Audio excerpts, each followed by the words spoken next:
our fan studios secured by DFWsecurity.com, this is Sean and RJ on 105.3 The Fan. Goff takes a knee. Say good night. This game's over.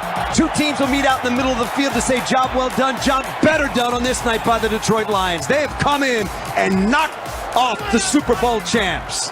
21-20, the final score here at Arrowhead Stadium. And with that, we start the 2023 NFL season. Good morning, Metroplex. Sean Sharif and RJ Choppy with you here on DFW Sports Station 105.3 The Fan as your Lions go into Arrowhead and take out the defending champs. They did not have Travis Kelce. They did not have Chris Jones, who showed up in the suite. And Detroit starts off 1-0, I believe for the first time since 2017. Oh my God, what an awful stat that is. That was I don't know. I think this is great if you want to make some money, because I think people are going to wildly overreact to this win by the Lions. I think it was a good win, road game, but they are going to overreact, and you are going to get some great value on Detroit in the next week. Week 2 is a great week to bet games in the National Football League. But you know, that was there was times this game and I'm like, man, does Detroit know? We always talk about identity with the Cowboys. And I was like, does Detroit stuck between wanting to be a running team and wanting to be a passing team in this game? It seemed like they had no idea which one they wanted to be. And they probably would say it's a good thing. We want to be balanced. Well, be balanced. I love Jahmyr Gibbs, man. He's fun. He's fun to watch. People are going to be clamoring for him like they did Aaron Jones for years in Green Bay. Release Aaron Jones. Mike McCarthy caught some heat for that. But look, you can miss Tyreek Hill, I guess, and win the championship. They missed Kelce last night. Their receivers are getting absolutely destroyed. 4 drops, tied for the second most in the game with Mahomes as a starter. That screw job. Kadarius Toney is getting taken apart on X, Twitter. Sky Moore is also catching his. And Kansas City both sides had their chances. The game hit a lull in the middle, but you had a pick six go the other way. Kadarius Toney had another huge drop late in this one, and Detroit had a nice drive that David Montgomery ended up winning with the game-winning touchdown. Yeah, and look, I mean, I when I saw the 4 drop stat, I was like, wait a second. It felt like 9. Yeah. I thought it was way more than that, because receivers have like 2 jobs: get open and catch the ball. They got open. I'll give them that. Like, those receivers were open. And Mahomes put it, for the most part, on body. That one Toney one was a little bit behind him, but he did not get any benefit of the doubt last night because he was that bad, and he shouldn't have gotten any benefit of the doubt. I'm surprised he isn't on waivers already at this point. But yeah, you can lose one guy. That shows you, in gambling they call it a cluster injury. Now, obviously, it wasn't an injury with Tyreek. He was already gone last year, but they did a poor job of replacing him to this point. With the receiving core, they've done a poor job. I know it didn't matter last year; they still won the title, but they've done a really poor job. Like, they have not given they've given him basically Aaron Rodgers, Green Bay wide receivers. Well, they're thinking we don't have to. Right. We were one of the top 2 teams in scoring. We just need Kelce there. As long as we have Kelce there. But look, that was that was a stagnant offense at times. I was impressed by the Lions' defense too. Yes. I did not think that their secondary was going to be able to be revamped like that overnight, and it was. I mean, they got Cam Sutton, they got Gardner Johnson, and then Branch. He got credited with a Dak Prescott interception, right through the hands. Man, that was bad. Bad. That was real bad. If I'm Patrick Mahomes, I am kicking every single one of my receivers in the junk at practice today or the next practice while they're catching the ball. That's going to be I'm not going to press. I'm just going to sit there, and every time you catch it off the jugs, I'm going to kick you in the junk. That may have been worse than the Noah Brown one last year. That some of the Dak haters came up with the stupid comments and criticism that was actually on Dak Prescott. Pat Mahomes on the drop passes of Kadarius Toney and his receivers. I have trust in KT. He missed a lot of training camp. Obviously, he wanted to play and fought rehab hard so he could play. Stuff's not always going to go your way. Obviously, he would have wanted to catch a few of those in the game, but I've trusted that he's going to be that guy that I go to in those crucial moments, and he's going to make the catch and win us some seasons like he did last year. So we're going to continue to work him in, get him more and more reps, and I'm sure that those drops will kind of disappear. So everything that he's supposed to say, nothing too crazy from this game statistically for your fantasy teams. Jared Goff, 22 of 35, 1 touchdown. Mahomes, 21 of 39 for 226 and 2 touchdowns. He ran around for 45 yards. David Montgomery got 3 times the amount of carries as Jahmyr Gibbs. Montgomery was 74 and a touch. My guy, Amon-Ra St. Brown, 6 for 71 and a touchdown. But it was a pretty quiet night statistically. I'll say one more thing, and I know that this is his game. I know that this isn't something brand new. Pat Mahomes, in my opinion, is going to have to figure out how to stop dancing so much. He's just never going to last. There was 2 or 3 plays last night where, and Russell Wilson was the best I've ever seen at this, avoiding the hit as a running quarterback or someone moving around. I think Mahomes hangs on to it like a little bit too long. I know it keeps a ton of things alive. You go and look at his games played, 17 and 17 the past 2 seasons. Man, I feel like he's not going to play all 17 this year if he continues to play like that. Well, I'll tell you this. Does it seem like he leaves the pocket really early? Like he just can't wait to leave the pocket? I think that I think that Patrick gets like that highlight feel within him, and he's like, I want to create a crazy highlight here. I think he's got like 2 ticks of that in the wrong direction. And look, he ends up creating the highlight. Works, right? And he wins, too. The sidearm Blake Bell touchdown pass. I just think at some point in time, it's going to cost him. He's a tough son of a bitch. I mean, he has had, good gosh. Last night in the pregame interview, Chris Sims with his one-on-one was like, Jordan sickness, Willis Reed, Pat Mahomes. And I was like, what is he referring to? The ankle in the Super Bowl? Yeah. Yeah. Well, not even the Super Bowl, early on. Yeah, early on. Yeah. I think that was against Jacksonville. Jacksonville, he hurt it badly. Remember, Henny came in, had like a 98-yard drive. Yep. So he's tough, but, man, I see some more of that in his future if he doesn't get rid of the ball more or run a little bit less. That's just me. I don't disagree. I don't think he's scared. I think he wants to create the razzle-dazzle Magic Johnson highlight. Look, it is part of his game, and it keeps the defense honest. Like, when you have the element of run. Like Collinsworth said last night in the middle, he's like, he's driving this defense crazy because he just scampers off for 8 yards. Right. And flip side, on the other side, like they know Goff's not going to run anywhere, so they can, dedicate another player to the rush or to stopping the run, pass rush, or to the secondary, whatever you want. You can't do that with Pat. You can't do that with Jalen Hurts. On the other side, it feels like the Lions are the new America's team. Not that they're taking over for the Cowboys. Easy.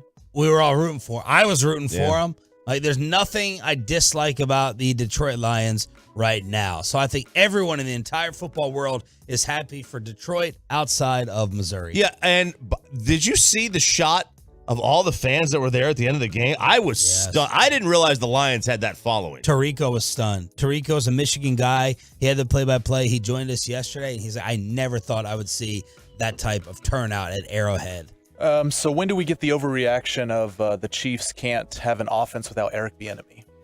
Right now. I just went to Twitter, and Eric Bieniemy is trending. If we were the home of the Chiefs, is that something you would bring up immediately after the first game?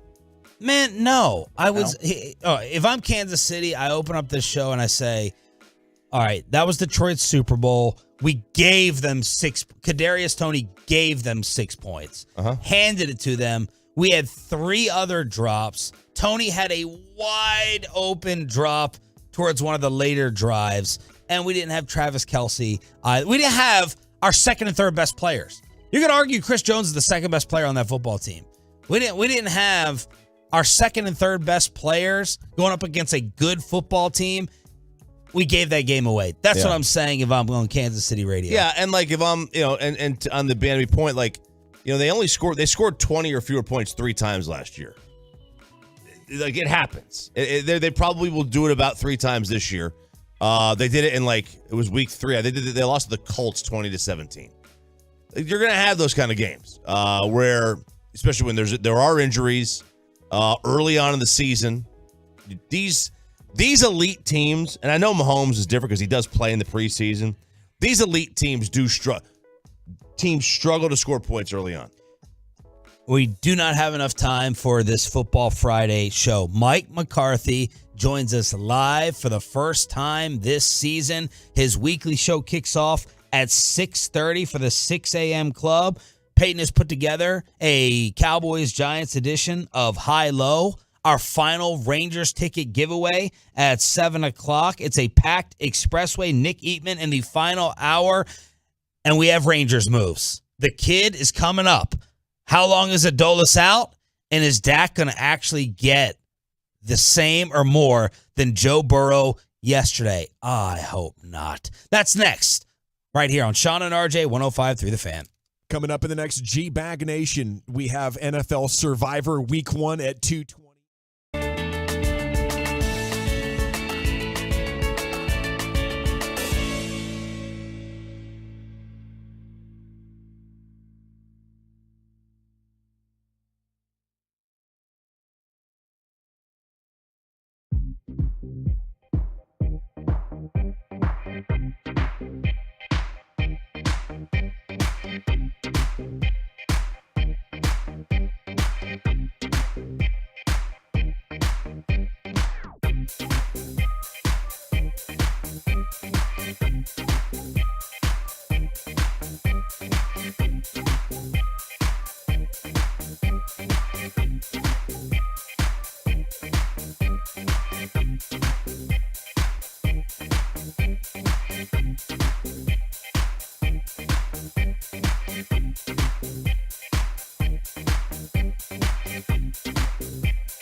We have some Texas Rangers movement. RJ Choppy on your home for the Rangers and Cowboys. This is Sean and RJ 105.3 The Fan. Thanks for being a Tolo. That stands for Turn It On, Leave It On. Adolis Garcia to the IL with a patellar tendon strain, and Evan Carter is going to be added. The kid is... So that's improvement. That's improvement. I don't know. Trade out Adolis for Evan Carter. Well, the way Adolis has been playing lately, I don't know. But you knew that the injury was going to probably have him miss time with his reaction out in right field the other day against the armpit. I thought Bassick did a tremendous job yesterday of breaking down how to judge whether Evan Carter was coming up or not, the type of jolts that it hopefully gives to the crowd, because he said it's been a pretty depressed atmosphere of the last 3 games when he's been working Rangers television for Bally, and hopefully Evan Carter can provide some little type of spark for a team that desperately needs it. We've seen this happen already twice this year, where a young kid comes up and lights a team on fire.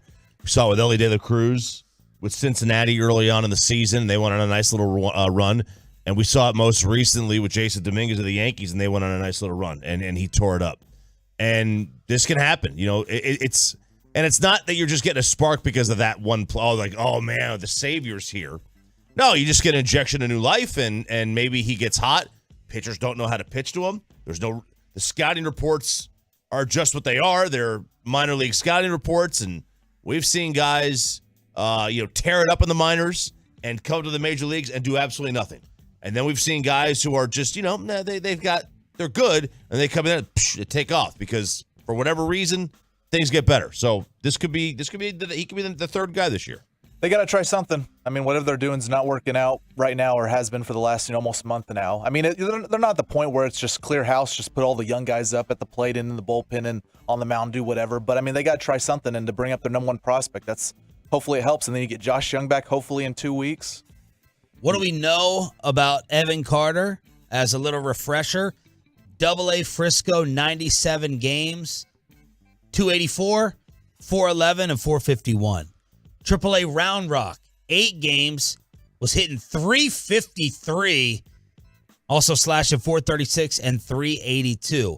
Kennedy Landry with the note, virtually unknown in the baseball world when the Rangers took him 50th overall in the 2020 MLB draft. Yeah, that's you don't get guys that are unknown like anymore. There was a time in this sport where you got guys that were unknown. You don't usually get that, especially guys taken at 50th. I think he was at a Duke.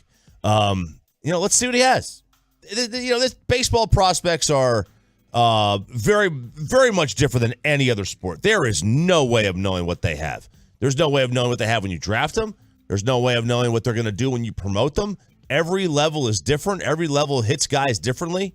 There are players who say that if you could play in AA, you're good enough to play in the major leagues. It's just a matter of your staying power. Like, you've got the talent to play there. Let's see what he's got. Jerry Jones did not receive great news yesterday. Let's see if Kevin Hagelin or Corey ask him about this today at 10:30 when Jerry joins the KMC Masterpiece for his first weekly visit of the season. But the Texas Supreme Court denied an appeal from Jerry to keep a lawsuit from going to trial. He was sued in 2020 over an alleged sexual assault incident that occurred in 2018. Case was initially dismissed, but an appellate court allowed the case to be brought back, and the woman is reportedly seeking damages due to severe emotional distress, psychological pain, and suffering, and for medical expenses. Is this the incident that took place at the stadium, supposedly? Yeah. This is not the supposed daughter, right? No, this is a sexual assault lawsuit. Yeah. Yeah, the supposed daughter is... Was that where apparently like Tyron Smith and other family members were in the same room at AT&T? Is that the Landry room? Is that what it is? The Landry room, that room they have. There's a bar in there. It's underneath the stadium. Nobody can get anywhere near it. This is when he's accused of forcibly kissing her. Yeah. Back in 2018. So that's the Supreme Court of Texas stopping that case, or stopping the attempt to stop the case. That may be going to trial with a jury. Yes. And testimony. So not the best Thursday for Jerry. We'll see what happens today, 10:30 with the KMC Masterpiece. Man, the crab walker.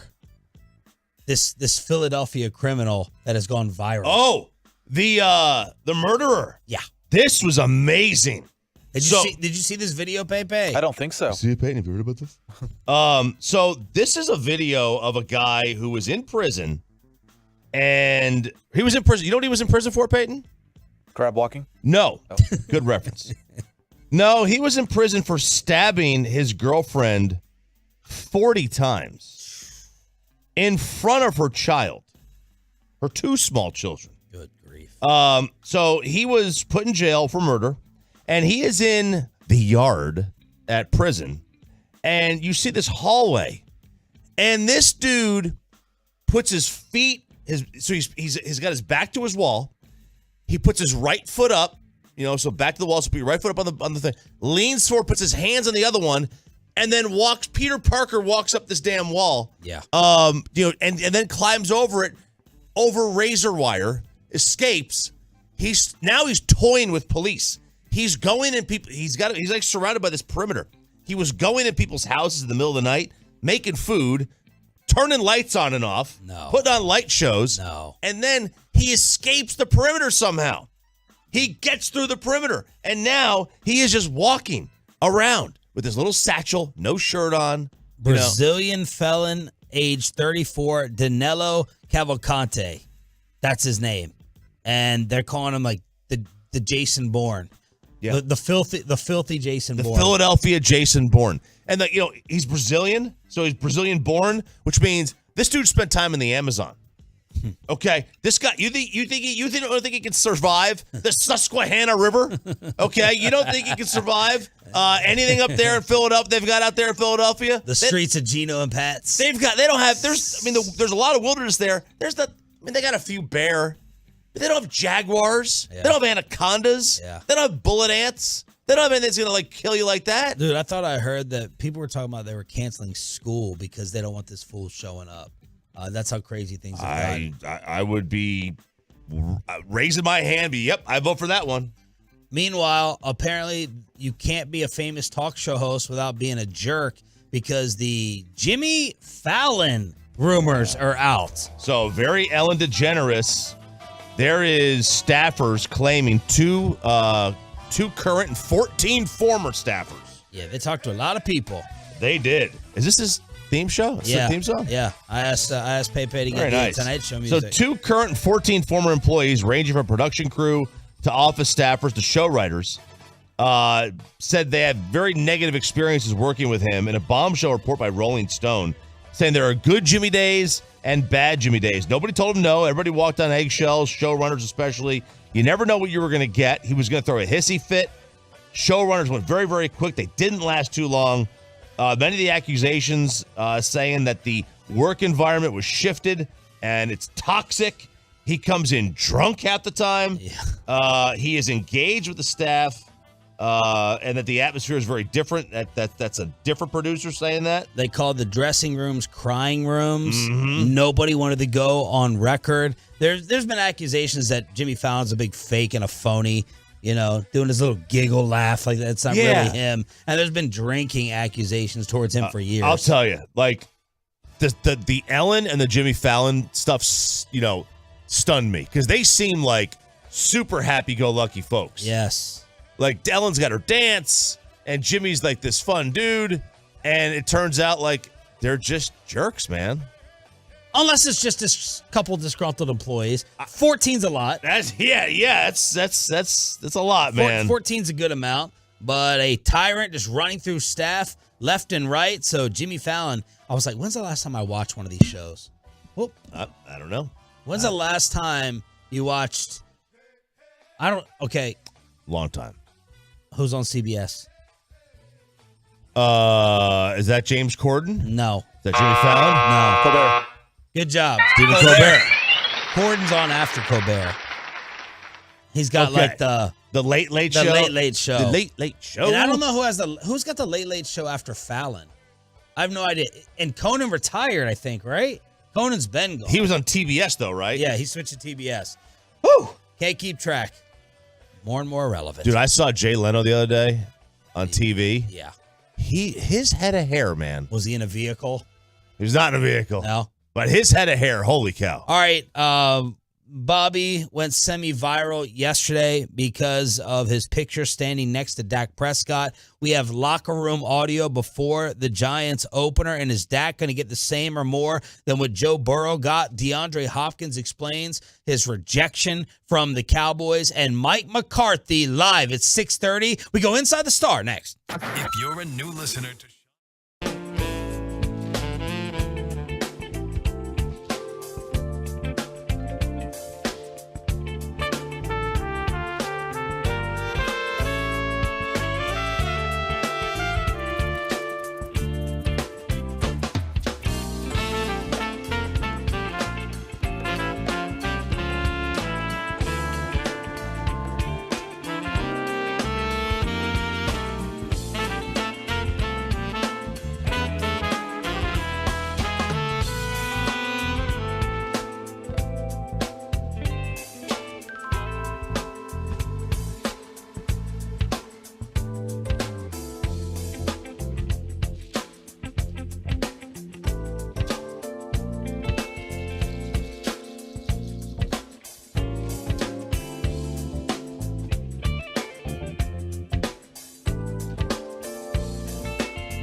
secured by DFWsecurity.com. This is Sean and RJ on 105.3 The Fan. From news and notes to the coaches and players for America's team, let us go inside the stars on 105.3 The Fan. Good morning, Metroplex. Shout out to the 6 a.m. club. Mike McCarthy live for you in 30 minutes to see if he can produce another season of Radio Gold on your home of America's team to get you set for the Cowboys and the Giants. As Texas William captured yesterday on social media, Bobby Bell was in the Cowboys locker room standing right next to Dak Prescott. We had a lot of Tolos caption your thoughts and what was going through your mind standing next to your man crush. What were some of your favorite responses on there? I didn't read them. But here's the thing is that, Yeah, look, right. I didn't. When you look at the photo, I'm not even looking at him. Doesn't matter. You're next to him. I was looking at Noah Bullard from NBC5, and we were all laughing. Smile into Noah's soul. We were all laughing because Noah is from NBC5, and Dak was wearing the Sunday Night Football hat. He was trying to basically get a promo answer out of Dak in the middle of his press conference. Was asking him like, "Hey, how important Sunday Night Football?" And Clarence Hill just said, "He's like, he's at NBC. That's why he's asking you that." Then he goes, "Oh, good for you." And so we were chuckling at that. But I did have Clarence Hill late last night. I got a text. It was to me and Calvin Watkins. And he did make sure to send us a picture of me, I guess, staring at Dak. Oh, yeah, that's good. Yeah, so he sent me that because Calvin's also right here. So he sent it to us as like, hey, look at you guys. Send it to Ryan. Every time we talk about Dak, we put that on the fan cam. Well, I read every comment, so you can try to ignore it all you want. Let's see. That's my quarterback. Why can't I stick out my tongue here? A rare photo where Bobby's not sticking out the tongue. Yeah, you are. You do look much better with the tongue in your mouth. Yes. I want some cereal. Look at me. Steel sharpens steel. A lot of fart jokes. A lot of other stiff jokes that we can't really talk about. I shouldn't have taken that last Adderall.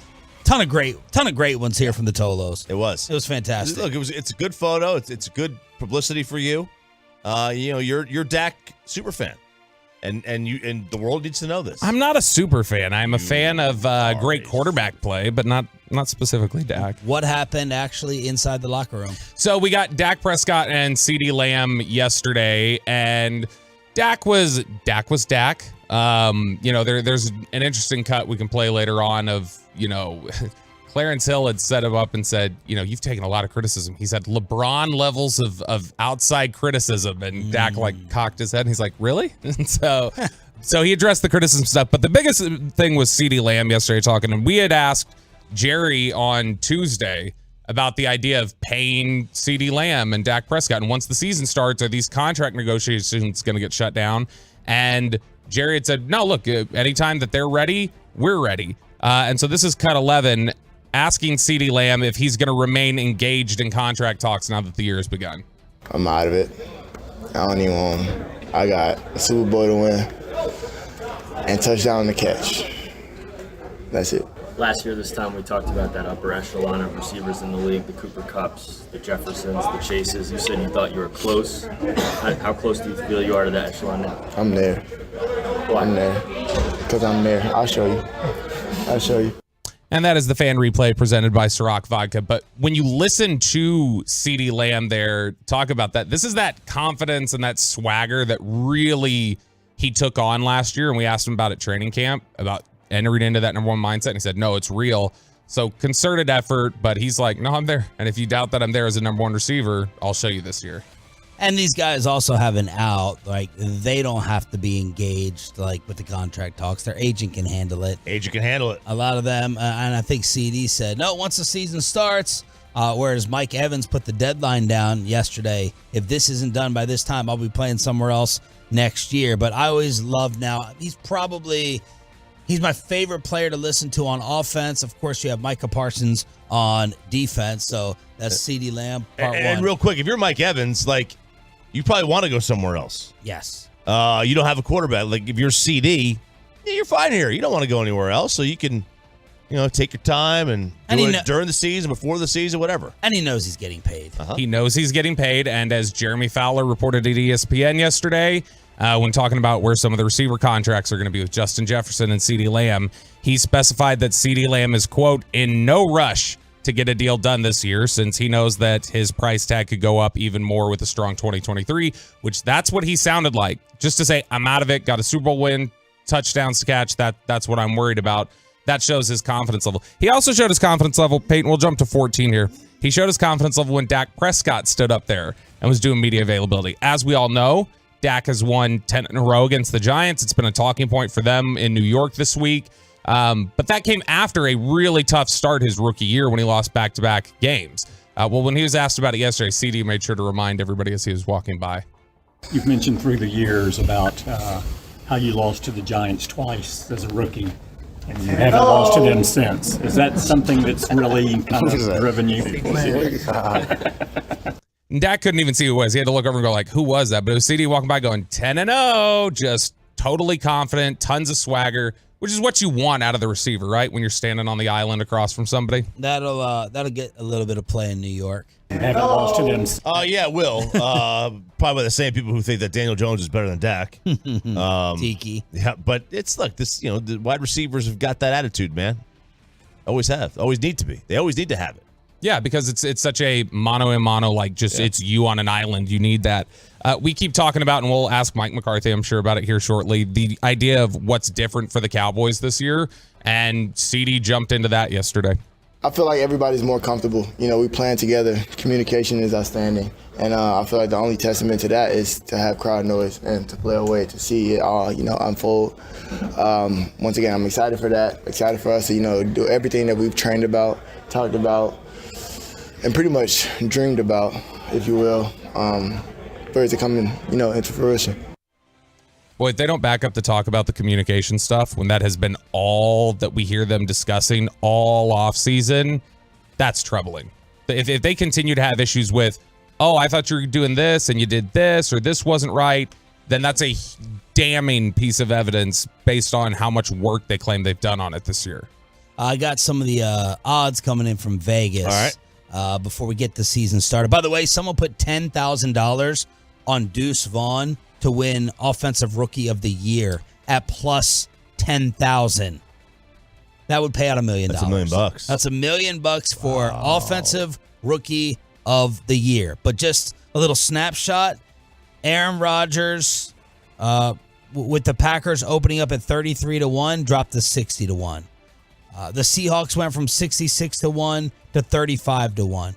The Rams fell from 33-1 to 80-1. The Raiders went from 25-1 to 90-1.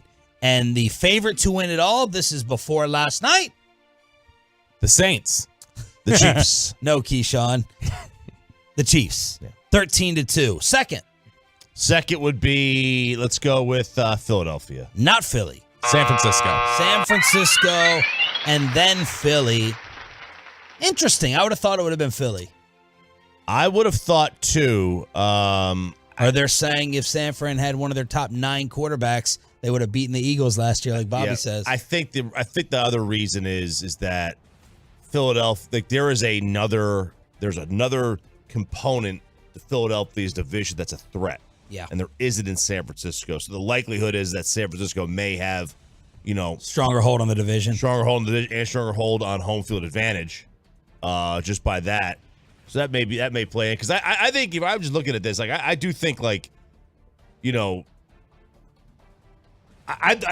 honestly think San Francisco's behind the Cowboys and the Eagles in the pecking order. But their division's easier. Now, San Fran has beaten us 2 years in a row. So how do you... Well, no, I'm not saying head up. Okay. I'm not saying head up. Head up, I think San Francisco's just got they just have the formula. The formula.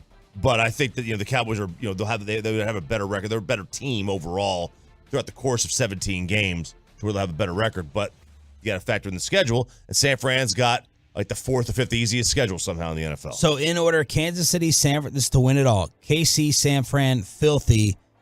Buffalo, Cincy, then the Cowboys at 12-1. Right above the Baltimore Ravens, the New York Jets, the LA Chargers, Dolphins, Lions, Jacksonville, Cleveland, Seattle. So that's the order of things. Worse odds, Pepe, who has the least chance to win the Super Bowl this year? That would be the Arizona Cardinals. They are one of three. Let's go around the room and knock out the other two scrubs. Houston. Yep. Let's go with We just talked Indianapolis. About it. No. They're fourth worst. Tampa Bay. So 150-1 for Arizona, the armpit, and Tampa Bay to win it all. Is Dak going to get the Joe Burrow contract? And Bobby's reaction to the first game of the season, are the Detroit Lions here to stay? And do the Chiefs have a Travis Kelce problem? All that, then Mike McCarthy live for the 6 a.m. Club after this.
Fan segment here brought to you by State of the Art Weight Loss, That's Soda, and by the personal injury lawyers Frankel and Frankel. Life is unpredictable. Accidents happen. Frankel and Frankel are the go-to attorneys for car and truck wrecks in DFW. If you or a loved one have been in an accident, contact the Frankels for free by calling 214-333-3333 or go to truckwreck.com. Mahomes out of the gun. He's got it, wants to throw. Mahomes back, throws. It is incomplete, picked off by the Lions. Brian Branch with it left side. He's going, baby. He's going to the house. Touchdown, Detroit Lions. Deflected in the air. Branch ran under it, and he took it all the way back. The Lions are an extra point away from tying this game. The Noah Brown Dak interception last night. It was Kadarius Toney screwing over Pat Mahomes and the Kansas City Chiefs, and the Detroit Lions go into Arrowhead and start off 1-0. Good morning, Metroplex. Sean Sharif, RJ Choppy, and our Cowboys insider Bobby Belt with Mike McCarthy joining us live at 6:30 this morning. I'm excited. I think I'm going to butter him up here. He loves you. Because I've been on this crusade. The perception of Mike is completely unfair. We have forgotten that he has won a Super Bowl. We have forgotten that he led really good offenses, not just in Green Bay, but also in New Orleans and improved one in San Francisco. I'm going to butter him up. Bobby, I don't know why his perception is so unfair. Opening impressions from the game last night. So the Lions deserve a ton of credit for going into one of the most difficult places to play, going up against the, I don't know if it's fair to say, from fan perspective, at least not betting, the overwhelming Super Bowl favorite among fans, and going in there and beating them. They get a ton of credit for that. I do feel like there's a lot that had to go exactly right for the Lions for them to win by one. Yeah. You just look at the 3 times they scored touchdowns. The first drive, they had to convert a fake punt on 4th down to keep the drive going. Inside their own 20. You had the Kadarius Toney just right through the hands interception to Brian Branch, who, kudos to him, he secures the ball, he runs in. And then on the final drive, you had to, after a penalty set you back to 3rd and 12, you had to convert 3rd and 12 on the first set of downs to even keep the drive going. So that just had to go right just on each of the drives where they scored. Now, on the other side, a couple things had to go right for the Chiefs. The Lions did have a red zone fumble when they were tied at 7. That drive, the only drive where Kansas City's offense showed life before the half, they converted a 3rd and 17. Like, Detroit had them. I also was questioning, like, seconds off the clock. I'm like, Detroit didn't burn every single second before their punt. And I was like, get this on the other side of the 2-minute warning if you can. But Kansas City still had to convert a 3rd and 17. They had to, and there was things. That was a coin flip game. Oh, absolutely. Absolutely. I mean, but it felt like Detroit controlled it a little more. There was a point, there was a lull in the middle of that game. And there was also a point, like, that game teetered. The Chiefs scored right before the end of the half. I mean, Detroit needed that stop, and then needed a turnover. Obviously you had the fake punt. You had them. Then you had Detroit. This one didn't. They fake punt from their own 17, and then they were on plus territory with like a 4th and 3. Yes, and they kick, and I'm like, what are you guys doing? Yeah. It just like it didn't make any sense. You had the turnover, and then of course, I mean. Let's see, there was like 60 plays in that game, which means you had 60 false starts by the right tackle. Juwan Taylor. Is that what Lane Johnson? Yes. Is it Lane Johnson who does that? That drives me nuts. He does the kick. I think Lane does just a kick first. Lane's is technically legal based on referee descriptions of what you're allowed to do. This one was not. This was continuous false starts over and over again. And I'll tell you this. I have a massive problem with them calling the false start at the end on him. You've been calling it that way all game. Let him go. Yeah. If you're gonna let him go, you got to let him go the whole time. Tell you what, though, it was very nice to feel a lack of penalties. I always think the first game, it's going to be flags all over. I've come to expect that with the Cowboys. There were 7 total penalties in this game. That's it. Yeah, which is nice. It doesn't slow the game down too much. It makes me wonder if there's any, were they told to be a little more hands-off, or are there any points of emphasis that, they don't have the normal point of emphasis of, you got to focus on this year, you got to do this. I will say, Patrick Mahomes was forced to do all of it by himself. He can't catch the ball on his own, and obviously had like the 4 drops yesterday. Isaiah Pacheco, Clyde Edwards-Helaire, Sky Moore, Kadarius Toney, and Rashee Rice all carried the ball yesterday. and it was for a total of 45 yards, which is what Patrick Mahomes rushed for on his own. Patrick Mahomes rushed for 45 by himself. He equaled the rest of the entire team, the other 5 guys that carried the ball yesterday. Nobody was catching it. That had to be an incredibly frustrating day for him. No doubt. 41% completion percentage in the second half. He threw for 147 in the first half. He threw for 79 in the second half. 4 drops for the Chiefs, most in a half since 2009. 4 drops. One of the big takeaways from last night, though, and we've heard all about it, but you really saw it last night. That Lions offensive line is good. They are so good.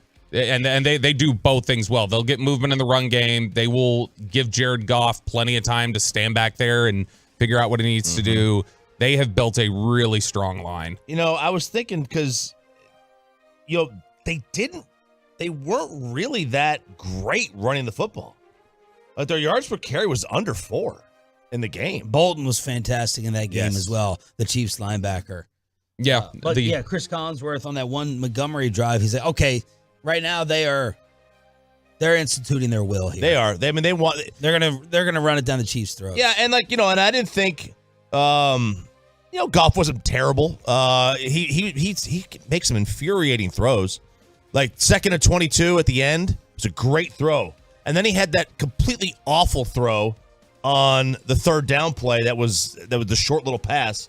And it was just like, man, all right, whatever. There you go. There's your pass there. Lions start off 1-0. The Chiefs clearly missing Travis Kelce, and Chris Jones was watching upstairs. Let's see if he gets some Emmitt Smith-type leverage this morning. The head coach of America's team, Mike McCarthy, joins us live on Sean and RJ next. But you get that usual weekend message from the Tolo team.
is time for the 2023 season debut of Mike McCarthy, the head coach of America's team, back with us on Sean, RJ, and Bobby. Last year we got the Radio Gold. You got a new coffee flavor in honor of Coach's first appearance. I'm on a buttered pancake coffee flavored kick. I'm straight black. Yeah. But the flavoring buttered pancake. Now, is that going to go well with the home blood pressure machine that you were ordered to get yesterday? Well, we'll see. We'll find out. That blood pressure was in the high 140s. Ooh. Over the high 90s. We're not doing well right now. All right, let's bring in Mike McCarthy back on DFW Sports Station 105.3 The Fan. Good morning, Coach. Great to have you back. Well, good morning, man. It's great to be back on with you. How do you feel about the defibrillator or the new coffee for Choppy there? Oh, was I supposed to comment on that quality introduction or prelude? We thought you cared about RJ's blood pressure. Maybe not. That's fine. Well, I was talking more about the coffee because I thought RJ was just straight black. I mean, every time we do one of these shows, he changes. It's I drink it straight black, but it's the flavored beans, I guess. I don't know, whatever. I just and the bean. I guess that's acceptable. All right, appreciate that one. Coach, does the start of this year have its own feel, have its own different feeling from the other seasons you've started here with the Cowboys, and if so, how? Definitely. Every year has a different, angle of excitement, and it's no different this year. But no, I think it's just like everything that we do here. I mean, this is the point of the season where you appreciate the grind and everything that the men have gone through to get to this spot. But now it's time to start. We're guaranteed 17 games, and we know what we need to do throughout this this journey. But at the old one game at a time, it's right on us. And getting that first win is always, every single season is always a challenge. At September football, and just making sure we're ready to go and expect the unexpected. How do you feel that this roster or this team's makeup is unique or a little bit different from some of the past teams that you've had? I love the makeup of it, and I think just like anything, we've been pushing ahead here since April together, and you take a while to, once you fill out that 90-man roster after the draft and so forth. But since then, I think we've done a really good job of tailoring the scheme to the players, and I will say the readiness in certain positions is extremely high. So there's so much to be excited about. But I'm still in that mode of we got to clean up some things today, and we'll be ready to go Sunday night. So communication offensively was something the guys talked about throughout the entire offseason. What is your comfort level in terms of offensive communication with some of the changes that you're making based upon some of the things you wanted to clean up from last year? How comfortable are you with where you guys are now? Well, it starts in the classroom, and I think we've really knocked it out of the park in that area. I think it's just reflected in the way the players are communicating in the meetings and on the field, because it happens every year. A third of our football team is new to us, and you just really you don't really totally know the connection that you truly have, as far as a game of football till you get out there and play. And so Sunday will be our first opportunity, but all the preparation part of it, we feel great about, and I have a lot of confidence in the way our guys are prepared for this opportunity. Mike McCarthy joining us here, 105 through the Fan. Coach, a lot was made in the offseason about the famous comment, I want to run the damn ball. It looks like it got twisted a little bit, especially nationally. Like, was that taken too literally? Clarify what you meant by that. Yeah, definitely. I mean, it was part of a conversation, really talking through just the history, the short history of my time here offensively. So run the damn ball was more of a it was referring to back in 2020 when when we were first going through this system and defining the system under Kellen and the direction that we want to go as a team. And it was more of a reflection of your players. We had Zeke and Tony, and those two guys needed to touch the ball. And if you look at the way we played in 21 and 22, I think it's a better utilization of the the complementary football formula that we're about here. So, so the comment was in reference to back in the beginning of developing an offensive philosophy and an outlook. So, I guess I'm responsible. I should have probably addressed it back then when it was taken that way. But, yeah, I didn't, like I said, it was a conversation more about the history of how the offense evolved from 2020, 2021, 2022. What a great long answer. We're wasting time on it. Don't even factor here. Come on. All right, Coach. So we've gotten a lot of questions from fans, about they just keep hearing West Coast offense tied to this. And for the fans who don't know what, all the X's and O's and the deep dive and stuff like that, how would you just kind of explain the broad philosophy behind what the West Coast offense is? If you look at the, history of the league offensively, there's primary systems that have been in place, for decades, obviously. And, once, the game's evolved, coaches, from different systems, you end up taking different, thoughts from one system to the other. And that's very common now. So, but there's always an origin, a foundation of what you truly believe in. Because, today you're definitely going to be challenged. So you do need some of the other concepts from the other offensive systems, but the West Coast offense is really the design of making the quarterback successful, and just there's particulars in the pass game that are different than the way we've done it before, and it's just really you see a lot of common schemes in this game, but it's really how you coach those schemes and the details of what you believe in. And the West Coast offensive system has been around forever, and it's just definitely a system I believe in. How has Dak taken ownership of this offense? Well, he's taken great ownership of it. It's a quarterback-driven system, and it's about making them successful. And the starting point is a healthy run game and a protection system that gives you the ability to play to the quarterback's feet and the time clock of the receivers and all those particulars. Coach, we know Brian Schottenheimer obviously is the offensive coordinator now. You're going to be calling plays on game day. What will Brian Schottenheimer's role look like on game day? What sort of responsibilities will he have? No, Brian will be right in the middle of everything. I mean, he's on the field. We're working counter each other on the field as far as when the play entry is going in and the communication network. He'll be right in the middle of the adjustments with the quarterbacks. When the defense is on the field, he'll be one of the key communicators in our network. Mike McCarthy here on 105.3 The Fan. Two big offseason additions that we were all kind of blown away by in training camp. The impressions of Brandon Cooks and Stephon Gilmore throughout all the offseason work. Better than advertised. I mean, they come in here with very high level of professionalism. What they've connected with their teammates has been super impressive. So then on top of that, they're outstanding football players. I mean, these guys really know their craft.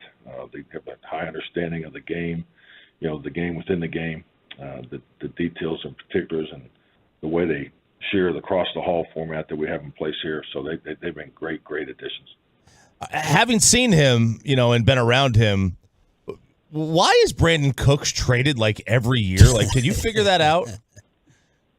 No, I couldn't figure it out before, and even more so now. I mean, he's a joy. He's a joy to have, part of our program. I me's a joy to be around every day. I mean, he loves football. Has a high passion for football. I mean, he's a great teammate. So, and he just goes over 1,000 yards every year. I don't know what else to.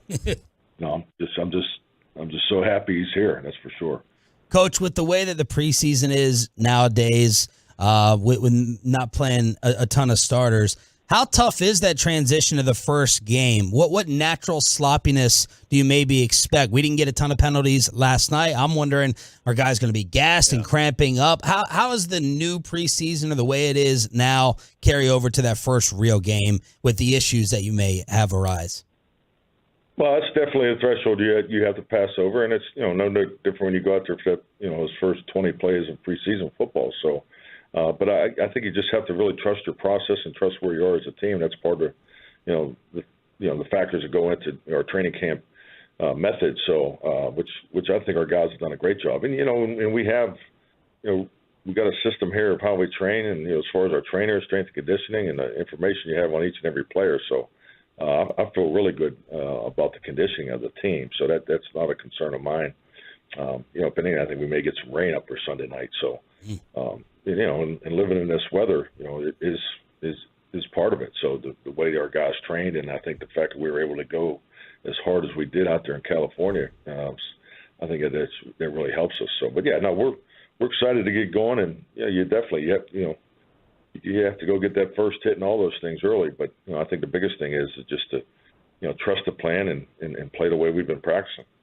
Talking with Cowboys head coach Mike McCarthy. Coach, when you look at, we've seen you out there this offseason working really closely with Dak. You've talked about how great it's been to work more closely with him. One of the discussion points about Dak is always people talk about his traits, and one of the first things they point to is his leadership and the intangibles and some of those things, and that goes without saying. What would you say you feel like is his greatest physical trait, his greatest talent as a quarterback in terms of, as a physical athletic trait? I think the biggest thing is I think Dak does an incredible job of working and improve on all the fine motor skill traits, and that's what I've been super impressed with. I mean his elbow and shoulder flexibility has increased significantly.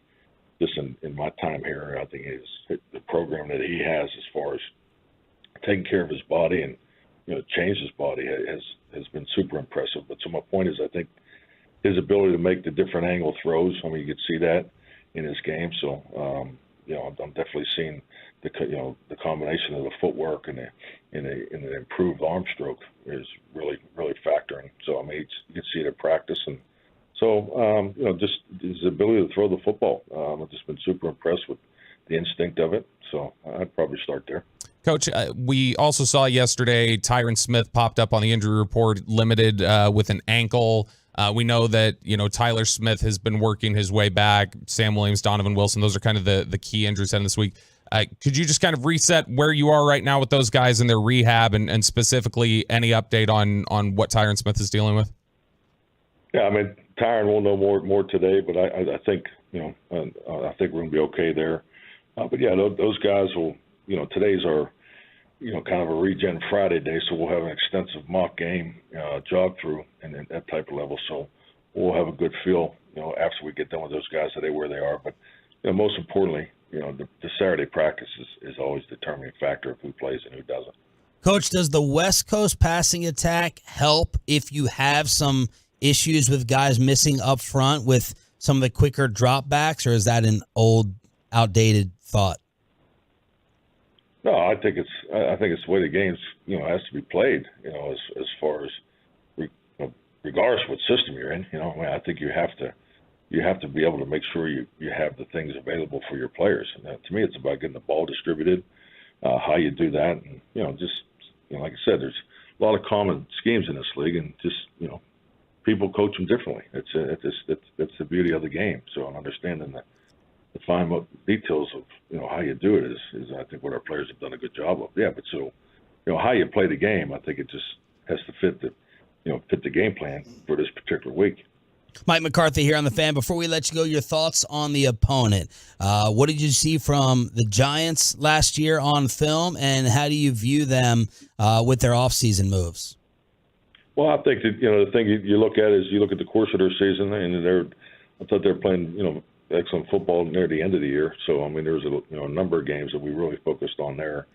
But it starts inside with them on defense, no doubt about it. But I think all their moves have been definitely helped the football team. So linebacker, receiver, all the way through. So I mean, Paris Campbell gives them a different element. So obviously, excuse me, obviously Darren Waller's a whole nother level of playmaker that they didn't have there before. So how they're going to play those guys, that's the beauty of the game. That's the beauty of September football. Because the first 4 or 5 weeks of the season, you're going to see a third of those plays in a game are going to be unscouted looks. So and it goes both ways too. So we understand that, but I think they've definitely upgraded both their offense and defensive personnel.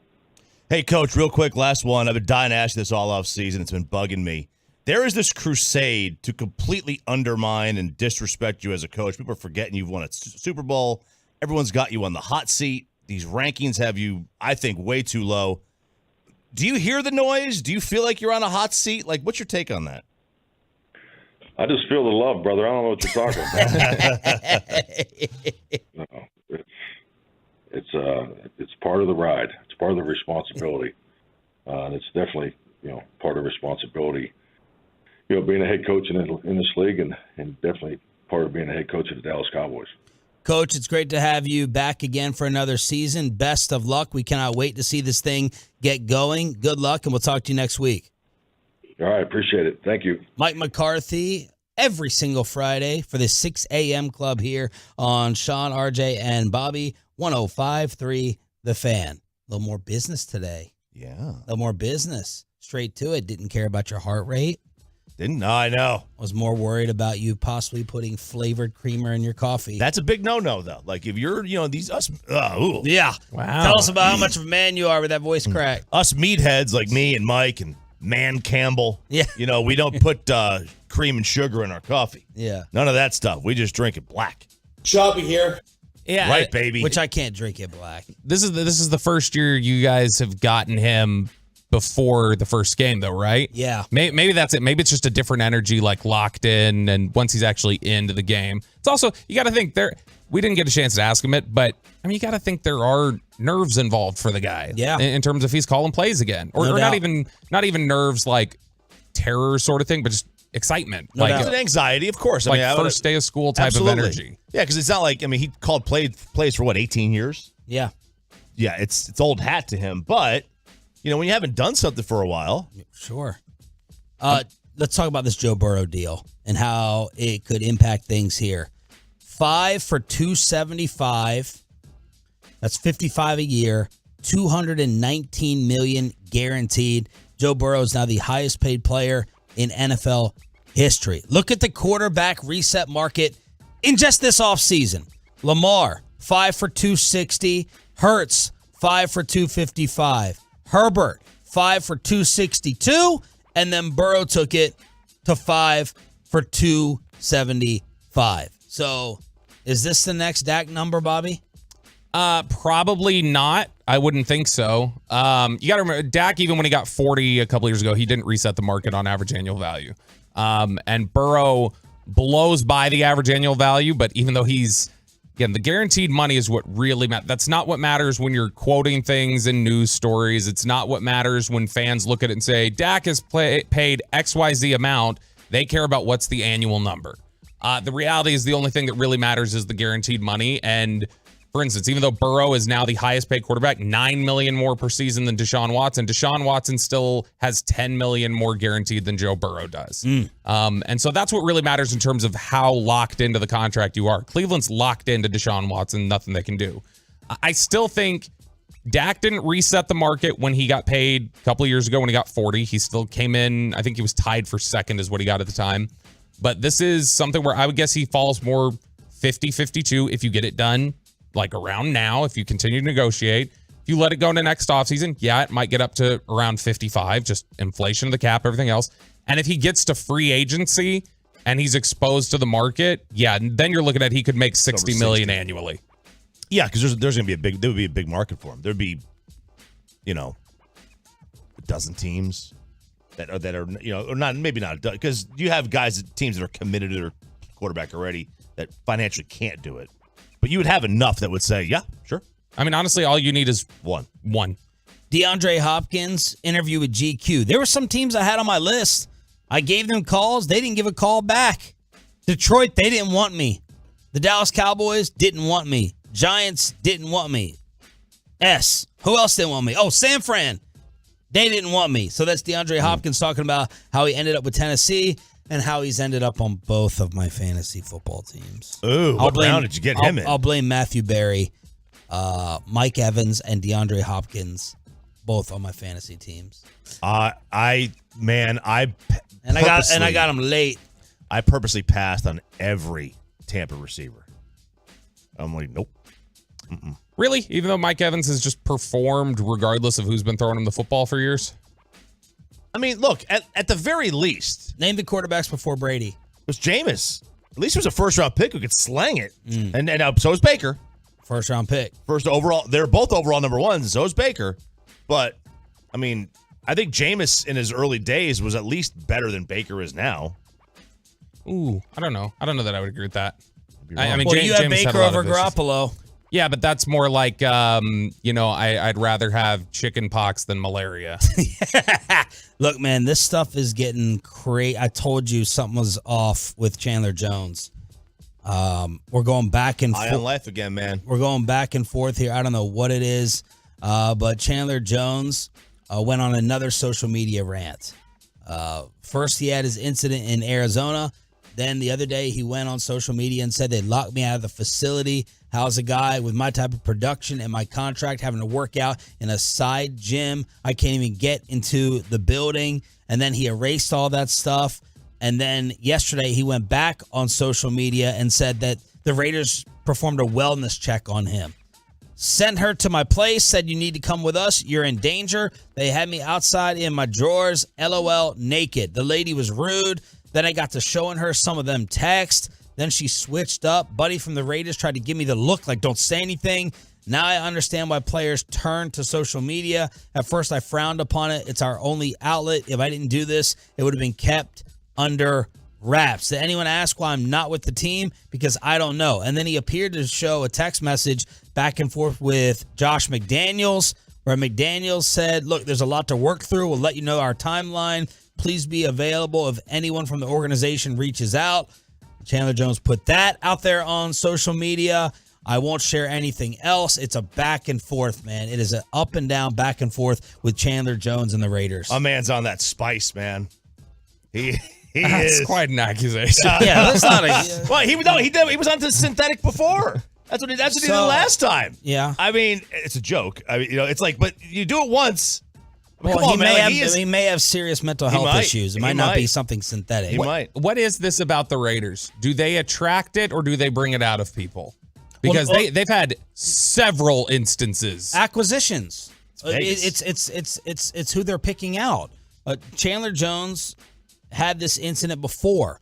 Who are the other guys? Alden Smith, Antonio Brown, Damon Arnett. Ruggs. Ruggs was an issue that I think you tend to see in a lot of places. But Alden had issues. Alden is the one who had the most established issues by the time he got to Oakland. But Damon Arnett was a guy they just picked, and then he's pointing guns on social media. And Giants Insider at 7:20 to preview Sunday night. We will play high-low during the Expressway, but your final chance to win Rangers tickets and see the new kid that has been called up and your full NFL and college weekend preview next on Sean and RJ. Yeah, that's good.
Fan Studios, secured by DFWSecurity.com. This is Sean and RJ on 105.3 The Fan.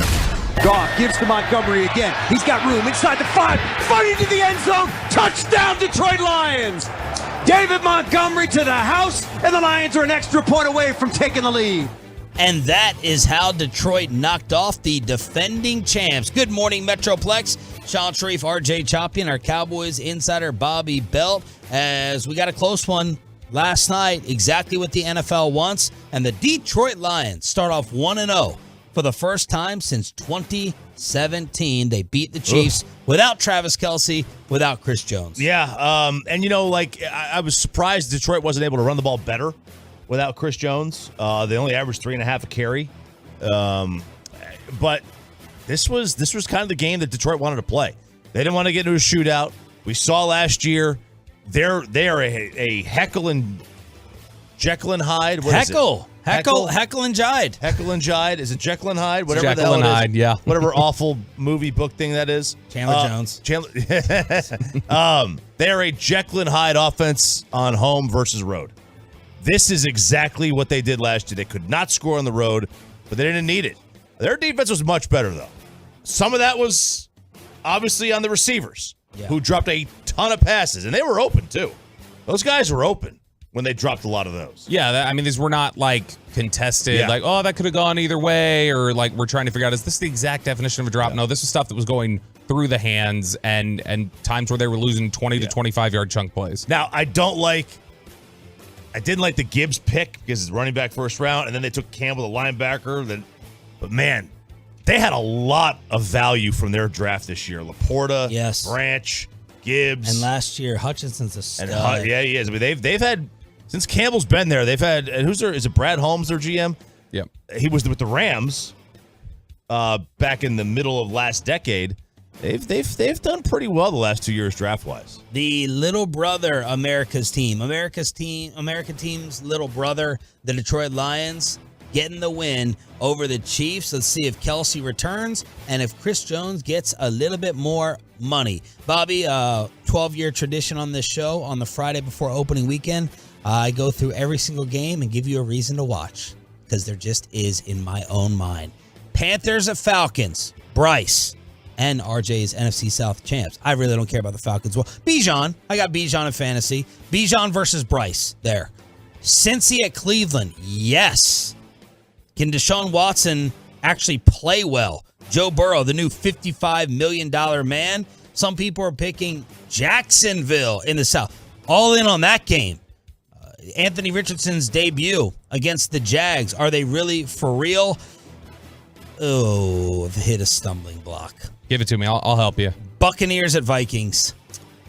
Buccaneers at Vikings. What you want to see there is how much better than Jimmy Garoppolo is Baker Mayfield. Yes.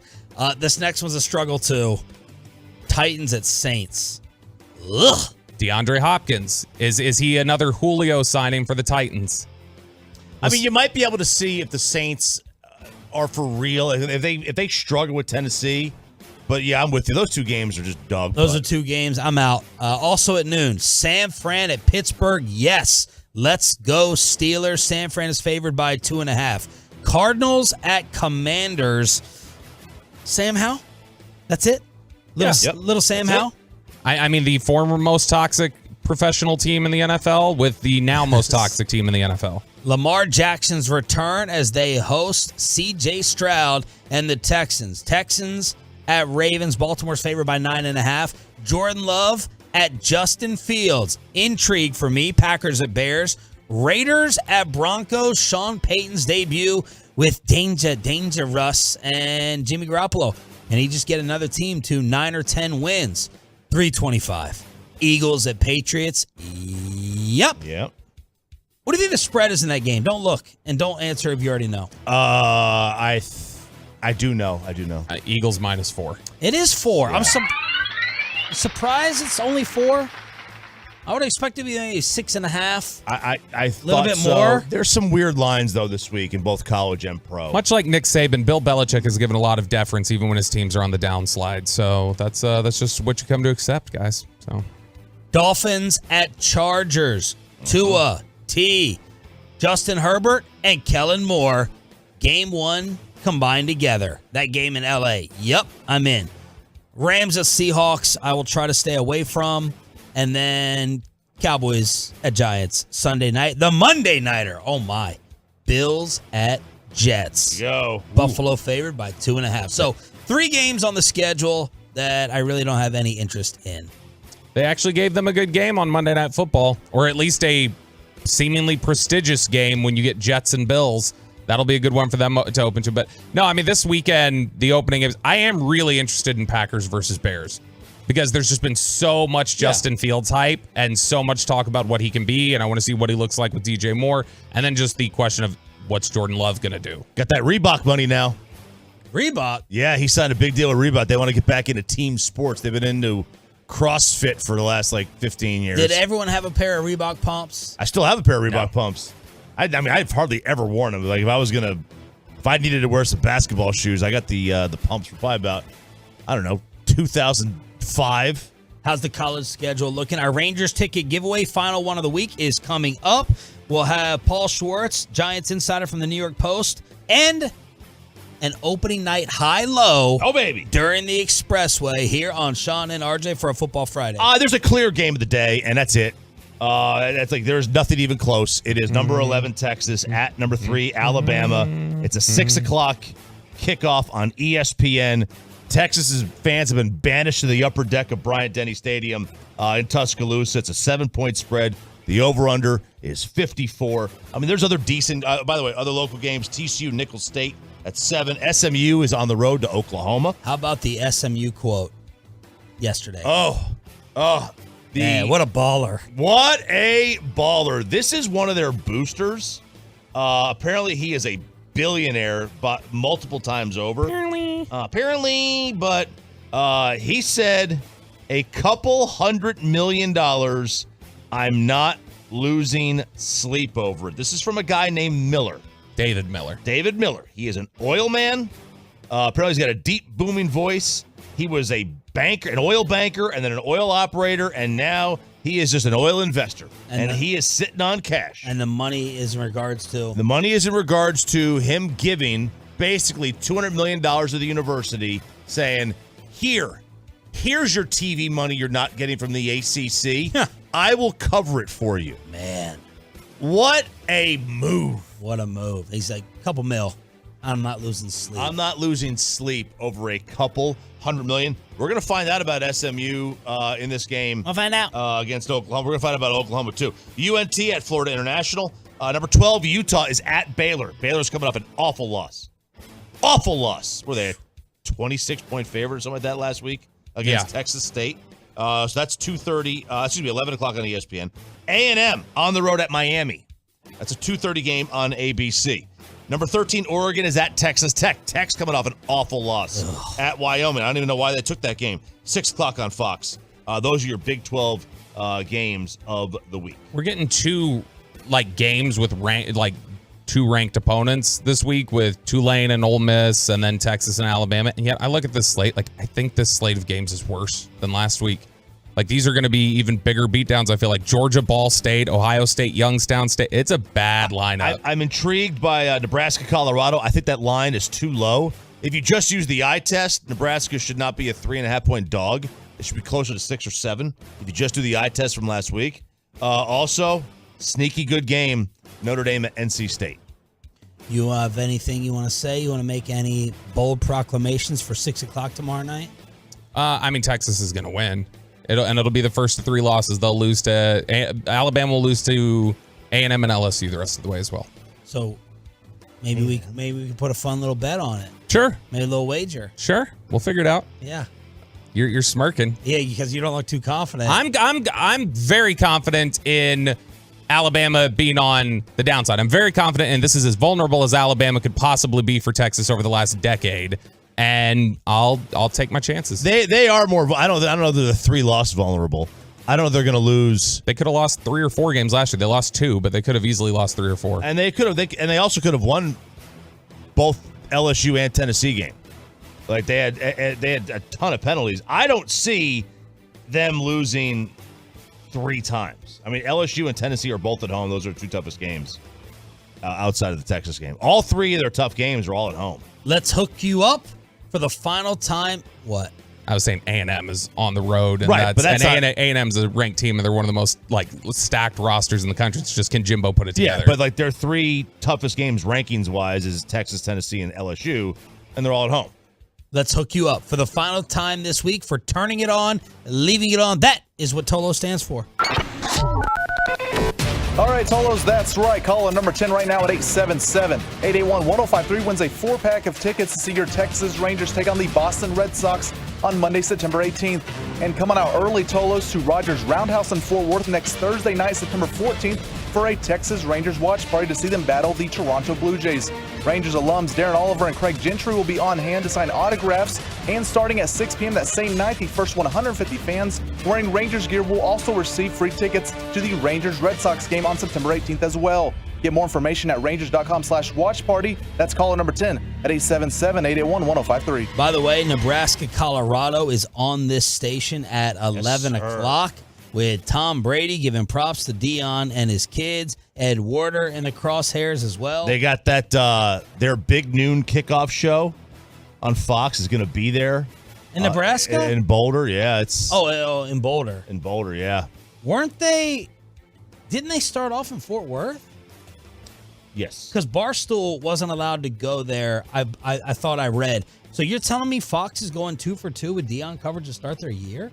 As far as I know, from what I've seen, yeah. Did they start off in Fort Worth? Yeah, they were out there. Yeah, because Aaron Andrews and everybody, they were out there for the game. Wow. Yep. Prime time. Look at that. That is incredible. So you'll get Colorado, Nebraska tomorrow, 11 o'clock on DFW Sports Station. Speaking of the Rangers, not great news for Adolis Garcia, as you were probably anticipating. Adolis Garcia is going on the IL with a patellar tendon strain, and Bobby, Evan Carter is getting called up. What do we need to know? I mean, Evan Carter he was a complete unknown when he got drafted. There were literally people on the MLB Network desk who were saying, I don't know who this kid is, and that's incredibly rare at this time. He's somebody that the Rangers really believed in, has a really advanced plate approach. He'll walk a ton. Biggest thing is if you're expecting him to come up and have like a Jeff Francoeur debut where he's hitting 10 home runs in 15 games or whatever, that's not happening. Power's not his game. That's what you're still waiting to develop. But he is a very toolsy player. And I mean, he very easily, I would not be surprised if he comes up, plays the rest of the season, and has a 400 on-base percentage through the end of the year. He's very patient. 6:30 pregame, first pitch at 7 o'clock. Jordan Montgomery on the mound. Tolo Chris sent me this. No starting pitcher on this team has earned a W in 19 games. And I said, that can't be. There's no freaking way. No starting Ranger pitcher has earned a win in 19 games. And that ain't even close to the record Not either. even close to the record. The record's 43 by the Nats.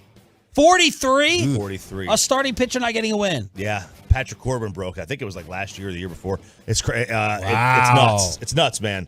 Like that's a big mark. That's a big number. But it's a franchise record. It's a franchise record. But remember, this game's been around for 150 years. You'd be stunned. There's how many games has this sport seen? We might be. A lot of the power numbers are recent.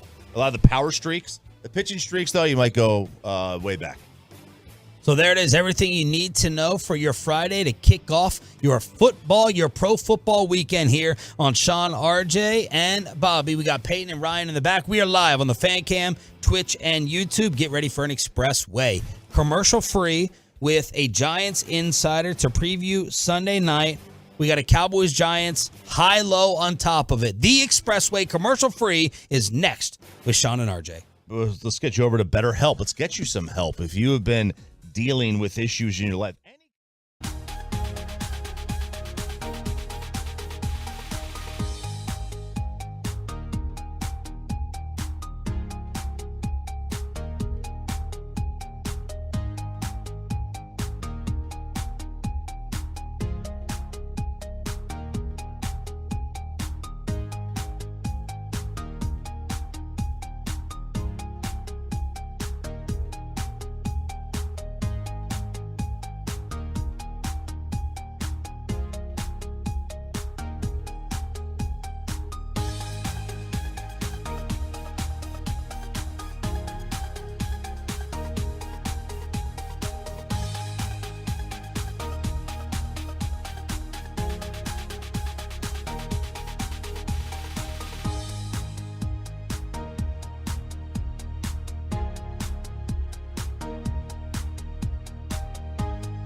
commercial-free for the next 40 minutes. We will play a Cowboys-Giants edition of High Low after Paul Schwartz. He has been the Giants beat writer for the New York Post since 1994, and he is joining us to preview Sunday night here on Sean, RJ, and Bobby, 105.3 The Fan. Good morning, Paul. How are you?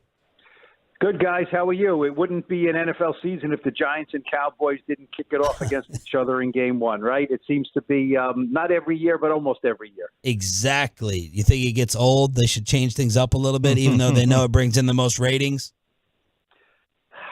Yes and no. You know what I mean? Look, you know what? Giants fans complain about it. You know why? Because the Giants never beat the Cowboys in week one. So, you know what I mean? It's like, can we play the Cardinals in week one, please, right? Can we play somebody who, yeah, we all complain about it. And then whatever network it's on, a day later says, oh, by the way, it broke the Sunday night record for highest rated opener. So people can't get enough of Giants-Cowboys, but Giants fans would rather see somebody else because starting 0-1 is not a good way to start a season. So, Paul, we kind of threw the Giants in that Minnesota. I know you guys took them out in the postseason, but we threw the Giants and the Vikings in that kind of overachieving, fluky category last year. Your reaction to that and whether you think the Giants are better this season? Well, I'm offended by that, and I'm going to hang up. Hey, you're a reporter, objective reporter. You're not a fan, Paul. No, I'm not a fan. I'm just a big advocate of Kirk Cousins and the Vikings. That's all. Well done. You know, I don't think fluke is the right word. Look, we've seen this happen, right? You get a first-year coach. You get that first-year bump. You win some close games. Look, with Brian Daboll and the GM Joe Shane, this is going to work. You know what I mean? Now, is it going to work with a monster year this year? I don't know. But this is a power coupling. It just is. You can tell. These guys are on the same page. Joe Shane is very smart. I mean, did you guys watch the game last night? Yes. Right? Did you see Kadarius Toney drop everything in sight? Yes. Right? The Giants traded Kadarius Toney to the Chiefs for a third-round pick and a sixth-round pick, okay? The third-round pick they sent to the Raiders for Darren Waller. The sixth-round pick is a guy named Trey Hawkins from Old Dominion who will be starting at outside cornerback Sunday night against the Cowboys. Now, I don't know if Trey Hawkins is going to go on to have a great career. Maybe Darren Waller is past his prime, but right now, that looks like an unbelievably good trade for the Giants. So I'm saying this group knows what they're doing, okay? And the coaching is really good. They won 9 last year. I think they're in that category. Like, I don't think it's a fluke where they're going to win 5 games this year. You know, I think it means they're on the way up, and they could be a better team and win 8 games this year. I'm picking them for 10, which is maybe optimistic, but I don't think it's unrealistic. Do you think it's clear that Philly and Dallas are the top 2 in the division? I think it's clear that Philly is the top team in the division. That's what I think. I don't think Philly and Dallas is I don't think Dallas has earned that yet. I think Philly is number 1. I think Dallas is number 2. I think the Giants, like if it was a horse race, the Giants are number 3, but you know, picking up, you know, pace, you know, the closing.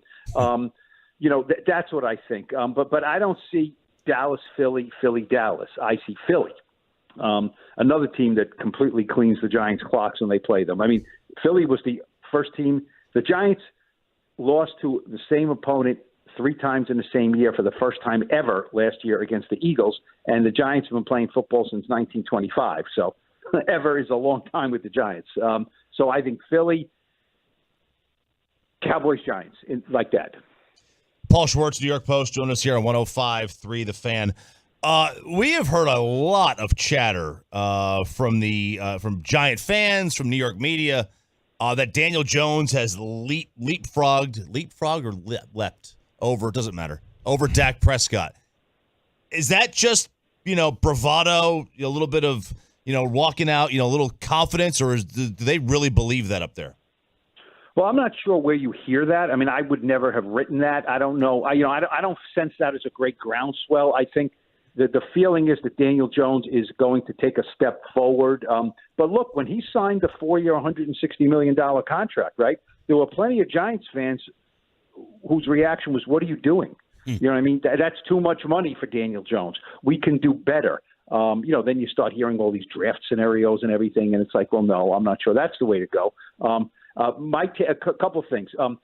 Brian Daboll is a quarterback expert, and he came in last year with no ties to Daniel Jones, right? None.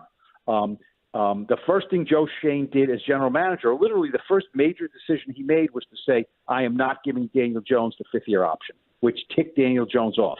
Okay, and I think he kind of played a little bit ticked off in his own quiet, backward way all season. And so this guy had to prove to Shane and Daboll that he deserved to be the quarterback, because they would have cut ties with him with no questions asked, because they didn't draft the guy. And he proved to them that he's worthy of this contract. So I think that should have some equity with Giants fans. Look, to me, I've seen Dak Prescott beat the Giants, 10 times in a row, right? Often playing really, really well. So, I know he had 15 interceptions last year. Eli Manning used to say famously, often against games against the Cowboys, every interception has its own story, right? So I'm not sure if all 15 of those are Dak Prescott's. You guys would know much better than me where the fault lies.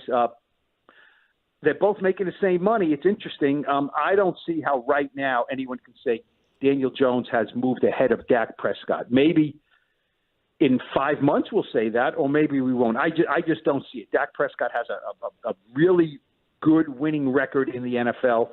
Daniel Jones does not. I think that would be very much wishful thinking at this point. I think Daniel Jones has potential to move ahead of him. I really do, but we know what they say about potential, right? So Tiki Barber's the dummy then. Yeah. Paul, when you look at the acquisitions that the Giants have made this offseason, they go and get Paris Campbell. They make the trade for Darren Waller. They draft Jalen Hyatt. Saquon Barkley, I know, has been talking about he dropped 6 pounds roughly to be more dynamic in the pass game. They pay Daniel Jones. Have they completed this turn? It felt like Brian Daboll and Mike Kafka started, where it was, we want to become a passing sort of team. Is that their identity now on offense, do you think?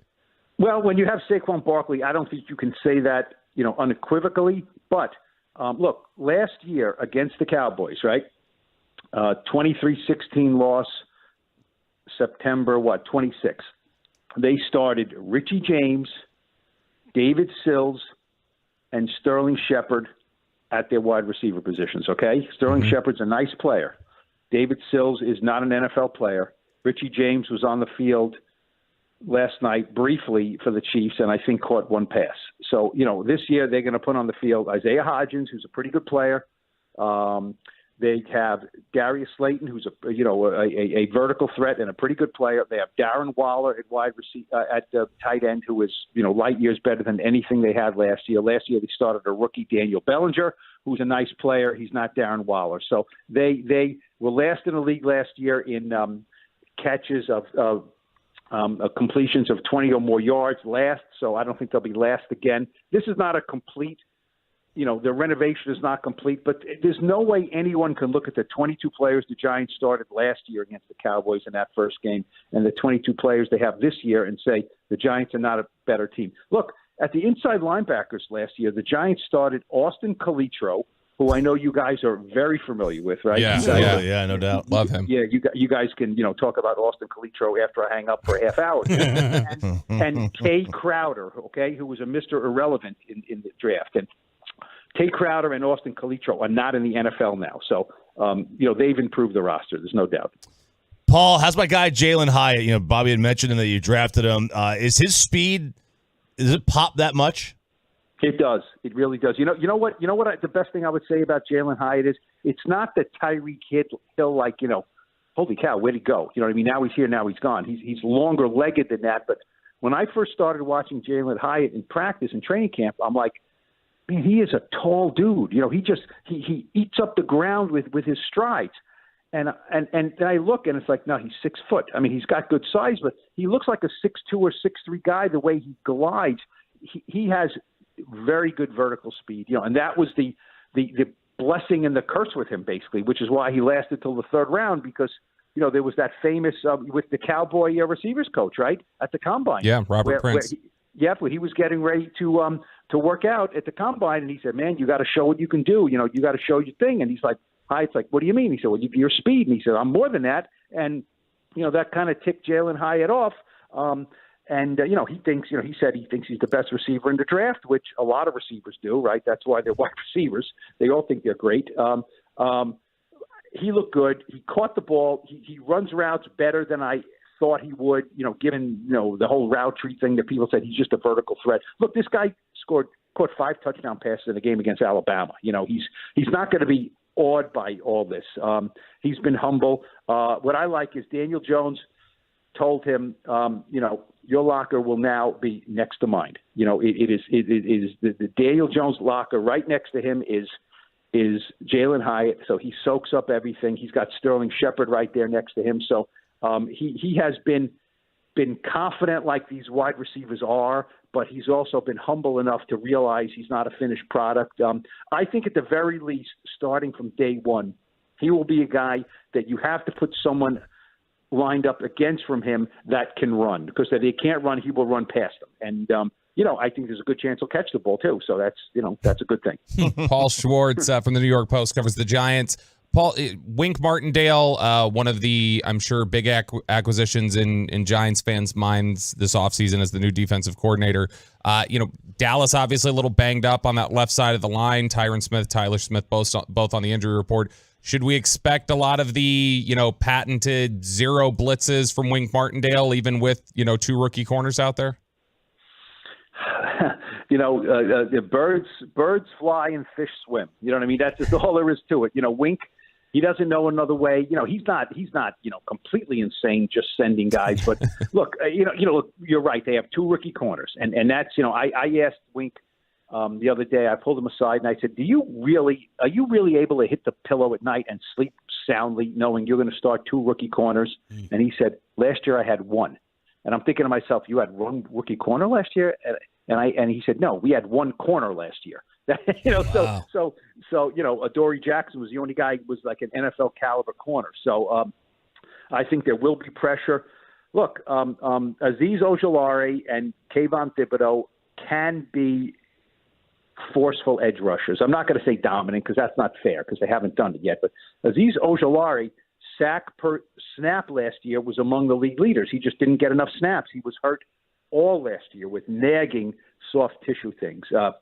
He hasn't missed anything this summer. Kayvon Thibodeau said he watched every snap of the 2 Dallas games 1,000 times this week, he said. And he was, in the second Dallas game, Kayvon Thibodeau had 5 hits on Dak and I think 9 total pressures. So he said he graded out really high, but he said, if I get a sack or 2 there, we can win that game. So he realizes that, a high draft pick, 4 sacks as a rookie. He was a better overall player than I thought he would be last year, but he was not as skilled as a, total pass rusher last year as I thought he would be. So he realizes that he wants to be great. I think they'll be able to get some heat. Now, what's going on with those guys? What's going on with Smith and Smith? Are they going to play? Tyron, he's always going to be hurt. Has been for about 9 years now. So that one he'll game it up and he'll be out there. Tyler Smith's the one we're still not sure about. He's going to go through the walkthrough on Saturday and they'll figure it out from there. But it's looking a little 50-50 right now. And who starts in his place? Chuma Edoga at left guard if that happens. That's what I thought. Yeah. That's what I thought. You're familiar with him there in New York. Well, yeah. Chuma. Yes, you got to love Chuma. Paul, what's the pick? What's the pick? I hate these pick segments things because then if I pick the Giants, it's like, oh, yeah. I'm going to pick the Giants to win.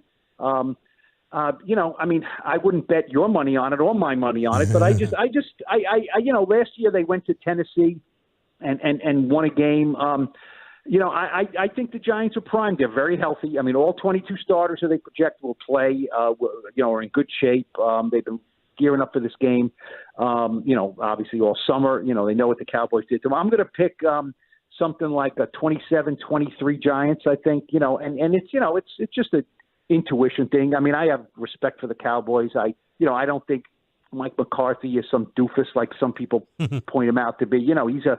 I think he's an easy punching bag, but I think he's a better coach than he is that. It'll be interesting to see. Brian Daboll mentioned this week about him calling the plays. He said everything is unknown the first week, and now you have a new play caller, even though it's not it's the first time since 2018 he's called plays.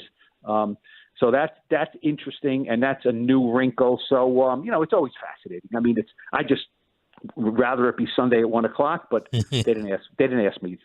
Paul, what's the pizza in your profile pic? What's the pizza in my profile pic? It is a place called Umberto's. Okay. Which is on Long Island, which is the best pizza I've ever had. Some people, you know what? Quick story on Umberto's Pizzeria. Okay, in 2007, there's a guy named Big Daddy Salgado who sells insurance to all these players, and he lives near me in Long Island. He played. You don't like Big Daddy Salgado? Big fan of Big Daddy. I don't know if I like Big Daddy selling insurance. His name is Rich. He's a great insurance guy. He played football at Maryland, and he became buddies with Michael Strahan. You asked me the pizza question, guys. You're going to have to sit for this. Oh, I'm in. That's all I cared about the whole interview was the pizza. So you opened up the can of the box of pizza. You're getting the whole can thing, of marinara, the whole pie. And so he was friends with Strahan. He started bringing like 10 or 12 pizzas from Umberto's every Friday to the Giants facility. Okay, it was such a big hit. He said, okay, the next week they said to Strahan, where's the pizza? So every Friday, 12 fresh pies were brought to, so much so that throughout the playoffs, in the Super Bowl in Arizona, Umberto's shipped Umberto's pizza to the Giants for the Friday night of the Super Bowl 42, and they beat the Patriots. So you can't convince me that it wasn't Strahan and O.C. Umenyor and Justin Tuck going after Brady. It was the pizza in my profile picture, which is near and dear to my heart and my stomach, that played a part in that victory. So there's my Umberto's pizza story wrapped into one nice, neat bow there for you. Please come back on when the Cowboys face the Giants again. You were fantastic. Enjoy Sunday and the weekend, Paul. Thank you. Guys, thank you. Take care. Awesome. Paul Schwartz, New York Post. Man, so pizza, I can't have pizza much anymore because of my stomach. That pizza looks good. I will deal with anything the next day to get that in my mouth. That looks fantastic. Mark, I only asked that to get Bobby a pizza place to go out there. I went to a good one last time. I went to Benny Tudino's. That's a popular spot. What's it called? Benny Tudino's. Okay. Yeah. Is that where you met the Tolo? Yeah. And like Portnoy's reviewed it. He says it's good pizza. He's done reviews there. I got a spot for you. It's a bit of a hike. You have to take the train, but you're on the train. You're on the train system. I got a place for you to go. Conti's. You've heard of that? I have not heard of it. He did a review of that. Oh, okay. It's fantastic. That was a perfect segue from Paul Schwartz as well. He's talking about OC and Strahan and Eli and the old days. And that leads us to the first season edition of High Low. The NFL season is upon us, ladies and gentlemen. It's time for a little NFL High Low. It is a Cowboys-Giants past and present players only High Low. No coaches, no GMs. Standing Ryan. No Bill Parcells. Standing Ryan. Sean, you want to stand? Say that one more time. It is a players only past or present High Low for Cowboys-Giants. And we start the year in 2007. That's when I first started watching football, so I don't care about anything before that. My gosh. It's his game. Now, I believe, Sean, we're going to start with you here. Why? Because Ryan picked you to start. Cool. So I know it's not because I'm the defending champ. Yeah. I don't recall who's. Oh, is it Bobby? It is me. Well, you get to go third today, Bobby. So the rules are simple. I asked Sean, RJ, Bobby, high pitch, low pitch. They choose. I play a 10-second audio clip worth 3 points. If they get it wrong, I then go to a first clue for 2 points. If they get that wrong, it's a second clue for 1 point. And how many pins will be thrown at me? The world may never know. Bobby's already getting his 2 pins ready to go. Yes. In the studio. So one for the plug and one for the load. Sean, high Kevin pitch, Gates. low pitch to start us off. Let's go high. High for 3 points. All the attention should be on this young man, his recovery. For sensible people like us here to say that it didn't affect anybody at this network, nobody at this network minded, that's a lie. Don't talk next time on my clip. Michael Strahan. Well, 3 points to start us off. I mean, RJ's upset. He's going to play for me, whoever that linebacker was Paul Schwartz just told us about. Austin. No, Austin. Call not going to work here anymore? Yeah, Bobby Shmurda or whoever he said he was going to play. All right, so Sean has easy 3 points. RJ, you're up. High pitch, low pitch. Well, I was going to go low and give these fools a chance, but since you gave him some Michael Strahan, whatever his name is, contraband, I'm going to go high. High pitch, 4, 3 points. We really felt like we were playing in the playoffs this month. 4 weeks ago, it was, you felt like if you lost the game, you were going to be out. So we're just going to keep the same approach we've been having. Put our head down, go to work, attack the team we play, and go play. Tony Romo. RJ has tied. RJ has tied. Look at what's in these veins. Now, don't pay no attention to the marks. Look what's in those veins, though. I hope your blood pressure spikes. It has. Mine's so about to. back-to-back 3 Dangerous points. levels. Bobby, the pressure is on. High pitch, low pitch. Let's go high, Gene. High again. I have to get better. I had to play at this position and what I'm asked to do, and so, but yeah, I mean, I've never been in a situation there. Peyton, I hate you. That's tough. That is tough. All right. Austin Colantaro. It's 07 on. That's Zach Martin. Oh, man. Close. Not really. Hate Oh, there's to one. see it. Okay, Bobby. High pitch. Oh, wait, you already did that. I'll give you clue number 1. He represents RJ's type of orange, but was more than just a volunteer in his playing career. Jason Witten. Got a high-scoring affair. High-scoring affair. 3-2. So now we go back to Sean Sharif. High pitch, low pitch? High. High for 3 points. I need a win. We're just competing, and everyone's excited. First day of pads, get out there. We got to do a better job, controlling that and making sure we're controlled in our enthusiasm and excitement.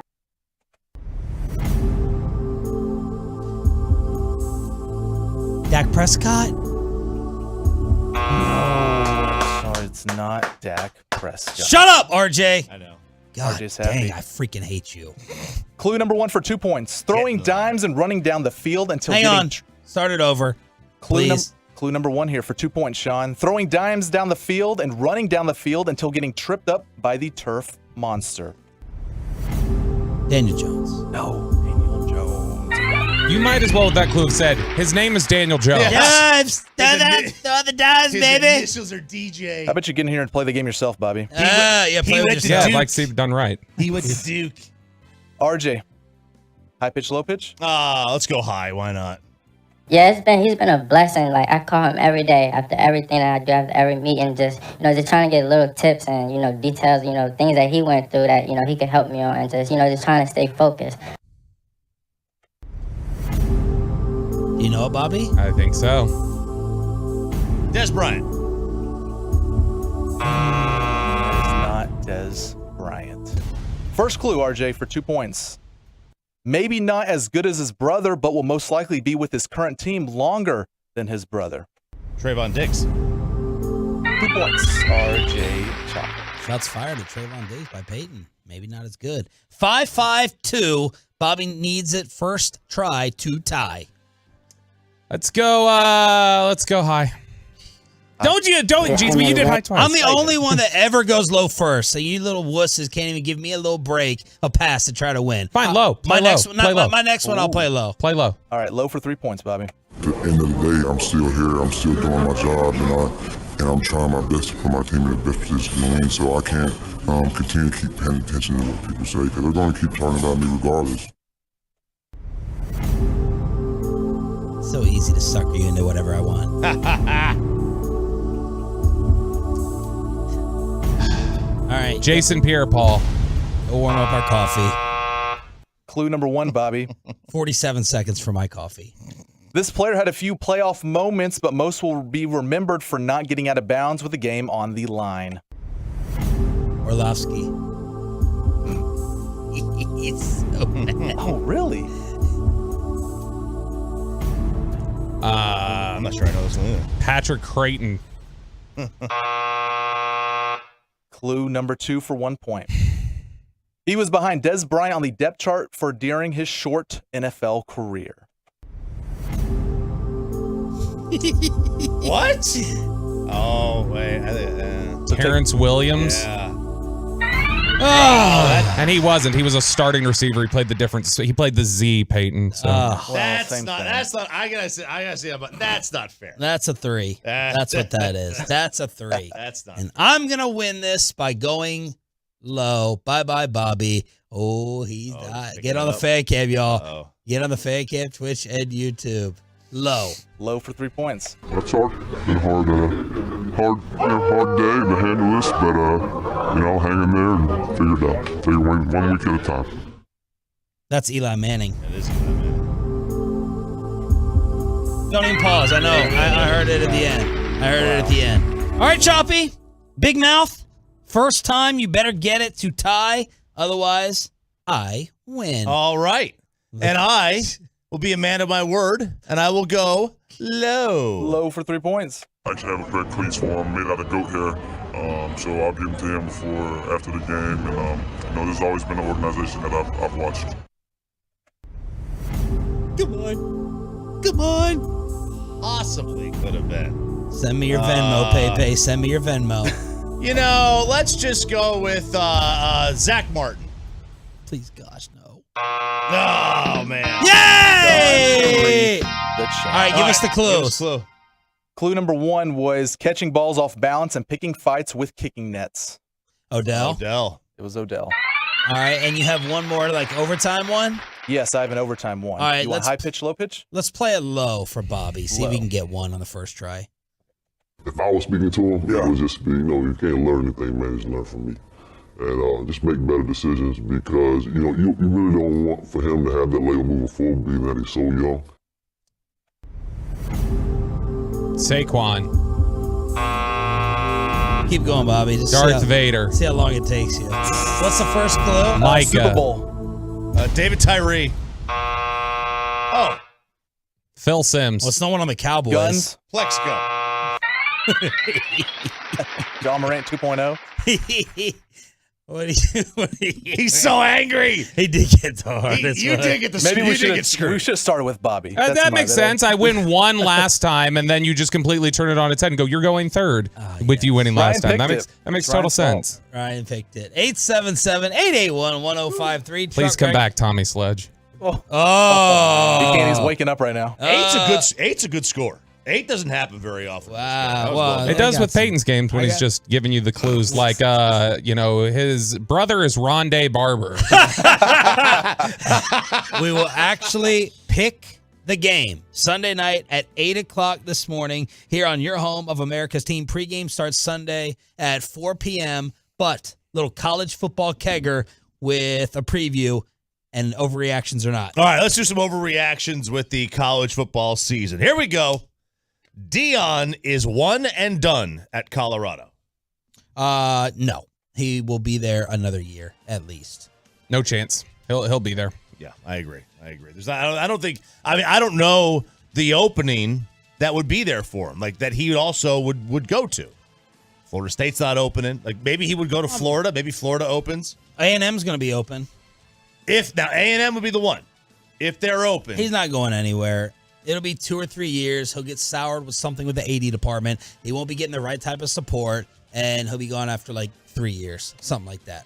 All right, next one. Namor, Colorado. Travis Hunter and Shador are the biggest threat to Caleb Williams' Heisman. By the way, Caleb Williams in a very funny Wendy's commercial I saw yesterday with Matt Leinart in it as well. Caleb Williams getting that NIL Wendy's money. Mm-hmm. That burger looks decent too. How good is Drew Aller? Man, Drew Aller looked good. He looked very good. He was really good week 1. And Sam Zaddy, sexy Sammy Hartman. No, Drew Aller's a bigger threat. Drew Aller? Mm-hmm. Okay. I'm not going to disagree with that one. This is their best offense they've had. And they got to prove they can beat Michigan. I mean, honestly, depending on how quickly he takes hold and he's able to play, and if he keeps doing stuff on special teams, it could be Zachariah Branch on his own team. Could be. Travis Hunter will be more of a threat than Shador, in my opinion. Boy, I tell you, if you play both sides of the ball, if he plays 140 snaps a game all year, you might as well just give it to him. In cooler conditions than Fort Worth. Yeah. The altitude may play a factor in Boulder, but we'll see. Oklahoma is a force again. 73-zip over Arkansas State last week. Absolutely not. They're not. Look, I will give them this. Venables ran into an awful situation in that roster had become pretty depleted by the time he stepped in there. Transfer portal, yeah. But yeah, and I mean, like they had to completely rebuild the quarterback. They had some issues with a couple different O-line transfers. So, I mean, he's having to rebuild. I think they're better than they were last year. I don't think they're back to being Oklahoma yet. Yes, I agree. Not back yet. Not Arkansas back. State, so what? Yeah, not back yet. The Big 12 is the worst of the Power 5 conferences. They had a bad week last week. A very bad week. Tech losing to Wyoming. Baylor losing to Texas State. Yes. You had, who was one other one? It was Big 12's the worst? I mean, it's to Colorado. It's the ACC or the Big 12, but it's the Big 12. It's one of the two. It's the two-horse race. Pac-12 went 12-0 last week. Well, forget about just last week. What's going to happen at the end of the year? Yeah, I mean, what do you think? Is the Big 12 going to be the worst of the Power Fives?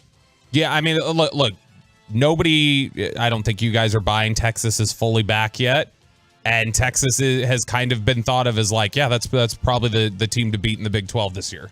I would assume right now they're probably I think Florida State is basically a lock at this point. Okay, for the Final but Four. give me the second and third best teams in the ACC. Florida State and Clemson are probably better than Texas and whoever you want to call the number 2 team in the Big 12, which is kind of muddied right now. It's very, very muddied. And I don't even know if Clemson's the second best team. It could be North Carolina.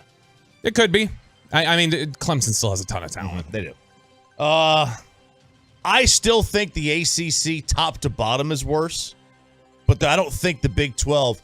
If Texas doesn't beat Alabama, they don't have the playoffs. And we feel great about the Pac-12. I mean, right now they have a number of they're loaded in terms of top 25 right now, but I'm just judging confidence level in Oregon and Oregon State and Utah. I think Oregon State is going to win that conference. I'm very bullish. Is it bullish? Very bullish on Oregon State. Pac-12 is the most entertaining, stacked conference with quarterback play this year. Their quarterbacks are top to bottom really, really strong. DJ, Penix, you got Cam Rising, Bo Nix. Bo Nix. We forget about Bo Nix. Caleb Williams. And then you got Caleb. They're pretty legit. Brian Kelly is on the hot seat. Bam. What did he say the other day?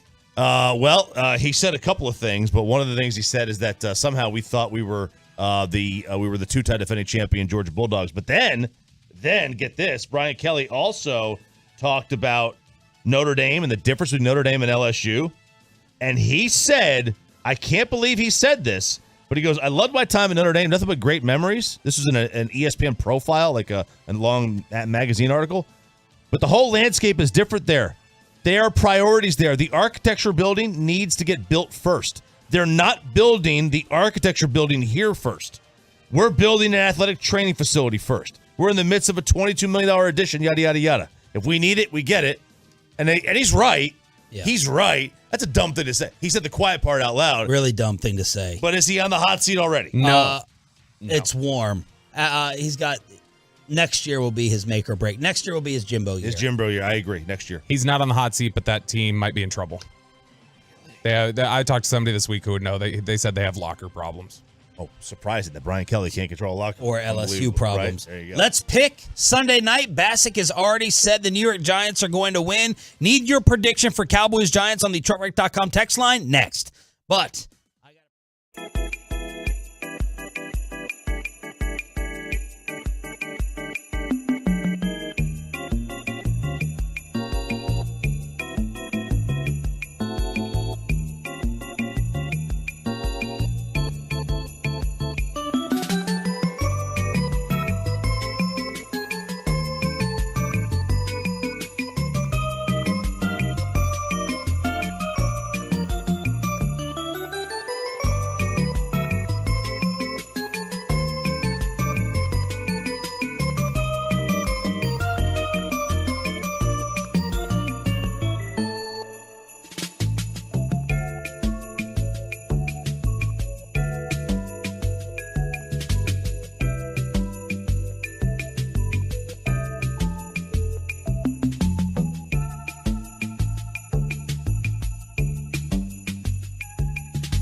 From our fan studios, secured by DFWsecurity.com, this is Sean and RJ on 105.3 The Fan. Let's pick the opener. Sunday night predictions. We'll do it every Friday at this time here on Sean, RJ, and Roberto. Our Cowboys insider is Bobby Bell. 4 o'clock pregame. Brad and Babe with the call. Then the postgame on your home of America's team. Get the picks in. Truckwreck.com text line at 877-881-1053. 877-881-1053. We have season predictions coming up. We have Mike McCarthy joining us for the first time this season at 8:40. We'll have some degenerate football picks as well. Nick Eatman. Mike Bassick leads Crosstalk at 9:40, where I guess we're having State Fair food. I have not gotten that memo. Oh, yeah. Apparently it went to Kevin and Corey. I'm not going to be able to partake, unfortunately. I'm going to have to circle back and maybe see if there's something I'm allowed to have because I got my soda weigh-in today. Okay. And so I'm going to have to circle back and see. Calories don't hit for like 10 hours. I don't know if that's true or not. I don't think it is. I don't think it's true. I'm just trying to get you to be able to eat some. I wish. 5 things, Choppy, that you want to see Sunday night in the opener. All right. Well, number one, this harkens back to what we talked about with Mike McCarthy. Not run the damn ball. Oh. They already run it too much, especially on first down. Just go look at last year. Don't fix what isn't broke. This offense is litty. Litty, man. You don't need to fix the offense. That's number one. Number two. Well, I'll counter that. Okay, go ahead. The Giants' defensive line, when Tyler Smith does not play. What's going on with Tyron now? Tyron has an ankle. It popped up on the injury report yesterday with an ankle. He was limited. Tyron's hurt. And so, yeah, that's. I mean, it doesn't sound like it's anything. I view it as Tyron should probably be on the injury report just until he retires. Like, he's going to be banged up forever. Tom Brady? Yeah. Well, he should have been on the bench, but some of you wanted him starting at left tackle. Best five. Just rip the Band-Aid off and let Tyler Smith take over at left tackle. But slowing down these defensive linemen off the Giants may need to run the football versus just dropping back if you're going to have this banged up and missing offensive line. So that's my only counter to that. Yeah, they want to run the ball, go for it. Like, I just hate the first and 10 runs. I mean, that just it puts you in a tough spot. It oftentimes puts you in a tough spot. Yeah, I mean, this is...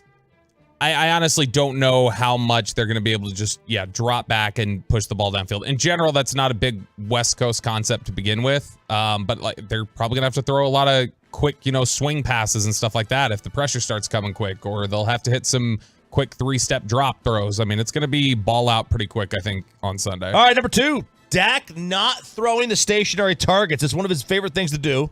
Throw to a curl route guy. Thankfully, the new system, Bobby, is not the Linehan system of just run curl routes all day. I would disagree with that assertion, by the way. That he likes to throw to stationary targets? Yep.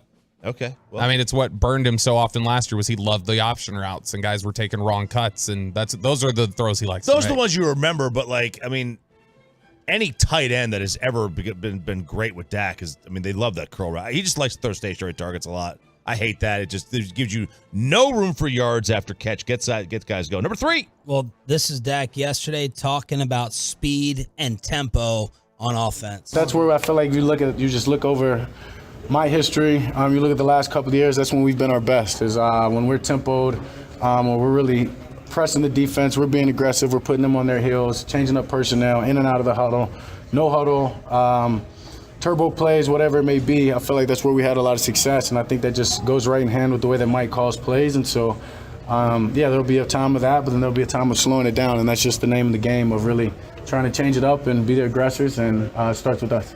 Best the Kansas City offense looked last night, right before the half. Mm-hmm. More up-tempo. Yep, that was offense. it. Absolutely. 3 big pass plays, 25 yards or more, and then basically nothing but drops the rest of the night.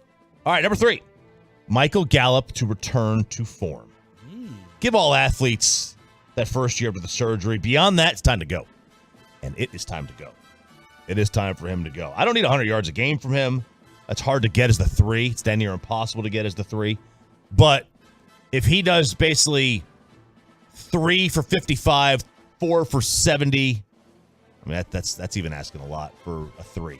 But if he's at 3 for 55 every game, we'll take that and run with it. Yeah, he looks more comfortable this year than he did last year. Last year, I think he went the entire season without feeling comfortable or confident in his knee. Number 4, lockdown corners. On paper, this is the best cornerback tandem this team has had since Terrence Newman, Mike Jenkins. Terrence Newman, Anthony Henry, maybe, yeah. Maybe, right? Yeah. Back in that day, somewhere in that. Now, both Newman and Jenkins made the Pro Bowl in 2009. I think anything less, I'm expecting both these guys to make the Pro Bowl this year. Ooh. Making the Pro Bowl is not a big deal anymore. Oh, yeah. Right? Didn't they get rid of the Pro Bowl? Yeah, but they still name it, right? Yeah, you still get named. You still get named. So, so both those guys, at least being in the discussion, that would signify really good secondary. And then number 5, Deuce Vaughn, man. I want to see it. I want to see it. The big playability he has, it's fun. I want to see it all. I want to see what he's got. The burst he has, I'm infatuated with it. So, there's your 5. All right, Bobby, your preview and pick. And Pepe, let us know what the Tolos are thinking. How many people are going to be like Bassick and pick the Giants to win this one at 877-881-1053, truckwreck.com, text line. It's funny. I think if you look at the Cowboys offensive line versus the Giants defensive line, Giants offensive line versus Cowboys defensive line, the receiver corner matchups, if you were to measure all those in terms of who has the advantage when you stack it up of this position going up against this position, I think the Cowboys had the advantage in just about every respect other than, and even before the injury started stacking up, other than the Giants defensive line coming for your offensive line. Azeez Ojulari, Kayvon Thibodeau, both effective pass rushers. Thibodeau, a guy that the Cowboys had as their number 1 player on the board based off of the sheet Jerry showed us after the draft one year. And then the interior there, Dexter Lawrence, Leonard Williams, those are really stout interior defensive linemen. So I think them having that one advantage and then you add the injuries to it, that's enough to be a domino that pushes over and makes things really tough on the entire offense and sort of neutralizes the benefits you may have of your receivers versus their corners and things like that. So I do think this will be a tough game. I don't think it's totally impossible to see the Giants winning it. But I'm going to go Cowboys 20-13. I think it's low scoring. Wow. 20-13. Mm-hmm. I'm going to go 24-17 Cowboys. And I'm going to agree with Corey Majors. The wide receivers will be too difficult to handle. We'll be in here glowing about Brandon Cooks on Monday and or CeeDee Lamb. It'll just be too much. I'm very interested and excited to see this West Coast passing attack. With Dak's rhythm and maybe accounting for some problems up front with the offensive line, injured or missing. Daniel Jones will have 1 or 2 turnovers. Micah Parsons unleashed, and the Cowboys win. This is going to be about Daniel Jones' legs because I don't trust him throwing. 24-17 Cowboys. Right now, it is a 3.5-point spread. You want some betting trends in this game? Sure. Care for them? Since 2016, Cowboys are 3-4 ATS in week 1 against the spread. 2-5 straight up. And the under is 5-2. So 71% of the time the under hits. Why does that matter? Because it just shows generally the team early on when they come into the season, we think more highly of the offense and they're a little bit overvalued on the market, and then the market corrects itself as you move on. They're 1-2 against the spread on the road and 0-3 straight up in week 1 since 2016, and the under is 2-1. They have missed the under and the over-under by an average of 8 points. So it goes way under on the road in week 1. History's pointing to the Giants and the points and the under. Home division dogs in week 1 since 2012 are 87% cover rate. They cover 87% of the time. Wow. Home division dogs. Also, so that's good for the Giants. It's good for the Giants. Also, another good one for the Giants. Teams that didn't play their quarterback in the preseason last year were 3-8 in week 1.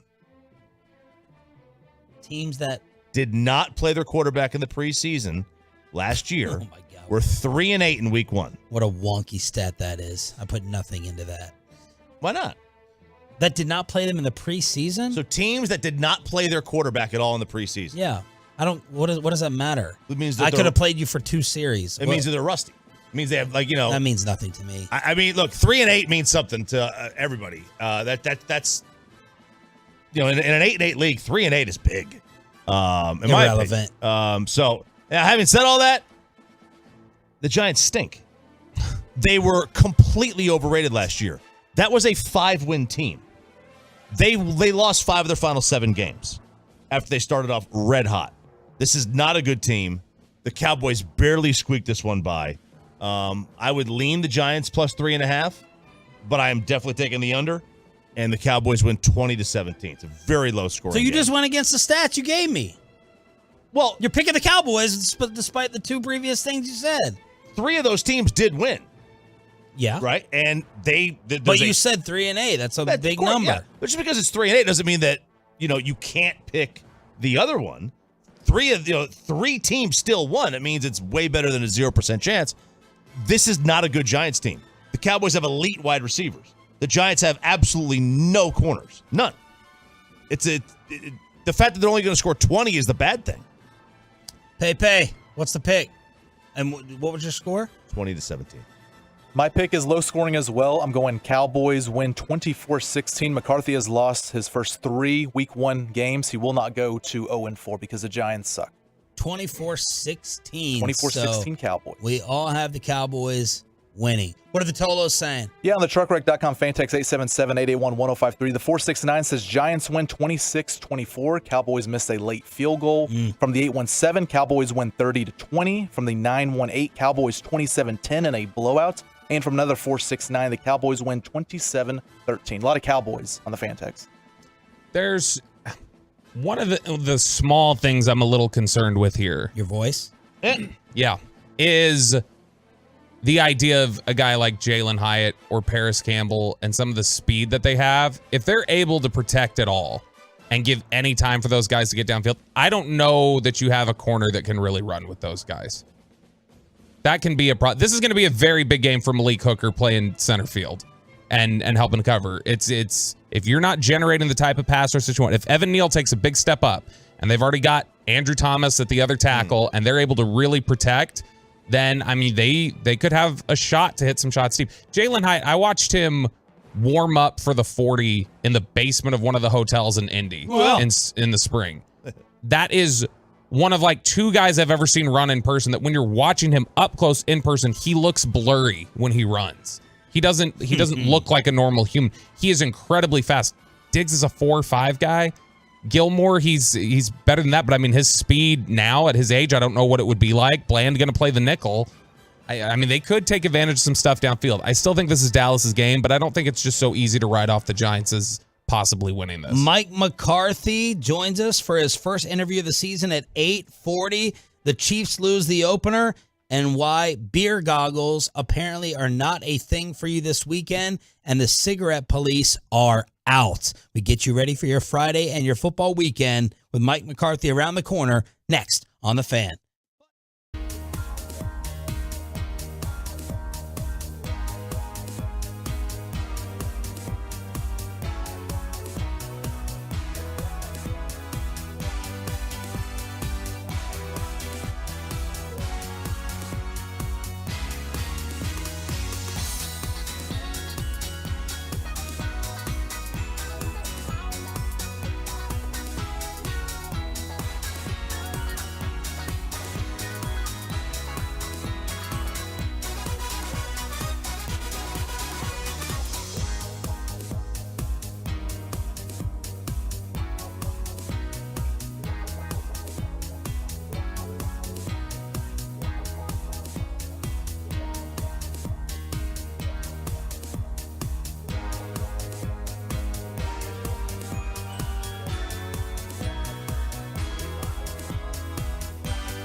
Happen. Frankel and Frankel are the go-to attorneys for car and truck wrecks in DFW.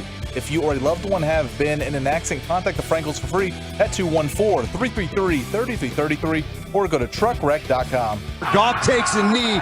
Say good night. This game's over. Two teams will meet out in the middle of the field to say job well done, job better done on this night by the Detroit Lions. They have come in and knocked off the Super Bowl champs. 21-20, the final score here at Arrowhead Stadium. Job better done on Lions Radio as they go into Arrowhead and beat the Chiefs without Kelsey, without Chris Jones last night to open up the season. Sean, RJ, and Bobby. By the way, Vegas has Detroit as the favorites in the North, 7-5. Then Minnesota, then Green Bay, then Chicago. Oh, wow. Yes. What were you expecting? I thought Minnesota would be lower. Behind? I thought. Don't tell me you think the Bears would be over the Vikings. I think. I guess because you picked the Bears as a playoff team. Everyone seems to be down on Minnesota and up on Chicago. Yes. So that just surprised me. I last is really what surprises me for them, that they're last of the division. You would have Green Bay last? There's such an unknown at quarterback with Green Bay. Even if there's an unknown Fields, we still know he's the most efficient. He's the most efficient runner in history. If he could just throw a little bit, yes. He's such a good runner. If he could just throw a little bit, that completely changes the ballgame.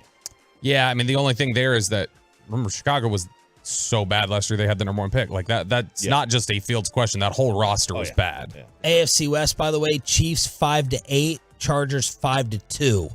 Then it plummets down to the Broncos and the Raiders. But awesome win for the Lions, despite missing Kelsey and Chris Jones and getting help from Kadarius Toney. I need what Andy Reid did last night is criminal. The biggest play of the game at the moment was that 4th and 1, and he puts Blake Bell under center, trying to get cute. Yeah. You have Patrick Mahomes. You do not ever put somebody else under center voluntarily. Ever. They get a little too cute. Yep. They do. And what, is it a little sidebar? Whatever. Do we talk about Andy Reid's clock management anymore? No. No. Why? Patrick Mahomes. We don't talk about it. We don't talk. It's amazing how you just forget about those. You don't even never forget about it. It's fixed. It's fixed because your quarterback's God. That's how it's fixed. Ben, you took the ball out of his hands.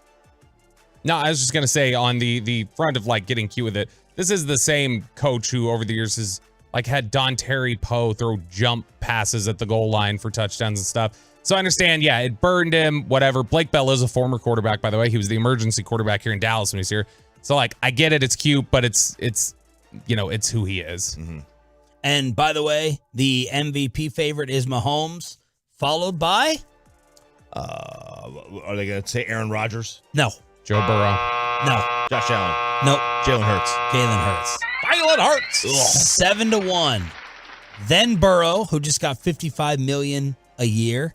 Then Allen at 8-1. Lamar 9-1. Herbert 10-1.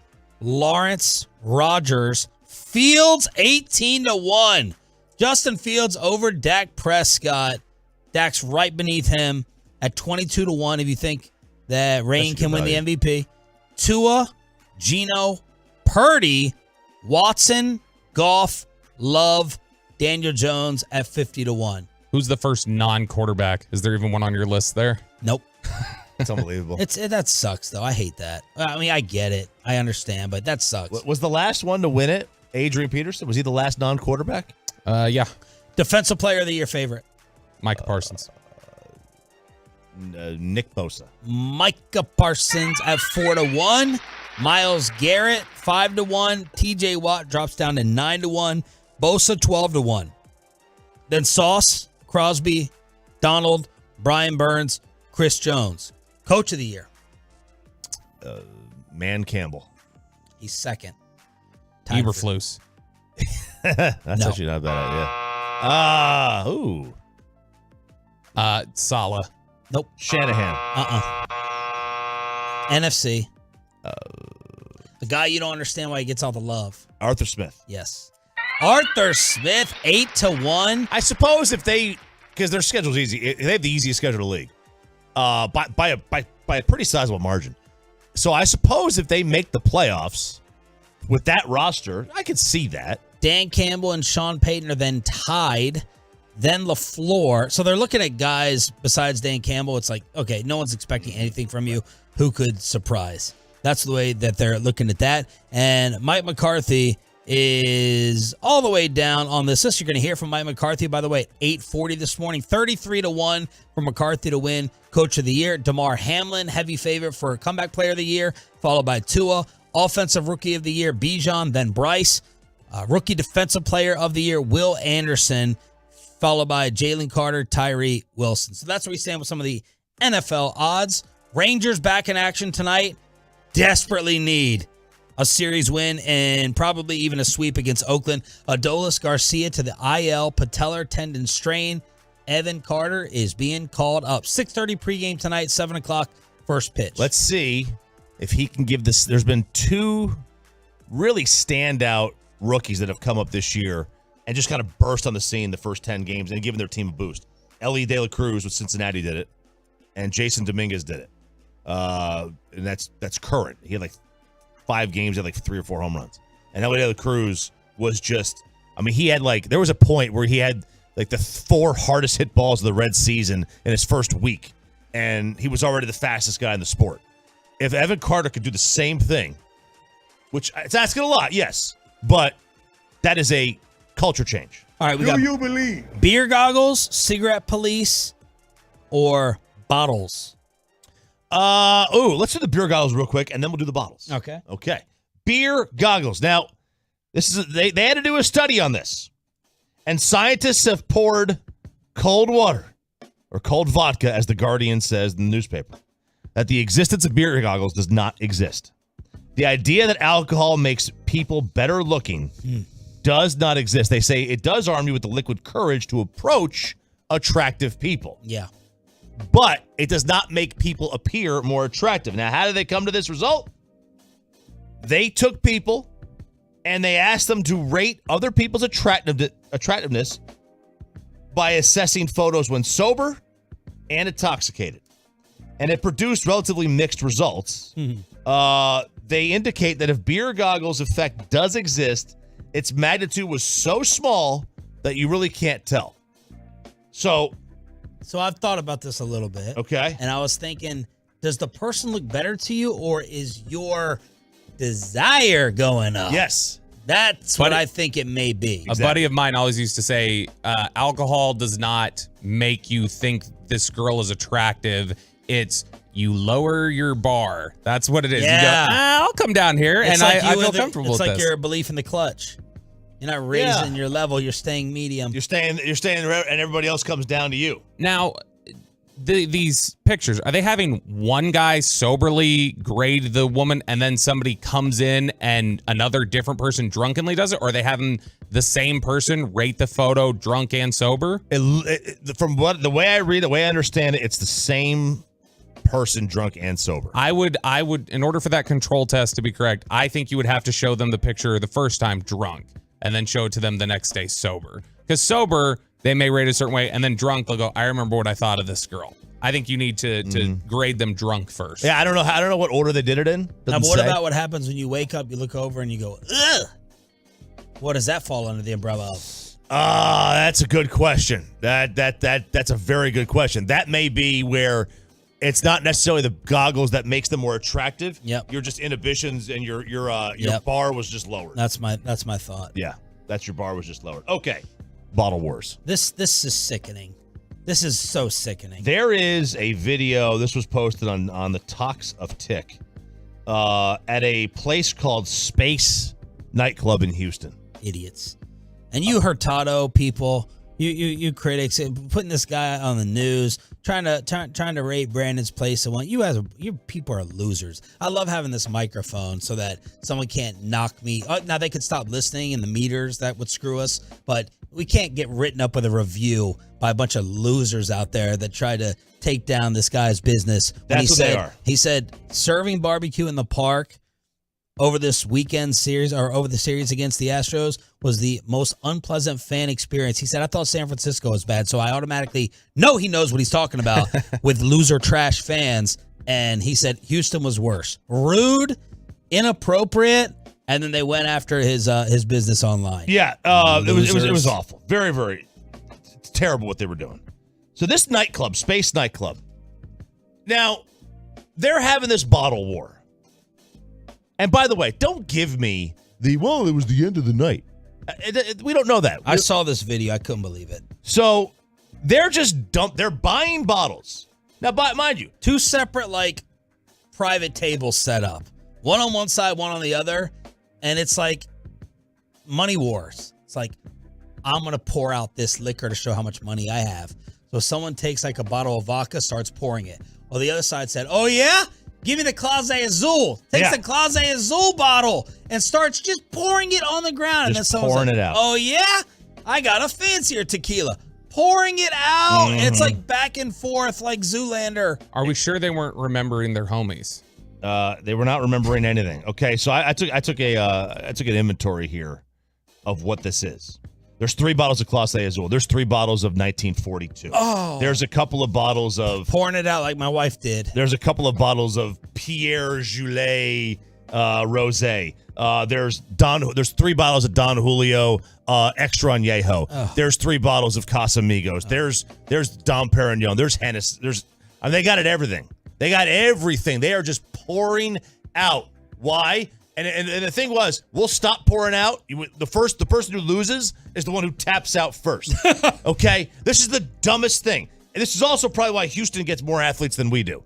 Because they have scenes like this that only people with obscene amount of money want to do. Yeah. But this is it. And by the way, there are 3 reasons men live. To get women, to impress your boys, and to do things for money. There is not a single woman in the world that is like, oh man, boy, the way you poured that bottle out, it got me so hot. Okay? Not a single woman has ever said that. Not a single girl in there. You know what she would have said? Dude, save that. Bring it home. Cap it, and I'm going to put it in my purse. That's what you do with the bottle at the end of the night. Honey, stash this away. Let's go. Maybe this is the liquid version of making it rain. That's what it is. Yeah. Going up in there, it's sickening. Oh, my heart was hurting watching this all be poured out. Mike McCarthy joins us for the first time this football season to preview the Giants next.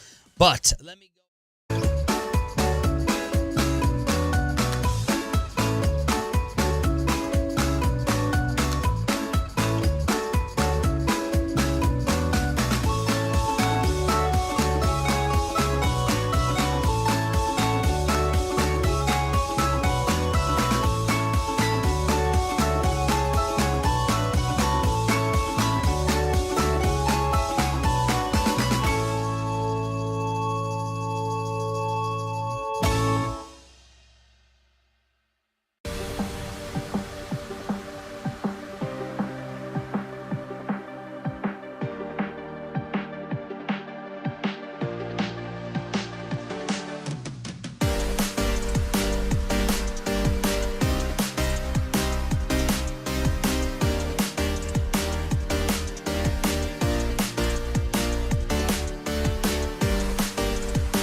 Definitely,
And it's back to Sean and RJ right here on 105.3 The Fan. Segment here brought to you by Classic Chevrolet. Labor Day savings are back in a big way. Shop their biggest holiday savings of the year on over 700 new Chevys. See them all today at ClassicChevrolet.com. Do not wait. The best Chevys with the biggest holiday savings do sell fast. This is Texas. This is Classic Chevrolet. Relax, enjoy the difference, and find new roads. NFL season predictions and college football degenerate picks from RJ at 9. Nick Eatman, 9:20. He's going to New York with Bobby Belt.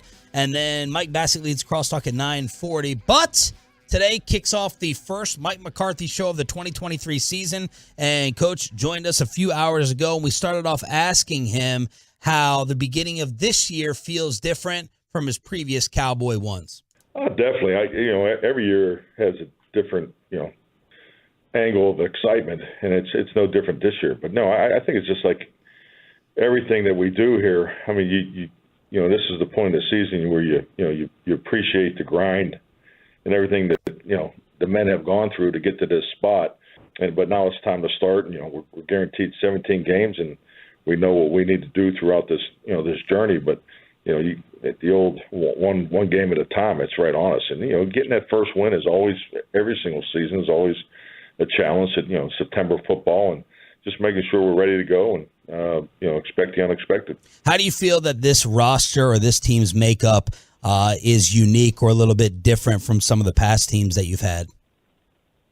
I love the makeup of it. And I think just like anything, we've been pushing ahead here since April together, and you take a while to once you fill out that 90-man roster after the draft and so forth. But since then, I think we've done a really good job of tailoring the scheme to the players, and I will say the readiness in certain positions is extremely high. So there's so much to be excited about. But I'm still in that mode of we got to clean up some things today, and we'll be ready to go Sunday night. So communication offensively was something the guys talked about throughout the entire offseason. What is your comfort level in terms of offensive communication with some of the changes that you're making based upon some of the things you wanted to clean up from last year? How comfortable are you with where you guys are now?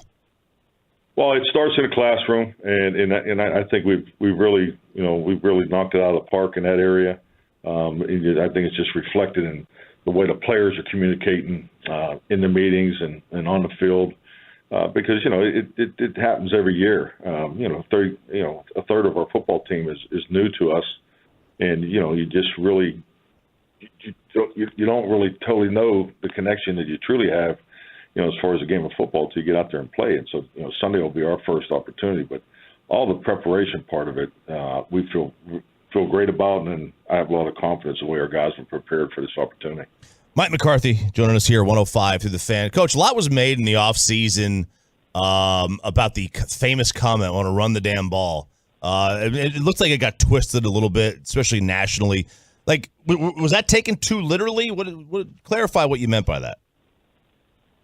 Yeah, definitely. I mean, it was part of a conversation, really talking through just the history, the short history of my time here offensively. So run the damn ball was more of a it was referring to back in 2020 when when we were first going through this system and defining the system under Kellen and the direction that we want to go as a team. And it was more of a reflection of your players. We had Zeke and Tony, and those two guys needed to touch the ball. And if you look at the way we played in 21 and 22, I think it's a better utilization of the the complementary football formula that we're about here. So so the comment was in reference to back in the beginning of developing an offensive philosophy and an outlook. So I guess I'm responsible. I should have probably addressed it back then when it was taken that way. But I didn't. Like I said, it was a conversation more about the history of how the offense evolved from 2020, 2021, 2022. What a great long answer. We're wasting time on Factor here. Come on. All right, Coach. So we've gotten a lot of questions from fans, about they just keep hearing West Coast offense tied to this. And for the fans who don't know what, all the X's and O's and the deep dive and stuff like that, how would you just kind of explain the broad philosophy behind what the West Coast offense is? If you look at the, history of the league offensively, there's primary systems that have been in place, for decades, obviously. And, and then, once, the game's evolved, coaches, from different systems, you end up taking different, thoughts from one system to the other. And that's very common now. So, but there's always an origin, a foundation of what you truly believe in. Because, today you're definitely going to be challenged. So you do need some of the other concepts from the other offensive systems. But the West Coast offense is really the design of making the quarterback successful, and just there's particulars in the pass game that are different than the way we've done it before. And it's just really you see a lot of common schemes in this game, but it's really how you coach those schemes and the details of what you believe in. And the West Coast offensive system has been around forever, and it's just definitely a system I believe in. How has Dak taken ownership of this offense? Well, he's taken great ownership of it. It's a quarterback-driven system, and it's about making them successful. And the starting point is, a healthy run game and a protection, system that gives you the ability to play to the quarterback's feet and the time clock of the receivers and all those particulars. Coach, we know Brian Schottenheimer obviously is the offensive coordinator now. You're going to be calling plays on game day. What will Brian Schottenheimer's role look like on game day? What sort of responsibilities will he have? No, Brian will be right in the middle of everything. I mean, he's on the field. We're working counter each other on the field as far as when the play entry is going in and the communication network. He'll be right in the middle of the adjustments with the quarterbacks. when the defense is on the field. He'll be one of the key communicators in our network. Mike McCarthy here on 105.3 The Fan. Two big offseason additions that we were all kind of blown away by in training camp. The impressions of Brandon Cooks and Stephon Gilmore throughout all the offseason work. Better than advertised. I mean, they come in here with very high level of professionalism. What they've connected with their teammates has been super impressive. So then on top of that, they're outstanding football players. I mean, these guys really know their craft. They have a high understanding of the game, the game within the game, the details and particulars, and the way they share the cross the hall format that we have in place here. So they've been great additions. Having seen him, and been around him, why is Brandon Cooks traded like every year? Like, can you figure that out? No, I couldn't figure it out before, and even more so now. I mean, he's a joy. He's a joy to have, part of our program. I mean, he's a joy to be around every day. I mean, he loves football. He has a high passion for football. I mean, he's a great teammate. So, and he just goes over 1,000 yards every year. I don't know what else to. I'm just so happy he's here. That's for sure. Coach, with the way that the preseason is nowadays, with not playing a ton of starters, how tough is that transition to the first game? What natural sloppiness do you maybe expect? We didn't get a ton of penalties last night. I'm wondering, are guys going to be gassed and cramping up? How is the new preseason, or the way it is now, carry over to that first real game with the issues that you may have arise? Well, it's definitely a threshold you have to pass over, and it's no different when you go out there for that, those first 20 plays of preseason football. So, but I think you just have to really trust your process and trust where you are as a team. That's part of the factors that go into our training camp method. So, which I think our guys have done a great job, and and we have we've got a system here of how we train, and as far as our trainers, strength and conditioning, and the information you have on each and every player. So. I feel really good about the conditioning of the team, so that's not a concern of mine. If anything, I think we may get some rain up there Sunday night. So, and living in this weather, it is part of it. So the way our guys trained, and I think the fact that we were able to go as hard as we did out there in California, I think that really helps us. So, but yeah, no, we're excited to get going, and you definitely you have to go get that first hit and all those things early. But I think the biggest thing is just to trust the plan and play the way we've been practicing. Talking with Cowboys head coach Mike McCarthy. Coach, when you look at, we've seen you out there this offseason working really closely with Dak. You've talked about how great it's been to work more closely with him. One of the discussion points about Dak is always people talk about his traits, and one of the first things they point to is his leadership and the intangibles and some of those things, and that goes without saying. What would you say you feel like is his greatest physical trait, his greatest talent as a quarterback in terms of, as a physical athletic trait? I think the biggest thing is I think Dak does an incredible job of working and improve on all the fine motor skill traits, and that's what I've been super impressed with. I mean his elbow and shoulder flexibility has increased significantly. Just in my time here, I think the program that he has as far as taking care of his body and change his body has been super impressive. But so my point is, I think his ability to make the different angle throws. I mean, you could see that in his game. So I'm definitely seeing the combination of the footwork and the improved arm stroke is really factoring. So I mean, you can see it in practice. And so, just his ability to throw the football. I've just been super impressed with the instinct of it. So I'd probably start there. Coach, we also saw yesterday Tyron Smith popped up on the injury report, limited with an ankle. We know that, Tyler Smith has been working his way back. Sam Williams, Donovan Wilson, those are kind of the key injuries in this week. Could you just kind of reset where you are right now with those guys in their rehab and specifically any update on what Tyron Smith is dealing with? Yeah, I mean, Tyron will know more today, but I think I think we're gonna be okay there. But yeah, those guys will. Today's our kind of a regen Friday day, so we'll have an extensive mock game jog through and that type of level. So we'll have a good feel after we get done with those guys today where they are. But most importantly, the Saturday practice is always the determining factor of who plays and who doesn't. Coach, does the West Coast passing attack help if you have some issues with guys missing up front with some of the quicker dropbacks, or is that an old, outdated thought? No, I think it's the way the game's has to be played. As far as regardless of what system you're in, I think you have to be able to make sure you have the things available for your players. And to me, it's about getting the ball distributed, how you do that, and like I said, there's a lot of common schemes in this league, and just people coach them differently. That's the beauty of the game. So I'm understanding the fine details of how you do it is I think what our players have done a good job of. Yeah, but so how you play the game, I think it just has to fit the game plan for this particular week.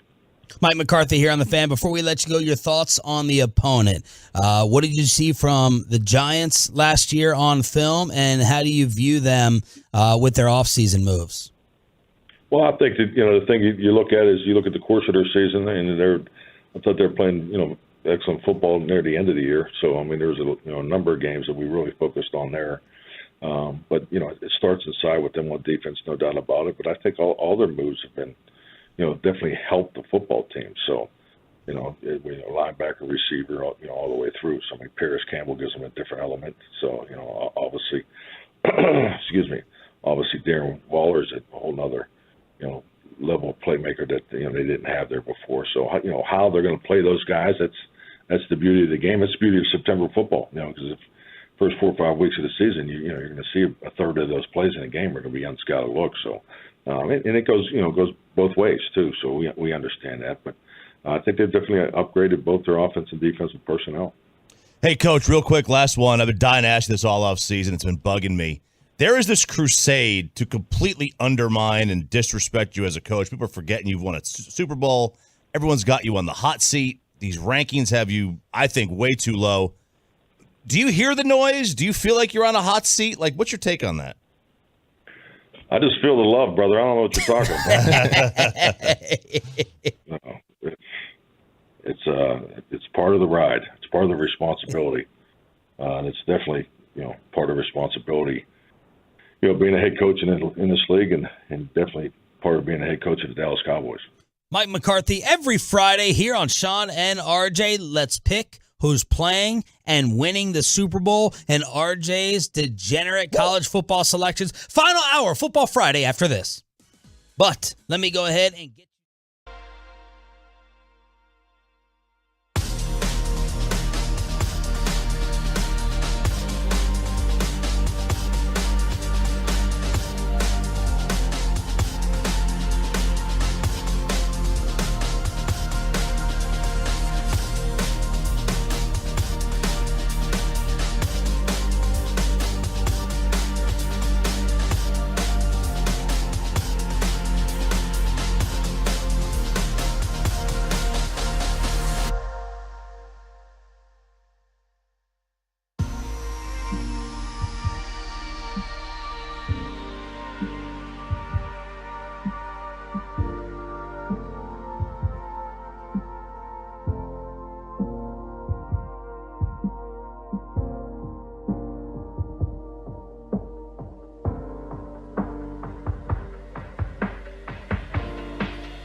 From our fan studios secured by DFWsecurity.com, this is Sean and RJ on 105.3 The Fan.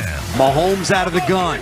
He's got it, wants to throw. Mahomes back, throws. It is incomplete, picked off by the Lions. Brian Branch with it left side. He's gone, baby. He's going to the house.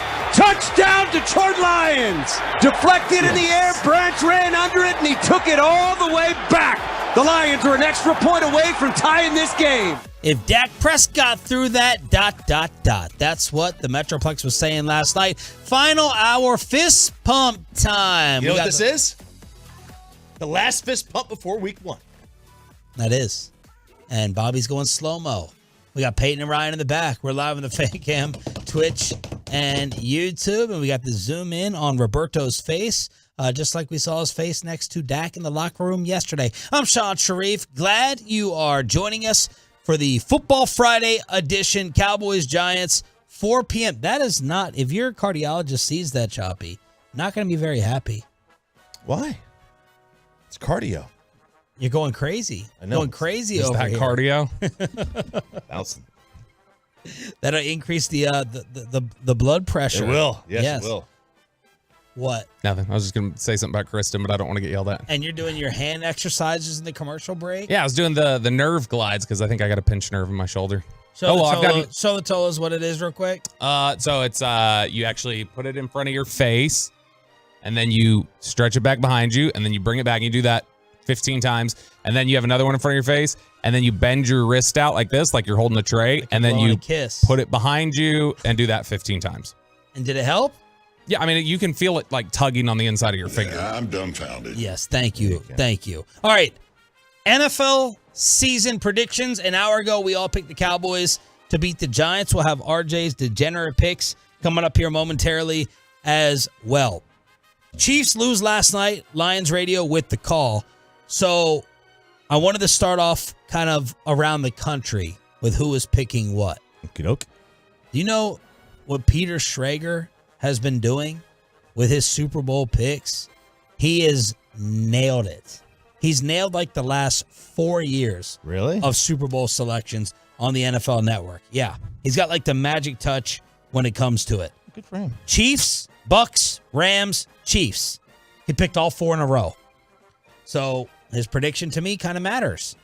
Yesterday on the NFL Network, he unveiled that the Super Bowl will be Kansas City over San Francisco. Okie doke. So he's trying for 5 years in a row. He's picking the Chiefs, who lost last night, to go ahead and win.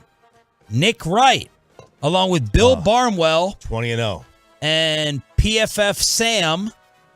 Oh, Sam Monson? Sam Monson. Yeah, he's an idiot. Okay. I like Moo better. Yeah, he's fine. I don't even know that he's there anymore, but he's fine. Not there anymore. Yeah. Bill Barnwell, Sam Monson, and Nick Wright all saying Cowboys in the Super Bowl, but they lose to the Chiefs. Chiefs over Cowboys. Now, Nick said apparently the Chiefs are going to go 20-0. The lie detector determines that is the lie. Bill Simmons said that Pittsburgh would end up as the top seed in the AFC and that Buffalo, Baltimore, the Chargers, and the Jets would all miss the playoffs. That's Bill Simmons, the ringer. Buffalo, Baltimore, the Chargers, and the Jets would all miss. The Steelers would end up as the top seed. But is any prediction dumber than Keyshawn Johnson saying that the New Orleans Saints were winning it all? Did he say in the Super Bowl or winning it all? Winning it all. He has the Saints over the Ravens. Wow. I could put New Orleans in the playoffs. But I mean, and listen, the NFC is very bad. What's the connection? Does he right? Is he buddies with Dennis Allen or something? Like I can't find the obvious connection. I don't know there. whether he's tight with Michael Thomas. By the way, for all the Chiefs predictions, there has not been a repeat champion in the NFL in 19 years. New England winning for a second straight time in 2004. Man, that seems longer than I thought. Yeah. This is an RJ stat. 9 of the last 10 Super Bowls have featured a team that did not win a playoff game the year before. So the last decade says that this Super Bowl will have at least one team in it that did not win a playoff game last year. Keep that in mind as you make your picks. These are the teams, the 9 out of the 10. The Broncos in 2013. Didn't win a playoff game the year before, made the Super Bowl. The Broncos in 2015. The Falcons in 2016. The Eagles in 2017. The Rams in 2018. The Niners in 19. The Bucks in 20. The Bengals in 21. And the Eagles last year. Now, some of those teams missed the playoffs the year before. But anyway, the teams that this year that would fall under that stat. Yeah. Baltimore, Miami, Chargers, Seattle, Minnesota, Tampa, and then you have your non-playoff teams. All right, go through that one more time again. Baltimore, Miami, Chargers, Seattle, Minnesota, Tampa, and then you have the teams that missed the postseason. So, right. New Orleans, Detroit, Jets. Okay, so take this wherever you want. Hot take, Cowboy record, division winners. The only thing you have to pick is the Super Bowl matchup and who wins. So whatever you want to do with the predictions, truckwreck.com text line, 877-881-1053. It's the 49ers. They're going to win it all. It's gonna come together for them You finally. are a Niners fan. I'm not. It's just they're see, that's the thing. Like I get called a homer for Dak stuff. I just evaluate how good are they. The 49ers are good. I think the 49ers win it. I'll take them over the Bengals. I just can't feel like it's going to be the Chiefs again. It's more wishing when I say the Bengals, but 49ers over the Bengals. So you think it will be more Kyle's system still? Yeah, largely. I do have San Francisco winning the West, New Orleans, Detroit, and Philly as your NFC division winners, Kansas City, Jacksonville, Cincinnati, and Buffalo as your AFC winners. Cowboys are going to win 12 games and be the wild card. Kansas City will win. So Philly wins the East. Philly wins the East. Kansas City will win the AFC. And one of the teams, and it will be 10 out of 11 years, and the Kansas City will win the Super Bowl by 14 points. Whoa! Over the Dallas Detroit Lions. Whoa! The Detroit Lions are going to the Super Bowl. Did you switch this based off of last night? Good question. Actually, I hadn't done it at that point. So the Super Bowl will be a rematch of last night. It'll be a rematch of last night, and it'll be much different. Kansas City will wipe the floor with them. Okay. I like it. Pepe, You looked like a baseball genius for a while till the Rangers totally collapsed. Yeah. Let's see what you have in store for football. In the AFC, I have the Chiefs over the Buffalo Bills. I'm still a believer in Josh Allen. I think they'll get back to the AFC Championship game, but I have the Chiefs defeating the Bills. And I do have the 49ers over the Cowboys in the NFC Championship game. And I'm with Bobby here. I have the 49ers. Why are you taking San Fran over Philly? I mean, I would take the defense over Philly's defense. I mean, I think Brock Purdy, when you get him going, I think the 49ers, they just do enough to get, far enough in the playoffs. I think they finally break through this year. I mean, if they play the Eagles again with home field with Brock Purdy, I think they beat them. This is amazing, Choppy. I don't think we've ever had a Super Bowl participant with a lesser quarterback be picked from everybody in San Fran. It's amazing. Fran. I've never heard a Super Bowl prediction with as less of a quarterback as right now. Yeah, I can't see it. I don't know how. I just don't see. Like, I'm not a big. I think Brock Purdy's okay, but listen, he had one good year in college. One good year. I'm getting stared down here from Mikey B. Is this because I didn't put Jacksonville in? How is everybody forgetting Jacksonville right now? You don't think Jacksonville's better than Kansas City, Buffalo, or who's another big dog? Cincy. You don't. So stop. I think I do. I'll tell you what. I'll tell you what. Jacksonville has a built-in 9 wins. They have 10 games against the South. Yeah. So they'll go 5-1 against their own division. They'll lose to they'll pull a stinker in Indy or something like that, and then they're going to sweep the NFC South, or maybe they lose to New Orleans. I don't know. Right. But they've got 9 guaranteed wins in their schedule. Watching Kadarius Toney, it's amazing to me how cheap Kansas City went. Just think of last night, and I get it. They're up against the cap. That's why they're struggling with Chris Jones.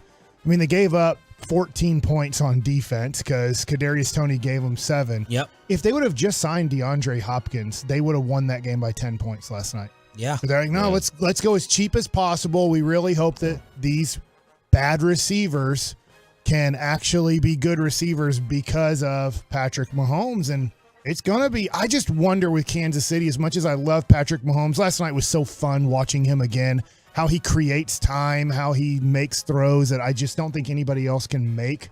I don't know how they get back to the Super Bowl with those receivers, but I guess they did it last year.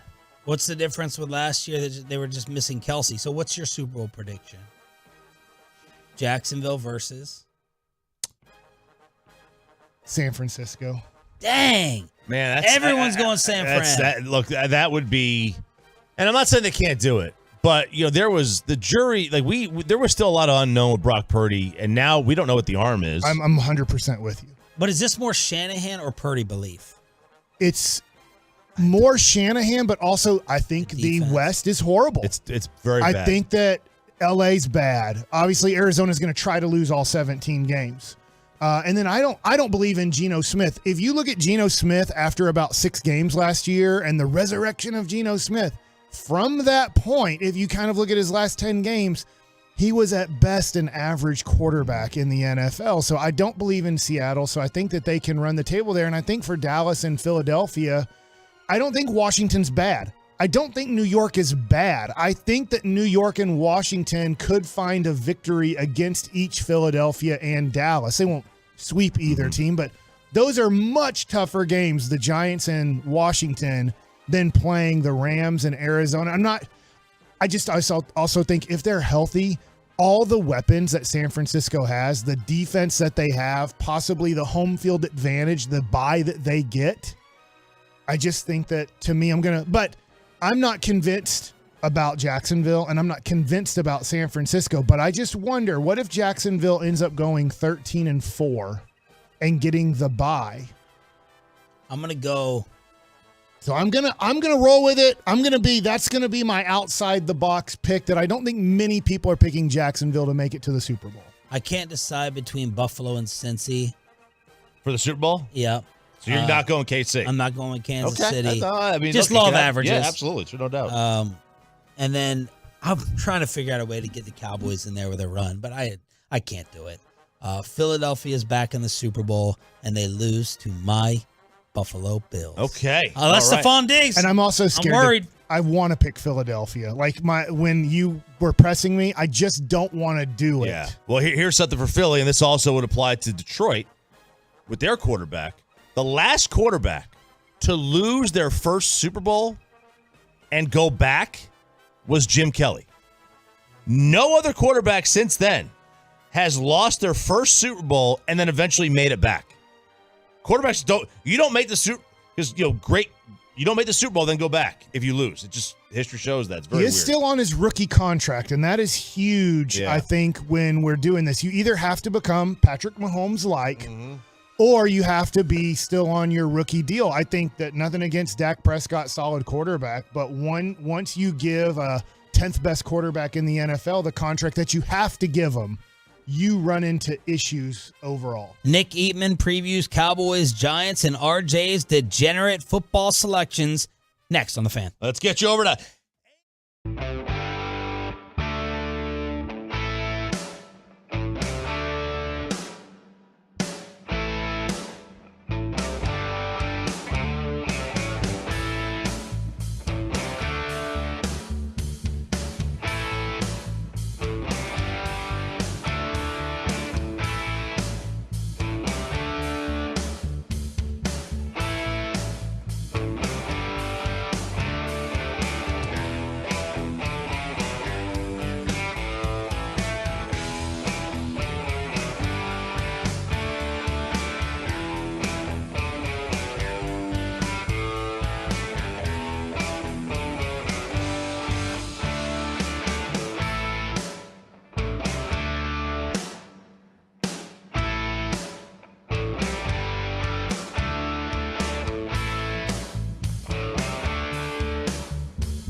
the Fan segment here brought to you by State of the Art Weight Loss, That's Soda, and by the personal injury lawyers Frankel and Frankel. Life is unpredictable. Accidents happen. Frankel and Frankel are the go-to attorneys for car and truck wrecks in DFW.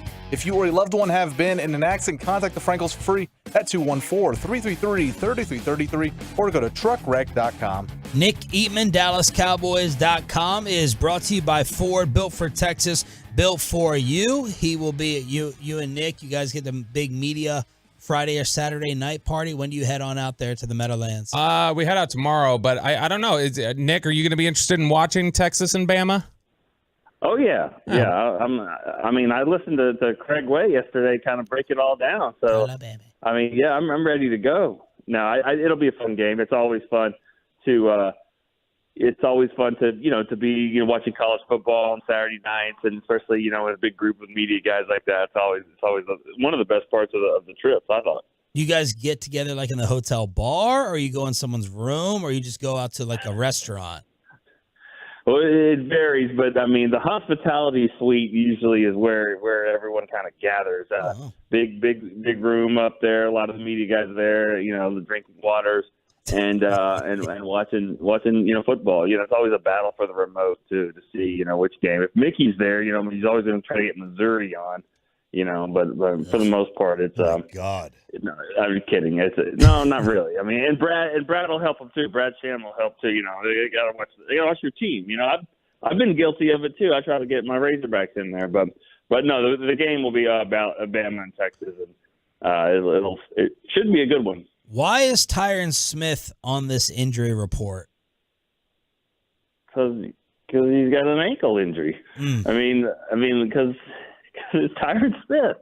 So I mean, that's it was a little earlier than we thought, but it's certainly a situation where the Cowboys are going to monitor it and they're hoping for the best, and and sometimes it doesn't mean a lot. If you walk off to go to the bathroom, you can be on the injury report. If you're limited. So I mean that happens. Are you saying he is injury prone?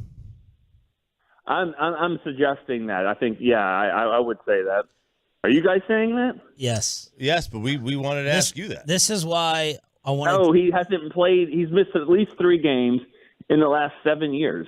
At least 3 games every year in the last 7 years, and sometimes the whole season. Sometimes like 12 games. Yeah, I mean, he's definitely injury prone, and his contract suggests that. His contract is, if you play, you make $1 million. If you don't, you don't. So that contract suggests that he's injury prone. I don't even know that it's injury prone. I think he's just injured. Like, I think that's just his state of kind of being from that. Nick, you remember? I mean, I'm kind of kidding, but I'm being serious too. No, Nick, you're right. The last 3 years, Zeke was here. You remember he was on the cords every practice for the last 3 years. He was on the injury report almost every single day with something. But it's something where I think that's just going to be Tyron's existence here until he's done. Yeah, I agree. I mean, I do think he's, and it's all connected too. Now the ankle. That's something a little different than what we've seen. But it's a lot of times it's the neck, the back, the shoulder, the elbow. Operation. Yeah. But right, but this we'll see. We'll just see what is said. I know you guys got McCarthy today. I don't know exactly what he said, but I mean, it's probably not. Day to day, limited game time. We'll see. Tyler Smith out. Are you asking me? Yeah. Question mark? I mean, yeah, I think there's a question mark. I was standing, right over there by him when he was on the court yesterday, and I was like, oh, he's playing. Like just based off of what I was seeing. I was like, it's Thursday morning. They're playing Sunday night. You can do that now. I was thinking now if something's changed in the last, 24 hours or whatever, I mean, but like maybe the left tackle getting, put on the injured list. I mean, I don't know how all that's going to work out, but I do think that, I think Tyler Smith has a shot. I mean, to play. I mean, I just feel like, the nature of the injury and kind of what he looks like on Thursday, which is that we'll see what he looks like today if we get a chance to see him. But I think, it's going to be game time for sure. Nick Eatman, Cowboys Insider, join us here 105 through the Fan. Considering the O-line and the matchup advantages the Cowboys should have on the outside wide receivers versus their corners. Is this a throw it around the field game? I think so. I think this is a throw it around the field offense now. I really do. I mean, I feel I've said it a bunch of times. I know I repeat myself here, but the one thing that I've seen a lot at training camp is just how far they go sideline to sideline, just the width of the field, and then they're going to be getting these little guys out in space. I think it's a throw it around offense. It's not a deep pounded up the middle type. You're going to have to do that at times, but. No, I think they're going to try to get the ball in the hands of their guys, and CD, Cooks, Deuce maybe, Pollard for sure, Turpin, Gallup, those guys. I thought we were slowing this down and running the damn ball with Kellen finally out of here. I think you're doing that. I think you're doing that if you're up 17 points in the late third quarter. I think that's what they're trying to do. But I think to get there, I think this is the way it's built. I mean, I think you just go off of what you have, and you have receivers that aren't going to win bench press contests, but they could probably win a relay race for you. So I mean, that's what you have, and your running backs are the same way. So and your tight ends are pretty much the same way. So somebody asked me the other day when I was doing a podcast, they said, "Is this the fastest you've seen this team? The fastest?" And I said, yes. Receivers look the fastest they've ever been. The running backs seem to be the fastest from top to bottom that they've ever been. Tight ends, yes. And quarterback, I mean, it's, I don't know if he's fast, but I mean, he can move. So when you look at the game plan, then, if they're built to throw the ball around, then isn't there more of a concern with this first game when you consider vulnerability on the left side of your offensive line, what the Giants have in the trenches, and the fact that there's rain in the forecast? If you've got a wet field and you've got a vulnerable offensive line, doesn't this set up to where you might have to run the ball more than you want to? Probably. I mean, look, I think the rain is the biggest part of that there because I mean, to me, the passing, the quick passes, the hitches, the bubble screens, things like that are glorified runs anyway. So, I think you can do those kind of things. Now, yeah, the rain's should affect everybody when it comes to that. I mean, and I know the Cowboys were working on it. They're working on wet ball drills, for the last 2 days out at practice. So, yes, that's a thing, and they're going to be prepared for it. But, I think that you have to, at some point, you have to go with what your skill is. And yes, it's going to be tough to run the ball right up the middle. I don't know if this will be just like the Buccaneers game from 2 years ago when they just absolutely didn't even try and they went everything on the outside and they almost won that game. But every game's different. I do think they're going to try to go to the outside because I think that's where their strength is, and I think this is just how they're built. What's your pick? I think the Cowboys will win. I mean, I got a little bit low scoring. I think that the defenses are always a little bit ahead of the offenses. In this particular case, I think it'll be a low-scoring game. Rain might affect that as well. I'm going to go 23-14 Dallas. I just think they're better. I thought they've been. I mean, they've been better than the Giants for the last 7 years or so. They're a better team. And they were last year. And I know the Giants are better, but I think the Cowboys are better too. But I'm going to go 23-14. Nick Eatman, DallasCowboys.com. We'll be back here on Monday to recap the season opener. Have a safe trip. Troll Bobby when Alabama is winning. And we'll talk to you in a few days. Thank you. See you guys. Nick Eatman brought to you by Ford. Built for Texas. Built for you. Speaking of college, we have some football selections and a little bit more with RJ Choppy's Football Degenerate.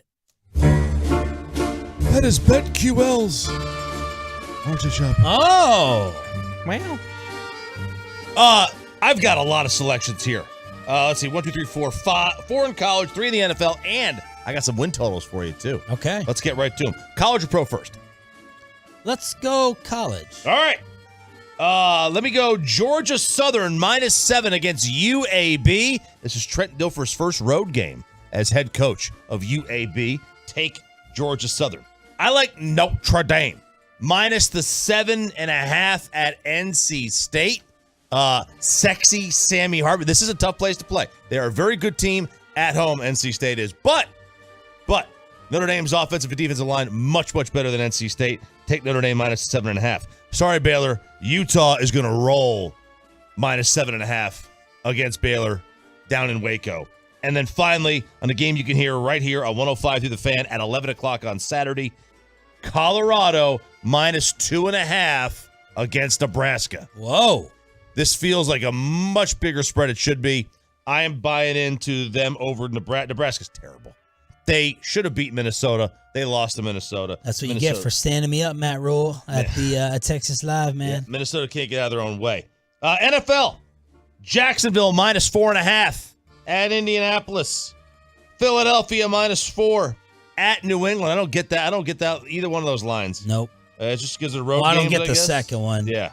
And then finally, Cowboys-Giants under 45.5. Everyone is thinking this is low scoring. Yeah, I mean, generally week 1 is pretty low scoring. The unders hit at a higher rate, especially Cowboys road. Week 1 have not been great with Dak. That's because he hasn't played in the preseason, I think. Win totals real quick. Baltimore over 9.5. Over 9.5 wins? Okay, I like that. They play the AFC South and the NFC West. And they have no divisional road games after week 5. Wow. So they're done with Pittsburgh, Cincy, and Cleveland before week 5 on the road, which means all their bad weather games are gone. You got them trading for a quarterback then? Wow. If you could still get Detroit at over 9.5, take that one. If not, leave it out. Jacksonville over 10. They have 9 guaranteed wins. They play the AFC South and the NFC South this year. They're going to lose. They'll lose one of those 10 games, maybe. Cowboys over 9.5. 14 wins is not out of the question for this team.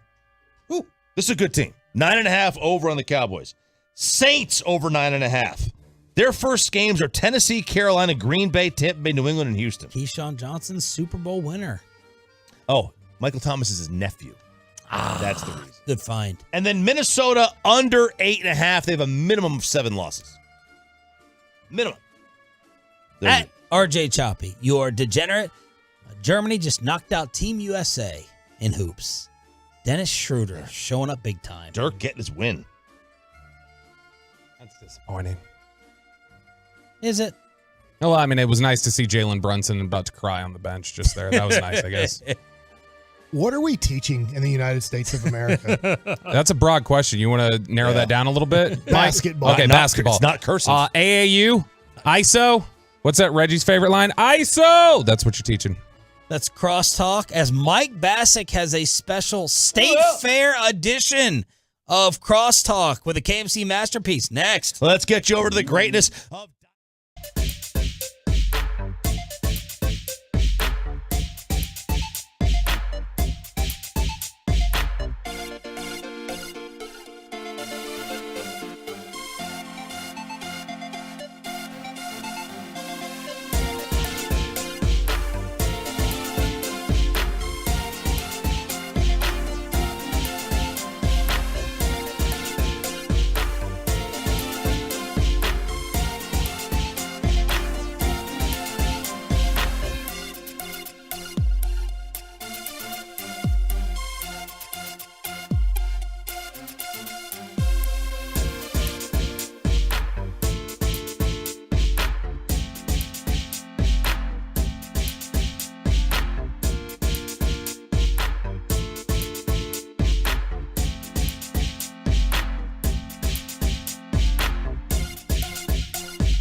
And it's back to Sean and RJ right here on 105.3 The Fan, segment brought to you by Classic Chevrolet. Labor Day savings are back in a big way. Shop their biggest holiday savings of the year on over 700 new Chevys. See them all today at ClassicChevrolet.com. Do not wait. The best Chevys with the biggest holiday savings do sell fast. This is Texas. This is Classic Chevrolet. Relax, enjoy the difference, and find new roads.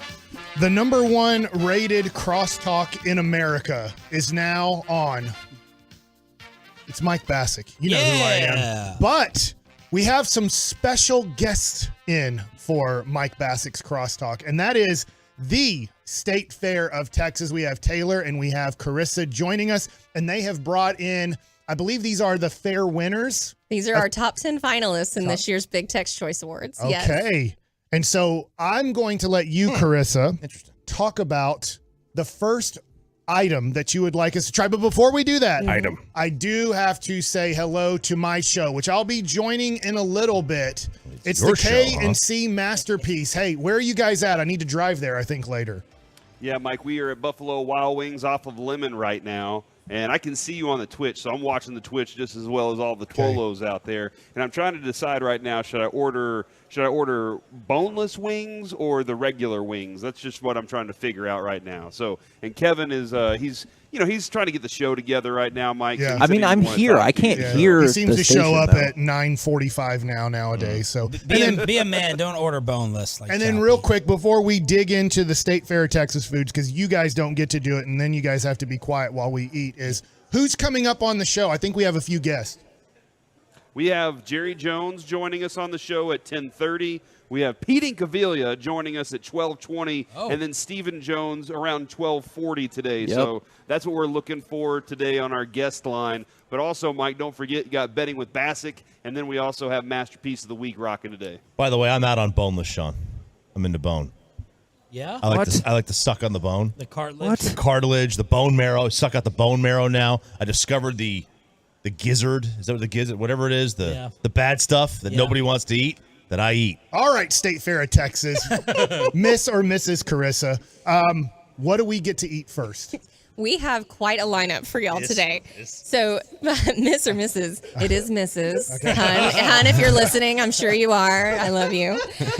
No worries. Or doctor, I guess. Yeah, so first up, we're going to try the deep fried cheesy crab tater bites. These are the ones that look like tater tots. Yeah. So think of these as just like luxurious tater tots, Cajun style. Oh, they're not that warm. Isaac Russo has created these tater tots filled with crab meat. And they have cheese inside and spices, and they're formed into these tater tots. They go into the fryer, they come out, and then they are drenched in what he calls Cajun gold, which is made from the Holy Trinity. It has crawfish in it, it has cheese, and it is mighty tasty. That is very, very good. I That's like be that hard a to lot. beat. Yeah. The sauce. The sauce is fantastic. That is very good. I don't want to eat all 4 of these right now because there's a lot of food that we need to go through. Next up is actually our winner of Best Taste Savory this year, which is deep fried pho by the Lee family. This is a family recipe of pho that they have turned into a dish that you can carry around the fair, and it even comes with a side of the pho broth for dipping or pour it on top or just as a nice little drink on the side. It's amazing. It is so flavorful, and I know that pho is something that's a regular in our household, and so now to have something that we can walk around the fair with and enjoy is pretty spectacular. This was Chica Lean's favorite down the hall. That was very good. You never had pho? Oh my goodness, you're missing I out. haven't either. That's good. I've never had it. Yeah, it's fantastic. Soup. Carissa, I want to know, in your life of being at the State Fair of Texas, Yes. what's your favorite thing that's ever been created / made that you've loved out of all of these years? What would be your number one? Oh my gosh, that's like Sophie's choice. How do you articulate? I have a favorite every year.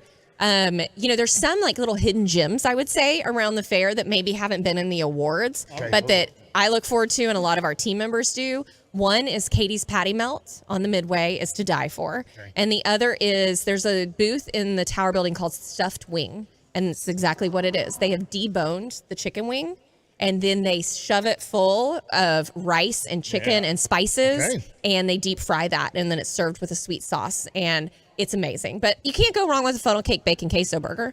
Right? What? I mean, there you go. That's Taylor's favorite. The what? The funnel cake bacon queso burger. Hamburger, the funnel cakes are the buns are funnel cakes. Yeah. And it's like sweet and savory. So it's covered with powdered sugar, queso, bacon, burger. Like, you can't go wrong, right? It's all things fair. This is fun. I love this one time a year. I know it's fun. It's fun. That pho was good. I tell you what, I have a tough time choosing between the first two that we've had. Those are both very good. What are you dancing to over there? I just had the bite Happy of that. food dance. Next Fantastic. up. The Carissa. loaded fries pizza. So think, Okay. maybe you've had a rough night out. Maybe you're having fun out at the fair. You need to mix your loaded fries with your pizza. So you have a buttermilk ranch dressing that makes the base of this pizza in place of pizza sauce. Yeah. And then it's topped with cheese. It's topped with French fries, golden crispy French fries, lots and lots of cheese, chives, and bacon. Bobby just melted on that one. I know my friend Mark Followell really loved this one on social media. Yes, he was a this. judge, I believe. He correct? was a judge for this year's Big Tex Choice Awards. We were very fortunate to have him.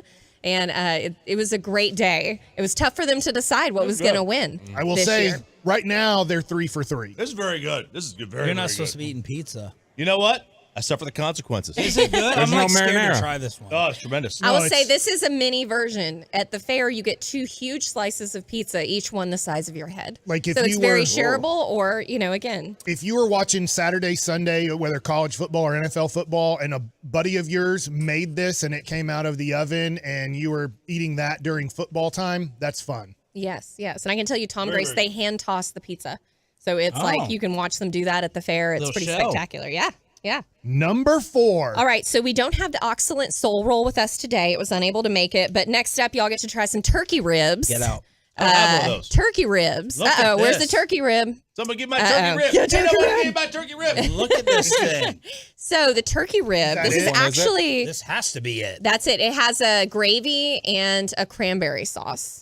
And so, yes. And then it also comes Texas style. So I call this Thanksgiving style. This definitely gives all the flavors of Thanksgiving. But then we have one that has barbecue sauce and it's amazing. So does this have a bone in it? So some of them do, yes. Okay. And it is, think the shoulder of a turkey. So technically not a rib have per se, shoulders? but it is called, I guess so. I didn't know they had arms. You know. They have shoulders? Yeah. That's really awesome. good at football. That's Turkeys really are really good at football. That's a bone. That's a Yeah, bone. that's a bone. Eat it off the side. That's really good. That is, you think of going to a place and getting chicken fried steak, obviously, in Texas. Right? Yeah. It's very reminiscent of that, but turkey and Yeah, people need to do this. Right. It's I've never heard of a turkey rib before. Of course, it's Abel Gonzalez that came up with this, who is referred to as Fried Jesus, because he's brought us fried butter, fried PB&J, all the fried jambalayas and everything like that. He came up with, and he brines this meat for hours and hours to make it juicy and tender. So it's pretty spectacular. I didn't get the cranberry sauce on it, but I think that would take it to another level. Right. It's like a cranberry salsa it's a homemade salsa that he makes. Pronounce it salsa or salsa? I pronounce it He's salsa. from New Jersey. But I do have a question on a future one of how you say it. Okay, so next up, we're going to switch to sweet. Are y'all ready? Yep. I'm We ready. good? Can I ask a quick question? Please, yes. Out of the 4 so far, Sean, RJ, Bobby, what's your favorite? If you had to pick your favorite out of the That pizza. loaded fries pizza Okay. is really good. The Choppy, do you have a favorite? They're all spectacular. I know, they're this, good. This turkey leg is amazing. I might go, maybe I'm just like in the mood for kind of the fish, the crawfish stuff, but that might be my number one, even though this is the last bite I had of that turkey. I call it chicken fried turkey thing, but if you love pho though, you'll love the burrito. They're all great. You'll love the burrito. You almost finished it over there. Okay. Thanks for All pointing right. that out. It's savory time. All right, so we're going to switch up to sweet now. Yes, so sweet first time, up, dummy. it's going to be the little thing. I'm little. out. Hey, it's cool. I was just going to pass right by it. It's Thank good. you. I get corrected they all the call time you by out. They Kevin. call you out. Yeah. That I'm not going to. So on the stick, you have, this is the Biscoff Delight. Now, these are little mini sizes that y'all are tasting here today. But this is a huge piece of New York style cheesecake that has been hand dipped. And it has Biscoff crumbles all over it. It has a Biscoff spread. And on top, it will even have a full Biscoff cookie. And this is... You're right. This Dude. won Best Taste Sweet this year for the Big Tex Choice Awards. And there's a reason it did. That's a winner. Right? Yeah. Oh my gosh. And it's huge. It's the size of your head. I'm telling you. And you can walk around with a stick and enjoy it at the fair. That's the perfect serving, though. Like I that's know. definitely if the servings, I'm assuming, bigger. It's so huge. rich. Yes. Yeah. You need It's a shareable. My knees two are to weak. 4 people. Yes, My exactly. knees are weak. Are you a cheesecake fan? Love cheesecake. That was very It's my good. favorite dessert. All right. So now the question, Oh. do you say caramel or caramel? Caramel. Caramel. There's 2 A's in it. Caramel. Caramel? Okay. So next up, you have the bourbon banana caramel caramel sopapillas. And that is... Okay, so we have this right here. All right, I'm The going one to with pick the around the bananas. bananas You're good, because yeah. I don't think anybody wants me to throw up over here. Oh, you're not goodness, a banana yeah, fan? Oh, I hate bananas. Hate them. See, I hate Just a them too, little but bit. I love that. So I'm trying to try it. I'm going to question your Trying to hate for reset. bananas. Too much sweet in the mouth. So this one pretty much... I had to take a bite of the salt. This actually won most creative this year for the Big Tex Choice Awards. And it is what it says it is. It's bourbon, bananas, caramels, sopapillas. It's taking a new spin on a Texas classic. And Cody and Lauren Hayes are going to be opening up a booth this year. They've been a longtime Fair family, but they are opening up a booth completely focused on sopapillas. And so you can get this one as well as other customized and different sopapilla dishes as well. That's really good, too. It is. That is really good. Yeah. It's good. And It's that's, more again, subtle. that's a mini size. I know that these aren't the most healthy things, but for some reason, eating a banana with it feels like I've just eaten something healthy. Yeah. Right. And hey, we're not Potassium, saying yeah. live this way 365 days a year. Yeah. Just live this way 24 days a year There at we the go. State Fair of Texas. Wow. Nice. Well, good. Well, are y'all ready for the next one? Yes. Okay. Fernie's Fried Cherry Pie in the Sky. This is from a longtime finalist, winner of many things, Big Tex Choice Awards and State Fair, longtime Fair family. And this is what it is. It says it is. It's so good. It just broke your fork. It did. It is Thank going you. to be a mini cherry pie that has been deep fried. And this is like hand tossed pie dough that they put into a little pie filling with all the cherries. You have glazed cherries that come on top of it. And then it's served with Texas's own Bluebell ice cream on the side. Wow. That's a cherry pie. It's like home cooking Texas style very good. for sure. All the desserts are great. What'd you I mean, think, everything's Mikey? great, but That one was good. Right now, I am going in order of as drink we've of water tasted right now. them. Yeah. The cheesecake to me right now is number 1. The banana sopapilla is number 2. And number 3 so far, even though it's good. And then we have one more. What's this? Hey, We're it gonna doesn't matter we're if gonna late. hit 2 real quick. So we have sweet and Kanto, which is the wafer one. It's got all the flavors of Latin America. You have kiwi, you have strawberries, you have a sweet cream and condensed milk, and that one's this one right here. It's very light and refreshing. That's from Tony and Terry Bednar out at the fair of Tony's Tacos. And then we have Trail Aid, which is the beverage next to y'all. This is when it's 100 degrees at the state fair. These last 2 are very good for the hot days. Yes, right? we're hoping we don't have any. We're seeing this forecast next week, and we're hopeful as we head into fair season that we won't have any of those. What kind But of it alcohol's is, in this? Unfortunately, no alcohol. But of course, you can add your own if you Yeah. choose, if that's your thing. That allows you to bring your We own can alcohol? bring it in the fair? No. Can I bring You cannot bring your own alcohol in the fair. You can buy some we there. do have many points of sale throughout the fair where you can get alcohol. And then you will have, this has their homemade lemonade. It has fresh berries, mint, good. and cucumber. Very and good. very refreshing. Yeah. Carissa, Yes. thank you so much. Taylor, thank you so much. Thank you all for Well having done. us. It's always fun to come to the So show. good. The chefs have knocked it out of the park again, just like the Houston Astros. Oh, Mike. Oh. Mike, no. just like the Astros, they did it about Burn, 16 man. times. Yeah. We had 10 homers in 10 minutes here. All right, coming up next, it's the KNC Masterpiece So from fat. Buffalo Wild Wings in Dallas off of Lemon. Please join us. I'll be there as soon as I get done finishing off my State Fair of Texas meal. Next on 105.3 The Fan. Go Cow.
10:03, but we are live at Buffalo Wild Wings in Dallas off of Lemon. We've got an extravaganza coming out for you today. It is also a Shout Out Friday. If you want to get your shout outs in, 877-881-1053. If you want to text in, also want to hear from the Twolos and the YouTubers. And Corey, what kind of extravaganza are we giving away today? Man, dude, look over here right now. I say look over here. This is radio, but I know we have a Twitch cam and everything. But, Kevin, I'm looking right here, and I see 3 different Cowboys hats, a Cowboys pullover, a Cowboys polo, another Cowboys T-shirt, a Cowboys jersey. I think that's a Tony Pollard Cowboys jersey, a mini helmet, a Yeti, it looks like, and then also, in addition to that, some tickets to a Cowboys game. And I believe Tickets that's the to Jets. a Cowboys game? I believe that's the Cowboys. How do I enter to win those? You come up to Buffalo Wild Wings today. Me? I'm here. Not you. Okay. Not Give me you. an We also entry have form. 2 family 4-packs for the State Fair and Lucy's. I'm going to show this off. You got it, Kevin? Yep. Lucy did make the passport for all the Buffalo Wild Wings football feasts. All right, so yesterday I asked Lucy to dial it up for us. That's the design she came up with. It's super cool. We have a limited number of those for day 1. And I heard you have a stamp? We do have a stamp that's going to be going along with all of that for today as well. And each one of the places that we go to, try to collect every single stamp from every Buffalo Wild Wings that we visit this year, because every Friday we will be out at a different Buffalo Wild Wings location. Thanks to Miller Lite for hooking that up for us as well. And Kevin, the tickets. Here's how this happens. Okay. For the paraphernalia. All right. I know that's for the swag. Is that better? Yes. You come up here, answer some Cowboys trivia, and we'll give something away. We have 10 different items to give away. The tickets, however, you come up here, you sign up, and we will do a drawing at the end of the day, and Buffalo Wild Wings will send you tickets to the Cowboys game. Here's the way I don't want to say what game it is because I could be wrong, but just it is a Cowboys game. Because you're going to try to swap out the tickets. Don't for worry a game about you that. want- Don't worry Okay, about that. I get what you're saying. So hopefully you will come up here because Buffalo Wild Wings is delicious. It or is. hopefully you'll come up to see us. But even if you don't like us, we have a whole bunch of awesome stuff to give away. That's So true. you can come up just to spite us as well, and that's totally fine. So Cowboys, Giants, this weekend, pregame, 4 o'clock. We get going about 7:25 right here on 105.3 The Fan. I was about to jump. I was about to jump into the question. I needed to finish my sentence, and that's why I ended up saying 105.3 105.3 the question. I was trying to make up some time. The question. 105.3 The Fan. The question. There we go. Got to separate those sentences. Is which first-year Cowboy are you most likely to fall in love with this year? Now, this can be open to, obviously, rookies or players who are on the Cowboys for the first year, because I think my answer fits into that category. All right. Do rookies count, Kevin? Yes, they do. All right. I like what you did there because I think there are a couple of the new additions that people are going to love. And it really stinks because whenever I saw this question, Kevin, not Cowboys, I thought, Hey, look, I already screwed it up. I You're thought fine. to myself, man, it stinks that DeMarvion Overshown is already hurt. Yeah. And the reason being was I had lots of questions about his, like, how he fit in on this team before the season. When he was drafted, I was like, I don't know, man. You're going to have to explain this to me. I'm going to have to see it before I believe it. But then when I got to watch him in preseason games and I got to watch him out of camp, I was like, oh, this dude is the truth. Like, he is fast. I understand exactly what Dan Quinn's trying to do with him. That was going to be my guy. But right now, Kevin, I'm going to have to stick with Mozzie Smith, because if he can be by the end of the season, people are going to panic early, but if he can be by the end of the season the run-stopping force we expect him to be, if that part of their defense is better, then that means that the Cowboys are going to be winning that part of it, and people be very, very happy with that. And so I think that Mozzie Smith's going to give it. Plus, he has an attitude that I think people like. If you heard him with the G-Bag Nation, we hopped on with them,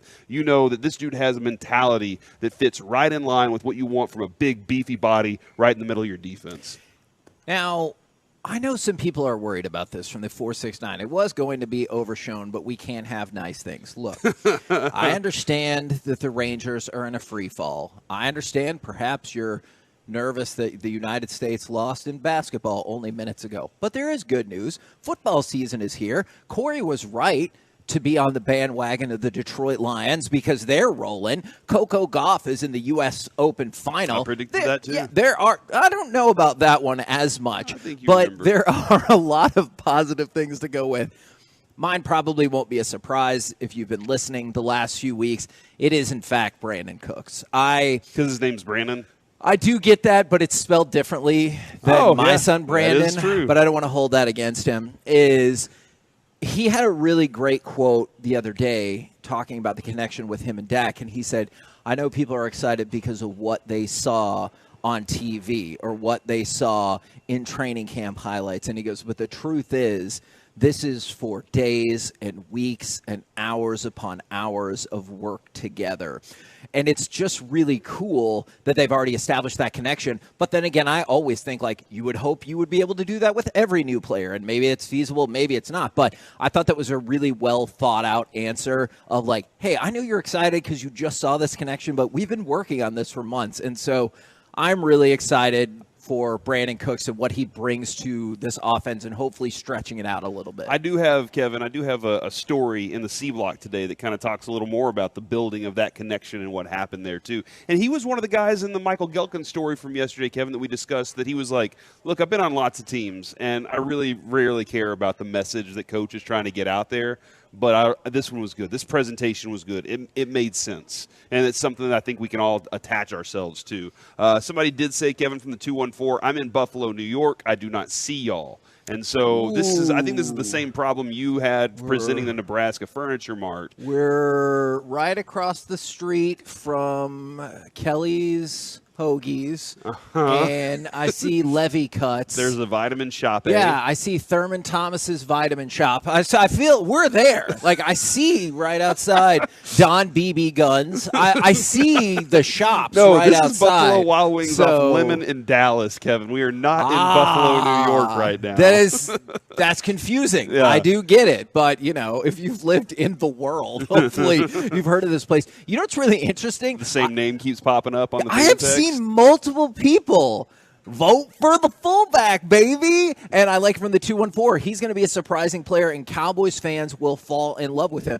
We talk about this a lot more in basketball, that I feel like in football is the player that's there to kind of like do the dirty work or do the unappreciated work that doesn't necessarily stock up the stat sheets. Well, I know in the last preseason game, clearly he was filling up the stat sheets just fine, but perhaps Hunter can be somebody that can help, whether it's from a blocking perspective, whether it's from switching up the offensive look every once in a while. I think he could absolutely be a useful part to this team. Yeah, no, I'm really excited for what might use him for and what the surprises might come. And then from the 469, we weren't doing it like this, but their hot take, Corey, is that they think Mozzie is going to be Taco 2.0. They're already down. We haven't even played a real season. Like, they're two different players for one. Like, what he should do is help out Osa. Like, that more than anything, Osa is going to get the pressure while Mozzie takes care of the run game. It is a shout-out Friday from the 214. My son Elijah is a Tolo riding shotgun. He is 8,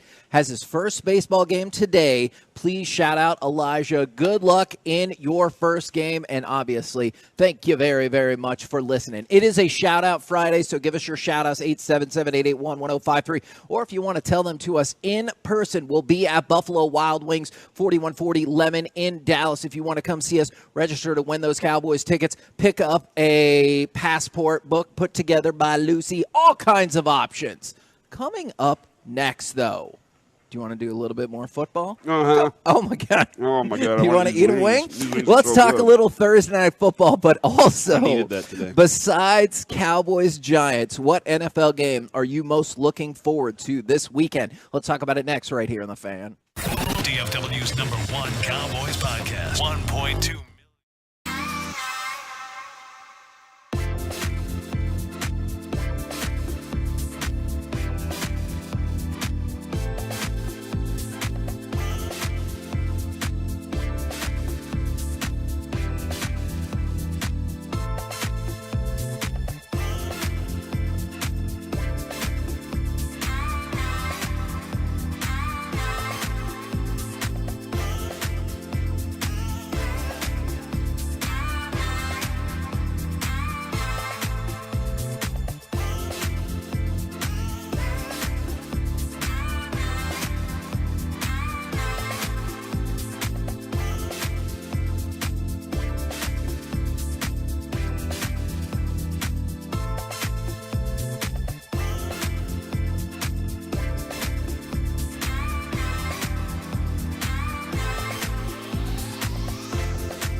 This segment of the KNC Masterpiece is also brought to you by Window Nation and is brought to you by Frankel & Frankel. Life is unpredictable, accidents happen, and Frankel & Frankel are the go-to attorneys for car and truck wrecks in DFW.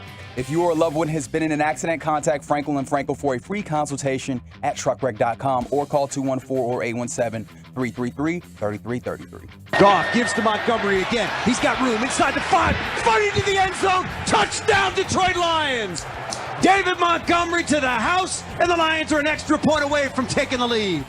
KNC Masterpiece back here on 105.3 The Fan. It is a shout-out Friday from the 817. Can I get a shout-out from my wife? She finally convinced me to get over myself and go to the doctor so I don't die. Holy moly. Well done to your wife. And he says, I love you, Jess. Hey, guys. Which I also agree with that. Hey, and Mike's here. I'd like to shout out Kadarius Toney. Who knew wide receivers could lose football games that easy? I'd like to shout out you for running that crosstalk long. All right, so Thursday night football, 877-881-1053. Kadarius Toney is, in fact, bad at catching footballs. Any concern off of that game, or do you look at it? I mean, I know Kelsey is out. I know Jones is out, but man, those wide receivers look like junk at times. I said it yesterday, right? I was worried about this Chiefs team. They're going super cheap. I understand they're up against it financially, talking to some people when I was mentioning DeAndre Hopkins. If they'd have signed DeAndre Hopkins, they would have won last night. Just think of that. Like, if you are right now family, they might have flown back to their home here in Dallas. If you would have said, you know what, we're going to really try our best to go back-to-back, and we are going to sign DeAndre Hopkins. They win that game without Travis Kelce. But they decided. I think you're right. And I get it. When it's almost like a lot of teams in all sports decide when they have a dynasty, how cheap can we keep winning? And so it's like, can we, and I understand it might be a reset of the cap 2 years from now so they can add more free agents then or whatever, but when you go with Sky Moore, who is one of the most overrated wide receivers in the last 5 years in the NFL draft, and Kadarius Toney, who sucks. He sucked his whole career. And I know it's a short career, but he's horrible. He is not great. He's not going to work out. He's a drop machine. And he's not, a smart guy either. That's the Giants are like, bad attitude, not as good as we thought, and now we're finding out like he can't catch a football consistently. Like the Travis Kelce's of the world and other types of receivers that you're like, man, those dudes are elite. They commit themselves to the craft so much, and this dude is like, I have all this natural ability. I can just go out there and do it. On the flip side, this did feel like a kind of a coming out party for the Detroit Lions. Like, regardless of how the win took place, they went into Arrowhead. They won that game. Corey, your boys, how you feeling about it? Did you hear Dan Campbell after the game in the locker room with the guys? I got sent different cuts that I don't think were after this game. Oh, okay. But all right. I do think were hilarious. Okay, no, those were different. He said, he was like, we're built for this.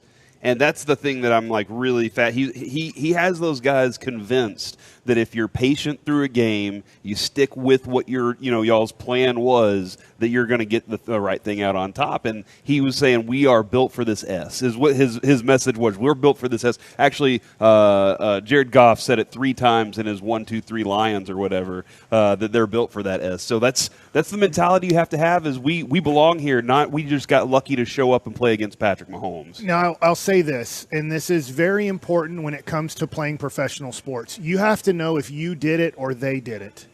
And Kansas City lost. Detroit, hey, it counts as a win. Out of their 17 games, they just had a major upset going to Kansas City and winning. It counts for a win. And they did some really nice things. I'm not trying to take away the whole Detroit Lions situation.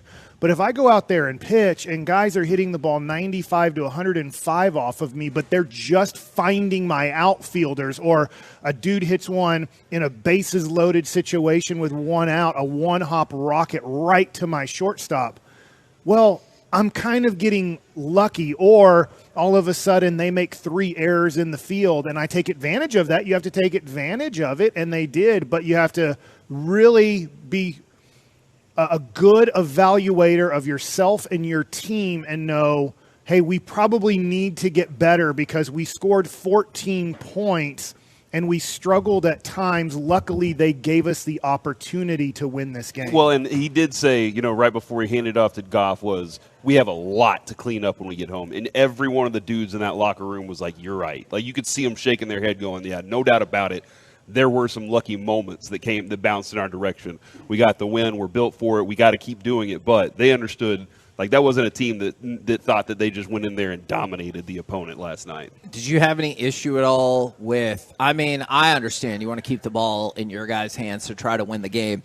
Did you have any issue with 2:07 or 2:08 left on the clock? So you still have the 2-minute warning. You still have 3 timeouts, not punting as opposed to going for it on 4th and 25. I know that there was bigger issues in that game, but that felt like a spot where if you punted it, you could get a stop, which you'd been doing well most of the night. That was classic Andy Reid, wasn't it? Like, the thing about Andy Reid is he has the championships now to be like, look, I can hang my cap on that.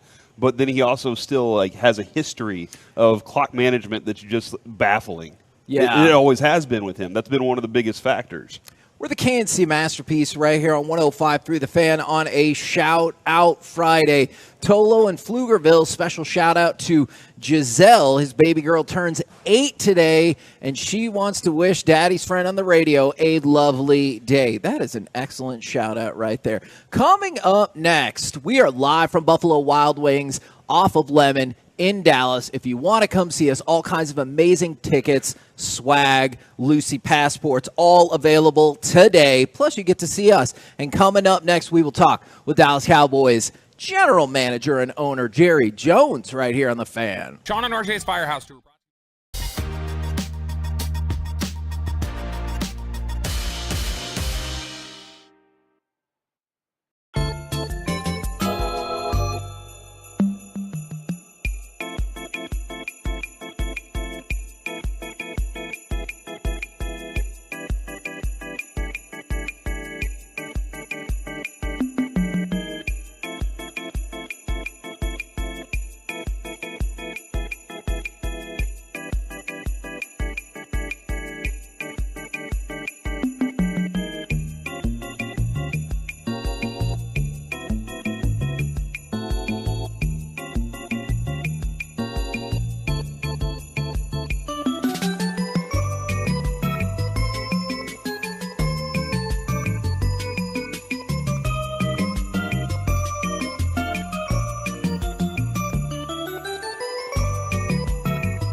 segment of the KNC Masterpiece on 105 through the Fan is brought to you by Classic Chevrolet. At Classic Chevrolet, Labor Day savings are back in a big way. Shop their biggest holiday savings of the year on over 700 new Chevys, and you can see them all at ClassicChevrolet.com. Don't wait. The best Chevys with the biggest holiday savings sell fast. This is Texas. This is Classic Chevrolet. Relax and enjoy the difference and find new roads.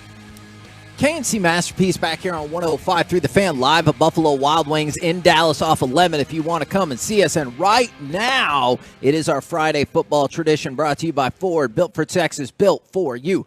Dallas Cowboys owner and general manager Jerry Jones. Good morning, sir. Hey, man, good to be on with you, Kevin, Corey, Mike, and man, I just in a way I can't wait. In a way I'm just so really curious, excited about what we're going to see. Now, we saw Travis Kelce wasn't able to play for the Chiefs yesterday, and injuries are just part of this game. I was curious how we feeling about Tyler and Tyron Smith going into that Sunday night opener. Well, they are suspect. Probably Tyler a little more than Tyron. Suspect. Those things we wait till game day. A lot of people say, why the ambiguity? Well, obviously, soft tissue type injuries. You see how they practice. You see how they rehab during the week. And then, believe it or not, you walk out there on game day and they go out there and try it out. And if it works, they're playing. If it's not ready to go or risk further injury, they won't play. So we don't know until we see them. Is it – I've always been curious about this, or I guess the last couple of years. Do you feel like counting on Tyron Smith as a starter is a flawed strategy at all, given that he's been injured quite a bit the last few years? Not at all. I'd rather have him as a starter with a good plan for backing him up if he does have reoccurring injury. I'd obviously rather have it that way than not have him there and available to us as a starter. He's certainly worth it. You also take into consideration the beginning of the year as opposed to as we get down near the end of the year. All of those things are under consideration. But when he's there, when he's in the game, when he's healthy, he's worth that roster spot and worth the money we're paying him. Jerry, what do you think is important about the continuity defensively, message-wise, players pretty much being the same while adding more talent to this team? Like, what do you think is so important about keeping this together? Because y'all made sure your safeties were around while also adding some more talent. Yeah, I think it's huge for us this year. It's a big plus. These guys, the nuances of literally knowing with experience, a lot of experience, where the help's coming from, how it's going to get there, what you're on the page for. We all know how you draw it up, but how does it react under different circumstances that the opposing offense will present? All of that lends to the more you've been out there playing together, the better you can play. And so I think it's a big deal. I really think we're going to benefit from that. You think, like, we were kind of just coming up with ways that everybody wanted to come up with a new nickname. They wanted to be Doomsday 3.0 and all that yesterday. And we were kind of looking at this, and I think all the best defenses we've watched, Jerry, have been suffocating defenses, swarming, suffocating defenses. Do you think – what are your thoughts about what this defense can be? Well, I'm going to say yes, we know that pressure is a big thing. Keep that quarterback in a way, keep him off balance. But I would say a smart defense is right at the top of my list. Be where you're supposed to be, read your keys, key off the right situation, have the ability to communicate, in other words, switch off when you need to. All of those things, frankly, are identified when you say get out there and play as a team, play as a seasoned team, which is the subject we just talked about. But I believe we're in the best shape that I can remember our defense, not only relative to the talent on the field, not only relative to the depth on the field, but also in relation to that aspect of playing together as a team. Now, obviously, every game in the NFL is important, but does this being a divisional matchup to open the season for the first time in a few years up that level of importance at all on Sunday night? You can't be opening up in New York Giants for a motivation or for a level of importance. Everybody knows New York. To me, this game epitomizes what pro football is to some degree that college football isn't. Pro football is my town against your town, Dallas against New York. No question about that. And you say, well, don't you have that when you have Texas against Texas A&M? Yes, you do. But there's something about the cities, and it really emphasizes town more. And I think one of the most important part, and I know this sounds trite, of everything the NFL is about is that you don't play each other often, at most 2 times a year. And it is my town against your town. And I know, for as an example, I can go back and I can run into people that are my age that I played against when I was in high school. And we still are talking about how we won that game when I was in high school against North Little Rock and Little Rock. And so this stuff counts. I think New York, anytime we play New York, it's a big game. Was there any game you lost in high school that still bothers you to this day? Well, we lost more than I wanted to lose, and absolutely there is. And the same thing in college. I got in a golf cart with Darrell Royal, the great Texas coach, in Austin when we were doing our training camp down there, and we were having a special day for our supporters, and our players and coaches were playing golf with the supporters. Darrell Royal came with me.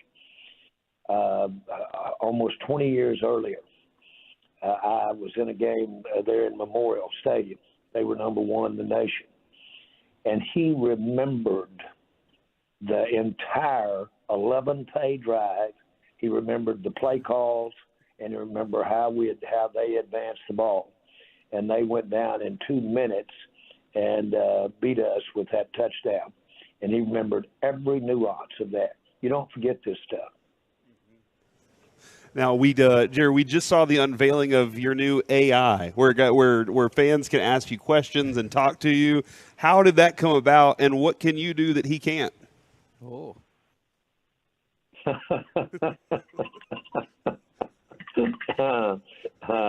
I'm not sure what he can do, so I can't answer what he can't do. I can do. I'm not for sure. And I know this. I hope that all that I gave and all that he can read and see is all that he knows. Surely this AI thing hadn't gotten to where it can go in beyond anything anybody's told him or shown him. Do you have any I'm anxious to figure him out. He may have some stuff in there that's news to me. I don't know if I'm ever going to have this chance again. Are you concerned at all about AI as a general concept? Because every science fiction movie I've ever seen has let us know that AI is going to be the downfall of human society. Yeah, I'm really not. I'm really, really not. We've all been through technology, but let me tell you, my grandmother died when she was 105. Wow. And, of course, she lived and saw no airplanes, and then she saw airplanes. And so I was just mesmerized by her when I would talk to her, to think that she had lived through times when he didn't have planes, no airplanes, and lived through all of that. And so that really showed me that as human beings, we're going to see something years ahead that we're just completely foreign. And I'm being trite when I say that. No, nothing surprises me about what we're able to do. Certainly technology-wise, but it doesn't surprise me about most things at all. What are your expectations, or I guess maybe what are realistic expectations for Tony Pollard this season? Because obviously y'all will be counting on him, but this is a huge season for the future of his career, both play-wise and financial-wise. Well, let me tell you, what I'm interested in is getting everything that Tony Pollard has for this year for the Dallas Cowboys. Not that I'm not thinking in future years, but what I'm concerned about and worried about is the first down he's going to make to help us beat the Giants. Not from the standpoint of any bigger overall picture. I'm aware of it. I think about it. I try to look around corners in anticipation of it. But, boy, what I'm interested in is to see him use that acceleration and make some plays against the Giants that beat them up there Sunday. Now, Jerry, nationally, Mike McCarthy is quote-unquote on the hot seat, which we around here are kind of like, okay, that's interesting. But this morning, Sean and RJ did ask him, and he was like, look, it comes with the territory. When you in the past have made coaching decisions, what's been in your mind the biggest reason? Was it how the team responds to the coach? Was it the record, how far they got in the playoff? What's the thing that you base seasonal success on for coaches? Well, since I made a change with a coach that had just won 2 Super Bowls with my roommate and long-term friend, Jimmy Johnson, since I made it there, and then since my great friend, and I thought was a heck of a coach, Wade Phillips, we made the change in the middle of the season. Broke his heart, mine too. Since he went on, and as any coach in my mind has single-handedly, Wade Phillips been given credit for winning the Super Bowl at Denver. If ever a coach did it, he did it playing defense. Since I've been through those experiences, I don't know what my criteria is. I remember that the commissioner of the NFL asked me to head a committee to coach up owners on how to hire coaches because I'd had such initial success when I came in the NFL. And I told the commissioner, Paul Tagliabue, Commissioner, I need to be sitting out in the audience listening to somebody else. I've run out of teammates in Jimmy and Barry. I don't know really where to go from here on hiring a coach. And so he basically laughed, and I did sit out in the audience and didn't head the committee.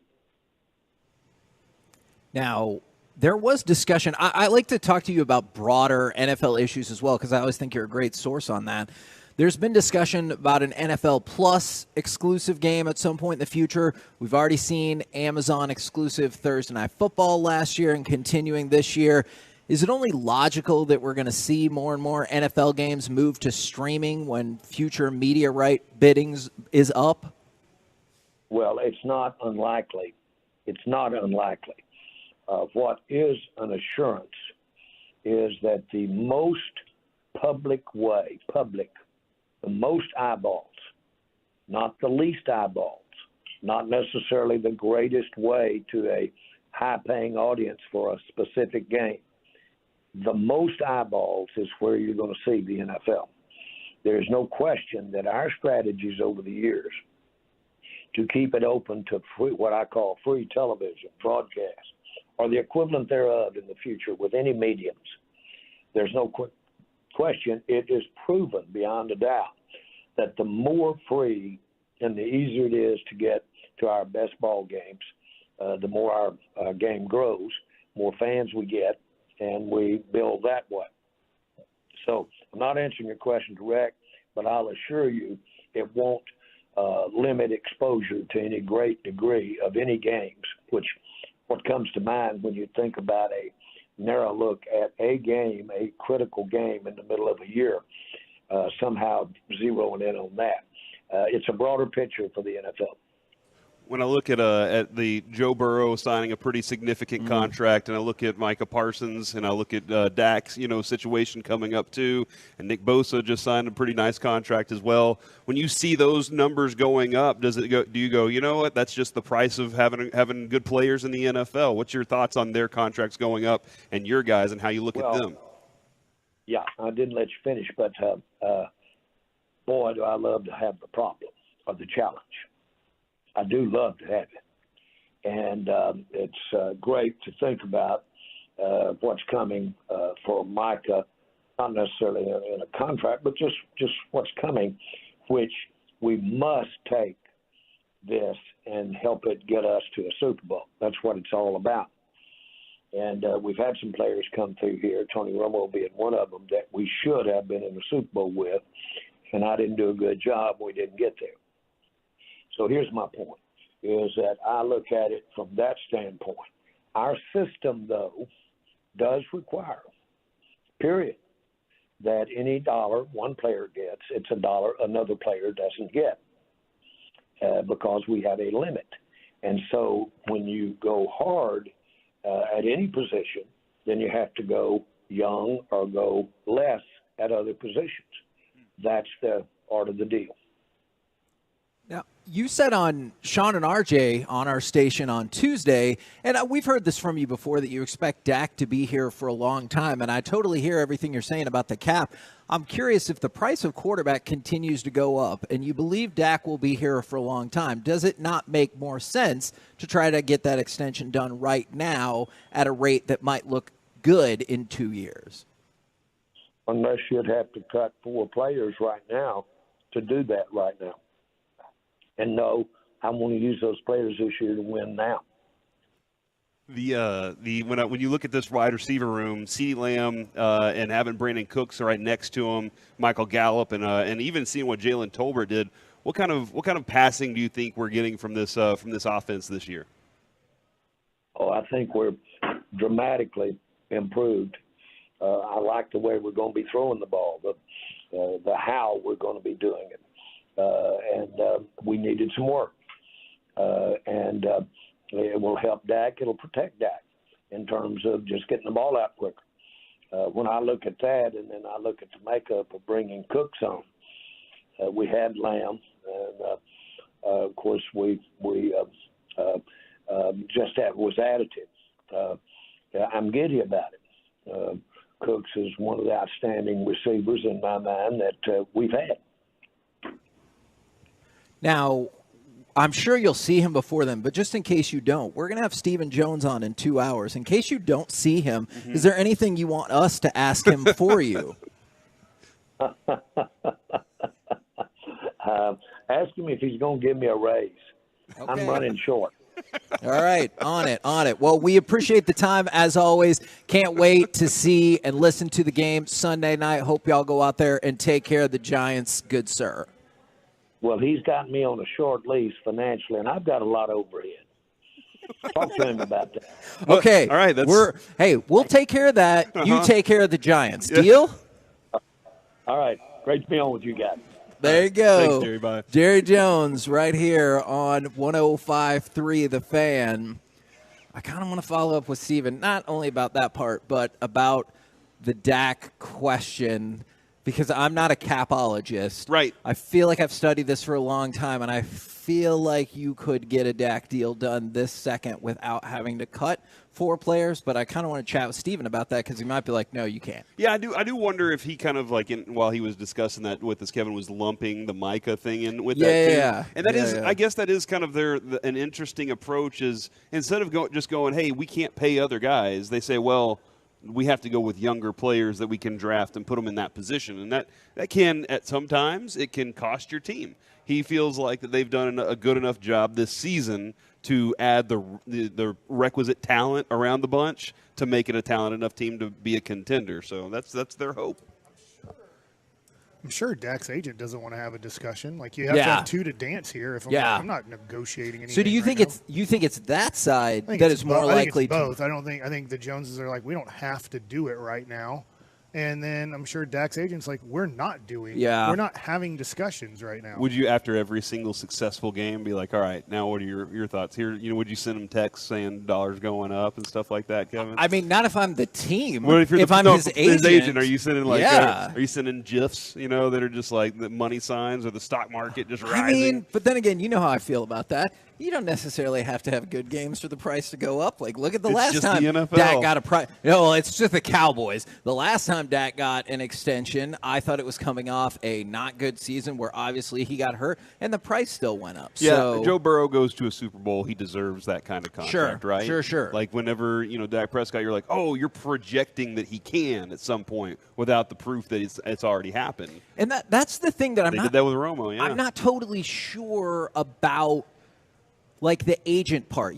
Mike's probably right, but I think about it from the perspective of Herbert and Burrow aren't up for a while either, but they're just now eligible to sign the contract extension, and the teams want to get them locked in because they're like, hey, we just made Joe Burrow the highest paid player in the NFL. In 2 years, when he would have been out of contract, that's probably not going to be the case anymore. And I'm sure the Chargers, they already saw how long that lasted for Justin Herbert. I just think it would be some sound business strategy from the Cowboys, and if they're convinced Dak is going to be here a long time. And I realize there are a lot of people who are like, I don't want him to be here for a long time. But when they say that, I think that they probably mean it. Go ahead. No, go ahead. Do you buy into the my town versus your town feeling in the NFL still? I know Not how anymore. that is in high school. No, yeah. Do you think there are some kids out there that are all about that though? Were you about it as a kid? No. I could see that, and I see it at the high school level still today. Because we hate the city of Houston. Yeah, because you could Houston's a little tougher though. Okay. Because I just think let's say you're you go to Frisco Centennial. And you just despise the people at Wakeland because you might see, or vice versa, because you might see them around town in Frisco.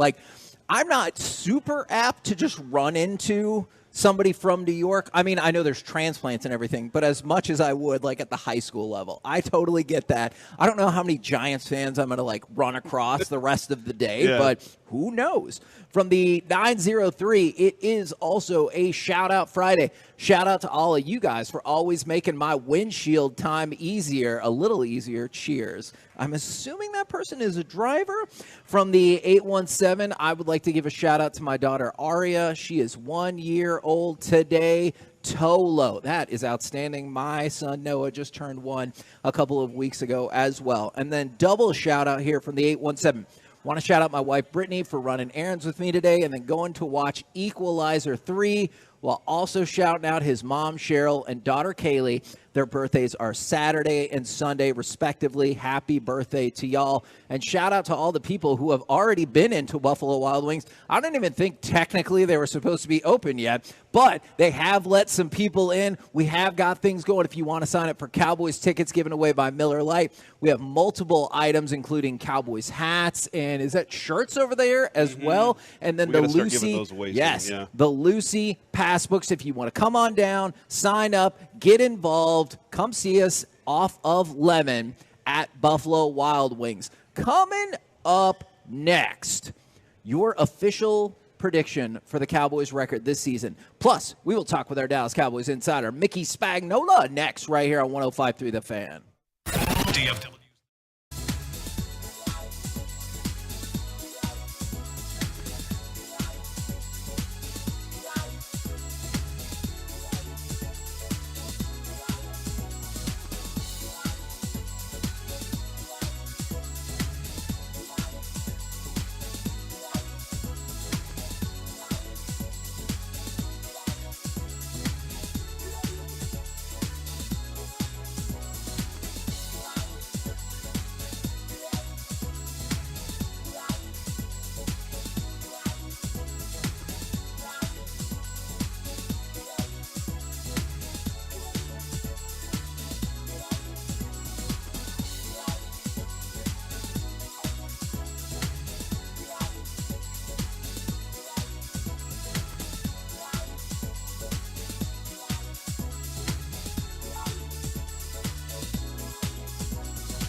Fan Studios, secured by DFWsecurity.com. It's the KNC Masterpiece on 105.3 The Fan. KNC Masterpiece right here on 105.3 The Fan. We are live out at Buffalo Wild Wings in Lemon, and I just told a couple people they could come in because even though Buffalo Wild Wings doesn't normally open until 11, they opened earlier just for 105.3 The Fan. They're giving away, Miller Lite is giving away a pair of Cowboys tickets. We got Cowboys hats, other cool memorabilia that we will be giving away. Plus, you get to see us. And right now, brought to you by Ford, built for Texas, built for you. It is our Dallas Cowboys insider, Mickey Spagnola. Good morning, sir. Good morning. Going to put it in order for me? What do you want? What you want? Yeah. Cheese curds. Cheese curds. Okay. Done. I'll take care of it. Okay. Are you going to be by? You got to come by to get them, though. I can't. You're not going to deliver them to me. Maybe after 2 o'clock. Yeah, that's the best. I'm sure they'll still be here. That's the best that we can do. Mickey, I've gone from slightly concerned to quite a bit concerned after Jerry told us that Tyron Smith and Tyler Smith were both suspect for Sunday, with Tyler Smith being more suspect. I realize every team in the league struggles with offensive line depth, but the prospect of being without both of those guys is kind of terrifying. Pretty terrifying, right? And Yes. it's just amazing when we've talked about it, right? When you seem to have, you're a little short at one position, like depth on the offensive line, and it's like a disease. It just attacks it, right? It's like, okay, we'll show you that you're short and get not one injury, but two, with Tyron walking off of practice yesterday with the rolled up his ankle. Now, there's some school of thought that it was kind of minor, so we'll see where that one goes. But, yeah, the tough part is all along is, you know, if Tyron Smith was going to have an injury, it's like, well, okay, no problem. We'll move Tyler Smith to tackle and find a guard, right? But now Tyler Smith with the hamstring, you know, and they're going to take that right up to game time. Now, he was doing his rehab yesterday on the cords with Britt Brown, and he was moving pretty well, but it was rehab, right? He wasn't pushing against some, 285-pound player in front of him. He was able to do side steps at a pretty quick pace. He was able to do lunges, which are, if you've ever had a hamstring, it's very hard to do lunges, even at a small pace. So I think they'll wait and see where that one goes, and we'll see. I know Dr. Jerry said suspect, so we'll and see then where it more goes. suspect. Yeah, right. Serious suspect. And so the usual suspect. I think, I think, originally, they thought Tyler would be ready. If they get one of them back, you feel a lot better. Like if Tyron's back out there, then you'll probably deal with a Doga at left guard. They were training TJ Bass to be a backup. I mean, they kept him on the roster, so that means something. I'd rather, if you gave me my druthers, if I had to miss one of the two, I'd rather it be a guard than a tackle. The 10-game winning streak for Dak Prescott against this team, A, how much weight do you give that? And B, have you ever seen a quarterback dominate a team in the division like that? Well, the Cowboys dominated them, right? Yeah. I mean, they've won 11 of the last 12. And I think the one they lost, Dak wasn't playing. And the last time, he lost to him was his rookie year. He lost both of them to him in 2016. So, yeah, I'm not big on that stuff because this team that they're playing today is not the team they played in 2018 or 2017, right? So I don't know what that means. The Cowboys were just better than the Giants all these years. Now, they've made headway and have improved, but they did beat them twice last year, and one of them without Dak, right? So we'll see. But yeah, I don't get in. I don't that stuff to me. 1 year to the next doesn't mean a lot. It was almost like when I was watching the Colorado TCU game, and they kept saying that TCU, this team played in the national championship. No, that school played in the national championship. Right. That's not the same team that was in that national championship game. So I think that holds true for that streak. I know we've only seen, obviously, practices and training camp and preseason games and everything like that, but I was curious if you could walk us through some of the changes in the general offensive line protection with Mike Solari moving away from pocket protection. Yeah, you know what? That's so, it's kind of minutia. Yeah. I don't see anything. What are they doing differently? They're not pulling out a big shield, right? And like they're fending off a sword or something. Right. It's been fine unless they're having to block Micah Parsons in practice, right? I don't know that from the naked eye, if you're watching on TV, you can say, oh, they're doing that differently. Now, they may have emphasized it also a little bit more, and using maybe your running backs a little bit more or your tight ends a little bit more, things like that. The protection wasn't all that bad last year. It was the inability to get the ball to receivers who are open was the problem the majority of the time. We asked Jerry this. I'm curious, you as well. What are your expectations for Tony Pollard this year? Because obviously that's a wild card. We saw what he could do, right, but it's a different situation now without like a fallback in Zeke, if you wanted to call him that last year. Yeah, and so, I don't think he's going to get 25 touches a game. I think we can start there because I think you might get diminishing returns. You want to be able to have him fresh enough to use that speed and not let that slow him down. Now, he's a little bit bigger than you think he is when you see him in person. But he's not going to plow through on 3rd and 2, right? They'll do it differently. But I think the thing is he'll get more touches per game, but I don't think it's going to get to the point where you end up slowing him down. Somebody else is going to have to step up and help out, and I think there'll be different kind of runs than what you would expect from Zeke. But as I've said all along, somebody's got to pick up them extra 12 touchdowns, right? Now, I think top of my head, Tony had 9 rushing touchdowns last year, so maybe he gets 12. Well, there's still 12 that Zeke had.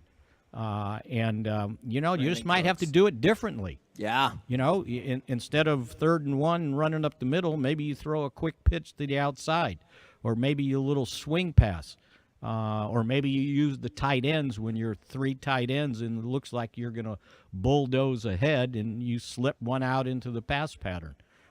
So I think they have to compensate for that. But I think, he'll get, what did he have, like 190 rushes last year, something like that? Like 197, something like that. Okay, so maybe he gets 225, 230. I don't know if it goes past 250. He's not going to get 300. Sure. I think what we've seen from him so far, so good. I think they've answered that he can handle a bigger load, but I wouldn't go much more than 250. And maybe he gets the more passes thrown to him. Get him out in the open field maybe a little more instead of handoffs. And the other thing is maybe, you got that fullback, and we saw, I know it was the Raiders probably got a bunch of guys that didn't make the team, but Lipke sure showed that he can bang it in the middle a little bit, so maybe he does a little of that. Or maybe you use Deuce because they can't find him, right? Oh, man. On short yardage. So I think there's different ways to do it. I'll tell you, Mickey, they're lucky they're on the road because if the first run doesn't go for a touchdown for Tony Pollard, everybody's going to start yelling for Deuce out there, and you'll hear the Deuce. Well, that's a good point. Yeah, absolutely. But yeah, and it's the opening game, right? Go ask Kansas City. We're going to have right away have perceptions about how good or how not good they are already. Their receiving core. Oh, geez, But if that happened to the Cowboys, it would have been Dak's fault, not Patrick Mahomes. I was kind of curious on stopping Waller. Is that, do you think you throw a lot of different things at him? Or is there like is it a J-Ron Curse type thing that he can take care of this? What's your feel I on think they'll use their big safeties on him quite a bit, and change up the coverages, have some zone type things. Obviously he's one of the better tight ends in the league.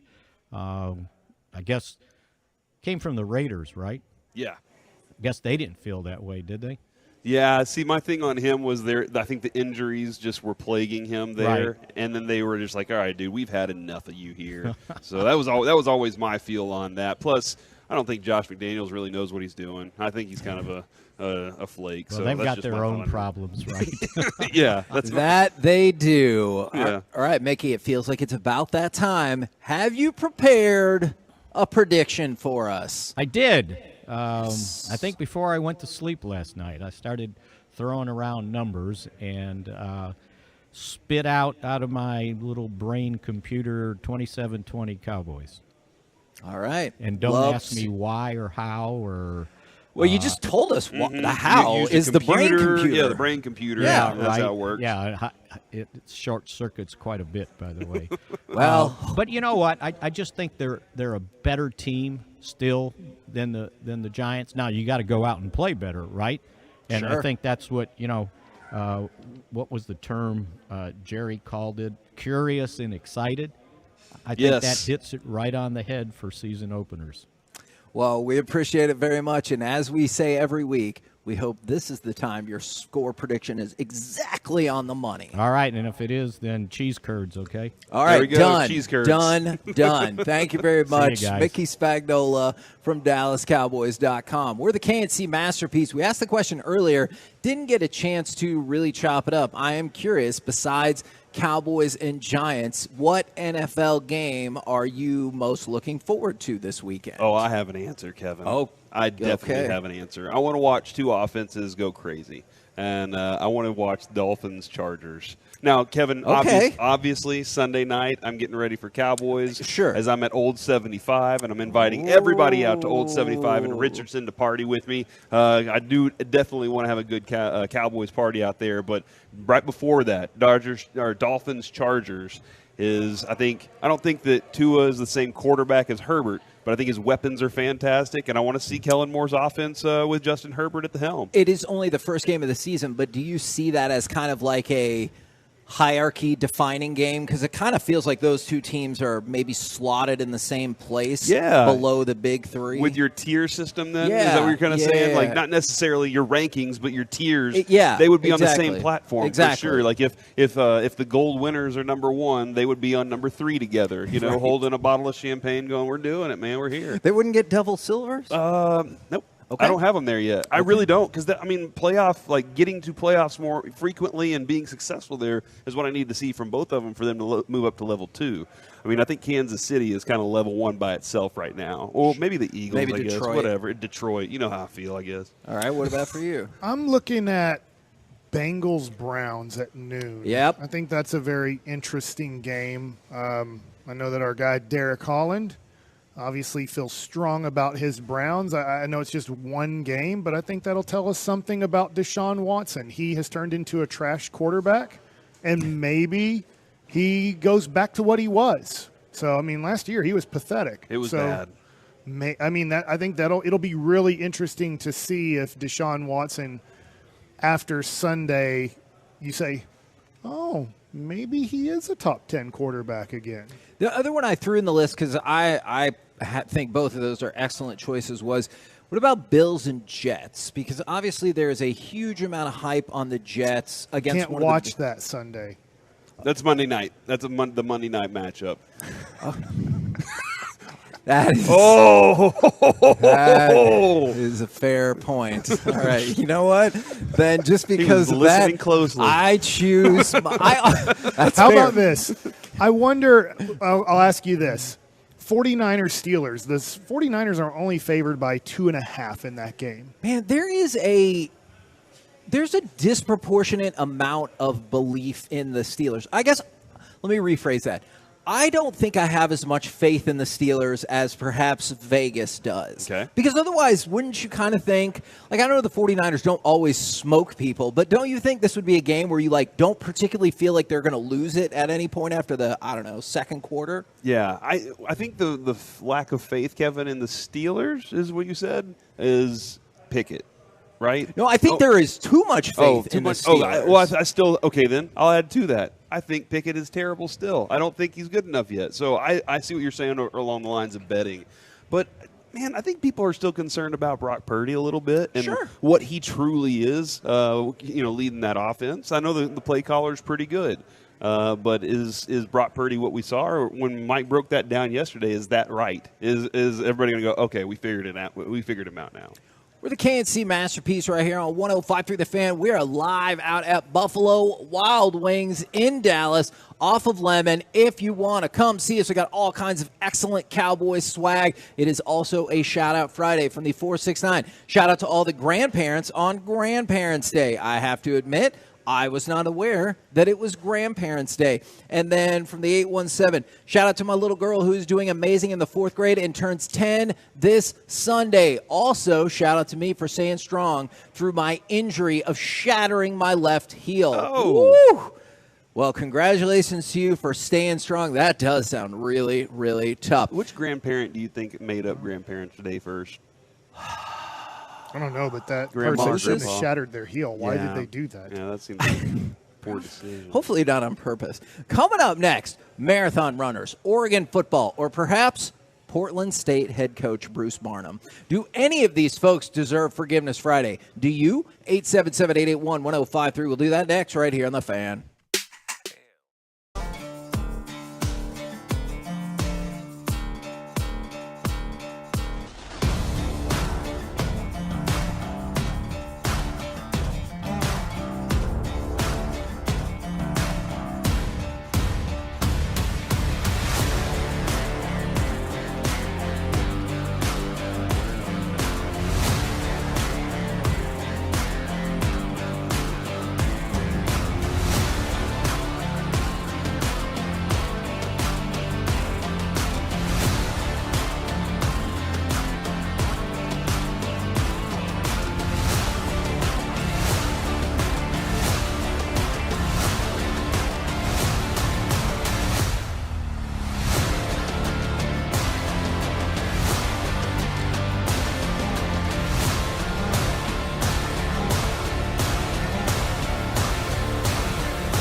The Fan is brought to you by Window Nation and is brought to you by Franklin & Franklin. Life is unpredictable. Accidents happen, and Franklin & Franklin are the go-to attorneys for car and truck wrecks in DFW.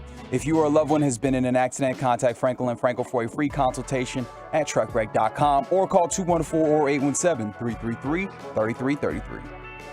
KNC Masterpiece back here on 105.3 The Fan. Oh, no. Uh-oh.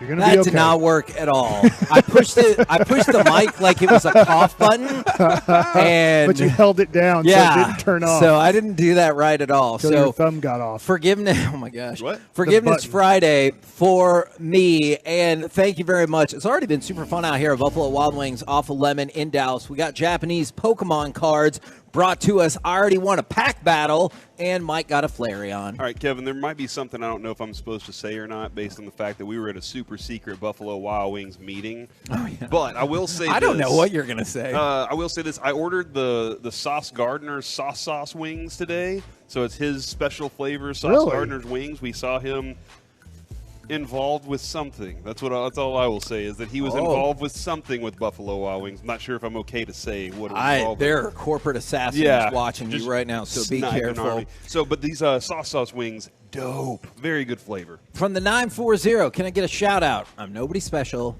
and I haven't done anything special, but I haven't gone postal at work. I feel you, man. That is a skill in it of itself. So congratulations. Shout out to you. And from the 817, shout out to my lovely wife, Brandy, for just simply being an amazing wife.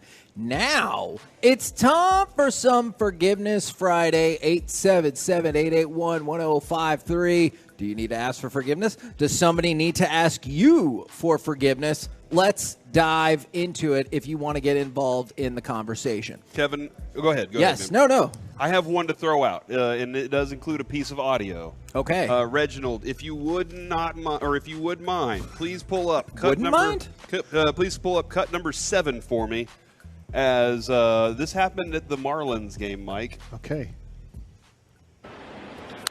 Freddie dumps one fair, just inside the line, on the right field line. Oh, the ball boy thought it was foul. He picked it up and threw it into the stands. He throws it into the stands. On a fair ball? And Freddie Freeman and Mookie Betts, I think Betts goes and scores, and Freddie Freeman's dancing on second base, and the right fielder's just standing there with his hands on his hips like, come on, man. So it's a ground rule double. Yeah. Did they have to send Mookie? Like, was he starting first, he didn't score? They sent him back to third, and then he had to go back to home. So he did score. So I think he was something like that. Okay. But yeah, it's that dude. Like, what's going through your mind? Does the ball boy get in trouble, or they obviously talk to him afterwards and say, hey, if you're not sure, don't touch the ball. Let it go. But and then it's like, hey, we get it. You're doing your job. You're trying to get the ball out of play as fast as possible, but if you're not sure, or you need to look at the umpire, if the umpire has his hands up, he's telling you it's foul. If obviously he's still looking at the ball, or he's obviously pointing into fair territory, please do not touch the ball. From the 817, the Texas Rangers need forgiveness for letting us believe they were a playoff team this year. You just wait. Why? You don't believe that. When they get swept by the A's? I will say that. Oh, my God. These 3 games that, let's be honest, I mean, tonight I'm really excited about Evan Carter, and I think a lot of Ranger fans are, but they're not going to be paid much attention to for 3 days here because of college football, because of NFL football. If on Monday, when we come back talking a lot of Dallas Cowboys football and some NFL football, if they didn't at least win that series, then probably we know that it's not going to turn around. Yeah. If you have 3 home games, you're 1-5 on this homestand. If you don't win 2 out of 3 at least against Oakland, then we kind of know that unfortunately they're probably not getting out of this funk, and we're probably going to stay out of the playoffs the rest of the way. But if they win 2 out of 3, then at least you give them a fighting chance in Toronto. From the 903, please forgive my friend. He thinks the Eagles are winning the NFC East. Well, look, I get theoretically and betting wise why that would happen, except for the fact that people don't win the NFC East in back-to-back years anymore. But it's amazing that's happening, because obviously every division, and that it'll eventually be broken. We obviously hope it's not broken this year, that somebody else wins it besides Philadelphia, but it's just that's so close to impossible for that to happen. Yeah, it's and the Philadelphia's run. been to the Super Bowl 2 times in this run, so you would assume, oh, well, everybody just makes the playoffs and then gets hammered out of it. But you're like, no, Philadelphia has made 2 Super Bowls during this 18-year period and could not repeat the next year as division champs. I need to know how long these people have been married right here, and maybe y'all can help me out with this is going to be trouble or not, because somebody said all the people shouting out their wives need forgiveness. They must have been married less than 5 years. And then this person from the 940 said, I'm going to need some forgiveness from me. Sunday is my wedding anniversary, and I've already told my wife we're watching the Cowboys game on Sunday night, and I work tomorrow, so we can't do anything tomorrow. That is a bold decision to be like, hey, I know the weekend's coming up. Saturday, I got to work. Yeah. Sunday night, I'm watching the Cowboys. So, well, here, hold on. Go to church together? I don't know. Now, all right, let me ask you this because I have a situation popping up with an anniversary, Kevin. Okay. With who? My wife, Michael. I don't know exactly what year it is. It could be your. I know what year is it. 18, it is. 17 or 18? 17. 17 years, Mike, that I've loved every moment of married to this woman. And my anniversary. Who's made more mistakes, you or her, in those 17 years? Her. Well, what if we ask her? Me. What if we ask your kids? Both of us. Yeah, no, it's definitely both of us. We're either the best or the worst, depending on the Okay, moment. yeah. But our anniversary is on September 22nd. Now, Kevin, I don't know how you feel about September 22nd, but we have a very significant moment going on that day where the station is going to be buying Section 133, I believe. Like, we're going to be partying out there. Rangers.com/133. We might be the only thing that can get this team a win. Yeah, maybe so. We Maybe might so. be the only thing. And so I'm going to be out there for that. I'm going to be. I told her. I said, "Hey, we're going to celebrate our anniversary at a Rangers game." Hold on. So is with she the coming kids with you? and the kids? Oh. The kids are going too. Yeah. Nothing says celebrating your anniversary like 3 of your kids being there. And then Saturday night, she's going for her friend's birthday party, same day as your birthday, but she's having her party on Saturday night. So we don't get to celebrate our anniversary this year the way we would like to. So this is going to be a little awkward. What I'm hearing is you're free that Saturday to celebrate my birthday. Yes, I am. It sounds Okay. like I can do something like that. Oh, it's a card. I have a please forgive me. Oh my gosh! Look at this. A week ago, my wife hands me mail, and she goes, "This is your mail." And she hands me this yellow card, and it says on here, Brandon Hagelin. And I'm like, wow, what did Brandon Hagelin want to send me? This is great.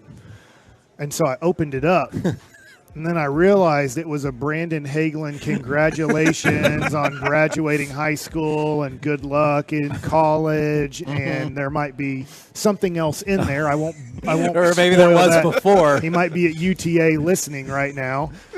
So please forgive me. Okay. I did open this up thinking Brandon was such a big fan of mine, like But why all the would other he write people, his own name on mail for you? to let me know who is it from. It was a mistake. Okay. I was a little bit confused on this too, and I thought, wow, Brandon has beautiful handwriting. Look how nice Brandon writes his name. That's definitely not. Yeah, and everything like that. That's definitely not and I was Kevin's like, handwriting. yeah, because Kevin, I have bad Kevin writes. But it's I've never seen anybody hold a pen or pencil like he does. Right. It is unique.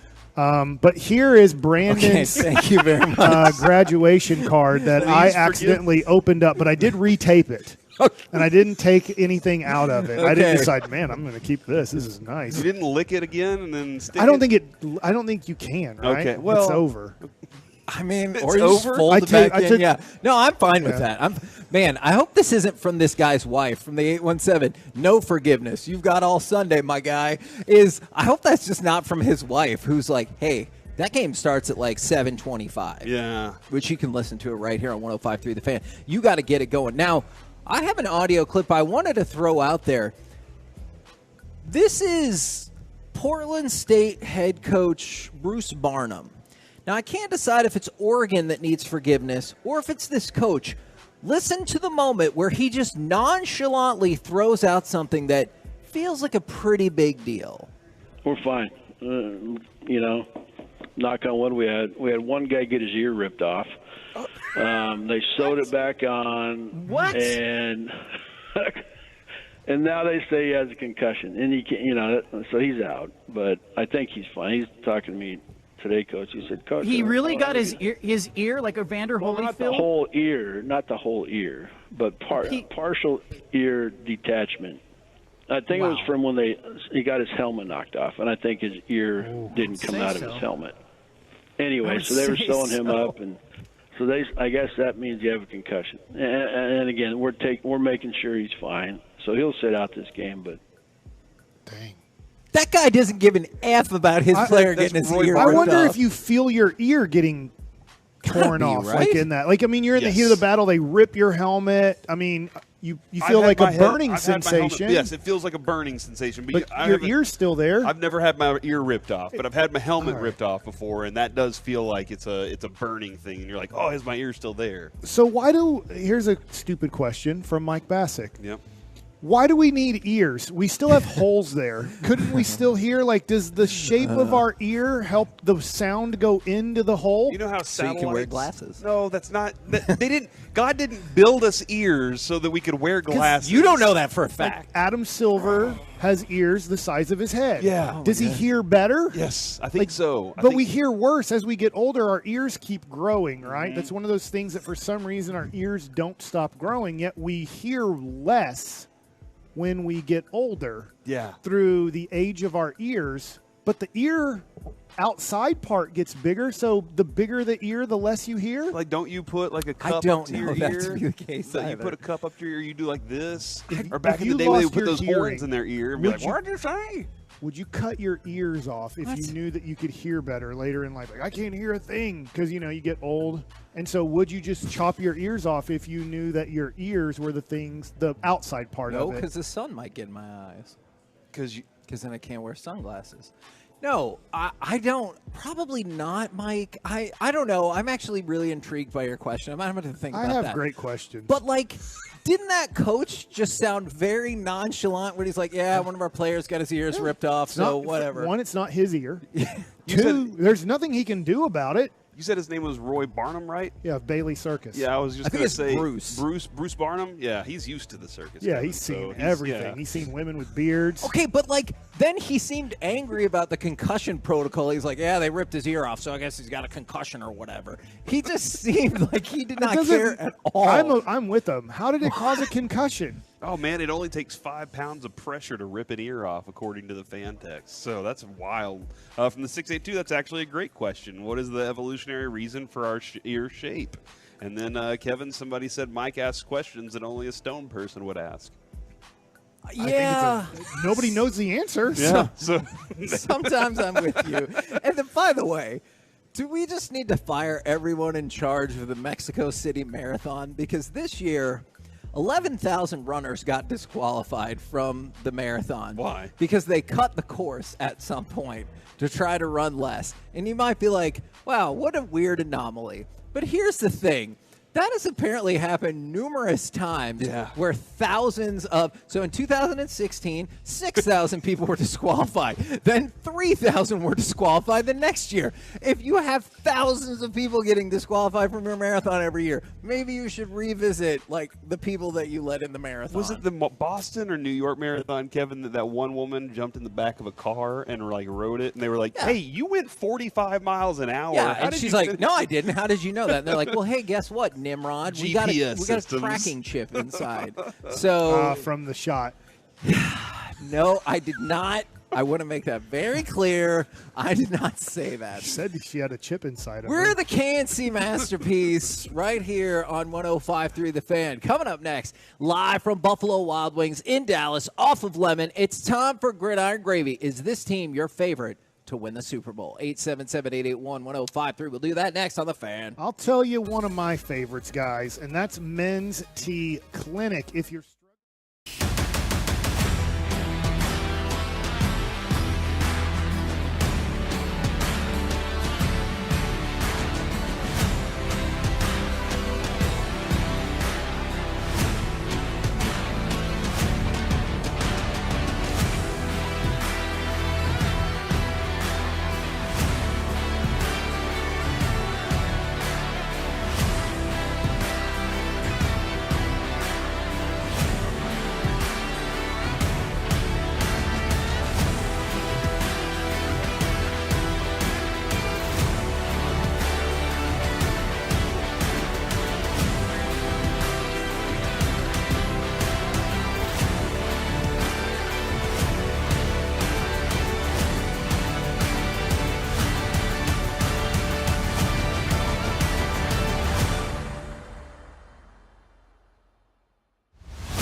This segment of the KNC Masterpiece on 105.3 The Fan is brought to you by Classic Chevrolet. At Classic Chevrolet, Labor Day savings are back in a big way. You can shop their biggest holiday savings of the year on over 700 new Chevys. And you can see them all at ClassicChevrolet.com.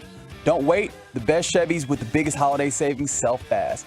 This is Texas. This is Classic Chevrolet. Relax and enjoy the difference and find new roads. Goff takes a knee. Say good night. This game's over. Two teams will meet out in the middle of the field to say job well done, job better done on this night by the Detroit Lions. They have come in and knocked off the Super Bowl champs. 21-20, the final score here at Arrowhead Stadium.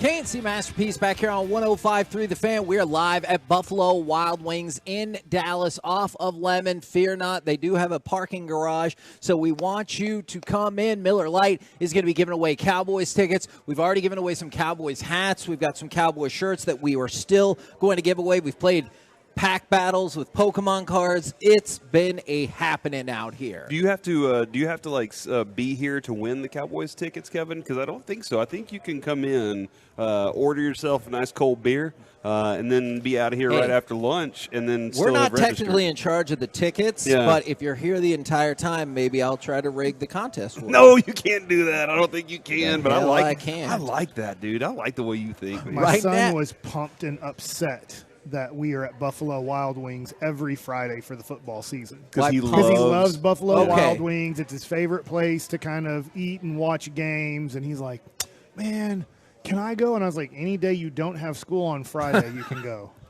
Because this one especially is not far from you guys, right? Well, right now, let's go around the entire NFL and dip into some gridiron gravy. Evan Carter.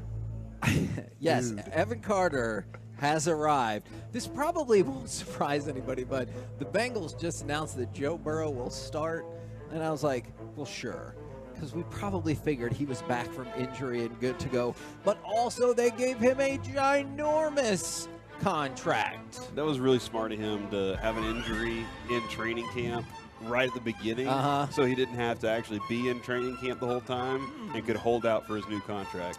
I don't know. Good strategy. If that is exactly they what signed it right before game one, Kevin. Like, what do you think? You don't think that's coincidence? I guess I.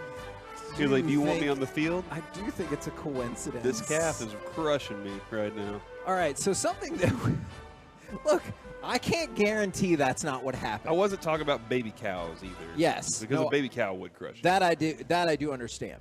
Now, something to take note of right here is how much of Joe Burrow's contract is guaranteed. I'm willing to bet you it's just about $220 million. I think I saw 219 now, last night. Here's why I think that's wrong. Okay. Is because the stories say more than 219 guaranteed. I think it's just a touch below 220 because 220 would be 80% of his contract fully guaranteed. And remember, we've talked about the increasing percentages that quarterbacks are getting guaranteed. So $275 million, and I think it's guaranteed at 80%. You said to touch under 220, you said? And 219 is 79.6%. Under 2. It's 1% under 220? Correct. Okay. I need to get to that 80%. Oh, so you think it's like 219.5 or 219.8. Okay, all right. Okay. We're really split. I get what you're saying there. That's what I think. Okay, but still, it's a whole crap load of money to get like all at one time. Oh my God.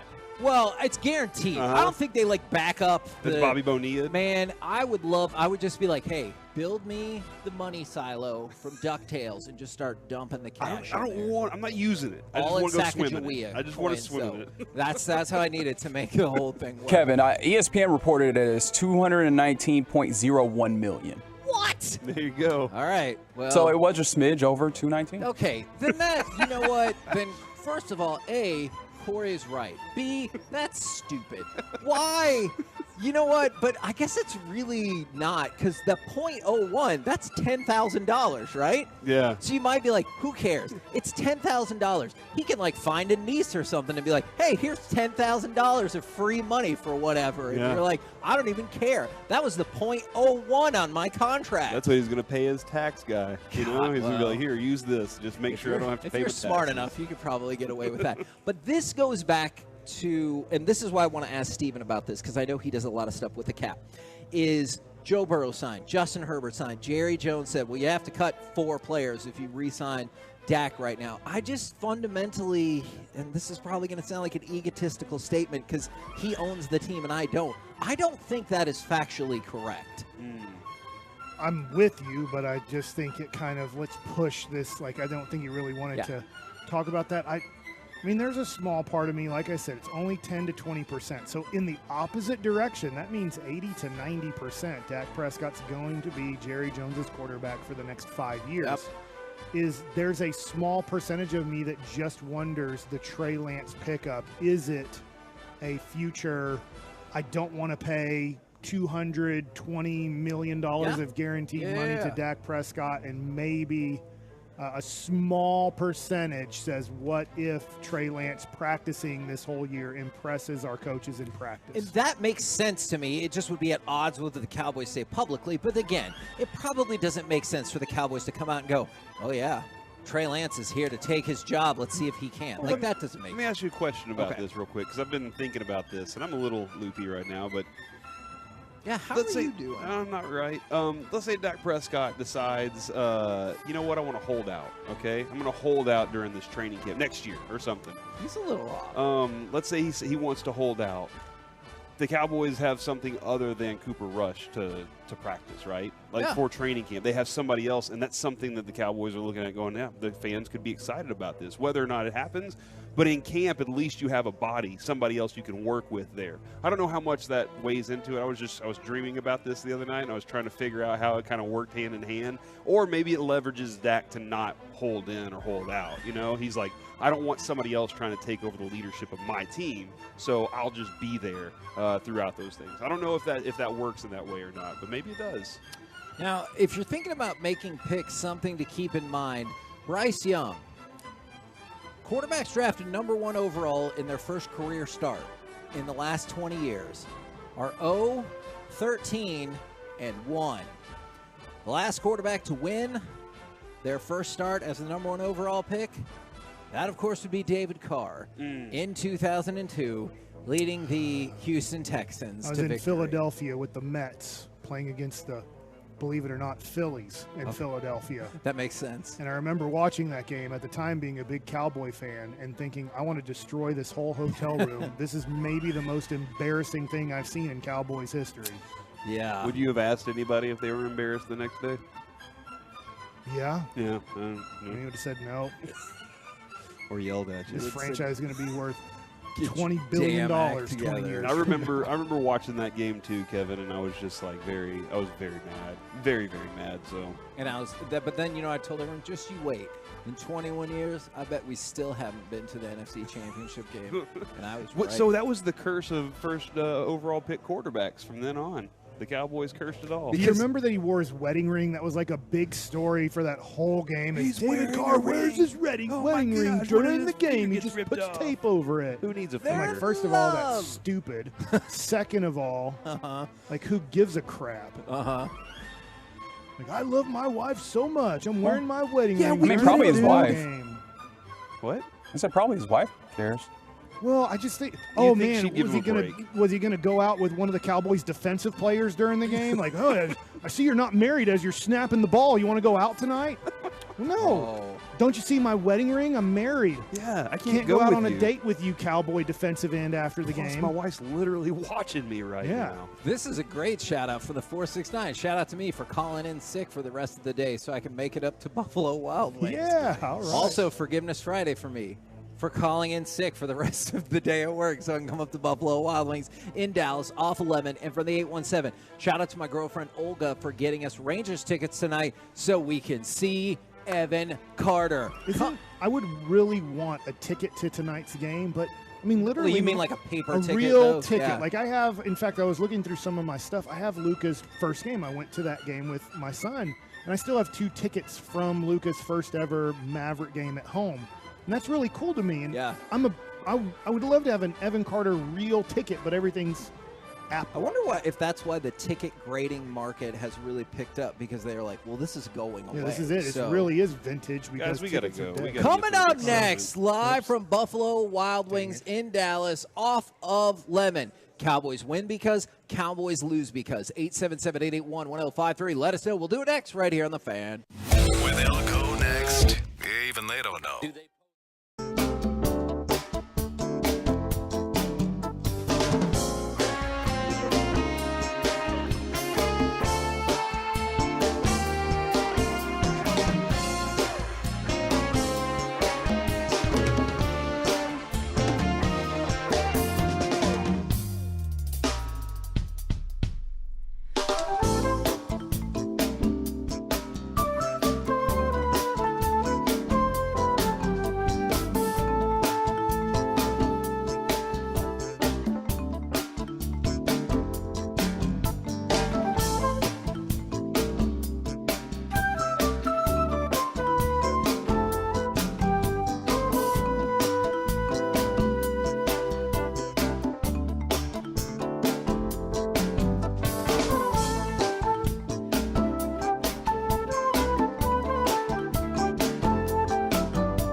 and studios secured by DFWsecurity.com. It's the KNC Masterpiece on 105.3 The Fan. KNC Masterpiece right here on 105.3 The Fan. We're live at Buffalo Wild Wings in Dallas off of Lemon. If you want to come see us, or you know what? Maybe you hate listening to the show and you're like, but I still want to win Cowboys tickets. That's fine. You can do that as well. There'll be 2 Cowboys tickets given away via Miller Lite. And I got to tell you, I'm impressed with the trivia skills of the people here at Buffalo Wild Wings. Somebody got, on the first shot, the record of the Cowboys in their very first season. Wow, that's impressive. Yeah, they tied the Pittsburgh Steelers. They were 0-11-1 that year, so go See? Cowboys. Hopefully it goes better this year. And this segment, 877. What would possibly happen that we wouldn't go at least 0-11-1? At some point in the season, they see Caleb Williams play and decide that he's the future, and they said no matter what, lose the games. Well, based on that, you lose to Arizona, and then you're like, I'm done. Well, I mean, didn't his dad say that, like, if the right team isn't there, that he's not going to go to? He might go back to Guess USC? what? Everybody's right team is the Dallas Cowboys. His dad. Look, I'm not saying you're going to win, but everybody in the world will know who you are. So our segment here. Cowboys win because, Cowboys lose because, 877-881-1053. Don't forget, in this hour, Pete Incaviglia coming up at 12:20. Stephen Jones coming up at 12:40. So got a jam-packed show for you still to come. But right here, right now, Cowboys win because, Cowboys lose because. Would you like me to start, or would y'all like to go first? You're positive here. Give us the positive take. Well, I mean, that is true, but I'm going to give you a lose, too. The Cowboys win because the offensive line is not fortified enough just yet, and the defense will harass Daniel Jones all day long. So you're saying the Giants? The Giants offensive line. Okay, thank you. So Evan Neal, number 7 pick last year, right tackle, did not have the best of season. Right. In fact, in his only game against Dallas, he got freaking annihilated and called it the worst game of his career. Now they have John Michael Schmitz, the second-round pick rookie at center, and there's just not a lot of experience on the offensive line, and I think they have the potential to get a lot better. I say it's not yet, though, and that is why the Cowboys win this game. That's all I think of every time you say that guy's name. That's my name, too. All right, Nice work, so, Kevin. That was I mean, that sounds obvious. The Cowboys win because what is the miracle of the Giants winning this game? Well, this is Corey's fault. Mike McCarthy has been with the Cowboys for 3 season openers, and they're 0-3 in those games. So because Corey put that statistic in my head, I can't stop thinking about it. And so Mike McCarthy never wins openers with the Cowboys. So that would be why the Cowboys lost. By the what way, his career record is on his opening career day? record? Yeah. I do not. I'll look it up. I got this, dude. And somebody said, by the way, when I was impressed by the people with the trivia, they were like, hey, it's called Google for looking that up. That person knew the answer like the second the question got asked. Yeah. There's no way There's they looked it up at that Cowboys time. I'm going to guess it's well over 500. I mean, his quarterbacks have been Brett Favre and Aaron Rodgers for most of his career. So I know that Aaron Rodgers doesn't get off to the fastest of starts, and that's for next week, where hopefully they do get off to a slow start on Monday Night Football. But Cowboys win because? Is it my turn? Sure. He's 6-9-1. And that includes the 0-3 with the Cowboys. So even with Green Bay, it was 6-1. All right, well, we lost.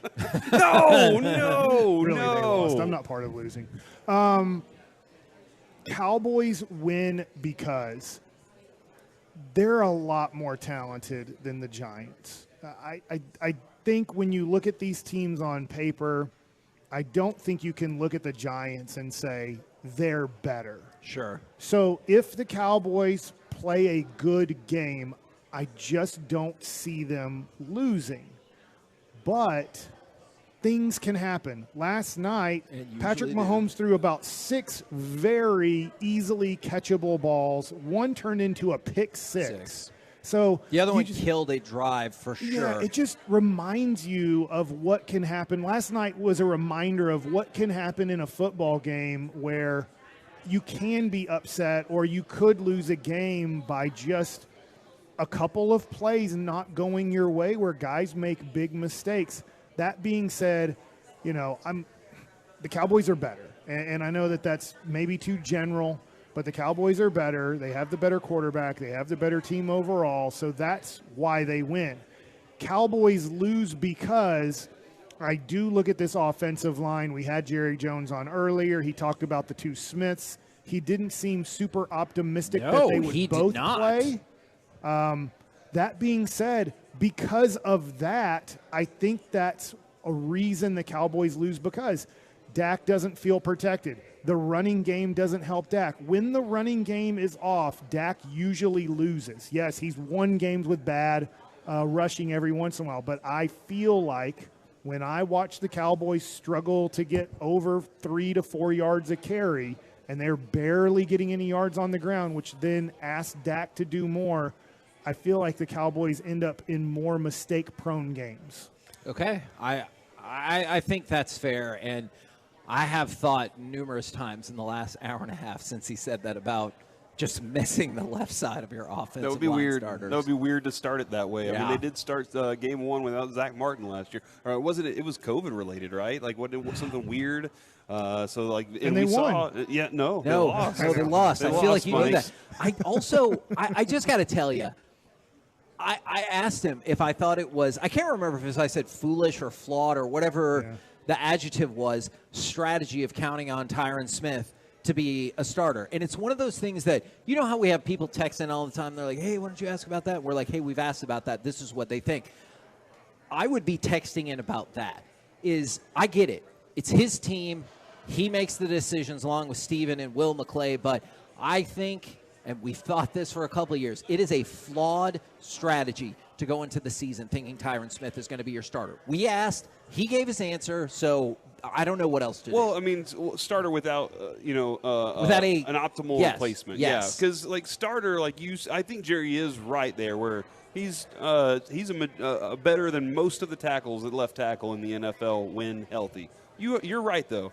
On that line of knowing that at some point anything could go wrong, you need an option that's at least competent. And that's like all we asked for him to be on offense last year, right? Just be competent. That's all we're asking right now. And he threw out a bunch of options but said, we'll wait until Sunday. And let's be honest, that's because maybe they have an idea, advantage. but it's not so. Yeah, it's the competitive advantage of the Cardinals. It's because they don't have somebody that's a no-brainer. Let's say both of them were out, or just one of them were out. Everyone tells you immediately, Tyler Smith shifts over to left tackle. Oh, crap. And then the question is, and then what? Yeah. And the answer is, well, we got some competence. The answer is they don't have anybody. Yeah. All right, so the Cowboys win because, for me, is they have I was listening to Broadus, man. I'm just going to take Broadus's advice on this one.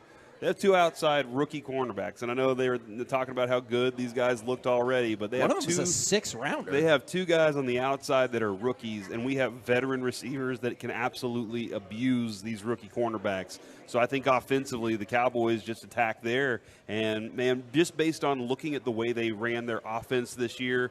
In training camp, I saw some things that I had never seen in a Kellen Moore offense. They got me excited. They got me happy about, that's something that those little rub routes, those little types of things, and just getting the ball out of Dak's hands faster. So I think taking advantage of and abusing those outside rookie cornerbacks is the reason they win.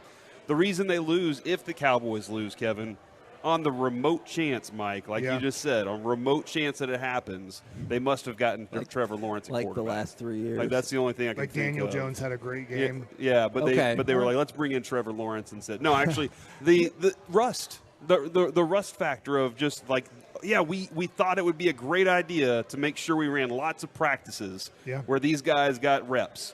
But we didn't actually get guys on the field. When you step on the field, Mike, in competition, you know the difference. Your heart races a little bit differently. You're a little more gassed right out of the gate. You kind of have to soak it all in and then get past it real quick. Couldn't you tell last night watching Detroit and Kansas City? The offenses don't practice clunky. in the preseason, so it's the first time they're really going anywhere close to 100%. So timing is just not going to be there. That's why I am predicting a low score. I would love to ask you guys this question based off of Cowboys win because Cowboys lose because. What's your confidence level that the Cowboys win Sunday night? 77%. Did you say 70? 77. I'm 70. I'm 77 because that's Tyron Smith's number. Oh, now I'm down to 68. Oh, dude, but if he's there, does it go back up to 77? No. I think I'm going to help the Cowboys win because I know everybody on the morning show, they've already put in their picks. I heard them. They all have the Cowboys winning. Totally get it. I'm assuming you two guys have the Cowboys winning. I am going to pick the Cowboys to lose this game. Okay. And I do truly believe that. I'm not just saying it to say it. For some reason, I just have a feeling in this really low-scoring game, the Cowboys are going to lose. It doesn't mean they're going to have a bad season. I'm just worried about the offensive line. I'm worried about the continuity on offense. I don't think the Giants are going to put up many points. It's going to be a very low-scoring game. On both sides, yeah. I can feel this is more of a coin flip game than I thought it would be a month Okay. ago, Yeah. 2 months ago. Yeah, because I remember there was a time when you were like, well, we're going to win. Yeah, and maybe I don't know why I'm getting a bad feeling about this. I don't know if it has to do with the Rangers. I don't know what it has to do with. But I am getting just this feeling of, gosh, Sunday night, something's just going to be off, and it's going to be this close loss, and we're going to have to deal with Monday. See, I told you, and the Cowboys this and that. And I still think the Cowboys are going to have a good team this year. All right, the fact that Mike feels this way makes me mad because of the A's thing that happened a while back where we didn't end up getting what we wanted out of that series. But B, also like just the feeling of the Rangers and Mavericks all starting out hot and letting us down late in the season. Kevin, that's what I'm more like afraid of, is that the Cowboys get out to a fast start and then something goes wrong later in the season where you're just like, why? How is this happening to us? And there's no answer, and then they fire everybody. Oh, my gosh, from the 5-7-5. In the developmental system. Cowboys win because there's no answer for Brandon Cooks. Cowboys lose because they can't stop Daniel Jones from scrambling. That is a good answer. From the 972, Cowboys win because they're the most talented and supposed to win this game. Cowboys lose because the offensive line can't hold up. From the 682, hell yeah, I missed this segment. Cowboys win because Micah records 2 sacks, an interception, and a forced fumble return for a touchdown. That's Evan Neal's nightmare right there. It really, really is. Cowboys lose because Danny Dimes dumps a couple of beauties off to Saquon and Waller. And then, man, I saw it come in, but we've gotten so many texts, I forgot the area code. But heck yeah, gentlemen, I'm back. Cowboys win because they outswag the Giants. Oh, yeah, I'm sorry, baby. I can't find the number. We're back to outswag. But I did. I believe we have more wristbands and like arm guards. No, they just told me an attitude. Yeah, too. they just said believe in the swag, Corey. Mike last year, all 469. There we go. They predicted every single win was because of outswag, and we did. And I was like, I don't get it. I don't understand how you just outswag somebody to a win. But they predicted it, so I'm just going to trust them, man. This one is interesting because the win because for the Cowboys and lose because is the same. Or the Giants win because they didn't even put Cowboys win because DFW sports teams are in shambles and the Rangers' bad play is contagious. Doesn't it feel like every time we feel like the Cowboys do have a legitimate chance to do something special, and I get Jerry thinks every year it's the greatest team he's ever seen in his life, but in reality, us as people who try to analyze it as well as we can, the other people who are national analysts, do look at this Cowboys team as kind of a for sure playoff team. Can they take the next step and be in a championship game? It always seems like that's when the Cowboys let you down the most. I think you're right, except for last year. Yeah. So, and like obviously, I know they still didn't get past the divisional round, but they put together a good season. I was going to say first really time good back season. to back in a long time. Yeah. And so I'm with you because obviously I felt that way in 2008. I felt that way in 2017. Like we all remember what colossal disappointment in 2015, what colossal disappointments those seasons were. So last year does give me some encouragement, even though you still didn't get to where realistically anybody wants this thing to go. We're the KNC Masterpiece right here on 105.3 The Fan. And if you're at the Buffalo Wild Wings, or if you can hustle up to the Buffalo Wild Wings in Dallas off of Lemon, Mike has suggested the next trivia contest question, and it is a good one. We still got Cowboys swag to give away, and Miller Lite will be giving away those 2 Cowboys tickets. So come out and see us. Coming up next, we will talk with former Texas Ranger slugger Pete Incaviglia right here on 105.3 The Fan.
Pete Incaviglia, who struck out in the second inning, is next. And you know what his capabilities are. 14 home runs to lead the club, 44 RBIs. There she goes! Oh, mark this one. Where's it going to come down? Oh, gracious sakes. Oh, Merle, we're talking about 440, 450 feet where that ball came down. Man, what a great call right there. And we bring to you the man responsible for that Titanic home run. It is Pete Incaviglia. Good afternoon, sir. Good afternoon, guys. Bring back some good memories there. Thanks. Okay, do you want me to stay with the good memories or maybe ask about a potential sore spot real quick to get it out of the way? Sure, go ahead. All right. You're managing the Tri-City Valley Cats, and I know there was a bit of a to-do. Was it a week ago, a week and a half ago? Can you describe the situation by which, what was your complaint and what happened next? Well, there was per our league rules, the other team is not allowed to have electronics in the dugout, which per se is iPads, and so I alerted the umpires before the series. So I guess what happened was the first base umpire saw the iPad in the dugout, and he went in there to try and get the iPad out. A player jumped in front of him to argue, and then I guess the player said something, and the umpire shoved the player, and we had like an hour delay. So that's kind of what happened. Is it safe to assume that you and Boulder's team president, Sean Riley, might not be best friends because he said you pull this stuff every year at this time of year? Well, I'm not really sure. I take the high road. It's called gamemanship, and sometimes people get upset when you call them out. The rules state that you can't use electronics. You can't have a camera in center field zeroing in on your catcher's signs, and then have your player from the dugout from the iPad relay the pitch to the hitter before it comes to the plate. So it was something that my players were upset about. It was something that, it was my job to protect my players and keep the integrity of the game, and that's what I did. And if Sean's upset about it, that's fine. I've been booed by 50,000 people. Somebody, being upset with me, the New York Boulders, that doesn't really bother me at all. Pete Incaviglia joining us. I know you'll be signing autographs at the Dallas Card Show. Yes. Inky, I'll always remember, I got to meet you as a kid as you were going around, I believe, every Olive Garden in DFW, and I got like a autograph kind of fan from you. So I'll always remember getting to meet you at your Olive Garden appearances when you were a Ranger. Yeah, I used to do that 100 underprivileged kids used to get to come. You used to get to come to the game and sit in left field, and it was really cool. I really enjoyed doing that. I really enjoyed going to Olive Garden and meeting all the kids, and it was, I think, 100 different kids I believe it was every Sunday home game, and it was one of the things I really liked about being a Texas Ranger is, we were a part of the community. We would, on a Sunday game, we would go to the gates and sign autographs for the fans, and we would have, getting underprivileged children into the game, and they'd come to get to see the game. I'm not sure that happens quite often in today's games, where a team will go up to the gates and on a Sunday and sign all the autographs and meet all the fans and, become a part of the community. I think the game has gotten so big that I think those little things have, gone away. Inky, right now, the Rangers are struggling. It's early September. There's still 23 games to try to make the playoffs. Can you talk about your time in the major leagues and the pressure of September baseball and what it can do in a positive way and what it can do in a negative way to teams and players? Well, 162 games is a lot of games, guys. I tell my players, in Indy ball we play a 100-game schedule, and they're exhausted. And I said, well, if you were in the big leagues right now, you'd have 62 more games to go. But playing in a playoff race and having that adrenaline and emotion every day, it'll wear on you mentally. I was fortunate to go through that with the Phillies and the Astros, and kind of understand how that works. The thing that I will say about that is you're never as good as you think you are, and you're never as bad as you think you are. You just got to keep going out, and you got to keep playing. You're going to go through some speed bumps. You're going to have some good runs. And obviously with, being in a dogfight the Rangers are in right now, everybody's on the bandwagon and off the bandwagon. It's just, it's just the way it works. It goes with the territory. But, I know Boch, and I got to play with Boch, and, he's a tremendous leader, and, I believe in him, and I believe that he'll rally the troops and get the Rangers going. I mean, this is part of it, you still got a lot of baseball left. They're still right in the hunt. You just got to remain positive and keep grinding and go out and play every day. That's the bottom line, is you can't let yesterday affect your game today, and you can't let thinking about the future affect your game today. You just got to go out and play today, play one game, go out and play a solid baseball game, fundamentally sound, and win a baseball game and move on. And hopefully you build some momentum with a win today. We're talking with Pete Incaviglia right here on 105.3 The Fan. And when you came up, Pete, you were the hot young thing for the Texas Rangers, and a lot of Rangers fans are excited tonight about the appearance of Evan Carter. Can you tell us about that? Because obviously, compared to most people, you have a very unique experience of what's it like to kind of get fast-tracked to the major leagues and the expectations that come along with that. Well, there's a learning curve there, and you need to know that going in. And I knew that, when I came up, and there was a lot of fanfare when I came up, and I just took it in stride. I knew that I was going to have to learn how to become a professional, major league player. And that mindset, I think, helped me go into it. I didn't expect to walk into the major leagues and be the greatest player in the world. I knew that, I was going to have to go through a learning curve, and I was just going to continue to work, continue to learn, continue to get better. And, that's what I did my whole career is, till my last game in the major leagues is, every day I tried to make myself the best player I can be, and I wanted to learn and get better.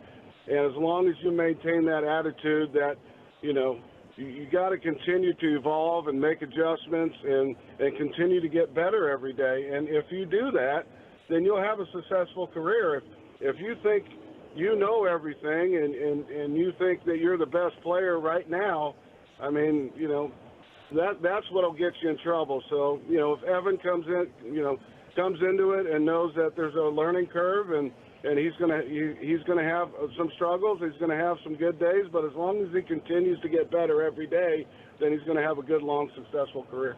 I'm not saying that this applies to me, but it might. Do you also get in trouble if you think in your regular life you know everything? Well, if you ask my wife, yeah, that's not going to work. That no worky in everyday life. I try to apply that, continue to learn, but I've learned a happy wife is happy life. That's how that works. That is true. Now, Pete, Corey Seager has just been absolutely crushing the ball, and he's an aggressive swinger.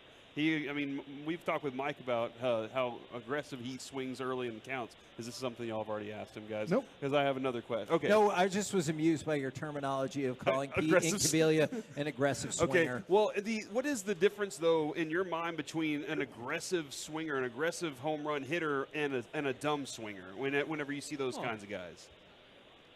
Well, I think Corey's a very smart guy. I mean, he sits in his strength, and when you get in the batter's box, you got to be ready to hit the first pitch. For me, the difference between a minor league player and a major league player is the guy that sits in his strength and waits for something that he can handle, that he does really well.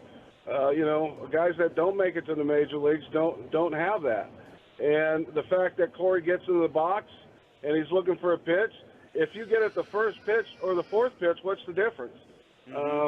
To me, so I think Corey's doing what he does best, and that's his strength. He gets in the box, he's ready to hit first pitch, and if he gets his pitch, he's going to hammer it. And that's a good plan. And you got to have a plan as a player and know your strengths and weaknesses as a player. And I think Corey knows that his strength is, he's ready to hit first pitch, and if that pitcher's going to try and throw strike one and it's in his strength, then why not swing at it if it's first pitch? The other thing, too, is a while back we did have Ruben Sierra join the show, and I'm not sure what your relationship was like with Ruben back in the day, but love Indio. He sang for us on the show. Yes. And I don't know, did you know in the clubhouse that he had sweet vocal tunes? Unfortunately, we did, because he sang every day. For 5 years, I listened to Ruben sing every day. So, yes, I did. Does that mean you don't own one of his albums then? No, I don't own any of Ruben's albums. We'll have to get one. We'll get one sent over to you, though. You'll love it, man. Yeah, Indio's a great human being, great character, and love Ruben to death. Man, we love you to death. Thank you so much. You've been on our show a couple of times now. We always appreciate it, and I like the optimism about the Rangers, good sir. Yeah. You guys hang in there, man. Hang in there. It's a long road, and, they're going through a little tough time. Just hang in there. Be positive. I know Boach. Boach will get this ship turned the right way, man. He's the right man for the job, and he'll get them rolling, man. Boach has been in these situations and been down these roads, and, he'll get things turned around. They got a hell of a ball club. They've had a hell of a year. Just hang in with them. They'll get it going. Awesome. Thank you very much, good sir. We'll catch you later.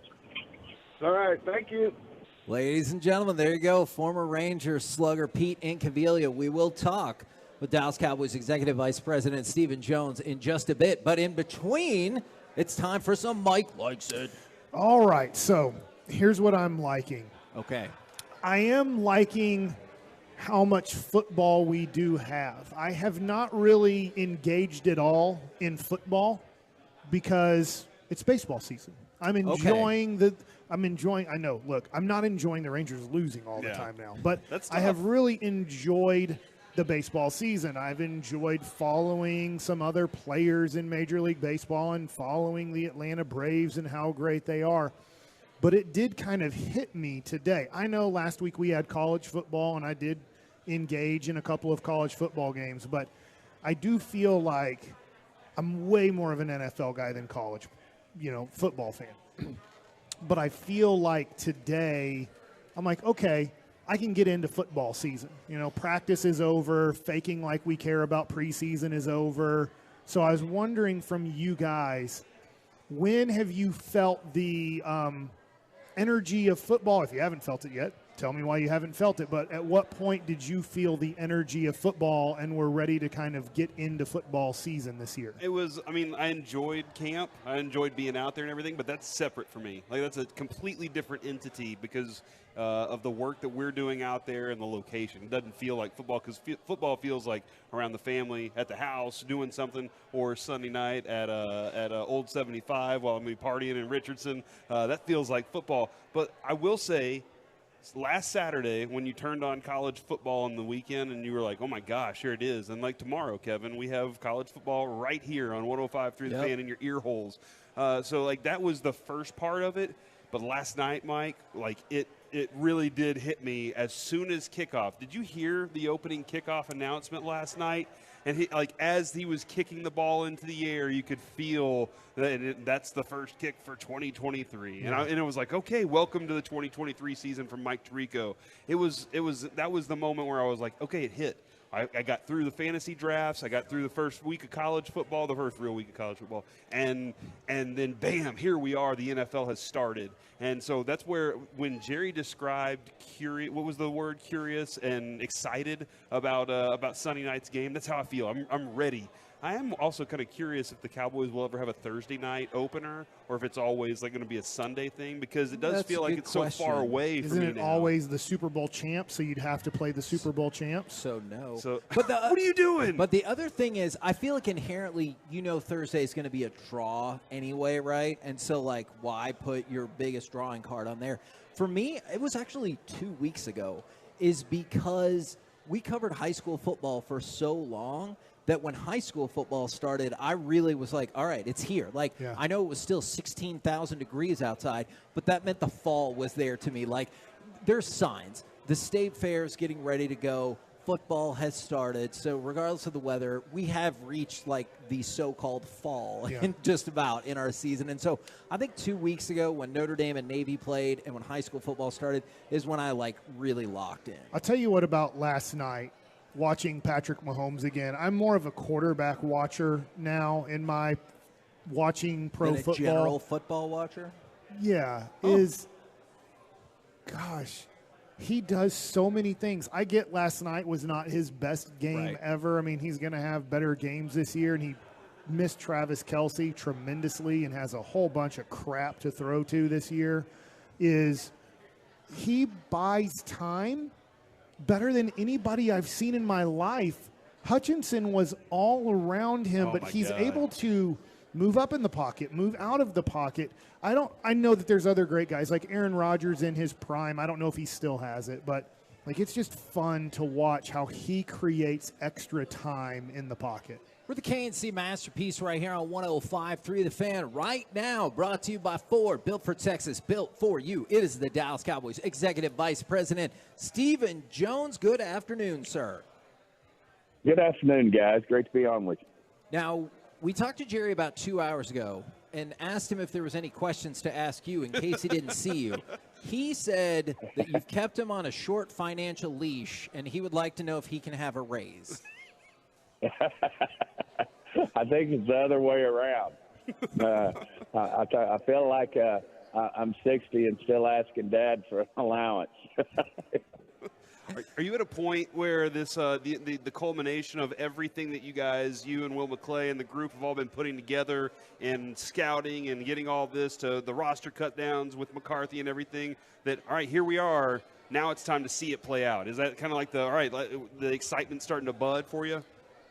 Well, there's no question. It started early this week in terms of tension and, if you will, a little anxiety because, we really hadn't gotten to see, all of our off-season plans and all of our strategies work out. And, starting on offense, I know Mike is fired up, but feeling, I think he's got a little tension in terms of getting back to calling the plays, and I know everybody's fired up about that. And then look at some of the new guys that we've added. When you look at a guy like a Cooks on the offensive side of the ball, certainly going to be great to see TP even get more touches. Watching Mr. Pollard go to work and, seeing how Dak, gets into rhythm with Mike and how we move the football as an offense. And certainly some rookies in there on offense.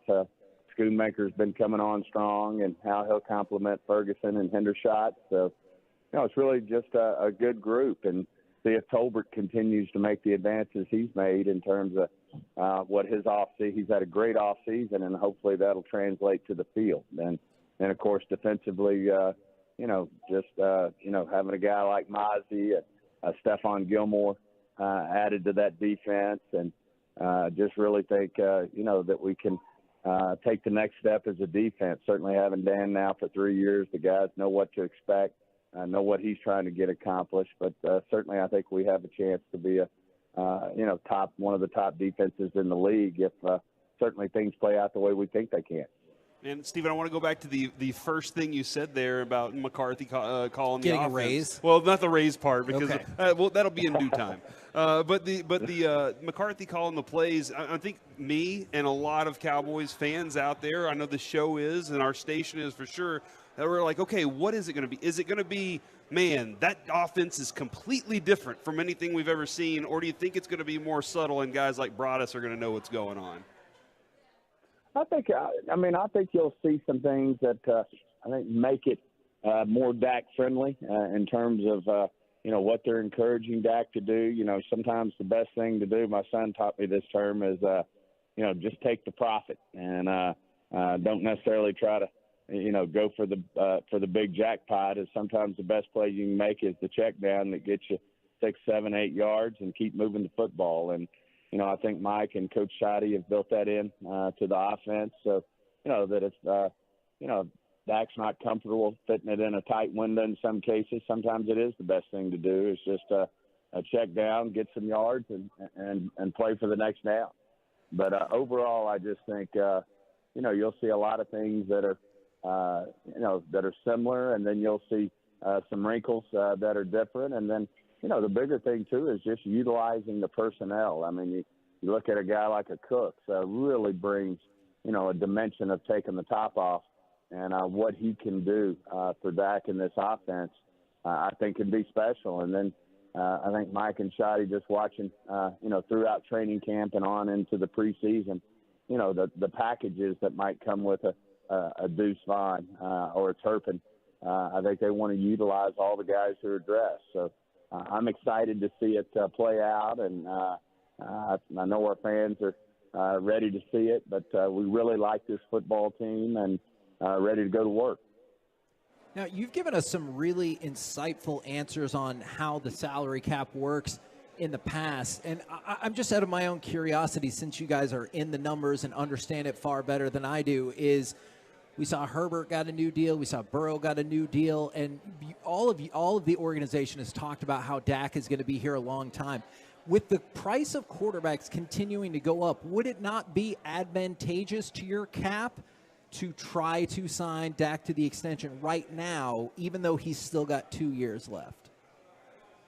Yeah, I think the best thing for us at this point, just looking at it, we certainly digested it. If you wait one more year, and then, the key for us is just going to be, spreading out, how we pay that. And most of these guys have, some long-term type deals, 5+ years. And, I think if we can do that, it'll be not only advantageous for the team as a whole, but advantageous for Dak, so that we can continue, to put the type of players, give him the offensive lineman he needs to protect him, give him the weapons that he needs to move the football, and certainly have a defense that can get the ball back for him, whether it's downs or just turning the ball over, which certainly our defense the last 2 years, I think first time in many years that a team's done it 2 years in a row, lead the league in takeaways.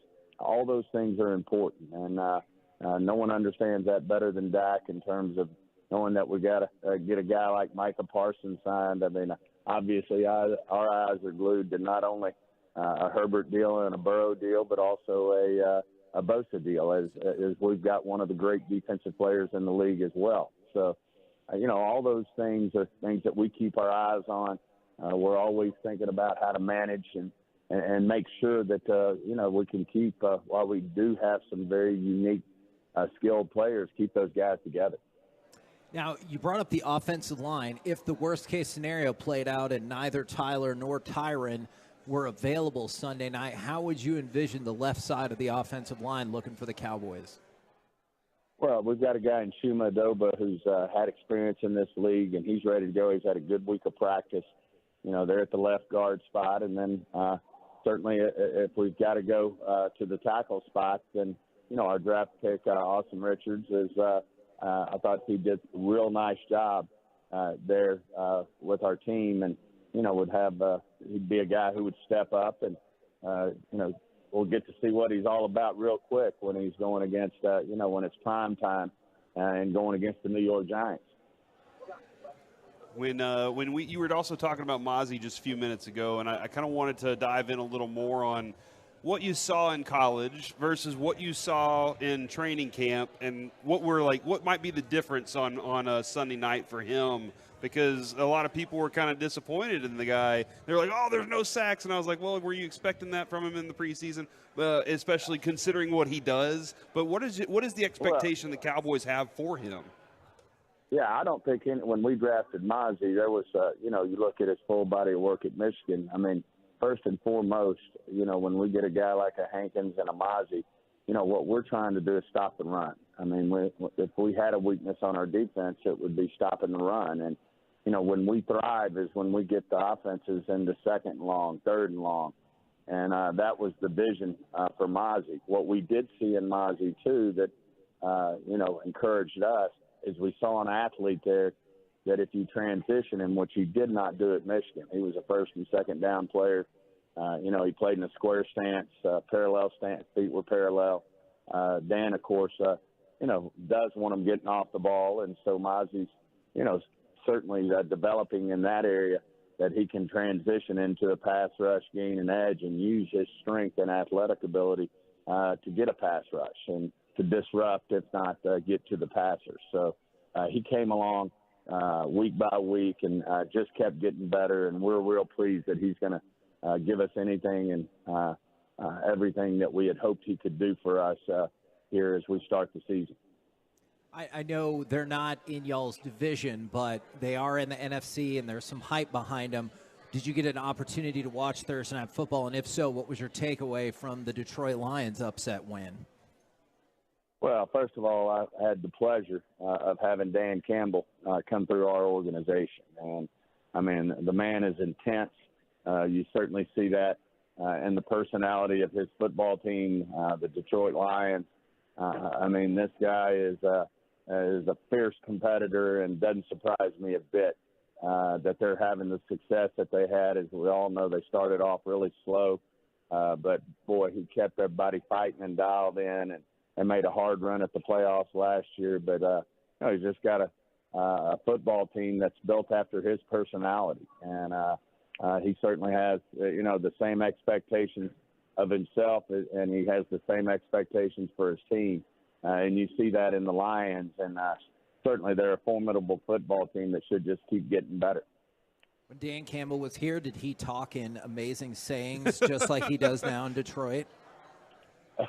Yes, he was always a good man in terms of being vocal, and really fit the personality and culture of our team. And we've always kept our eyes. We've made a run or two at Dan in terms of when he was just getting started in the coaching profession to maybe come back and be a tight ends coach. But it seems like there was always a little better opportunity maybe to advance his career, which certainly he did so well at. My hat's off to him, and have nothing but great feelings for what Dan's been able to accomplish, but not surprised in the NFL.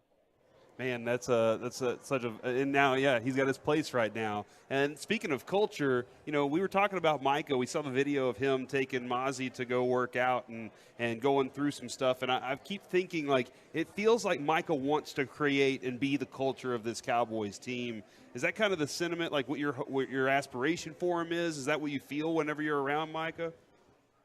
Well, he's just taken another step this year. I know one of the biggest things Dak's looking forward to playing the Giants is not having to go against Micah every day in practice, because he's so damn disruptive to our offense, when you're going one-on-ones, which is, what we did for a better part of training camp. And, he just disrupts everything. He disrupts, the offense and what we're trying to do, and he's just a hard guy to block. So, as Dak was telling us, he said we won't see any more difficult than what we've seen with Micah and our defense there. So he's ready to see something new. And obviously Micah's setting a tone over there in terms of, getting after it. And I do think he's got a chance to be, one of the great players in the NFL, and certainly have a legacy in terms of this league and the way he plays the game.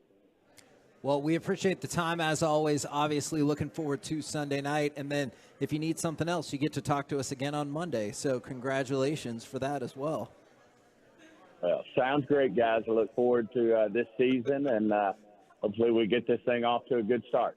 Thank you very much, Stephen Jones, right here on 105.3 The Fan. At some point, I don't know if there'll be room for it in the C block or not. He said something really interesting about the left side of the offensive line. Coming up next, we're live at Buffalo Wild Wings. Been doing those giveaways. We got Cowboys tickets courtesy of Miller Lite still to give away. So come on out and see us. And coming up next, it's time for the C block starring Corey Majors. Man, there is something called O2X that I don't know you've heard about yet. It's oxygen. Well, or water. I might need more of that. Next on The Fan. The Rangers swing back.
From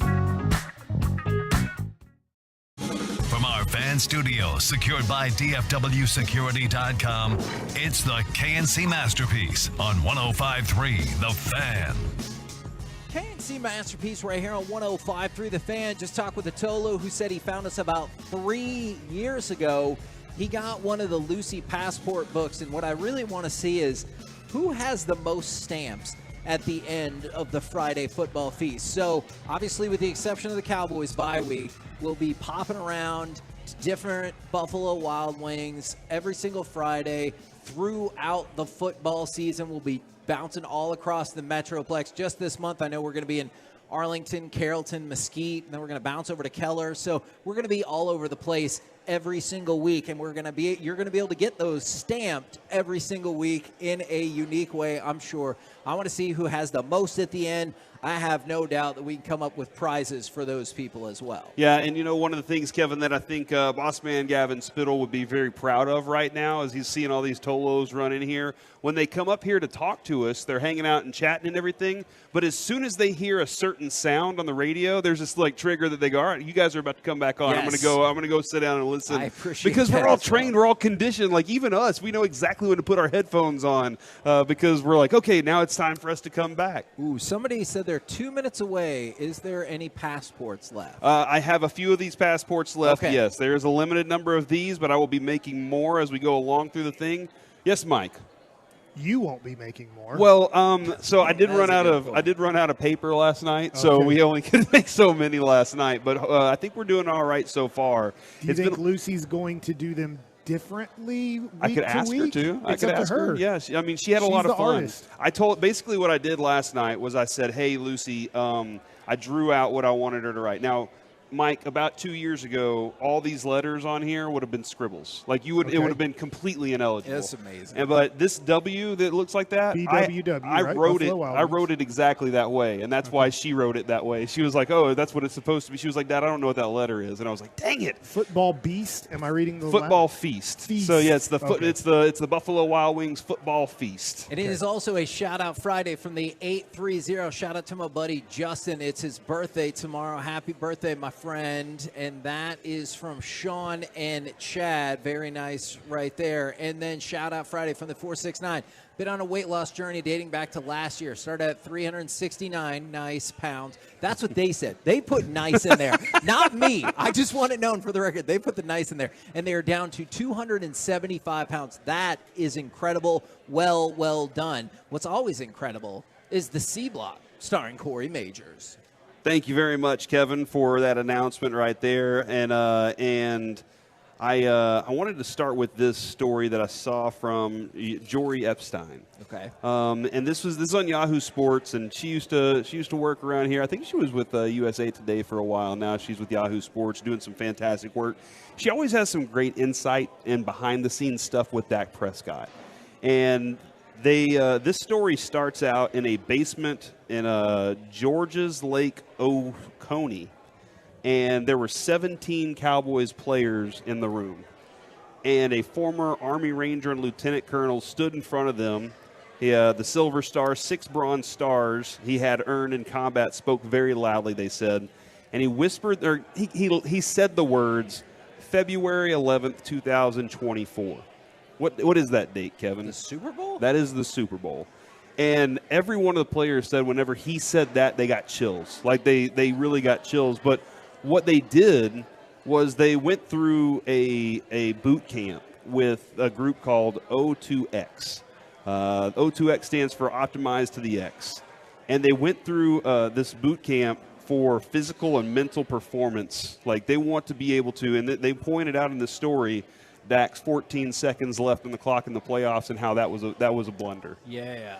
And he said that as they were sitting down with Dak, he gravitated to anything that was neck up. Anything about culture, accountability, goal setting, getting 1% better lit his eyes up. And he wanted these guys to focus even more together as a group. So they had all these things they worked on together just like they would in military on team building as a unit, thinking on the same page and stuff like that. And this was kind of similar to yesterday when I was like, hey, you got this message from Coach. this wasn't like a coach mandated thing. This was something the coaches really didn't know about. Dak wanted to put this together for the team, and he got this thing going. So that is kind of they're all like, Michael Gallup was interviewed about this and so forth, and they were all just like, it was a really great opportunity for us to think fast, think together, work together as a team in different areas. And I don't know how much that'll help. You know, like some in baseball, Mike, y'all don't really have to do those things.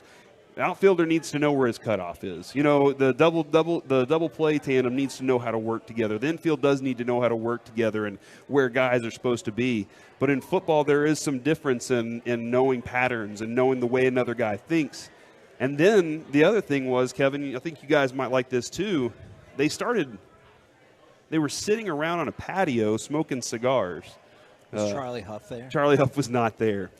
But what happened was they started asking questions to each other to get to know each other on a different level. Yeah.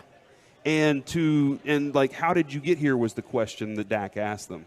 And I really think that's an interesting thing. Like, Mike, you talked to us yesterday just about what you're personally experiencing and going through. And I just wanted to thank you for opening up like that yesterday. I thought that was great. It's one of the reasons. We got a ton of good feedback about that. It's one of the reasons I love this station so much. I mean, over the years now, I think our listeners, I mean, just look at how many of them know Lucy. You know, like that always makes me feel awesome, is that people ask me, every time they see me, they ask me how she's doing. And that's something that I opened up about, and I wasn't really sure if anybody that was listening cared about at the time, but you were like, no, I think you should do it. And so I did. And Kevin, you opened up about yourself in a way that I think a lot of people were like, he's just a pompous ass. You know, like that was what they thought about Kevin. Wrong. And then whenever they they listened to him talk, they're like, hold on, this dude has another layer that they don't know about. Mike opened up yesterday. You've heard Choppy open up about a lot of, some of his physical stuff that he's dealing with, his stuff with his dad. You know, all the hosts on this station have we reveal our lives here almost on a daily basis. And, this audience that the Tolos that we get to hang out with, it's just been great that you guys have gravitated towards what we're doing and been part of it. But that's what Dak was saying, was each one of the guys on that patio told their story about what they'd gone through. I mean, just think about Michael Gallup's story. When there was a suicide in his family while he's in the city playing there. And just think about all those each one of those guys has a different story on how they arrived at the Cowboys, and I think it brought them a little bit tighter based on the way they were talking about things. So if you get a chance, delightful. Go check out that story on Yahoo Sports. It's pretty cool. If you love the military and you just want to see what something like that's about, it's a great option for you there. The other thing I wanted to talk about was this, Kevin. Wrigley Field. I've been there. You have been there. Mike, did you play at Wrigley? I didn't play there. I went there one time because Derek Collin gave me tickets. Nice. I thought he was That on the sounds Pirates at the time. He's like, I'm not on the Pirates anymore. I was like, can you still give me tickets? And he did. And then I've been there for a concert. Okay, all right. Well, yeah, that's right. So this is a picture from a game the Cubs were playing the other night. And as you can see, a couple was getting married during the middle of the game. Wow. And this is the middle of a playoff, a division race, if you will. My question: they're getting married in the left field stands, Kevin. They walk down the aisle, the real aisle, and walk down to where the ivy grows and get married in front of everybody. The people let him do that. Yeah. Do you think it would have been a funny bit if he would have got somebody else dressed up like that and looked at her and been called for to a the left-hander, bullpen, and then the other girl came down the aisle and they switched her out? I think it would have been hilarious. As a I don't matter know of if fact, his wife or soon-to-be wife would have thought that was a funny bit or not. I did want to ask though, and it is. You're right, Mike. I can't believe they let them do that. There I are do Ranger wonder jokes that you just gave for the Leaf situation. Yeah, that I do will wonder. say. I wonder, for one, if they kind of snuck in and did that without security even knowing, they were able to pull it off real fast or whatever. But the other thing is, if you're a fan in the stands and you see that happening, are you booing and telling them to get out of here in the middle of a division race? Or are you going, you know what? bit. This is extra entertainment for my buck right now. I didn't expect to be at a wedding today. This is a major distraction right now. There's enough things going on. Go outside and go to Wrigleyville and do it. They block off the streets for you. I think you make a good point, Mike. I really but that would be incredible. Anytime I'm at a restaurant or wherever, if you see somebody get engaged, I think it's a huge deal, let alone somebody actually getting married. I think what's most likely is the couples who are already married looked at each other and the wife was like, yeah, it's a good thing. Definitely not a Catholic marriage. That would have taken more. That would have been longer. You got to get than up. You needed a baseball mass game. And get back down, and then get back Hey, up. we only gave you like a short discussion. All right, this too. I wanted to get to this audio, Reggie. If you have this audio available for me, this is Mike Tirico. This is dumb. Last night after the game, His comment is dumb. Mike Tirico said this about the Lions' win. This has an asterisk because of no Chris Jones and no Travis Kelce. But after what you saw at the end of last year and what you saw today. That's absurd. He said it has an asterisk because no Chris Jones and no Travis Kelce. Travis Kelce got hurt. Guess what? Injuries are a humongous part of football. Travis Kelce is not also sitting out. Patrick Mahomes is not also sitting. Travis Kelce got hurt. And guess what? He's like, 34? So an older player got hurt. That's part of the game. Yeah. So essentially, he thinks it should have an asterisk because one player is sitting out? Yeah. Nonsense. Yeah, that's preposterous. I understand like the idea of, hey, look, if all their guys were out there, would it have been different? Man, you got to give the Lions credit for the game that they played last night, though, man. They came through whenever the time mattered. They got the interception. That's essentially the win right there. You know, that's real credit to them, and that kind of took away. I thought that was diminutive to, is that the right word, to their victory last night. And I think Mike Tirico is usually he's phenomenal, pretty on point. Yes, but I don't care for that comment at all. And if you're going to put an asterisk on it, I would have been like, well, Kadarius Toney's there. Like, my asterisk more than the other two. You really want to use an asterisk? I just think he's flat out wrong about that. All right, and then I agree. Okay, did you There's have going to more? be throughout the season, whether it's week one, like, will you asterisk if Cleveland beats Cincinnati because, well, Joe Burrow didn't get to practice because he had a knee injury? I was like, no, they played who Cincinnati put out, and they either won or lost the game. It is what it is. You can't. They don't do it well in the playoffs. Tom Brady was old, and it doesn't count for beating Tom Brady. No, the Cowboys ended Tom Brady's, his last game ever was against the Dallas Cowboys, and he lost that game. The other story that this came out from last Saturday when the man, and this also does warm my heart whenever I see people grabbing these little passports that Lucy made, and then they look at them like they're really excited. They smile about them. One other thing, Corey, about that, there's some people who are here to get that first and foremost. Like that person who goes, hey, I'm still a couple minutes away. Are there any their next question was going to be, if there's only one, will you set it to the side? I guarantee you. So good shout out Friday to Lucy. Yeah, I do really appreciate that. That was a lot of fun, and you should have seen her eyes light up last night when I told her she could do it. All right, so and then this what are you paying her for this? Don't worry about that, man. She gets to live in my house for free.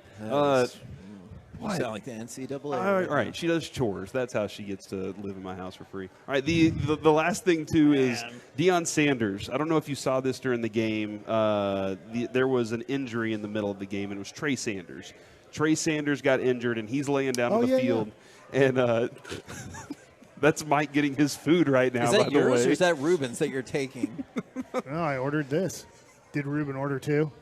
The same thing? I'm dead serious. I went to her and ordered it. You're looking at me like I just stole Ruben's food. I was just asking Ruben's food? He held his hand up, and I thought that was his food that you were just stealing. He was just trying to help out. Okay. Or no, he ordered two. He said all knuckleballs, baby. Okay. Oh. But Trey Sanders got hurt, and he's laying down the field. And Deion Sanders walks over to him and is talking to him while he's laying down on the field. Yeah, I saw that, and then Sonny Dykes shows up they out hug there. each other. And they hugged and everything. Well, here's what Deion Sanders told him. Deion Sanders said to Trey Sanders, well, he said, I'm your father. He got hurt. I don't know if you remember that. I walked over to him because he was a kid that wanted to come to Colorado. The reason I didn't take him was because he sustained some significant injuries that our coaches knew about, so we didn't take him. But I still had love for the kid because he wanted to play for us. So I went out there and I said, son, now you know if you don't get up, they ain't got no chance. So I want you to get your butt up and get back in this game and be dominant like you've been. He said, that's what I told him. I wanted the kid to be dominant. His last name's Sanders, first of all, and he was the number 2 on offense. That's what the conversation was. He just basically said, I want you to get up and dominate because your team doesn't have a chance without you. And I don't know exactly how to take that because on the one hand, it's like good inspirational motivation to get up and do your thing. But on the other hand, it's not your coach. Like it seems a little weird. It's like, this is illegal recruiting. That is an interesting bit because I would be like, I do need to get up to defeat you, but then also maybe I should have gone to play there instead. We're the KNC Masterpiece right here on 105 through the Fan from the 325 on a shout out Friday. I don't know what I was going to say. Can I get a shout out from my wife Mona? We're making the 3-hour drive to watch a Rangers game tonight, and she is loving and laughing her butt off listening to y'all. She sounds like a genius. Yes. So shout out to you, Mona. And we've had shout outs coming in all day, by the way. Shout out to everyone who came out to Buffalo Wild Wings off of Lemon. We're still here. We still haven't done the Cowboys ticket giveaway via Miller Lite. You still got a chance to enter for that. And then for the 469, shout out to my wife on her weight loss goal of being under 200 pounds. She's already lost 85 pounds. That is very, very impressive. Shout out to you as well. Coming up next, it is the return of Betting with Bassick, plus Masterpiece of the Week. It is the fastest segment in all of radio, and good news for you, it's up next right here on The Fan. Welcoming new listeners to our clubhouse.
This segment of the K&C Masterpiece is also brought to you by Window Nation, and it's brought to you by Frankel & Frankel.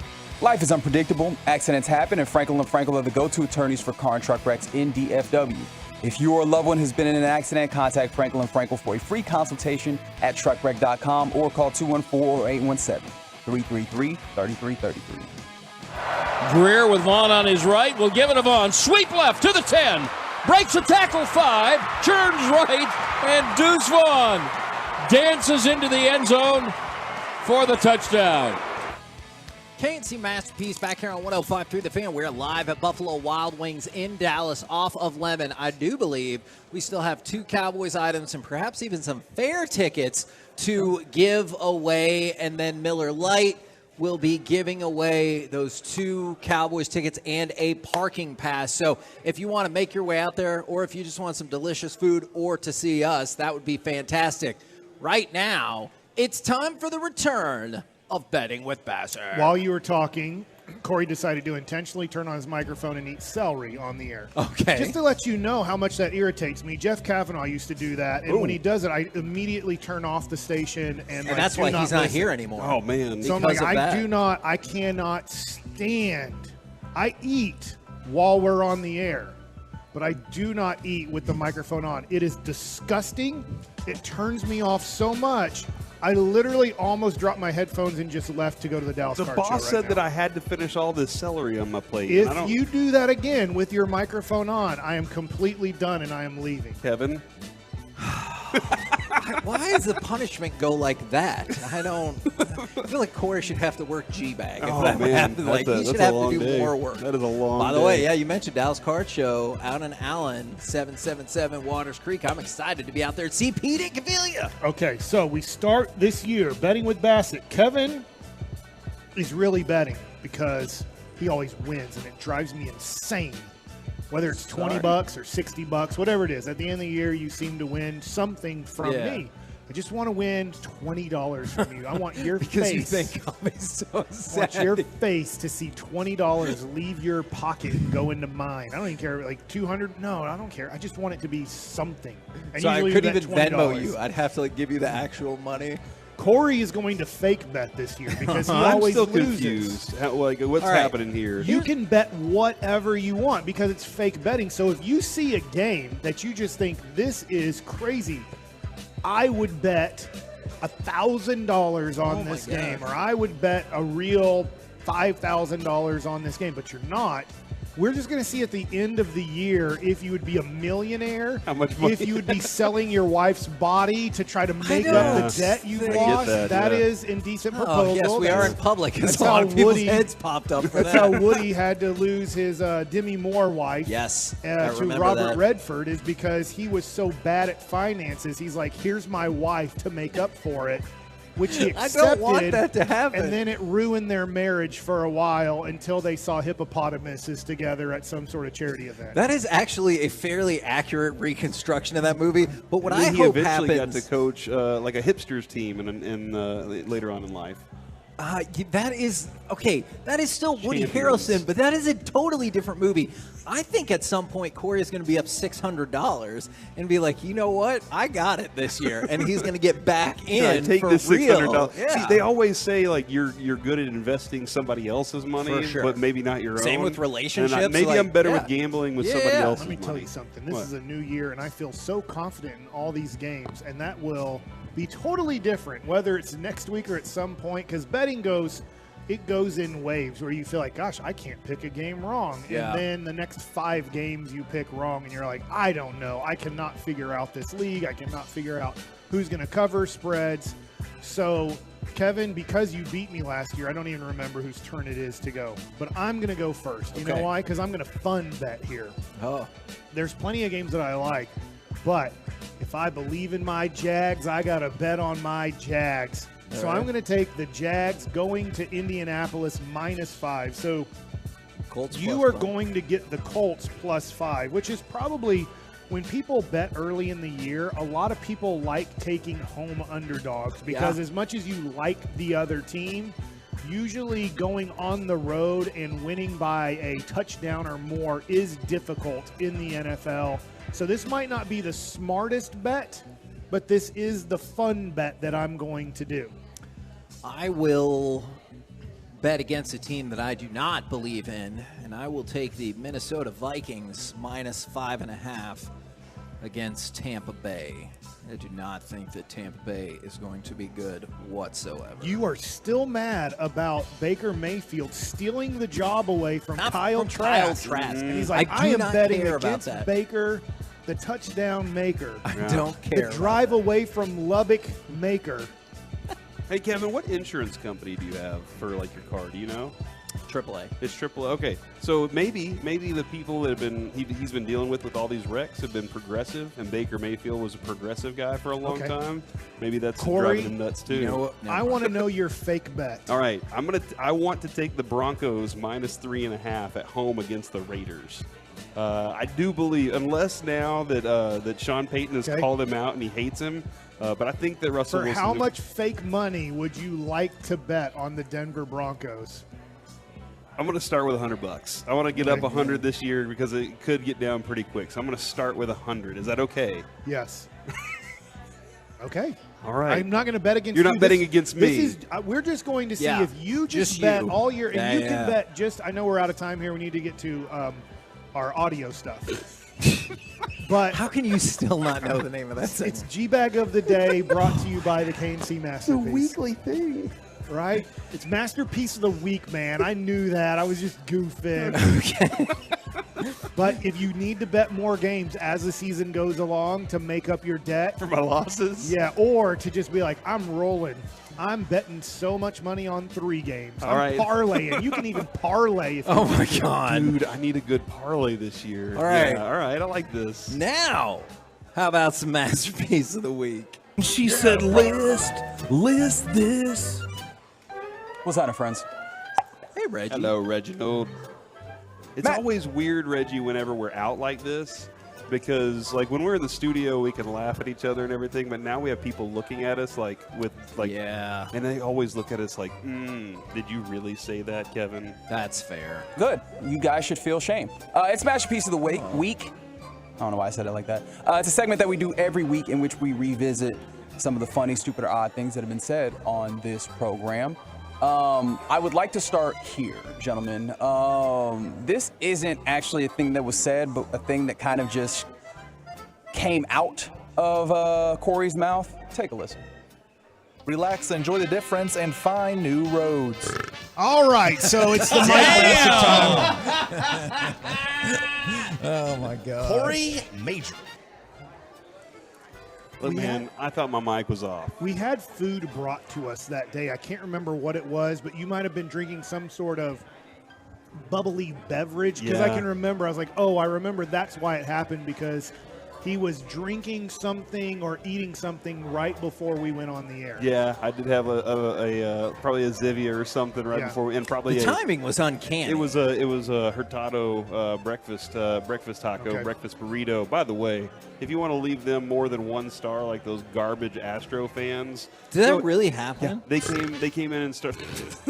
They came in and they started leaving 1 stars for Brandon Hurtado's place, and I think that's insane and stupid and trash. Shows what they are anyway, but that's what all the dumb people, why are Astro fans in general? I know people that like the Astros and they're very nice people, but why have they turned into such a-holes? Yeah. There's no way they were that bad of a human being in 2015 when their team finally got out of tanking, and I get it. Like, I was rooting for you guys. AJ Hinch is one of my good friends. I was rooting for him, but I mean, is it just because they did cheat and the world turned on them? So they're like, all right, if the world's going to turn on us, we're going to become kind of the heel? Yeah. I don't know, man. I have no clue what made them decide to do that.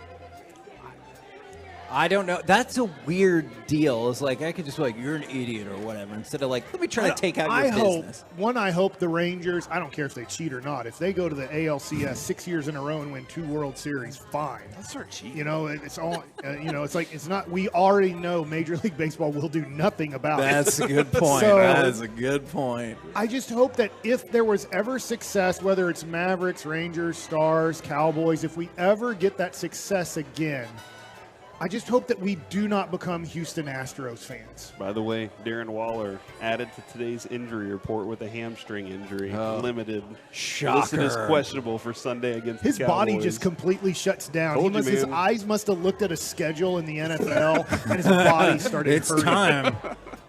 Speaking of cheating, do we have to be concerned about Kevin? Clearly, he's doing great in the world, and his body is fantastic. Whoa, dude. Whose body do you love so much? See, that can be about a lot of people. Oh my God. Really? There's just a lot of folks that you're like, yep, would. Yeah, man. Have you seen the Creed movies? Like, Michael B. Jordan looks amazing. I'm envious of a lot of male bodies. Yeah. Okay. Is that your celebrity crush, though? Oh, Michael for sure. B. Jordan? It used to be, oh, man, Blair Underwood from L.A. Law. But I think he might have aged out of it a little bit. And Michael B. Jordan is just so talented. Is Blair Underwood the one that played third base in Major League? That's Corbin Burnson. This is Blair Underwood. Oh, okay. Yeah, he's a good-looking man. I don't know what his body. I can't. That picture doesn't give me an idea of his body. Oh, he's got a fantastic. But he has a body, very too, beautiful face. Yep. Handsome face. I guess you say handsome face See? for a man. There can be handsome men. It could Back be to you, beautiful. Reggie.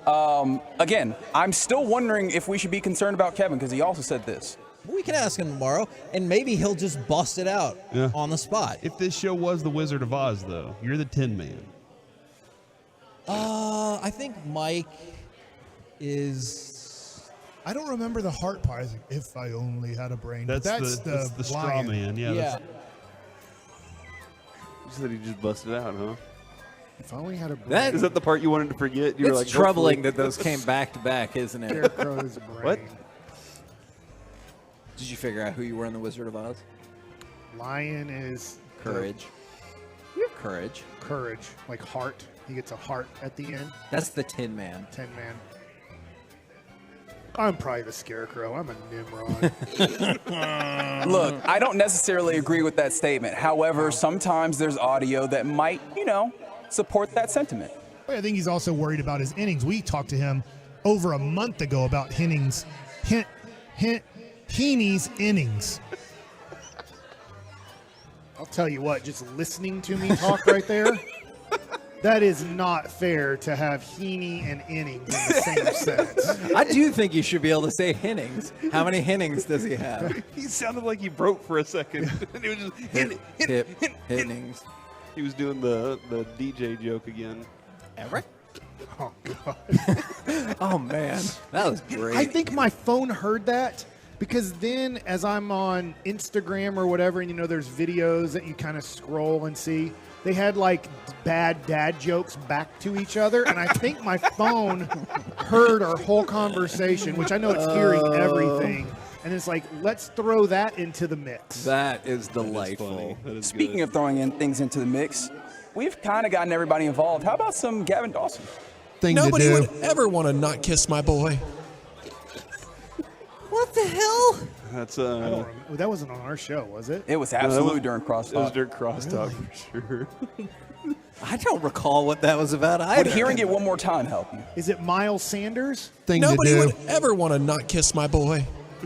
Oh, that was about the kiss thing. Remember, the mom was having the holdout, the hunger strike. the Spain soccer president. Yeah. That's right. And she was having a hunger strike because she couldn't believe That's right. her son would go out there and do something like that to a He's like, woman. it is mutual. Finally, there was a lot of laughing about this one, but I find it fun. Hummers cost money. Bad. I don't know. Man, I loved that. I thought that's a fair statement. Hummers do cost money. They do cost We're money. talking about cars. They're not free. Yeah, they are not. Have you ever driven one? A car? A Humvee. Oh no!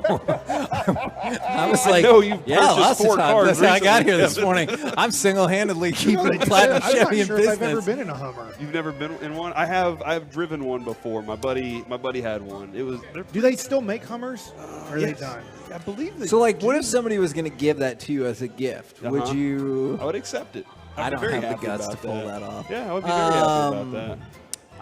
I have driven a Hummer, but only a short distance to get it to the hand wash portion of the car wash I used to work at. So, because it's too big to go through the tunnel, so you drive it back around to go to the hand wash. Really? Yeah.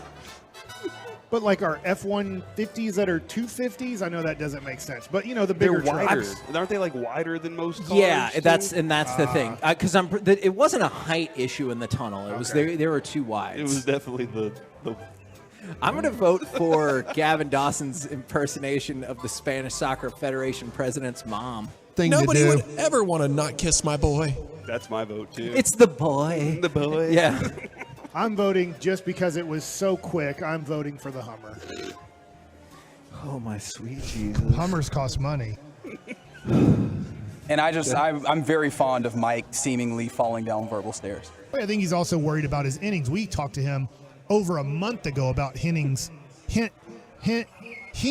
innings. That's Masterpiece of the Week. Thank you, Reggie. We're the KNC Masterpiece right here on 105.3 The Fan. We're live at Buffalo Wild Wings in Dallas off of Lemon. We're going to do our last round of Cowboys item giveaways and then the Miller Lite Dallas Cowboys ticket giveaway. It's coming up, so I hope you can take your time and come on out here and see us and eat at Buffalo Wild Wings. And next, we'll chat with those fellas from the G-Bag Nation right here on 105.3 The Fan. Well, maybe Kevin will go.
KNC Masterpiece on 105 through the Fan is brought to you by Ciroc, and it's brought to you by Classic Chevrolet. At Classic Chevrolet, Labor Day savings are back in a big way. Shop their biggest holiday savings over the year on over 700 new Chevys. You can see them all at ClassicChevrolet.com, but don't wait. The best Chevys with the biggest holiday savings sell fast. This is Texas. This is Classic Chevrolet. Relax and enjoy the difference and find new roads. KNC Masterpiece back here on 105 through the Fan at Buffalo Wild Wings in Dallas off of Lemon, and it is a shout-out Friday from the 561.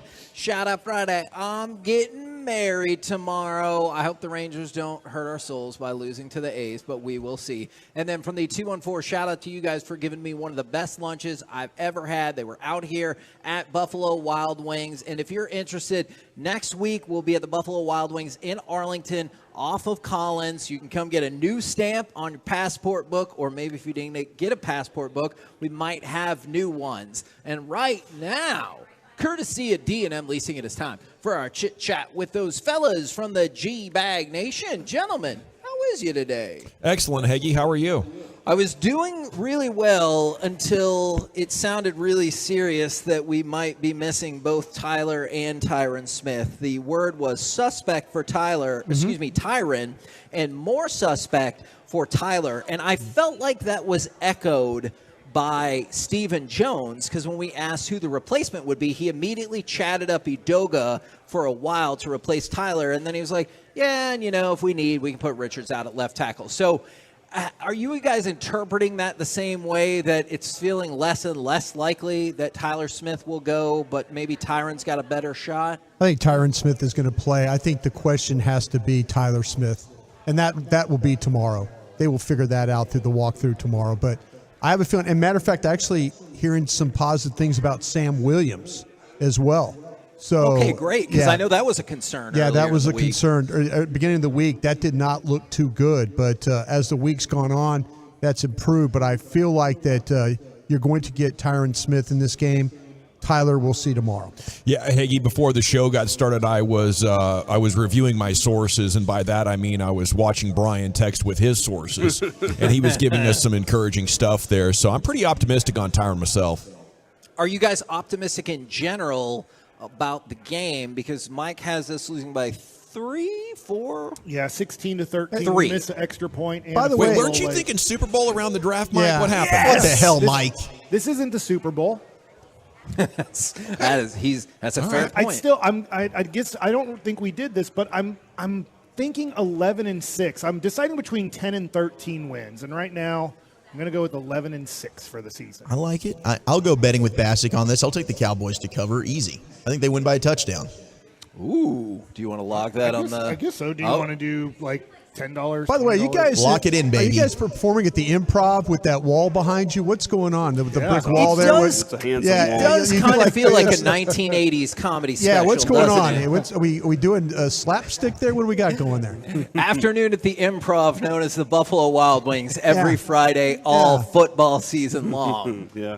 That is funny. It's just a wall. I think if you look at last year's games, both of them were within one score. The Cowboys didn't get to 30 either time. I think the Giants defensively, they match up well with how you can have a chance to get better than the Cowboys, and so I have the Cowboys winning a low-scoring game, something like 20-13 or something like that.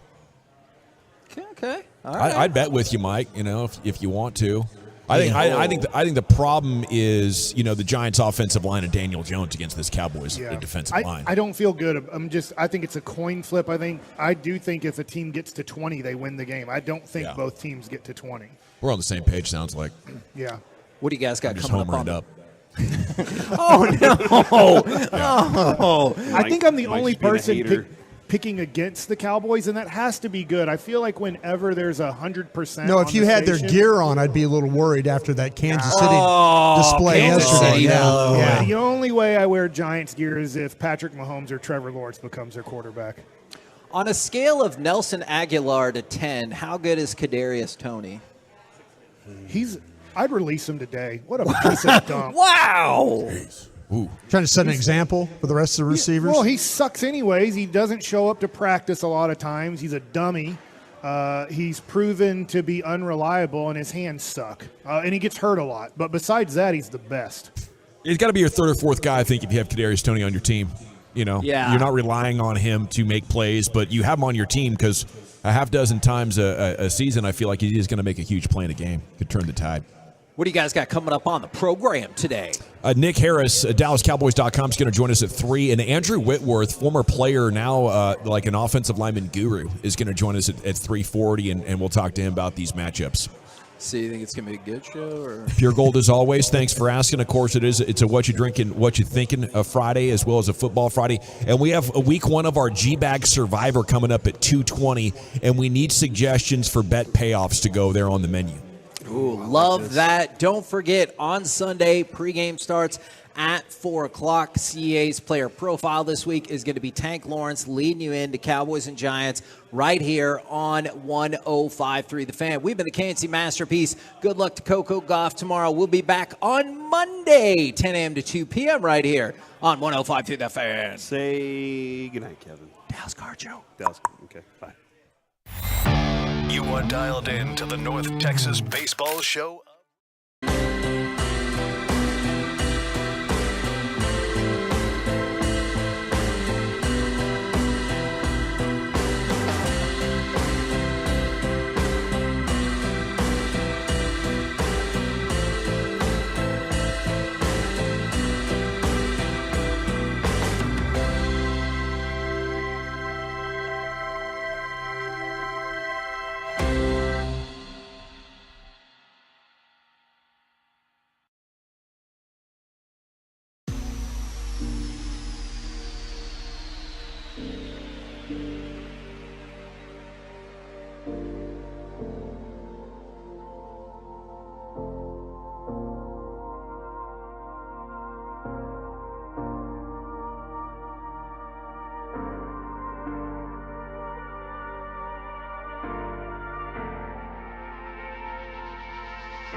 From our fan studio, secured by DFWsecurity.com, you're rolling with the G-Bag Nation on 105.3 The Fan. Here we go, hour one of the G-Bag Nation on a proper football Friday here in the nation. Hope you're having a great day.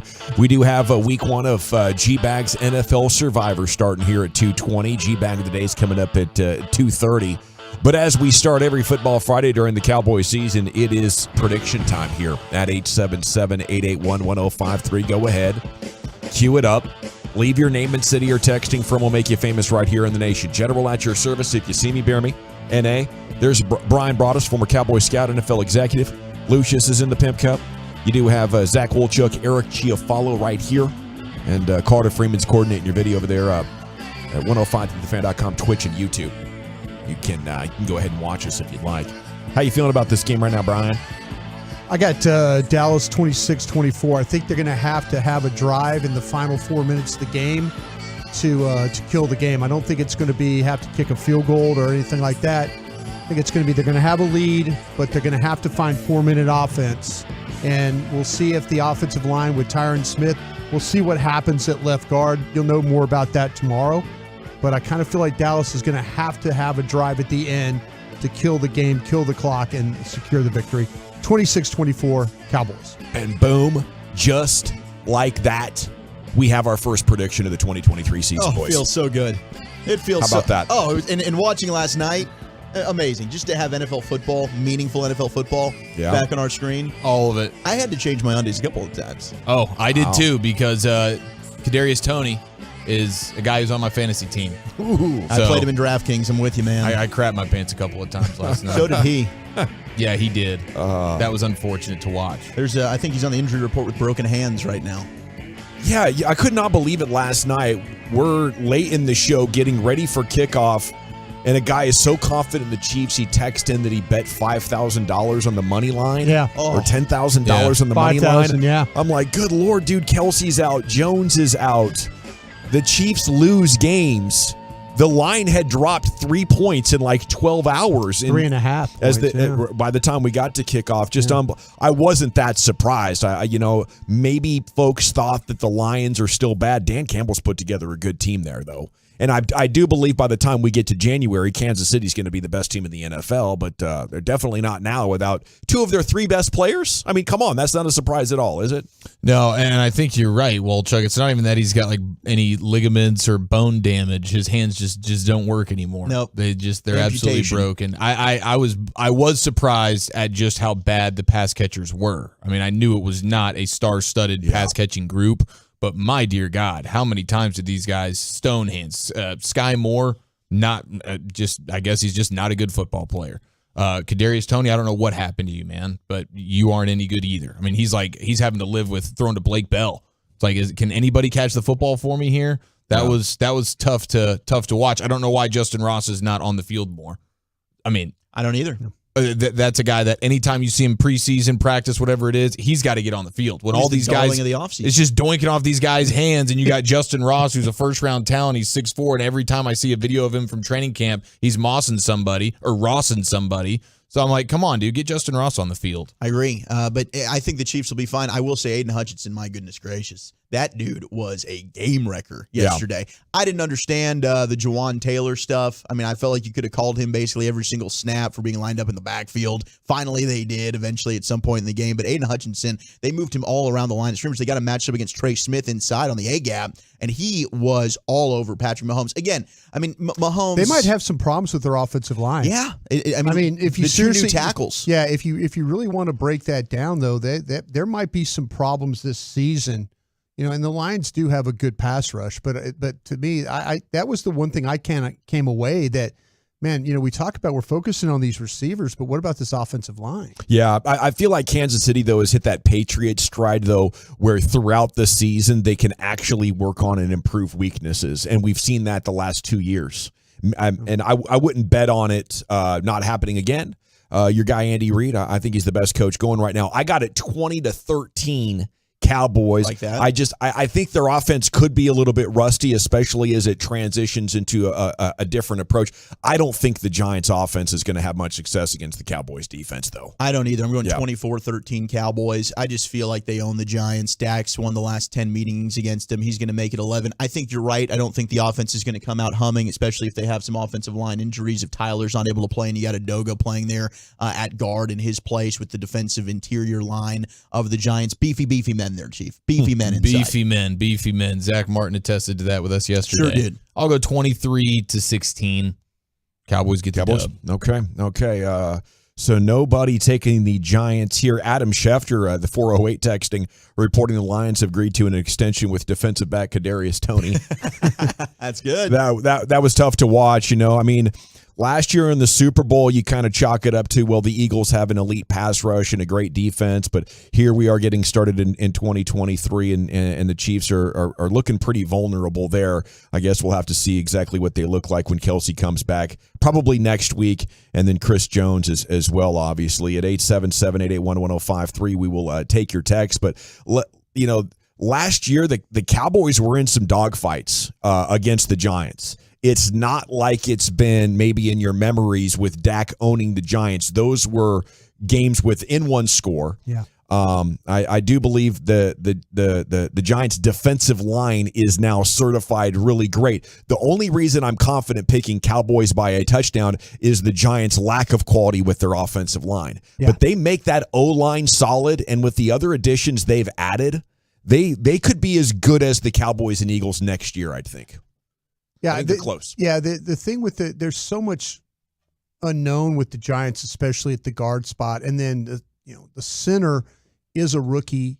He's really a good athlete. If you've ever watched him play, he's an older guy. He's played a ton of snaps throughout his career. 6-year guy at Minnesota. At Minnesota, but if he is going to struggle early with some power, that kind of plays into Dallas's hands. With what they're going and. We'll see. What I think might be a little bit underrated tomorrow is when the Cowboys get in nickel and they kick Tank Lawrence inside. I like this. And now dealing with guards that are a little bit shaky, a little bit questionable. So you got Parsons going, rushing off that right side there. Maybe Sam Williams? Yeah, Sam Williams. Maybe Sam. No, Sam. I think Sam's going to play. The indication that I got during the beginning of the week, it didn't look very good, but he's made a lot of improvement. That's awesome. He should be okay to go. Darren Waller was added with a hamstring to the Giants injury report, and you're hearing good things about Tyron. We should reset that. Absolutely. Tyron should be good. The only question you really have in this game coming up, I think, will be what Tyler Smith does on Saturday. Okay. You bring up, the inside the guard play, watching what they did with Aiden Hutchinson last night, move him inside to play Trey Smith. I wonder if you get a little bit of that with Micah. Do you kick him inside, try and get some favorable mismatches as well? I mean, I think he can dominate Evan Neal anyway, but the Cowboys defense, I think, is why I'm just so bullish on this one. And I think their secondary is so weak as well. You're starting two rookie corners. They're going to go through some growing pains. They did hold him to 16 points late last year, and that was when Hankins was out, LVE was out, Brown is out. That was like the most compromised version of the Cowboys defense last year. Those guys are healthy now. You've added Gilmore. I think the Cowboys defense has the Giants number more than Dak does. Yes. And it's funny because when you look back, their best tackle is Andrew Thomas. Right, the left tackle. Parsons lined up on him the last time almost every time. He didn't even want to mess with the rookie because he was like, after the game, they were like, why'd you – he was like, well, y'all were saying he was the best, so I just wanted to line up on him. Iron sharpens so it's iron, like, right? I don't know what. Is Micah Parsons just going to be like, okay, he's the best one, so I want the toughest matchup? I don't know. I guess that's his mindset. If weather turns into a factor where you do have rain, which team you think can run the ball better if they had to go to a running attack? The Giants probably proved they could run it more consistently throughout the season last year, but I think that, that's a great question. I'd probably still lean with the Giants because of Daniel Jones' ability to run. Yeah. Mm-hmm. That's what puts them over the top. There was two games last year where Saquon Barkley had over 30 carries. They won both the games. He had 31 carries against the Bears, and then 35 carries in another game where they won. He's had some big runs against the Cowboys over the years, but he's also gotten hurt twice. Yeah, he's 0-8. No, back. he's 0-8 against the Cowboys lifetime. Okay, Stephen on KNC today says it looks like it makes sense at this point to wait one more year to do a deal with Dak. They want to do a long-term deal to spread out the money when that day comes. That's just kind of updating you. I thought that was an important pivot to note. I think it's telling now they want to wait a year and with Lance that, they think there's a chance that maybe he gives you an out and they want to see how things look maybe next February. Dak's cap number then for next year would be very similar to what the top quarterbacks are getting right now, right? Yeah. Pretty close. Be worse. Yeah. Pretty close. Yeah. Yeah. Yeah, they want future years basically to push that money out into. And, he noted that that's what other quarterbacks are doing for their teams. So it'll be interesting to see what Prescott's position is on that as it evolves. NFL opener, we already talked about that, Lions and Chiefs. And then Joe Burrow reaches an agreement on a 5-year $275 that includes $219 guaranteed, makes him the highest paid player in NFL history. And that does average, as Brian alluded to, $55 million a year. So, what is Dak's number next year at 59? Yeah, you're getting close.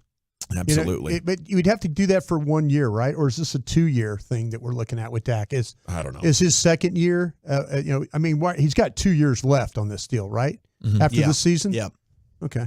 I just wondered if they would look at that and say, well, let's just go ahead and bite the bullet this year or next year on it and see what the following year does to that. And you could be clear, couldn't you? Or you could be looking at 70. I mean, it went up from like 40 to 55 in 24 months.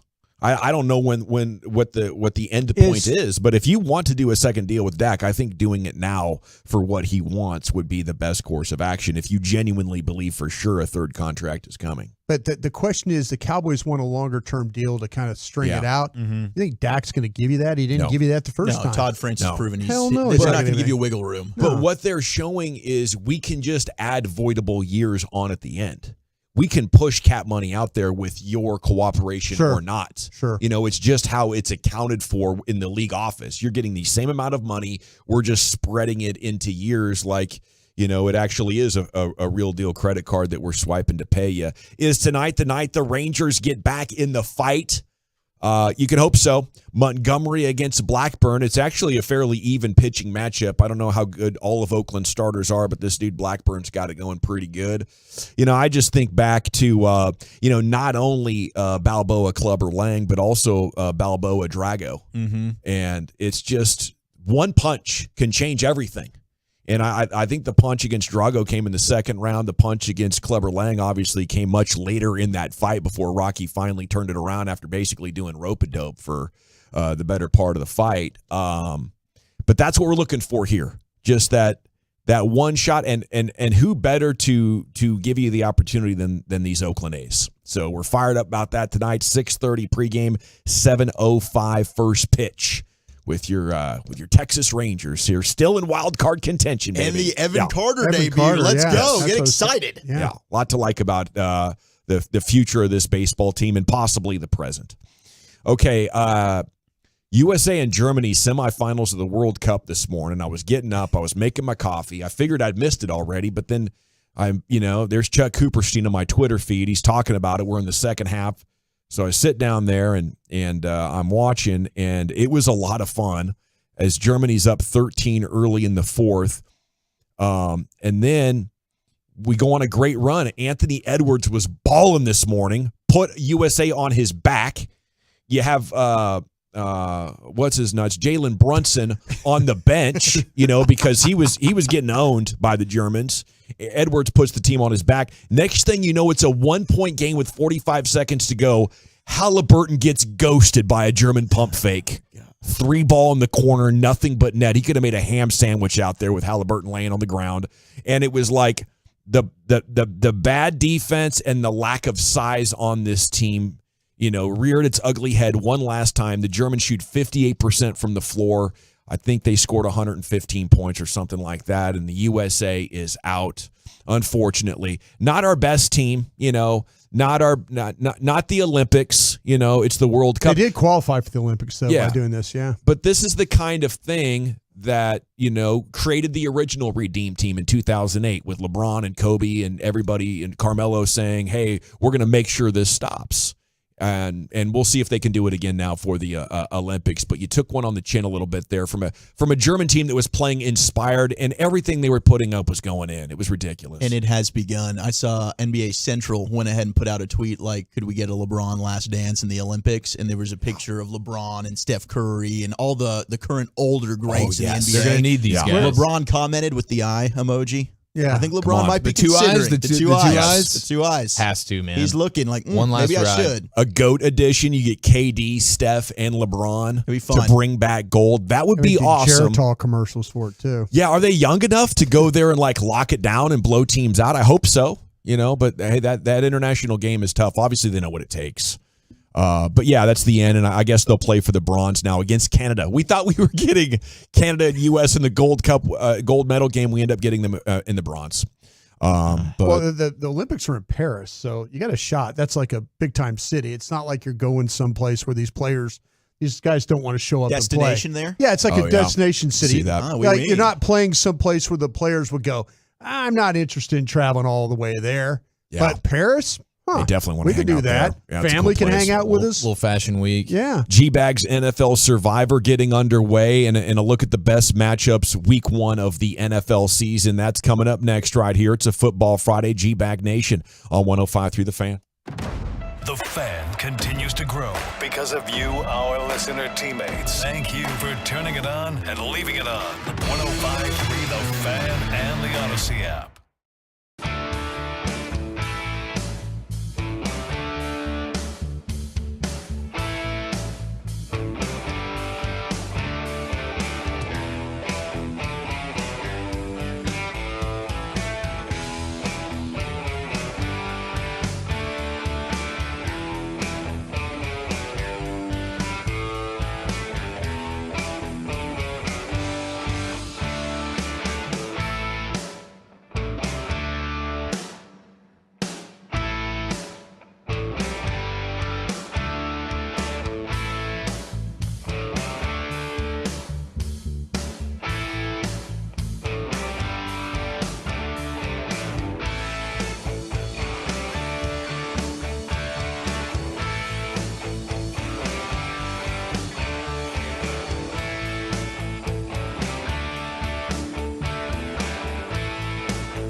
And giveaways. So when you're ready to party Sunday night, do it with the KNC Masterpiece at Old 75 Beer Garden in Richardson. It's Fan Football Friday on 105.3 The Fan, sponsored by Blue Nail Roofing. Welcome back, Nation. Segment here is brought to you by the Frankels. Life's unpredictable. Accidents happen. Frankel and Frankel, the go-to attorneys for car and truck wrecks and DFW. If you or a loved one's been in an accident, contact Frankel and Frankel. Free consultation. 214-333-3333. Go to truckwreck.com. Segment's also brought to you by Wind Nation. It is time now for week one of our NFL Survivor here in the G-Bag Nation. We did it all last year. We all pick a game. And if we're wrong on the pick, you got to select from the bet payoff menu at 877-881-1053. We had some ridiculous and hideous and embarrassing payoffs last year. We're back to do it again. The payoffs go live the very next Friday. So we hope you can stick around throughout the season and enjoy the hijinks with us. And, if you have any bet payoff suggestions, we'd love to hear them at 877-881-1053. Like the 214 suggests the Porzingis, which is you wear a walking boot for the entire week during the show. That's hilarious. That's awesome. You got to lock in for 5 hours a day there with a walking boot throughout. I think that's a pretty good one. That's just a sample. Discussing things to eat, different things to feats of strength and whatnot. But some really good games this week, guys, to get things started. Some intriguing matchups. Where are you taking it, Brian? I'm going to take the Detroit Lions. I really like what they're doing right now. All along, they're my team. They have been your team, man. They've been my team. I'm going to take the Detroit. No. There you go. But I do I will make a prediction, though, that I think Detroit and Dallas play in the playoffs in the first round. Yeah, you think the Lions win? I do. Oh, you got Dallas going to Detroit. Yeah. I got Detroit winning the division and Dallas in the wild card, and they have to go play at Detroit. We're going to hold you to that. Well, I just throwing it out there. It's what we do. Yeah, heck yeah, throwing man. Throw it out there. Predictions and if it works, then remind us. And if it doesn't, we'll forget. Yes. Yeah. My first pick this week is I will take the Jacksonville Jaguars over the Indianapolis Colts. Oh, putting the confidence in your buddy. Yes. Doug Peterson. They're 5-point favorites. You got Jacksonville in the Super Bowl? I've got the Lions. Against the Jags? Yeah. Why not? Oh, Battle of the Cats. Yeah. If anyone of my coaching friends are involved, you know that. I'm just going to throw it. I think I'm going to agree with you. I think Jacksonville is going to the Super Bowl. Do you really? Yeah. They don't have the defense for it. That's the disappointing thing. Maybe Their not. offense is Super Bowl ready. Maybe Their not. defense they're is good. not. They're good enough to beat the Colts. So they are good enough to beat the Colts. That's for gosh darn that's sure. what I'm going to go Things with. happen. I think maybe Jacksonville just does it. They just get there. Jags and Lions heard it here first. Find a way, man. I'm honestly a little bit disappointed that we're even like. I mean, I was hoping when it was under ruling over the summer with HR that we wouldn't even be able to do these survivor picks anymore. I know, dude. And like I would secretly, like I know obviously we want to do it because it's good for the show. I know the listeners love it, but there was a part of me that was kind of hoping that HR would have actually nixed it. Was it the Nitro? But they didn't. I made a run at getting it nixed after I ate that pound of steak raw. Yeah, and I know the little nitro, like that million Scoville challenge you did. I can't wait. There's another one sitting in there. One of you bleep holes is doing that this year. You know, the one chip challenge that they do is being like pulled off of shelves because of some of the damages. Lawsuits, loss of lives. I'm dead serious. People are just soft nowadays, you know. Yeah, Just a lot of soft I know stuff that's how you feel. We had death by chip. We had death by one chip, so we're buddy. removing those now. The gummy bear, give it time, and those will be off the shelves as well. Sure. But we got us one, so it's not getting off our shelf. So I can't wait for one of you schmoes to put that in your mouth. And we're trying our best, but our program director, Gavin Spittle, is just ruthless, and he keeps forcing these things on us. It's crazy. Yeah, I was going, man, Spitzy must have sent a Hail Mary call because I was sure, like some of the emails we were getting, I'm like, okay, HR's not going to allow us to do this. Last year, they underestimated us. They're like, oh, yeah, a little couple of payoffs, no harm, no foul. Next thing we know, we're throwing sacks at Broadus' sack. Yeah. And they're like, okay, all of a sudden my face is on fire. Walchuk still hasn't recovered. His dermatologist is worried about his recovery from the back wax. I've had to go back twice. So now all of a sudden HR is going, okay, these guys actually meant business. They meant business. Yeah. But they're still letting us do it. They are. So we salute them for that. And I do have 2 immunities that were won over the summer in some epic game show battles. Broadus and I, took down Wolchuk and Chiafalo, as you might expect. So I'm gonna get a little bit crazy and take the Bears hosting the Packers as 1-point favorites to try to get a matchup from a probably non-playoff team. I can pick up a dub and let the great teams sort of settle out in the next couple of months while I burn off these immunities. Brian, you know what I'm talking about? I got you down. Y'all are playing with a lead, man. That's what I would do. I got you right here for the Bears. Who you going with, Chief? As weird as it is to say, man, I'm putting my faith in the Commanders of Washington. They're at home. They're 7-point favorite. It's sure to go wrong. I'm going to be sweating this one. I guarantee it. There's no reason for the Cardinals to win, except for the fact that they're playing the Commanders, and the Commanders have a little bit of expectations, at least for week 1. Everybody's talking about, all the money. Everybody go look at the sports books. Everybody's betting the Commanders cover the 7.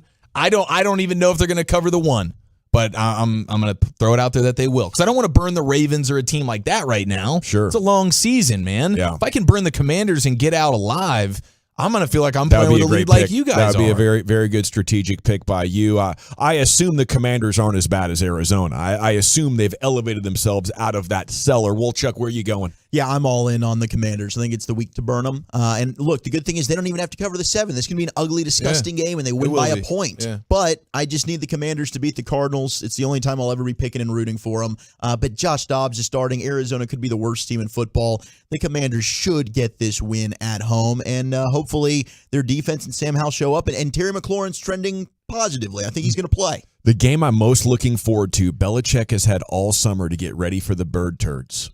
Do you remember how he ended the Rams' run by showing the league how you stop Jared Goff and Sean McVay from scheming at the line of scrimmage? What does he have for the league against Philly to set it off in week 1? That is brilliant. Let's go into the Pimp Cup. Here's Lucius Alexander with the G-Bag of the day. Hey, it's Friday. Hey. Say, Dave McMiniman is on TV right now. Yes. Is that his girl? Yes. So he's being interviewed by his girl right now? Yes. Man, come on, bro. Last I heard. Could have been you, Gavin. Talking about, that is you, Gavin. I know. That is you. You should be motivated. Tip the cap to David Miniman, by the way. Man. I don't know that girl like that. We just going off of looks, and I can't do that. I need to know what her mentals are like. I need to know what type of lady this is before I just congratulate her for looking good. She's into basketball, Yes. I think. That's a good point, especially when you're dealing with Sports Center anchors, Lucius. Yeah, man. I think there's a chance. I would like to point out that this Dave McMiniman general face template, apparently more attractive than meets the eye. Come on. We got it going on a little bit, Lucius. That's what I'm saying. Bask in it, bro. Bask in it, man. Yeah. You Sorry, always like Chief. to point out other cute guys out there. I feel like you got something going on in your mentals. Can y'all hear me? Oh, okay. Yeah, we got you. Okay. I wasn't sure because I accidentally popped the mic off here, so you Unique can still hear me. situation. I was just going to say, I think the McMenamum, this is one of these jobs where it's like it might not be as fun as it sounds. Lucius. Yeah. What, a sports reporter? No, being interviewed by your girl on TV like that. Yeah, I can feel that. Did you just break the darn thing over there? Potentially, yes. It's actually not a bad situation. Nice. You can just kind of hold it. Yeah. Yeah, that's old school broadcasting right there. Back when they did this. Yeah. For Thunder. Let's see here. We have a father working out, and his daughter was the hype man for this workout session right here. That is our winner and champ of G-Bag of the Day so far. Your muscles are strong. Oh man, I see those muscles. You're great at this. Great at The this. muscles are so good. Are you breathing okay? Okay, just making sure. Because you really don't seem like it. Even he had to laugh at He that did right have there. to laugh. Doesn't seem like it. Hey, breathing okay? Little Michael Jackson coming at you on a Friday. Yeah, it's human nature. That's why, because it's human nature. All right, let's see. LA Dodgers played the Marlins last night. Did you see the ball boy? Marlins ball boy? Uh-oh. Did we jump in the away one? Kind of like our G-Bag of the Day winner from earlier this week, but he thought the ball was foul, but it was really fair. He grabbed it, threw it into the stands. Oh, man.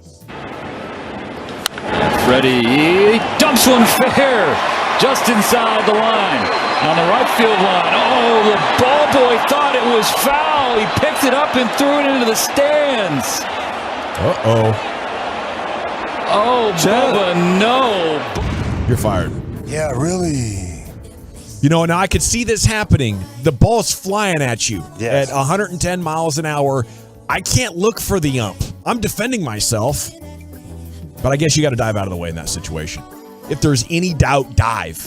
I mean, that's the ball boy rule number one. Yeah. It's the way he threw it into the stands, too. It's one of them old lazy throws. Like, there you go. There you go. There's a whole play happening behind him. He's just, little two passes in the glove before you throw it. I wish you could hand it to some girl, like hot girl, like here you go. Here you go. I've been looking at you since the third inning. Yeah, like hot girl, and she's like, bro, you just grabbed a fair ball. I mean, like, you blew it. Like, she holds her hands up like, I can't take that one, man. Thanks. Awful, man. Dude, clearly fair as well. That not a hard hit ball. What the hell is this? He's definitely fired. Clearly, he's not, and clearly not in good enough shape to even be out. He's got black shorts and a gray tee on. Not even in uniform. Yeah. Wow. Oh, wow. That was definitely a hookup. Hey, man, he hired my son. We want to give him a second chance here. He's just got a job corp and everything. Listen, he's kind of an idiot, but we think he can handle it. What was your last job? Oh, I was a ball boy. Yeah. Oh, okay. Let's see. Let's go to the U.S. Open, where a Belarusian broadcaster, pretty excited right here that, what's the girl that beat Madison Keys? Anybody know? Ariana Sabalenka. Oh, Sabalenka. Yeah! Sabalenka. Mr. Sabalenka. Ooh, girl. Yeah, he got pretty excited right here. 0-6! 7-6! 7-6! Арина Соболенко вырывает этот матч! Отыгралась 3-5! Боже, через что она прошла? Какую встречу вырвала! Вамо, вамо, вамо, вамо, вамо! Cousin Balky. Фантастический матч! Фантастический! Кто писал в комментариях, что Арина недостойна звания первой ракетки мира? Получите! Распишитесь! What? Rising up! Back on the street! Took my time, took my chances! Well, the distance, now I'm back on my feet. Just a man and his will to survive! So many times, it happens so fast. Go ahead, dog. You change your passion for glory. Don't lose a grip on the dreams of the past. You must fight just to keep them alive. It's the Eye of the tiger, eats the thrill of the night, rising up to the challenge of a rival. Yes. Shout out to Eric sending me that one, man. I fell asleep around this time right here when Madison Keys stepped on up. So thank you for that one. No, dude, my pleasure. I watched couldn't believe Coco it. Golf and I watched him NFL. You know what I mean? Yeah, that man was in his bag. Germans and the Belarusians and all that. They really they love that 80s corny kind of rock. That sounds real good. Don't get it twisted, but it's cheesy to us. But we like it. We know it's cheesy. It's Miami Vice. Well, Number one new show. They What's ended the up final cheering for countdown, him. right? Was that the song "The Final Countdown"? Eye of the Tiger. No. Final Countdown. That song is big in Europe. Yeah. Okay. Final Countdown. David Hasselhoff is real big up there. You know what I'm saying? Yeah. They take him serious as a pop star. They Is take him serious. Is Belarus part of the old Soviet Union? Was it? Yeah, they're battling. They're in that war right now. Because I was going to say This conflict. Rocky did earn their respect in '85 in front of Gorbachev. Is that what it was? Yeah. Gorbachev, he was serious about his country. He got a tattoo on the forehead of it. They were cheering for Balboa. Oh, that's a birthmark? A bird flew over and got him. Oh, my bad. I'm going to get rid of that joke now. That's your romantic language, by the way. Very romantic. It's like, that wasn't it. You do it. You got it better. I can't do yes, it. you can, bro. I've known you for 12 years. You can do that, Joy. That's your wheelhouse. That's your wheelhouse, man. I mean, come here. I get there by talking about the macaroni salad and the potato salad. There you go. Damn. Oh, look at the time. Crap. Okay. Let me play this real quick before I get out of here, man. U.S. Open 2, Coco Golf. She makes it to her first U.S. Open finals. This is her on-court interview following the match. How are you going to spend the next couple hours? Obviously, there's treatment, there's media. How are you going to handle when the second semifinal is being played? Press, treatment, watch some anime, and no, literally today I watched like 4 or 5 episodes of My Hero Academia before I played, so I don't know. I mean, I may watch some of the match, maybe not. I don't know. I haven't even thought that far ahead, to be honest. You guys are really big anime fans in here, I can tell you. There was no movement in my house. That was big. They was like, oh, she watching anime. Oh, my God. The Bully's an anime That's guy. not one I've watched, though. But yeah, I'll dabble. Is that cartoon stuff? Yeah, cartoon stuff. Okay. Yeah, yeah, Great yeah. stuff with cartoons. those, man. Yeah. Johnny Quest. Yeah. Kind of for grown-ups, though. Speed Yeah, Racer. yeah. No, you're actually kind of right, man. That's kind of like the birth of it. You know what I mean? Yeah. Yeah, that's the old school vibes of it. Well, is it Coco Gauff, the challenger My and bad. U.S. Open finalist? Note liking to her self anime? again, never bring up anime on the G-Bag Nation. Absolutely talk anime. No, Chuck loves it. He's just, Yeah, I he's can just been tell. shamed. I used to wear my Pokemon shirt all the time, bro. I could tell the way he was in his phone the whole time. I had the Tiger play-by-play by the Belarusians. Is it the L.A. Dodgers and Marlins ball boy thought it was foul? Or is it the kid hyping up the weightlifting dad? I'll go with the cut out of Belarus. Yeah, no question. Yeah. That's going to be a clean sweep. Oh, yeah, if you're traveling, there's a TSA dude out here yelling at folks. He sounds like this. Laptops and electronics out the back. Yeah. You got a hoodie on, take it off. Yep. Take it off. How many times I get get your back. Damn. About 5 o'clock in the morning, he's yelling at folks, take your hoodie off and get all your stuff out the bags. Not a problem. Yeah. Yes, sir. All good. What airport do we know? Everybody's assuming it's probably Atlanta. Okay.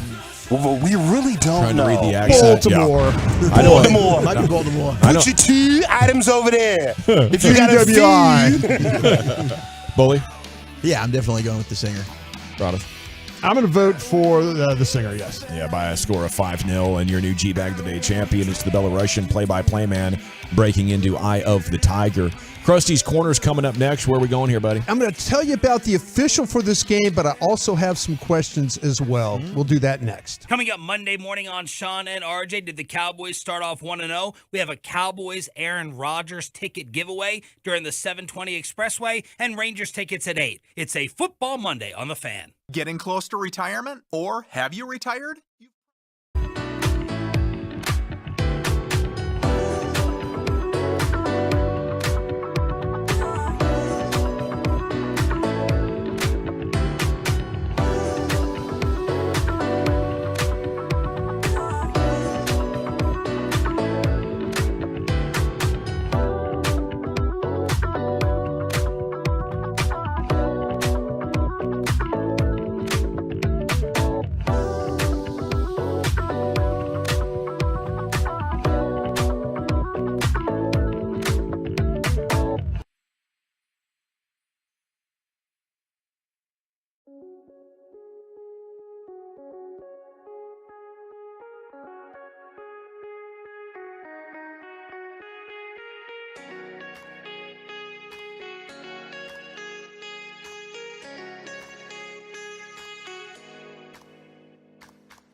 Know that every year the Texas Rangers Baseball Foundation impacts thousands of lives across our community.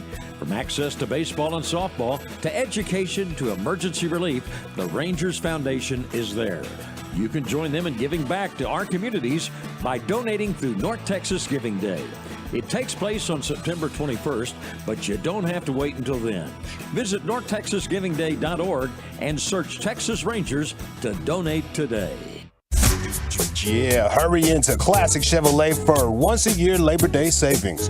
Over 400 Silverados with their best offers of the year. See them all at ClassicChevrolet.com. Don't miss your chance to upgrade for less, people. This is Texas. This is Classic Chevrolet. Relax and enjoy the difference and find new roads. Thank you, Lucius. Now, coming up at 3 o'clock here on 105.3 The Fan, we're talking with Nick Harris, DallasCowboys.com. We're an hour away from our conversation with Super Bowl winning offensive lineman Andrew Whitworth, who did work with Micah Parsons this last offseason. So it should be a very interesting conversation with Andrew in an hour. Time now for Krusty's Corner. Here's Broadus. Thank you very much, General. Appreciate that. Want to just real quick go through Adrian Hill is your official for Sunday night. And I just want to kind of highlight a couple of things about Adrian Hill and his crew from last year that maybe we'll see if there's any carryover, but I just always like to study these officials. His the biggest thing that he accounts for in penalties is offensive holding. He had 45. Him and his crew had 45 of the offensive holding penalties last year. The third most is defensive holding with 17 of those. 14 defensive pass interference calls. 11 unnecessary roughness calls. And then the one I wanted to really point out was 7 roughing the passer calls. Sounds like they really like to blow the whistle. Yeah. Well, Adrian's crew, they were the officials when you played the Lions last year, and you had 15 penalties in that game as well. So it was he only did one Cowboy game last year, but just to give you, like I say, the background, his biggest penalty call is offensive holding. Then you're starting to talk about defensive holding, defensive pass interference, unnecessary roughness, and roughing the passer. You got to worry about these officials that protect quarterbacks. Yeah. Because there you go. What's the one thing? I was asked this question on DallasCowboys.com on the break the other day. What's the one thing that you could see that make this Cowboy defense go from good to elite? In my opinion, it is more about they have to eliminate those third down penalties where they get off the field. And all of a sudden, you get the illegal contact. You get the illegal, you get the holding, hands to the face. And drives get sustained because of that. Those are the type, when you get those, when you can eliminate those types of penalties and get off the field, that makes a difference in your game. So the Cowboys, be mindful of an official here that last year he had 7 roughing the passer penalties. If you're around Daniel Jones and you feel like you're going to take a shot, be mindful of that. You don't want to get off the field on third down and then have to go back on. That's brutal because somebody made a call there. All right, that just gives you an idea about the crew you're working with this week. I'm going to ask my guys some questions here about the game, and I'm going to see if they can kind of give me an idea of where they're thinking about right now. Gavin, or everybody really, if you want to here. Cowboys receiver with the best day. I'm just going to bet. I'm going to bet. CD Lamb. I think he picks up right where he left off. Rough start last year, week 1. Had people talking about maybe he couldn't even get a second contract from the Cowboys. And I think this is a big coming out party. Is he jumps into that clear top 5 wide receiver group here this year, starting now. I'm going Brandon Cooks. I think Cooks in his debut. He's been chomping at the bit. I think him and Dak are going to hit a deep ball on this one. I think he's going to take advantage of these young corners matched up against him, man. I think that Deonte Banks can be aggressive. I think Brandon Cooks can get him on a double move. That speed's going to be recognized immediately. Give me Cooks. Yeah, I think a lot of these guys are going to have some good opportunities with the way that they play defense. But I think, Adoree Jackson going inside in the nickel, when you look at like the percentage of snaps he did that last year, not many. I don't think he's going to be comfortable there. And CeeDee Lamb was a monster in the slot last year. So assuming they continue to run CeeDee Lamb in the slot and things like that, him versus Adoree Jackson, I'll just trust the Dak to CD connection. I'll feel good about it. Yeah, I like what you're saying there. I do. I'm thinking Cooks in this one myself too. I think there is a really good connection with those two guys and with Dak and Cooks. Most disruptive rusher, Zach, Parsons, Lawrence, or Sam Williams? Most disruptive. It'll be Micah. It'll be Micah, no question. He is, he seems like just a caged animal that's ready to just get out there and hit somebody for real. I mean, he was wrecking practices out there at Oxnard. I think he's going to carry that over and have a big-time game against the Giants. Micah for sure, yeah. Yeah, the answer is Micah. I'm just trying to see, if there's another way you could make a case, for – I think it's highly possible that the Cowboys' offensive line, especially if Tyler Smith can't play, that there is a weakness there at left guard between him and Biotish. That would be Udoga, right? Udoga would play. Yeah, that's an old man. You could see it happening, but the probabilities, what's the best guess? It's Micah, not even close. I kind of feel like this is one of those games where Lawrence playing inside. Thought you were going tank, yeah. Where they go nickel. And then all of a sudden, with the problems that the Giants are having with their guards and their center, that maybe this is one of those things you move Tank closer inside to the ball, and where Daniel Jones is, I'd keep an eye on nickel rushes with Tank playing as that 3 technique inside. Oh, okay. So that's kind of one-on-one opportunities. The one-on-one opportunity. Yeah, I mean, they'll be throwing 3 guys at Micah. Yeah, so. That's just kind of where I'm kind of leaning right now. Okay, most likely to come up with an interception, Diggs, Gilmore, or Bland? Oh, it's Diggs. I don't think it's even close. The only reason he didn't lead the NFL last year was there were such easier other targets to get after for the Cowboys defense, but that changes in a big way with Gilmore now. So I'd say Diggs every game.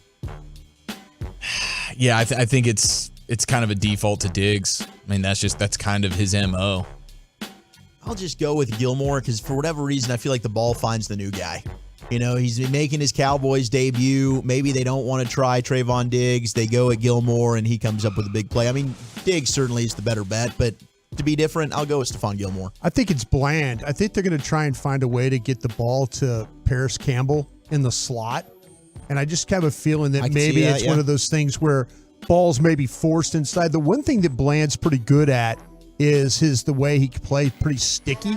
I mean, all these guys can play sticky, but I think with Bland, he's a physical dog. He's going to pull the ball away. Yeah, there's going to be he's going to jump up maybe cause a deflection, ball in air, something like that. I think that the first interception for the Cowboys will come from Bland, them trying to force the ball to Paris Campbell.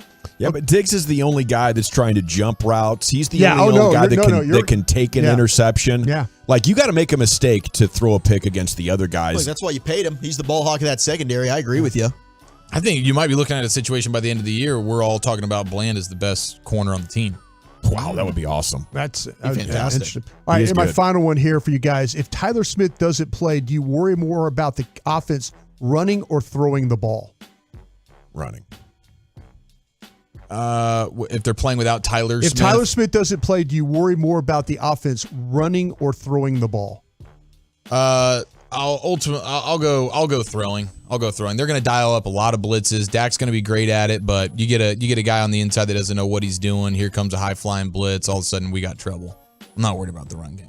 I am a little bit worried about the run just because they're so good inside. And I feel like with this new passing attack, it's going to be get the ball out quick. That mitigates a pass rush if you're struggling along the offensive line with your protection. So I think it is, to me, Tyler Smith's power inside, lacking that, could be key in this game. And if you don't have it, I do worry a little bit about interior runs. I do worry about the interior runs without Tyler Smith myself. Thanks a lot, General. Appreciate you. Thank you, guys. Every Friday at 2:40, Brian Broaddus delivers Krusty's Corner for you, where he gives you the very latest news and insider reports on the Cowboys matchup and then asks his guys some questions. We got Nick Harris, DallasCowboys.com, stepping in. We'll fire some cues at him here in the nation. I want to chat Frankels, though. If you're hurt in an accident, not your fault, this weekend, call the Frankels immediately, 214-333-30.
Dallas-Fort Worth. Let's go, Cowboys. Always live on the free Odyssey app.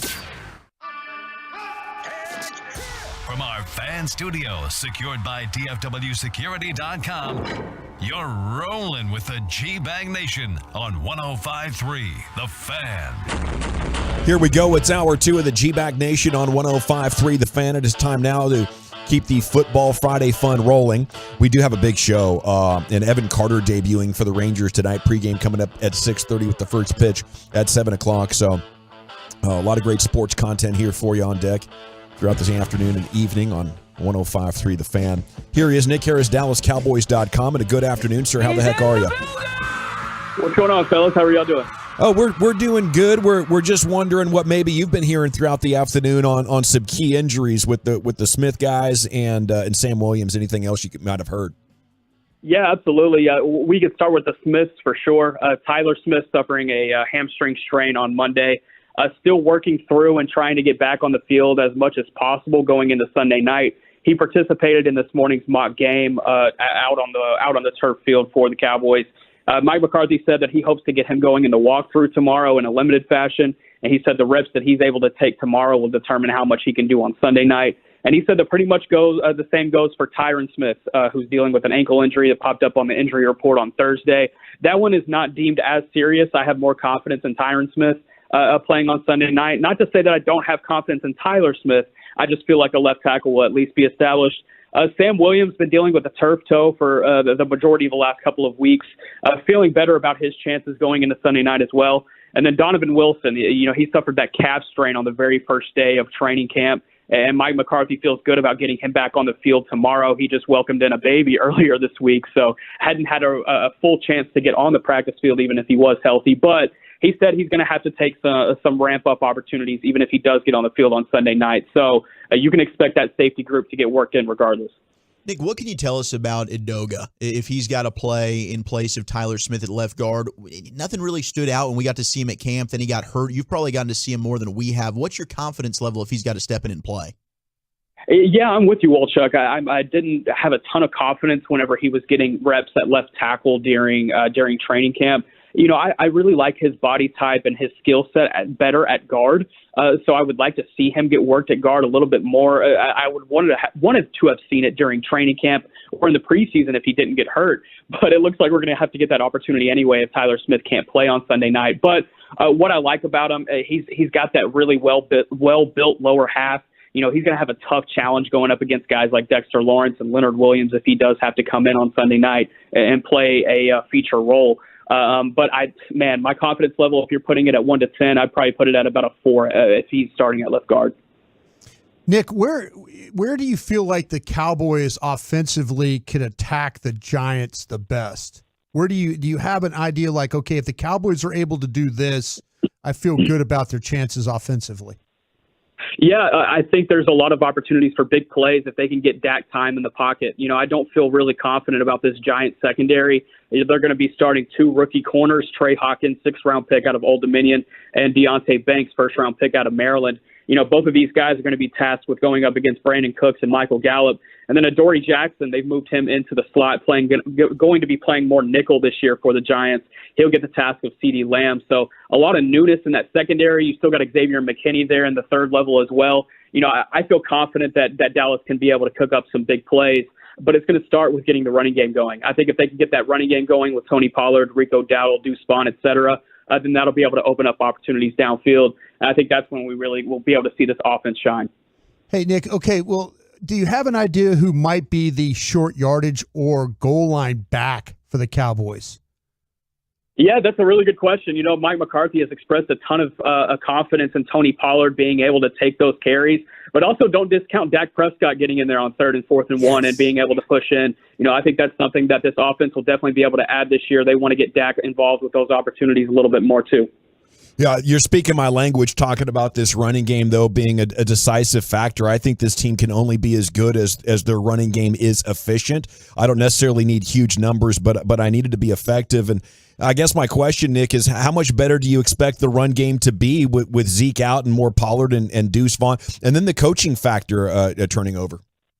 Yeah, I don't think it's necessarily the factor of looking at it as how much better can it be, just because the product is going to be so much different. You know, you had two number ones in a sense last year. You know, a guy like Zeke that was going to be that bruiser between the tackles and, you know, would be able to get you those hard-earned yards and short yardage situations. And then Pollard was able to, you know, get outside the tackles, get active in the receiving game, and get active for the big plays. Whereas this year, it feels like all of those guys kind of have that Pollard skill set, whereas some guys excel in things, other things rather than others. So Rico Dowdle, I feel really good about him in pass protection. I feel really good about him in short yardage situations as well. I think he's got that physicality and especially that quick burst between the tackles that'll be able to make those things happen. He sees things really nice between the tackles. And then Deuce Vaughn, I mean, that's just your ultimate wild card as far as getting a guy in there that can make a big play. I think they're going to try their best to get the ball in his hands a few times on Sunday night. Injury report just dropped. Tyler Smith, doubtful, and Donovan Wilson, doubtful. Jordan Lewis, no status. He's a good to go. Tyron Smith and Sam Williams, both questionable. So doubtful for There you Tyler. You would assume that's probably a no-go. So. Yeah, I would assume so. That's tough. They must not have loved what they saw from him in the Friday mock game, but McCarthy did say they're going to try to get him on the practice field on Saturday, and they'll see how that works coming out of that. We'll probably have more of a determination. But, again, I feel more confident about Tyron Smith playing on Sunday night than Tyler.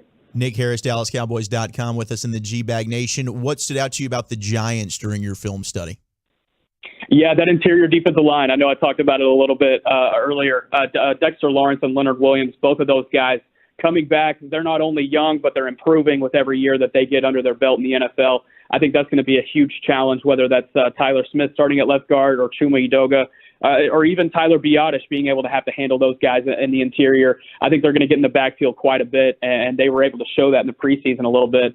And then Darren Waller, he only had one preseason drive for the Giants this year, but man, on that one drive, they targeted him 4 times. They got him going, lined up as an inline tight end, lined up in the slot, lined up on the outside. So they're going to try to get him going in the receiving game in any way that they can. And, you know, I was going back and I really did a deep study on Daniel Jones over the course of the last couple of weeks, just since we had more time to prep on this game. And I really liked what I saw from him as far as pocket presence as the year progressed last year. And I saw that again in the preseason. So I really feel like, you know, his feel for the game right now, his feel for the pocket, it's the best it's ever been for him. You know, I think he's only going to get better as these next few years come by. Is it just Jaron Curse on Waller, or do they mix it up a little bit? You know, that's a conversation we've been having in-house as well. You know, personally, I would like to see Jaron just take that one-on-one battle and him focusing on Waller. But, you know, there's some other opinions as far as, you know, throwing a guy with length on him like Mukamu and having Jaron Curse being able to, you know, keep an eye on the rest of the secondary, keep an eye on the run game, you know, and have him be more physical in that area. I think either way there could be some success, but I would rather have Jaron Curse on their best pass catcher, in my opinion, on Darren Waller. I don't want him to beat us on Sunday night. Do you expect – I'm thinking Brandon Cooks is a really big breakout game for the Cowboys week 1. I think that Dak connection is going to be big. You mentioned the Giants secondary and the big plays. What do you think about the receivers? Who do you think has the best game? Yeah, I'm with you 100%. I think it's Brandon Cooks. You know, he'll get lined up against a rookie corner most likely, whether that be Hawkins or Banks. You know, if I had to guess, I think it would be Banks. And, you know, him coming out into this offense, the reason he was added was to be able to add that speed element and get him over the top of defenses and get some big plays out of him, those 20, 25-yard gains. I think he'll have 1 or 2 of those on Sunday night. I think Dak's going to look to get the ball to him downfield for sure. I think they connect at least once. Nick, we really haven't – training camp, a lot of focus on Mozzie Smith, but haven't heard much in the buildup towards the game. Do you have an idea? Have things changed for Mozzie, or people trying to take more of a low-key approach? How's he looked at going into his first game? Yeah, I think expectations have just been tempered there. You know, he came in with all of this strength and athleticism for his size and, you know, world-class agility in that area. But it's all been about pairing that with technique and being able to use that to his max potential with leverage and hand placement and body power and things of that nature. And it's tough to do in the NFL. And I think he got a couple of wake-up calls in the preseason, really good learning opportunities, though. And I've already seen him bounce back from a couple of those things. You know, I think as the season goes on, you'll see more and more Mozzie. But I think the featured guy on Sunday night at defensive tackle will be Jonathan Hankins. He's just been that reliable guy for them in the interior. He'll most likely start, and I see him having a big role on Sunday night as well. It's Nick Harris, DallasCowboys.com. How things could go wrong for me, Nick, as I look at this game. I think you mentioned the defensive tackles. Is their line good enough to grind this Cowboys attack to a halt like we saw Washington and San Francisco have success with? Are they that burly and that physical? And just some thoughts on that and where it could go wrong in other ways from a Cowboys perspective. You're talking about the Giants' defensive line, correct? Yeah. Yeah, I think so. That's probably where I see it going wrong as well. They not only have that strength and power that'll wear you down as the game goes on the interior, but they have guys off the edge like Kayvon Thibodeau as well that'll be able to just be a really athletic presence off the edge, whether he's dealing with Terrence Steele or Tyron Smith. Most likely it'll be Steele going up against Thibodeau, but that's a guy I really liked when I saw from him last year in year one for him. That defensive line, they're really strong, they're really athletic. I think getting past that defensive front is the biggest challenge for Dallas from an offensive standpoint on Sunday night. And as far as on defense, I think just being able to limit Saquon Barkley and limit Darren Waller, if they can do those two things, then I think they find success defensively. But I think regardless, this is going to be a low-scoring affair, maybe a 23-17 type game. But I think the Cowboys eventually come out on top. I have confidence in bringing this new product to the field offensively. And I also have confidence in this defense and what they've been able to do in training camp. I think it's going to be a lot of fun seeing that on the field for the first time. Nick, has anybody led you or given you any conversation about with Aubrey as the kicker, his first game, and are there nerves there, or are the coaches excited about where we sit with our kicker? Yeah, I was actually surprised with the amount of confidence that has gone into Brandon Aubrey, especially since that Raiders game. They're going to give him a full opportunity to, establish himself as the kicker on this team. He's already won the job, of course, but being able to establish himself as the season goes on, that's obviously going to be a different task.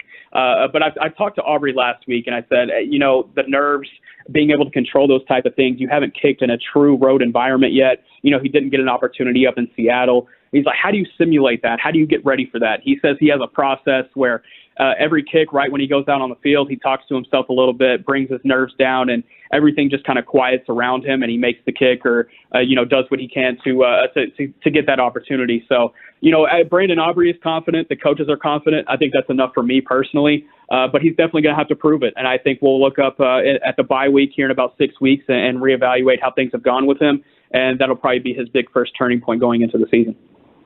Nick Harris, DallasCowboys.com. What about the idea of defensive regression? Is that possible? I know a lot of teams suffer that, but did last year show that maybe this Cowboys defense is going to be one of those that can sustain quality year in and year out with its personnel? Yeah, I think so. With the youth that's on this team paired with the veterans, I feel really good just about where this defense is going from a progression standpoint. Michael Parsons talking about his training that he's had over the offseason. He's taken a really big approach upon himself to go in and really work on his hands. He wants to have some of the best hand punch placement in the entire league.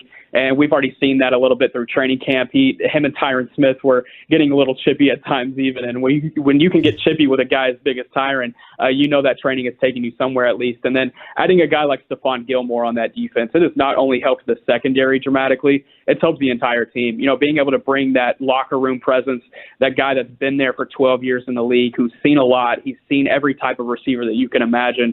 That has not only helped Trayvon Diggs, but it's helped guys like Jaron Kearse and Deron Bland across the board. I just think the learning that has happened over the course of the last 8 or so months with this defense, I think that'll be able to help them even more. I think they get even more sacks than they had last year. I believe they had 54 last year. I see northward of 60 going into this season. I think it's only up from here for this defense.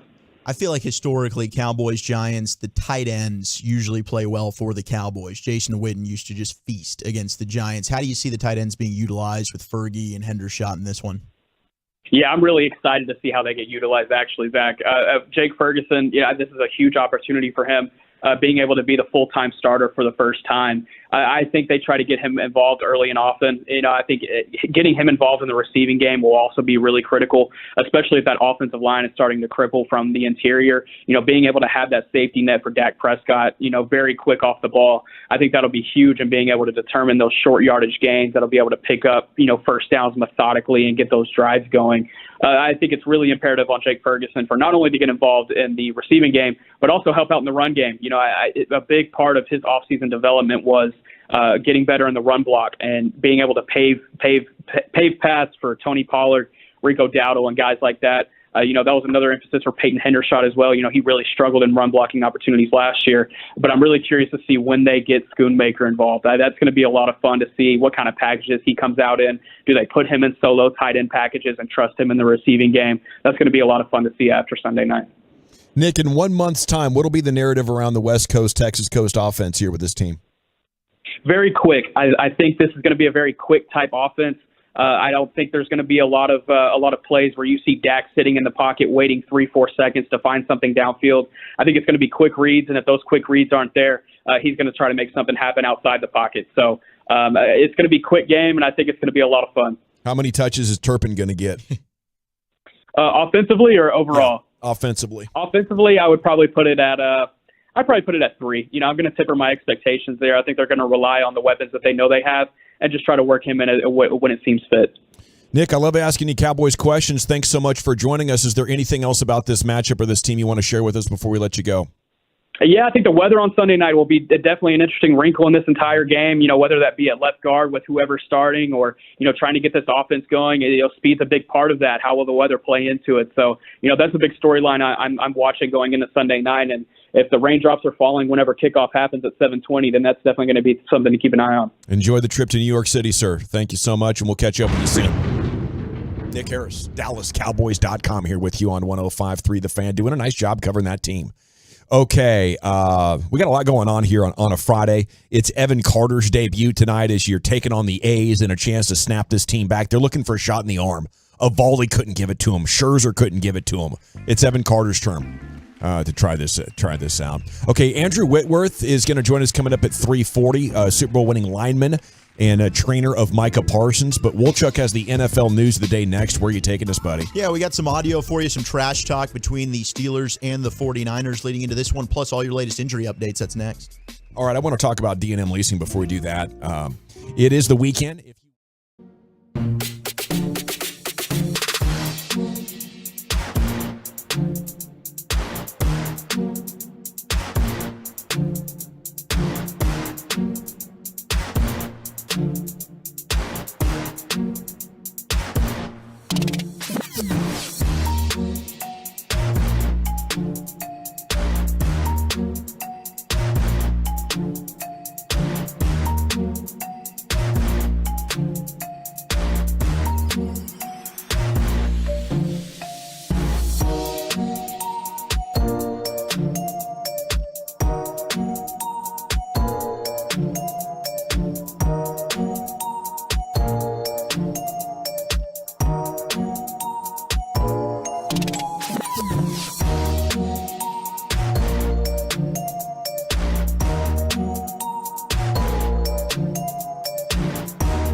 23 Miller Brewing Company, Milwaukee, Wisconsin.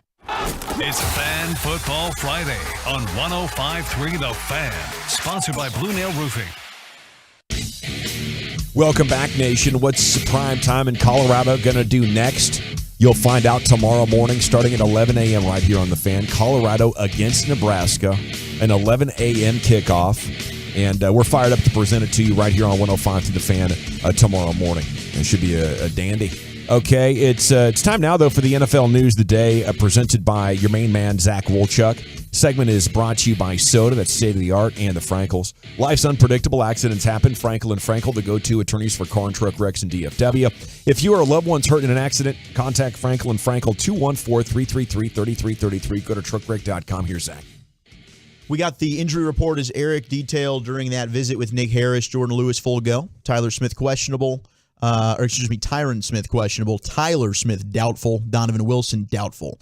Participated in the mock game, according to Patrick Walker. Also expected to participate in walkthrough tomorrow, and we'll monitor that.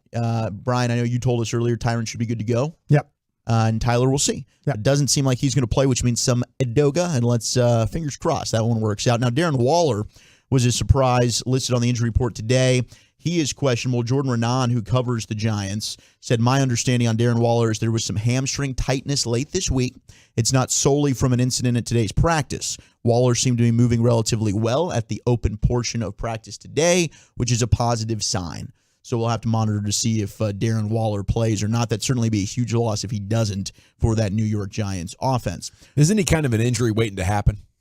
Yeah, Giants fans were joking like they signed the tight end, the Tyron Smith of tight ends. Yeah, I mean, how are you getting hurt the week leading up to the first game?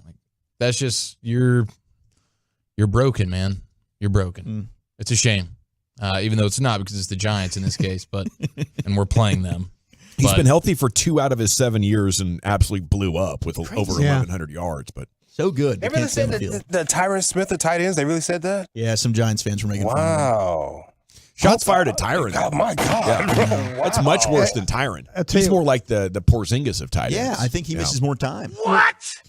Bassick, I was listening to their program. Bassick was trying to get, Hagee to, all right, tell us what game Tyron's going to get hurt. Oh, gosh. I mean, wow. that's Mike's favorite game. Hagee's like, no, I'm not. No, just pick a game, and I'm still not confident we're going to get to see our starting 5 play a single snap together. Yeah. You can't be confident in that. You might be right, but I hope you're wrong. Oh, I hope like hell I'm wrong. Yeah, me too. Man. But this is, that's what the Cowboys get, man. We've been talking about the Tyron Smith thing for years now. They had to know this, and so their contingency plan. They had one in Tyler Smith, but after that, they think they got one in Edoga, and maybe they do. I thought they were going to move on. I thought they were going to move on in the draft and put Tyler Smith at left tackle and draft a guard. And shout out to Eggie, he asked that question to Jerry. Do you think that is a smart idea to be counting on Tyron Smith considering how he's unavailable? And of course, Jerry was positive about it and said, yes, I'd rather have a healthy Tyron than anyone else for the most part. But it is something that we were discussing, and now we're going to find out exactly how this offensive line looks depth-wise as Tyler most likely not playing. Now, the Packers, and you went with the Bears for your pick this week, so this could be good for you, Gavin. Christian Watson has a hamstring. He's going to miss the opener for the Packers. And Romeo Doubs, their other receiver, is questionable. So their top 2 targets might not be playing in Green Bay. So that might be a good pick. We got to score 14 points in the Windy City to get the dub. Well, and don't worry. That's the NFC North champions this year. They're going to get that baby done. Now, Sean McVay said... Oh, no, that's the team that already played. Yes, I know. And they did look good. I've got them in the playoffs as a wild card as well. But offensive line looked good, huh? That offensive line's legit. Yeah. And that's Frank Ragnow, I was wrong about him in a way. Coming out of Arkansas? Yeah. Yeah. He is a much better athlete. He's very similar to what Travis Frederick. You didn't feel like that Travis Frederick at Wisconsin was a great athlete, but then you watch him pull and get in space and all that. He gets it done. He really does. Yep. And Penei Sewell has just turned out to be an absolute freak show over there. He's really coming to his own. Sean McVay said Cooper Kupp going on IR is definitely a possibility. And I know we were having conversations. Said pup. He was trying to tell us he was going on pup. He tried to tell us, but now it's IR, which also would be 4 weeks. He learned the rules. Yeah. And you were right about that. It would be 4 weeks on IR for Cooper Kupp. We also do not have a long-term deal done with T. Higgins in the Bengals after Joe Burrow got his monster contract yesterday. They're pretty far apart in contract negotiations. Would anybody like to guess how much the Brown family, which owns the team, paid for the Cincinnati Bengals in 1970? Oh, goodness. I'll say $4 million. I was going to go 10 mil. 12. 7. Wow. $7 million. $7 million. They paid, nice and now they just handed Joe Burrow like $255 a year. Crazy, dude. Good for Joe, though, man. Good for Joe. Anybody like to guess how much the New York Giants were bought for? What year? 1925. Oh, that was probably about $7. That was probably $50,000. $4 million. $500. Jeez, dude, the mayor think about being at that time in history. Yeah. Hey, listen here, Wellington Mara, we're thinking about starting this football team. You got $500 on you? At that 1920s, that's huge. Yeah. But think about what's worth now. All you need is a DeLorean with a flux capacitor. Could be you. Yeah. We could go back there and get that almanac, too. That'd be What fantastic. team would you go buy? If you could go back in history, what team would you right? go buy? The state of New York. New York? In Manhattan. Here's some whiskeys and beads for the Louisiana Purchase. Yeah. I mean, as many teams as possible. Probably, start with the Cowboys and then move on to the Mavs and Rangers and FC Dallas and all that. But obviously, you want to pick up the Yankees and Dodgers, Cubs as well. Yeah, I'd be like the first monopoly in sports. Yeah.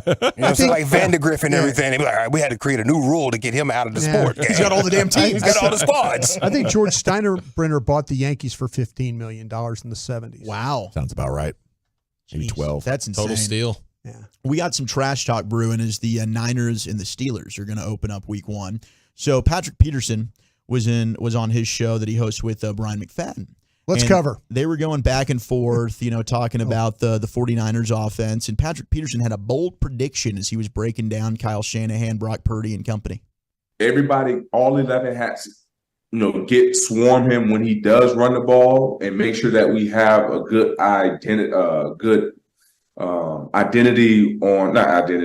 good feel on where he is when it is in the game, because Brock Purdy looks for him very often when those passes lane get a little cloudy, he's looking for 23. So we got to make sure that we're we're hooked up on our coverage and make sure that we have sound communication at all times, because there is some tell signs out there that tells us what plays we're going to get when those guys in certain situations. So wait a minute. So you got a little insight on just from your film study, telling signs on when they're going to do certain things already? Oh, come on, Mac. You got your cheat code ready? Come on, Mac. You watched film before. I'm not going to ask you to tell me what have you picked out of, okay? Yeah. We don't know who's watching or who's listening. So we're going to let that be. Before, Mac. Yeah. When I get my pick Sunday, we'll talk about it. That's what I like to hear. When I get my pick Sunday, we'll talk about it. That's all things covered. Brian McFadden alongside Patrick Peterson there, and Patrick Peterson is going to play his first game with the Steelers. So Brock Purdy takes the podium. They ask him about Patrick Peterson guaranteeing an interception. Here's Brock Purdy. Yeah.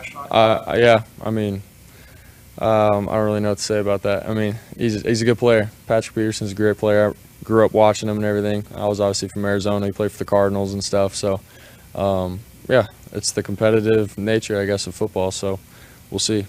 He was obviously a great player. Might not be anymore, but he was a great player. Yeah, man, up until 2017 or so, he was a great guy. He was. Great player, one of the top corners out there, up there with Richard Sherman as far as best corners of that decade. It's hard to predict when you're going to get a pick. I think there's gold to be harvested with scouting, though. When you talk about poker tells and all the subconscious things that people do that will tell you if they have a good hand or not, you got 11 dudes you could be looking at for figuring out what the play is going to be. I think the smart ones, the best players, they're always finding things like that on tape. Hey, it'll be fun. If he gets a pick, I'm sure he's just going to stare right at Brock Purdy and say, I told you so there. You like that? Kirk Cousins style. Now, Man Campbell was fired up. Speaking of picks, your quarterback there at the Lions, he hasn't thrown one in 327 He just passed snaps. Aaron Rodgers. That's the third longest streak in NFL history. Oh, we're gonna throw that note out there? I'll throw it out there for you. No. You brought it up, and you're on it, man. That is 100% right. He just passed Tom Brady. That guy went from a turnover machine to a guy that never turns over. Shout out to Ben Johnson in that offense. Yeah. They're working really well with him. So after the game, Man Campbell's fired up. Their GM's fired up. Here was his post-game speech to the team. Now let me ask you this: did we expect to win that game? Yeah. And that's exactly exactly what we did because we built that fucking way. And everything we talked about was how it went down. We had to be patient, man. Offense, we go all the way down and score. Defense, we need a takeaway. We come out at halftime, we get a huge takeaway. Yeah, baby. I told you guys we're built for this shit. Yeah. We can overcome anything as long as you guys just hang with it. We got a ton to clean up when we get back. But until then, enjoy this. Oh, yeah. Oh, yeah. I'm proud of you guys. Break it down. And remember this feeling that wasn't perfect. We stick together. We are built for this, boys. We are built for this. 2-0 next. Let's go. Win on 3. 1, 2, 3. Win! Man, I would need a Lions built for this ish T-shirt immediately if I was in Detroit right now. That sounds great. It's so inspiring to listen to him. Yeah. It really is, and it's confusing to me from the very beginning. I doubted Dan Campbell because it seems like you're listening to a guy who's got some sort of like anxious, drunken energy in the back of a bar. He's telling you about his truck and a business opportunity. You're like, man, this guy's just so intensely Texan for me. I'm not quite sure what to make of this. It's just like straight blue collar energy, and I thought there's no way that works in today's NFL. But damn it does. Yeah. Maybe it's exactly what the NFL needs, and the players are responding to it in a major way in Detroit. If I was the Ford family, I'd get that line for him he wants out there in front of the facility. Yep. Yeah, whatever I think they want to. I think just, it's that. I think that's a Goodell big thing. lion that's all on the big chain out in front. Goodell's scared of the Coach, that's a chew toy. That's what he needs. Yeah. Dude, I would be uneasy being in his presence, but he's a badass. Yeah, he's going to bark a little bit at you, but he's not going to bite. He's a good boy. Those neck veins and those gosh dang forearm just veins. popping right out after he's drinking all that coffee and espresso. Dude, what his daily coffee consumption is like 10 Red Bulls. It's one of the greatest stories we've ever heard. Thousands of milligrams of caffeine. Finally, Gene Steratore was asked on CBS Sports about Jawan Taylor just egregiously lining off the line of scrimmage, and he talked about it. He was lined up in Manhattan. Yeah, he said, quote, he was egregiously off. Yeah. Once he started getting away with it, he became even more worse. off. Yeah.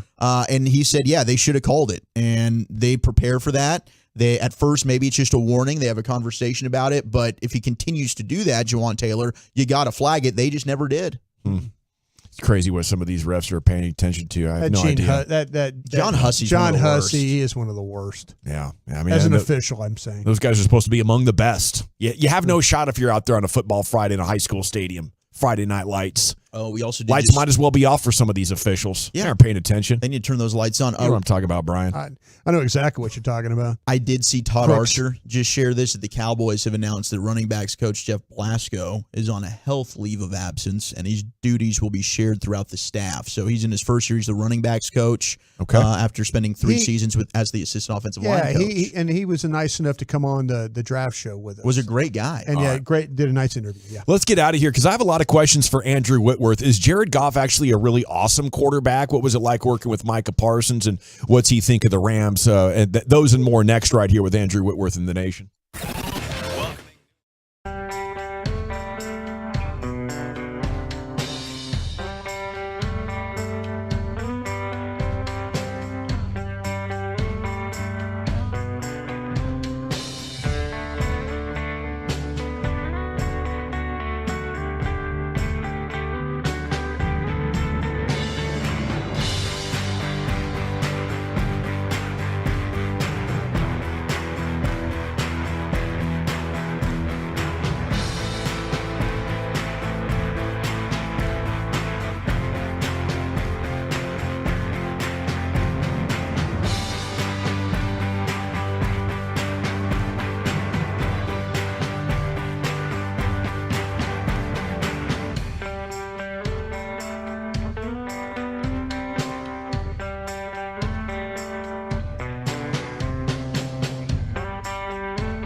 Yeah, hurry into Classic Chevrolet for once-a-year Labor Day savings. Over 400 Silverados with their best offers of the year. See them all at ClassicChevrolet.com. Don't miss your chance to upgrade for less. This is Texas. This is Classic Chevrolet. Relax and enjoy the difference and find new roads. Thank you, Lucius. Joining us now here, helping us talk some NFL season. Week 1 is the Super Bowl champion. A Walter Payton NFL Man of the Year. 2-time first-team All-Pro, 4-time Pro Bowler, 2-time All-SEC with Brian's LSU Tigers. Damn right.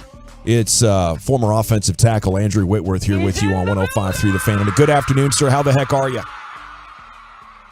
I like the juice and energy. I'm ready, baby. I'm doing good. Man, it's so perfect that you're joining us. We have so many questions for you. Take us back to the offseason. Micah Parsons calls you and asks, what's he asking for, and what was your response? He just kind of reached out. Was like, man, I want to do things a little differently. He's like, obviously, there's all these D-line people out there that can teach me stuff and stuff I can learn from them. But I want to hear from guys who played on the other side of the football and what their opinion of, what the hardest things to block are and what are the challenges that are, going against an offensive lineman.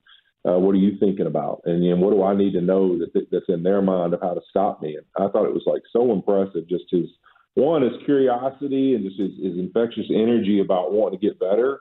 And then 2, just to pose that question, because at first I was like, man, I don't know why you would want to get with, work with me or something. But then I was like, man, what a cool concept to think of it that way. Like, let's do this. So I flew down to Austin and spent a week down there and got a chance to work with him a little bit. And now we still kind of catch up here or there when he asks questions, and I'll put some tape together and we'll talk about stuff. So it's fun. I got a chance to go watch him in Cowboys camp.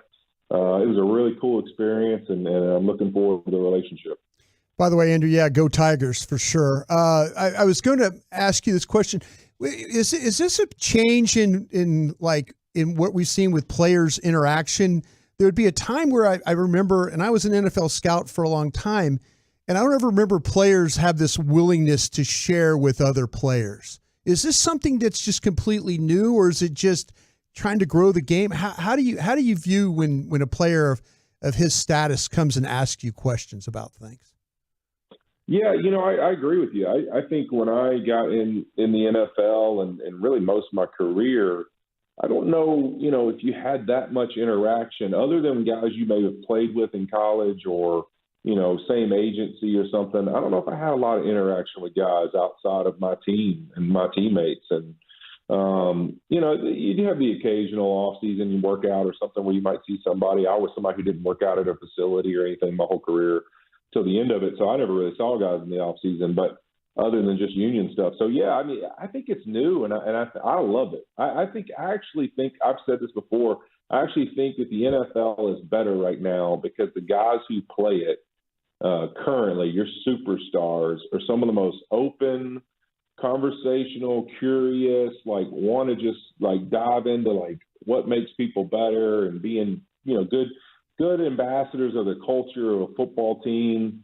I think it makes it really special. You look at Patrick Mahomes, to me, one of the greatest football players on the planet right now, if not the dude, just who he is and how he is every day when you're around. Every time I've ever been around him, he's so welcoming, so cool, knows everybody as far as players and kind of gives everybody their respect. I just think you look at that and on down the line, all those guys, when some of your superstars are those kind of dudes, it makes the league that way. So it's just totally different. I think it's so refreshing, and also what makes this league right now such an exciting watch. We were at camp as well for a couple of weeks, Andrew, and Micah appeared to just be more dominant than the first 2 seasons. How much better do you think he's going to be than last year? Look, as a rusher, there's so many things that have to happen, right? You got guys who have great seasons. I look at Max Crosby. He's a guy, you turn on the tape and it's like he's just destroying guys. And he may not end up with as many sacks as you think just because of, situation, circumstance. The ball gets out of time, that, teams start to worry about him all the time. So they're always doing things to not let him get home. So, there's going to be challenges. So I think sometimes you look at great rushers. That's one of the things we talked about. You got to keep bringing it and just realize that eventually you're going to have that, the dam's going to break at some point, and you're going to be able to have that game where you have a huge game, even though people try and take you out. And so he's one of those guys, he's driven that way, and that his tenacity day in and day out is what really makes him special. Is he wants to compete and win at everything. He doesn't care what it is. So I mean, he's one of my, I think, in my opinion, he's my lead favorite for being, MVP of the year in defense. So I think he could be the defensive MVP this year and really has an opportunity to take that next step in his game where he continues to wreak havoc. And I think for him, that's beating some of the really elite tackles in the way that he beats the other guys. And I think that'll be that next little notch that'll put him over the board to be that kind of MVP. That's exciting. We're talking with Andrew Whitworth here in the G-Bag Nation. What do you think overall about the Cowboys' chances in the NFC? And specifically, we've had a lot of conversations about their offensive line, and they're a little bit banged up right now. But what do you see when you think about the Cowboys? Yeah, I mean, you look at it. This team every year is right there in it. They're competitive, and you're like, man, every year you're kind of dissecting, do they have enough? I think, unfortunately for them, you look at Philly's growth and how good they are, and some things worked out in Philly's, case just as far as acquiring talent where they already had some guys there, that you're in a division now that's getting better and better and better. And I think that's one of the biggest challenges for them is that you're not in a division that you can just dominate, and so the rest of the league's all you can focus on. They're in a division where every game's going to be, scrapping to try and win everything. No matter, I don't care, you take the worst team in the division, you don't have a good day, they probably can beat you. And so that's going to be their biggest challenge is that you get a little beat up in your division when it's really, really good, and you got to overcome that somewhat. So I think for them, number one, it's just can the offensive line stay healthy enough? I think defensively they can be really good. Dan Quinn's one of my favorite humans on the planet. I mean, I love that dude. Every time I'm around him, I walk away from it just like what a special human being and coach. And obviously Coach McCarthy, man, has been, a legend himself. And so I think they have some great men at the helm. I think they have some great young, talented football players. I'd love to see them put it together, and I think they need that. I think right now the only thing they're short is just, having the quarterback, Dak, and some of those guys get hot at the right time. It's not necessarily that they haven't played well enough, but you look at the playoffs every year, it's about the teams that get hot. And they got to get to those playoffs and be ready to roll and get hot. I know you were man of the year, Walter Payton style, but if you were a Kadarius Toney teammate last night, how hard would it have been to not want to punch him in the face?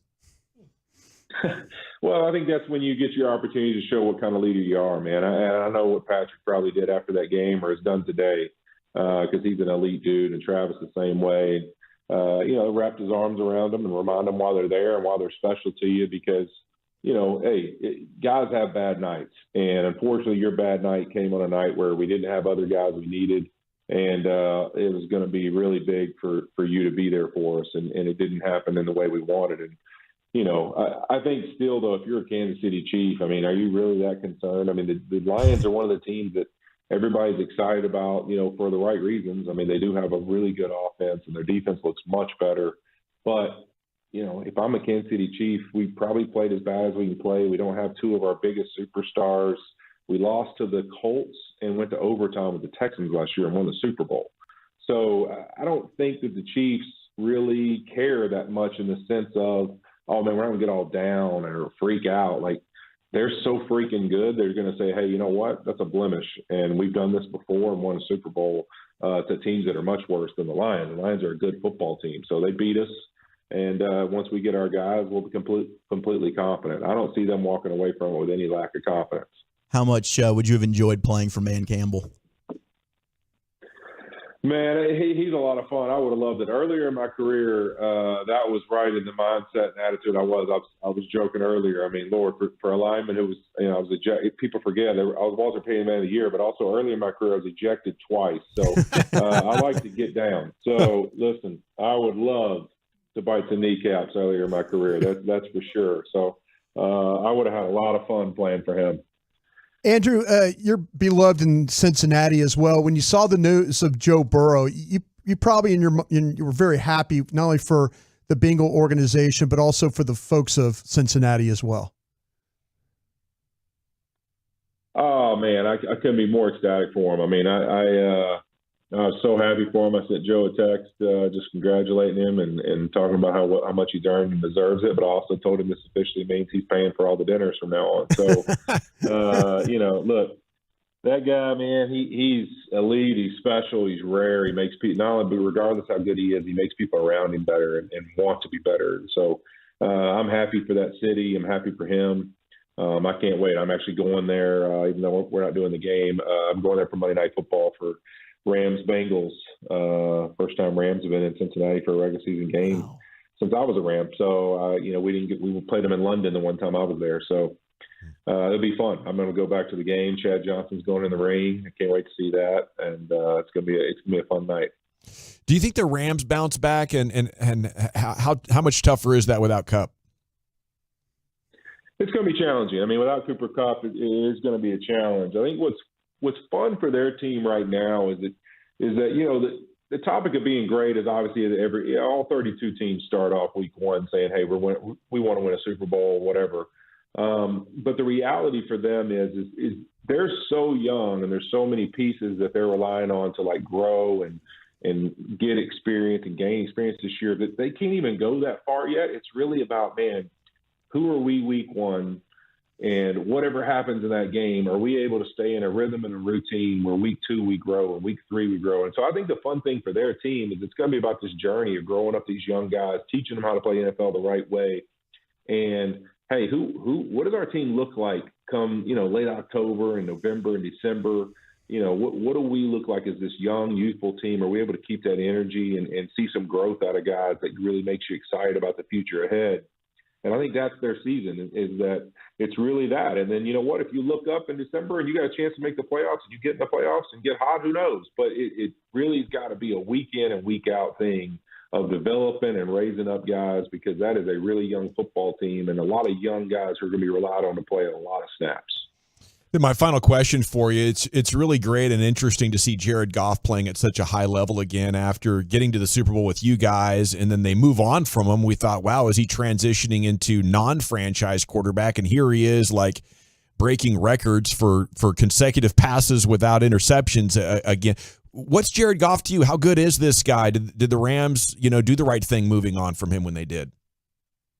Well, I think when you look at it, I think it's really cool in the NFL. Anytime you get to see these kind of trades happen and both sides end up winning. And I think, to me, regardless of what people want to say about the Rams and tearing it down or whatever, like, that's just more like talk for people, because the truth is they won the Super Bowl. Like, how many teams have won the Super Bowl? And how many teams have ever, that are sitting there in the NFL, have been a part of it forever and have never won one? They would trade places with the Rams, and they'd give you any amount of money they got in their cap to do it. That's just the fact. And so winning that Super Bowl, you'll never trade. So the Matthew Stafford trade worked out amazingly for the Rams. I mean, it really did. Will there be a lull of time where it's tougher to acquire some of the guys that maybe, Rams fans and everybody else wants and spend the money that you want? Yeah, but you know what? At the same time, in Detroit, they got what they wanted. They got the opportunity to get picks, to get Jared. And you look at this team, it's ascending. Jared's played great. He's done an amazing job. I texted with him last night. I mean, couldn't be more proud of him. I mean, I thought, honestly, when it happened, as a friend and a big brother to him, it's one of those things. He's devastated. Everything goes on. But for me, I felt like this is going to be one of the greatest things that's ever happened to Jared Goff. And it's because of exactly what he's experienced. And he went through a tough year there. The rejection of getting traded, and became a different dude and a better leader and a better man. And I couldn't be happier for him to be exactly where he's at, man. It warms me up, man. I love it. Did you give Matthew Stafford any advice of how to connect to these younger teammates? No, Staff's fine, man. He's one of the rarest, just great dudes every single day. I have no doubt those guys look up to him. Well, thanks so much for the conversation, Andrew. That was fantastic. You can catch Andrew on Thursday Night Football on Amazon. And also, thank you so much for helping Micah, man. Cowboy fans salute you. I appreciate it, man. Thank y'all for having me on. Cheers. There he goes. Andrew Whitworth with you on 105.3 The Fan. Okay, we took that conversation long because it was so good. I hope you appreciated that. When we come back, chicken soup for your Ranger soul. The exact news you need to get your fandom nursed back to health is coming up next on 105.3 The Fan. Nighttime on the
Studios, secured by DFWsecurity.com. You're rolling with the G-Bag Nation on 105.3 The Fan. Welcome to the Nation. Here we go. It's hour 3 of the G-Bag Nation on 105.3 The Fan. Just had an awesome conversation with Super Bowl winning tackle of the Rams, Andrew Whitworth, retired a couple of years ago and now works for Amazon's pre- and post-game coverage, doing some media, but also he was working with Micah Parsons in the offseason. It was a fun interview. And if you want to go back and listen to that, you can with the Odyssey app or with the TuneIn app. Quite easy to do. Okay, let's give you some chicken soup for your Ranger soul, though. Get your nurse back to health. Has not been going well. What do we have for you? I have 3 ingredients in this fresh bowl, okay? Number 1, fresh off the presses. Check it out. Here's Zach Wolchuk with the latest on Josh Young. Oh, baby, this is exciting. Josh Young. Okay, the Rangers are now, they're cautious. They're cautiously optimistic that Josh Young could return next weekend at Cleveland. He's taken swings off a tee today. He took exactly 25. He's starting to feel good. He's getting that motion back there with that wrist injury. So we could be looking at the return of Josh Young here within a week. As long as he's not doing a bullpen session, I feel good about this. No bullpen, just hitting off tees, man. Yeah, you feel better about the tee hitting? Yeah, I feel much better about shots. tee shots than I do bullpen sessions. Good news. 25 off the tee, reportedly all lasers. Okay, so you got Josh Young potentially coming back after missing only 6 more games. That would be good. Okay, you put Josh Young in that lineup. Now, We'll know more in about 8 days on Adolis Garcia, okay? But the idea with him is we can be cautiously optimistic that he could be back as well. So what you're talking about is, weathering the storm, getting this lineup back together, and then hopefully managing to play your best baseball by the time we get to those final 10 games. That's what I'm targeting. As long as we can get everybody back for the final 10 games against the Mariners and Blue Jays, you can easily secure a wild card spot. We got to get this pitching staff healthy as well, okay?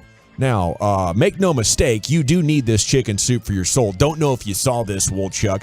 The Rangers were outscored in those games 39-10. Their pitchers allowed 50 hits and 16 home runs. Both of those MLB records for a 3-game series. Gosh, that's a hit in the gut. Did you know? It felt historically awful, but it actually was the worst job a big league team had ever done. Well, if you're going to stink, in the history of Major League Baseball, that was the worst. In a 3-game series, it was the most hits and most home runs a team had ever given up. Most hits and most home runs. If you're going to be bad, be historically bad. And that's what they did. It was shocking. I mean, it was shocking. It was shocking. Yes, it was shocking. 9 games left in the minor league season. Here's chicken soup, a menu recipe item number 3. Not only are we getting Evan Carter up, okay, but Wyatt Langford, a shooting star through the minor leagues. I read this morning in the morning news. Our buddy Sean McFarland wrote about him. He started in that Arizona Complex League. He was 5 of 13. We remember that. They said, okay, let's try high A Hickory. Same thing, 333 in 13 games. Sent to Double A. He was 2 for 2 Wednesday night. Now, he was 0 for 4 Tuesday, and he was 0 for 4 last night, which brings him 2 for 10 in start of Double A. But Langford says it's been a crazy ride. There's been a lot going on. It's been moving pretty fast. I'm just trying to take it all in while I can. But the plan was for him to play the summer out in Hickory, and he's now on his 3rd professional baseball team in as many months. Wow. That's a quick ascension, isn't it, Wolchuk? Yeah, And maybe next year he makes his way to AAA, and then the next September he's up here with the big league club. I think he's going to be battling to make that opening day roster. You could use 2 new corner outfielders, or maybe you just have Evan Carter play center, and then Wyatt can go ahead and take left or right field. Dude, that Langford's a muscle beast. He is. Yeah. You talk about offensively, those are 2 big-time bats you'd be adding to your order. For sure, but Langford's got the power, right? Yeah. And Carter's just dialed. Just a contact machine. Yeah, he's just an on-base That's our guy machine. that asked him a question about Paul Skeens, and he hadn't batted against him. Was that the? That was the guy. That was my unfortunate question. That was that guy. SEC. What's it like going up against that guy you never win against? Yeah. Well, hey, dumb A. It's like. Ooh. I would actually be even more confident in Langford if he had in his first ever DFW interview after becoming a Ranger had the balls to call you, Krusty, a dumbass. That would have been awesome. You know what? I'm even more sold now. Let's call you up today, sir. I would have wished skip the line. If he'd have done that, I would have been totally. I'd have felt better about the situation. Your world, sir. Yeah. It's like, hey, listen, you call me a dumb A, you're absolutely right, sir. Do we have anything else before we move on from this scintillating Rangers optimism? I'm happy with the bowl. Half of it's gone. Nice. No, that's good. And hey, you got 3 games against Oakland, right? By the way, speaking of chicken soup, I think I might have cracked the code. Chiafalo, I know you're a big fan of budget delicious items. Yeah, you've been talking about those bananas since we got you hired over here. Really have, banana. Yeah. Monkey don't cramp. I have cracked the code on a noodle item this week. I just wanted to pass it along to everybody involved out there. You go with the top ramen, whatever kind of top ramen you go with. Now, I go with the spicy chicken that comes in the bowl. It's like $1. It's a little different than the 35-cent ramen, but not that much different. It's still it's a bowl cheap. instead of the pack. Yeah, it's the bowl instead of the pack. Right. Because I want the hot ingredients, a little bit more premium ingredients in there. But you could easily do this with a regular top ramen. You then take a jalapeno sausage, Brian. The cheddar jalapeno sausage. Okay. I prefer the Dickies brand. Oh, not bad. It's a good jalapeno cheddar sausage, but there's a lot of good ones out there. You air fry that for 6 minutes. You dice it. You throw that in the top ramen. And I don't know exactly why it's perfect and delicious, but I swear I could charge $12 for that bowl right out of a food truck all day long. It's probably $1.75 worth of ingredients. Almost every time I've ever had soup in my life, I thought the only thing this thing is missing is just some cheddar jalapeno sausage. It's to die for. Okay, let me ask you this. It makes anything better. If you air fry, is there no grease involved? No, it greases it up. It just chars it a little bit. Okay. So to me, I kind of like. I'd like a little of the crunchy. I was thinking a little of the sausage grease in the ramen.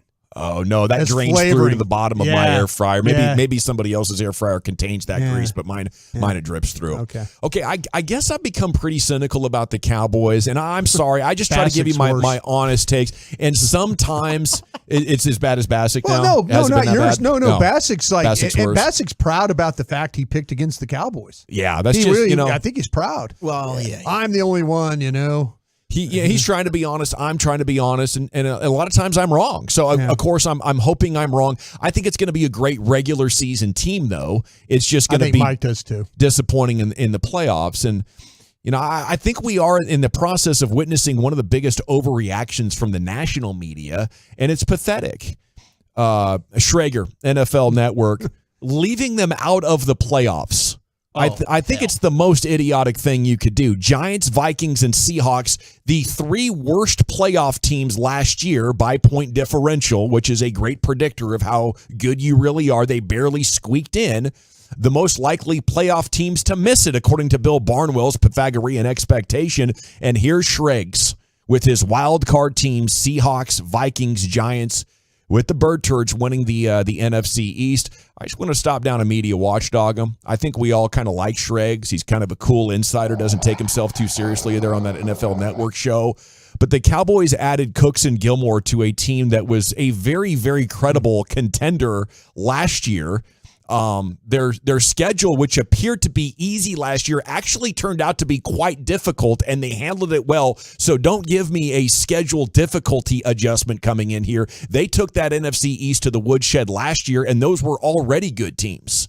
So I don't consider a Schrags clickbait kind of guy, but I think he has fallen into this trap that the national media has, that Dak's interception prone, and there's something tragically broken about this Cowboys roster. It's unfortunate. It's unfortunate that he feels that way. Just a little investigation. That's, maybe he's predicting like every starter on the team getting injured. You know, maybe that's the only plausible situation. Or he doesn't take himself very seriously, and maybe he doesn't take his predictions very seriously. I did learn something about Schrags today that I didn't know. What's that? He's picked the last 3 Super Bowl paired the last 3 Super Bowl or the participants. See, he's good. Like the last 3. Wait, so he's actually dialed with these things. Yeah, he's picked the last 3 in a row. Well, he didn't pick us. Well, then he's due for a down year. Yeah, I'm just saying. I mean, I know I've known Schrags a long time. He's good at picking the best teams, just not the wild card teams. Yeah, I think he had who did he have? He had San Francisco and I think it was Kansas City and San Francisco this year was his teams. 2 teams. Makes sense. Yeah. I think the only way I could imagine that though is what Chief mentioned, the injuries. You know, injuries would have to get you the better party in a very significant way. Okay, and then Team USA disappointment today. That's a storyline as well. A lot of stuff to sound off in as to what you drink and what you thinking Friday. In 1 hour, the phone lines are going to be open. You can talk Cowboys-Giants. You can talk Rangers. You can talk about whatever you want. You only got to answer what you're drinking and what you're thinking. But for the first time in 20 years, it appears USA basketball is a little bit vulnerable here, Wolchuk. You know, in 08, they threw down the gauntlet because 04 and 06 were so frustrating, and here we are, 5-2 going into the bronze medal game with a loss this morning to Germany. Yeah, the rest of the world's they've caught up. I mean, you look at the best players in the NBA now, and we've been talking about it off air, but it's Giannis, right? It's Joker. It's Embiid. It's Luka. You know, I mean, we've got a lot of international stars, and we don't really have that next generation of stud American athletes. You got Tatum, you got Brown. Jimmy Butler's not even in the new generation. I would say he's over 30, right? So, yeah. I mean, our best chance is probably you get LeBron back for one last go-around, you get Steph, you get KD. Let's just go ahead and surmount or what should I say here? Mount a charge? Mount ourselves atop the basketball world again. I think you could. You need Jimmy Butler. You're gonna shake your head at me? No, I was giving you some acknowledgement. Some confidence? He was appreciating that word that you were making I was up. leaking confidence there, and I appreciate you were spewing oil. I was spewing it everywhere. No question. Woo, we're spewing. Maybe we could get Kyrie Irving in there for Paris next. Kyrie, that'd be fun. Yeah, can you imagine I Kyrie think and the LeBron? I think the players would line up for Paris. They'll get their families involved. You know, like, hey, Kawhi's the one we won't have. He's not going to be healthy. No, I do find it very interesting. It's got to be cyclical. There's no way we're done. Because right now, you got to go to Jason Tatum at 5 for your first American on the MVP odds. Like the entire world is mounting a charge and saying, hey, We got the whole population. Everybody's hooping now. I believe the USA is coming with a counterpunch, and there will be another golden generation of players like Chris Paul, Kobe, Melo, LeBron, all drafted within like 5 years of each other. And you're like, oh my goodness, America is dominant. But right now, I'd say it's as down as ever, and the future dominance is uncertain as ever. Well, the next stud is Wemby, supposedly, right? And he's French. I know, it's crazy. Is he really? Now we've seen everything. Okay, we got to run Nation. Wooly Bully's top 10 coming up next. Where are we going with that? All right, I got the top 10 Cowboys-Giants season openers. That's next on the Fan. G-Bags.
On 105.3 The Fan, sponsored by Blue Nail Roofing. Welcome back, Nation. Hope you're having a good one. It is a Friday, a football Friday. What you drinking, what you thinking is an hour away, and Rangers pregame is 2 hours and 5 minutes away as they take on the A's tonight and look to get back into that win column. Tomorrow at 11 a.m., Colorado and Nebraska right here on 105.3 The Fan. You'll be able to listen in if you'd like, if you're out and about. Maybe you just prefer football on the radio. Segments brought to you by the Frankels. Life's unpredictable. Accidents happen. Frankel and Frankel, the go-to attorneys for car and truck wrecks in DFW. If you or a loved one's been in an accident, contact Frankel and Frankel, 214-333-3333. Go to truckwreck.com. Here he is, Zach with an H. Thank you very much, General. DallasCowboys.com had the top 10 Cowboys season openers against the Giants. They ranked them 10-1.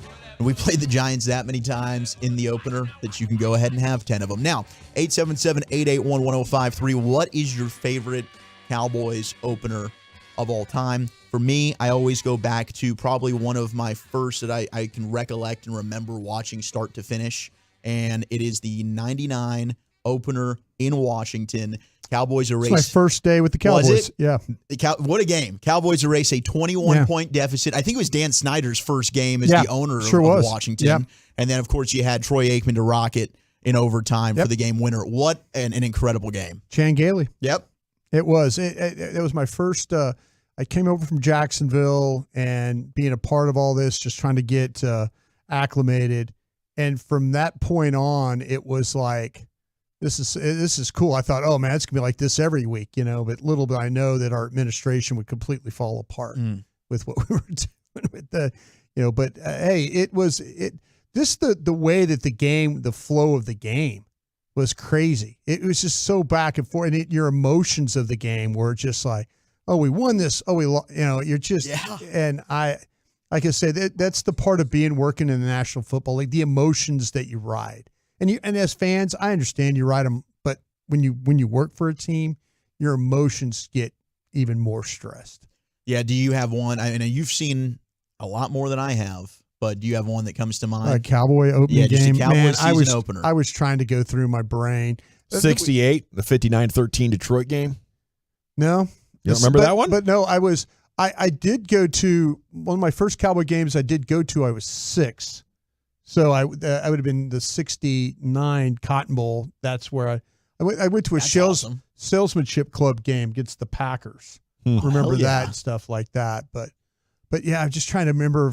I'll tell you, one of the worst ones I've ever been a part of, I used my Giant just overall games, was that Philadelphia game, the pickle juice game. Oh, that pickle juice game was so bad. Where we lost Joey Galloway. And that was horrible. That was Deuce Staley had 200 game. Yards rushing. Yeah. God, that was an awful game. And it was back up 175 on that turf. Yeah, no doubt. It was not fun. Okay, so as we get ready for this one, Mina Kimes on her podcast was talking about the Cowboys and Giants and Dak against the Giants blitz and kind of some matchups that she likes in this one. Here's Mina breaking down this year's season opener. The Cowboys offense should match up well with New York. I guess that's what I keep going back to. Like it's Wing Martindale. They're going to play a lot of man coverage. They're going to blitz.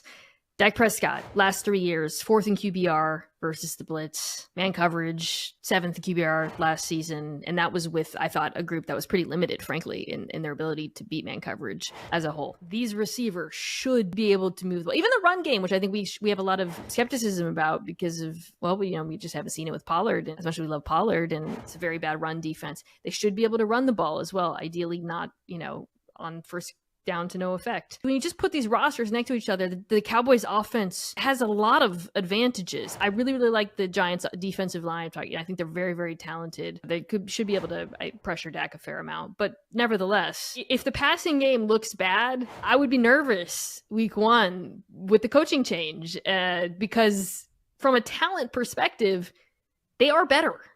or they should have advantages. There's clear mismatches on the table. The Giants secondary was one of the worst in the league last year. And like they drafted Deontay Banks, who I think has looked okay at certain points, but they're still not a very talented group. So I think that the passing offense absolutely has to look great here. I'm hopeful, man. 2 rookie corners that they're starting. Dak's numbers against the blitz, 4th best in the NFL last year. So to me, and the Giants might not even have to blitz to generate pressure because they've got some good pass rushers. I mean, you've mentioned Thibodeau really started to come on last year. Ojulari, Winky can't help himself, but he can't, right? It's just in his DNA. Isaiah Simmons, he'll be coming on some blitzes. I mean, that's why with the new.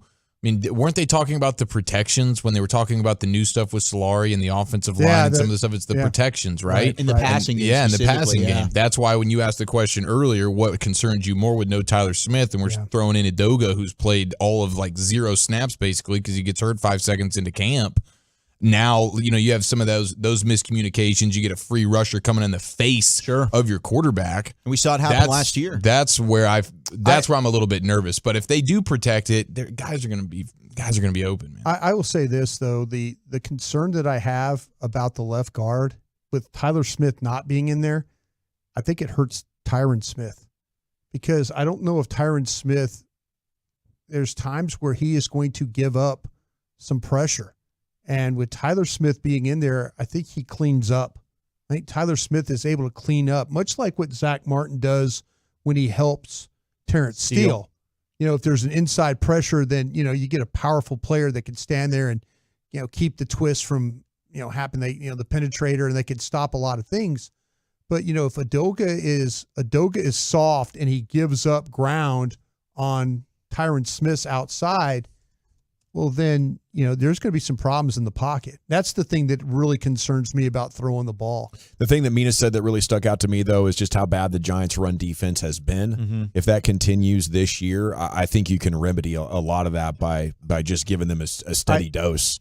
I mean, they're giving up over 5 per attempt last year. Yeah. I think you got to make them prove that they can't do that, especially with, if Udoka's in there and you are getting pressure up the middle. I think there's a pretty good counter for that. Olarike, I think that's the thing that we talked about with the new linebacker. But you have to think it was their linebackers that were their problem because we talk about their defensive line and the interior and how great they are, unless everybody's just getting to the edge on them like crazy. Right. But you got to think their linebackers sucked so bad last year, and we know who was one of those linebackers. Jalen Smith loves making tackles 9 yards down the field. Yep. So I would anticipate this run defense being better.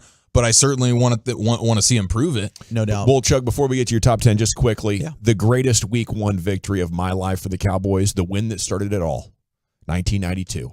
Against the defending champions. Let's go. From Washington. Here's Wolchuk with his top 10. 817 agrees with you. We also have the Romo to Witten with 9 seconds left that I'm sure we'll get to here in just a moment. Okay, number 10 on this list, best Cowboys-Giants season openers. We go back to September 10th, 2017, AT&T Stadium. Cowboys win 19-3. The defense ruled in this Sunday night showdown. Cowboys surrendered a paltry 35 rushing yards while holding the Giants to only 233 total yards of offense overall. Cowboys racked up just under 400 yards getting into the end zone. Proved tough, though, as Dan Bailey had to provide most of the scoring. There was a run up until a couple of years ago where Cowboys-Giants Week 1 was almost a constant. Like every year. Yeah. Number 9. They opened the stadium here, right? In 2009? They did. Yeah, we don't want to talk about signed it. They did. Number 9, and I got to be at this one, and it's one of my favorite season openers, September 9th, 2007, Texas Stadium. It was a Big Sam Hurd game, 45-35. Cowboys got the win. It was a shootout. The two teams combined for 80 points, which is the 7th most ever in a Cowboys game. Romo out-dueling Eli Manning, throwing for 345 yards, 4 TDs. The last a 51-yard touchdown to Sam Hurd. Number 8, we go back to 1965, Brian, the Cotton Bowl. Yeah. Cowboys-Giants, 31-2. Cowboys get the win, perhaps the start of what would later become the famed Doomsday Defense. The Cowboys simply manhandled the Giants, allowing only 139 yards of offense with 5 sacks, 4 takeaways. Was that Y.A. Tittle getting sacked a bunch there? It looks like it's Y.A. Tittle. Number 14? Black and white. Yep, number 14. That's Y.A. Tittle. It's got to be It's an him. LSU guy, by the way. Oh, is he? We'll go Tigers. Yeah. Number broke my hand, shaking my hand one time. Oh, really? Yeah. Vice grip? Oh, jeez. Number 7, we go back to 2012. This is at MetLife Stadium. I believe this is the Kevin Ogletree game. 24-17. Cowboys got the win. It was a rare Wednesday night opener. Cowboys traveled up to the home of Queens native Kevin Ogletree, who didn't disappoint. The fourth-year wideout led the Cowboys with 8 catches, 114 yards, 2 TDs, which were career highs. Of course they were. Was that because of the national convention or something like that? Wasn't there like a presidential debate, maybe? Debates, yeah. Something was going on that day. Yeah, there's something going on. That's why they had to do it on a Wednesday. Kevin Ogletree. Number 6, Cowboys-Giants 2019. Cowboys got the win 35-17, and despite the rival Giants scoring first, the Cowboys reeled off 21 unanswered on their way to sending the fans home happy. Dak unstoppable, 405 yards, 4 touchdowns. Only time in his career he's posted a perfect 158.3 passer rating. We now go to number 5. This is 2013, AT&T Stadium, 36-31. Cowboys got the win, having narrowed the score to 30-24. Giants were threatening again. 2 minutes remaining, and then cornerback Brandon Carr gets an interception off a tip, raced down the left sideline, 49-yard pick 6, and the Giants would score again with 16 seconds left, but then Sean Lee recovered the onside kick to hold on and preserve a Dallas Cowboys victory. Shout out to the 469, my first Sunday night Cowboys opener. My dad took me in 2013. Cowboys beat the Giants. Great seats, great game, great memory with Pops. Love it. That's amazing. That's what it's all about, baby. Number 4, we go to 1966, the Cotton Bowl. Cowboys get a 52-7 win in this one, and that was Dandy Don posting a career-high 5 touchdown passes in that one. Number 3, 1986, Texas Stadium. Cowboys get the win 31-28. Monday night matchup featuring the NFL debut of Herschel Walker.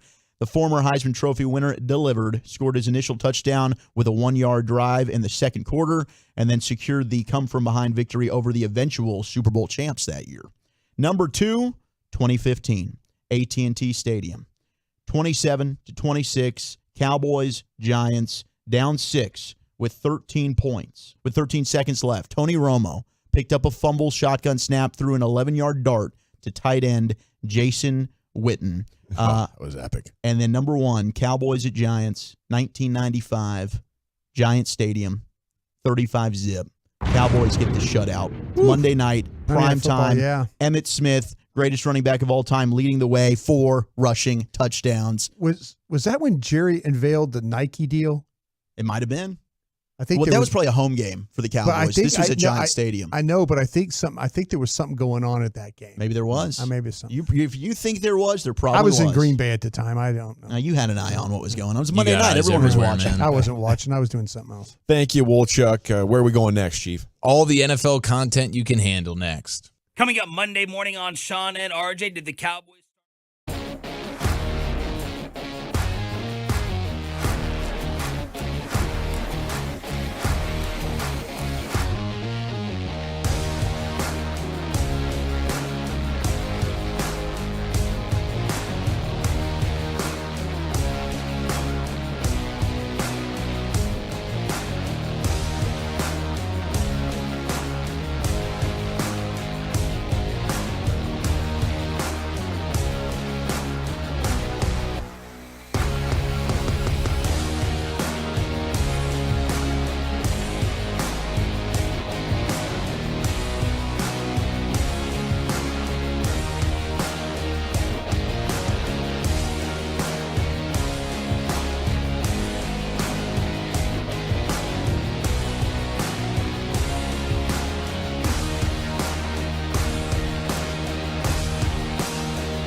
tastes like Miller time. Celebrate responsibly. 2023 Miller Brewing Company, Milwaukee, Wisconsin. The Rangers swing back into action tonight at Globe Life Field against the Oakland Athletics. Hi, everybody. Eric Nadel inviting you to join Matt Hicks, Jared Sandler, and me. Broadcast time 6:30, right here on 105.3 The Fan and the Odyssey app. Hurry into Classic Chevrolet for once-a-year Labor Day savings. Over 400 Silverados with their best offers of the year. See them all at ClassicChevrolet.com, y'all.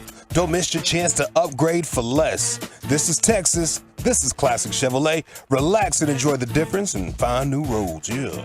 Thank you, Lucius. The further backstory on the process of Dak getting that full leg sleeve tattoo coming up at the top of the hour. We have the C-Note, the news of the evening.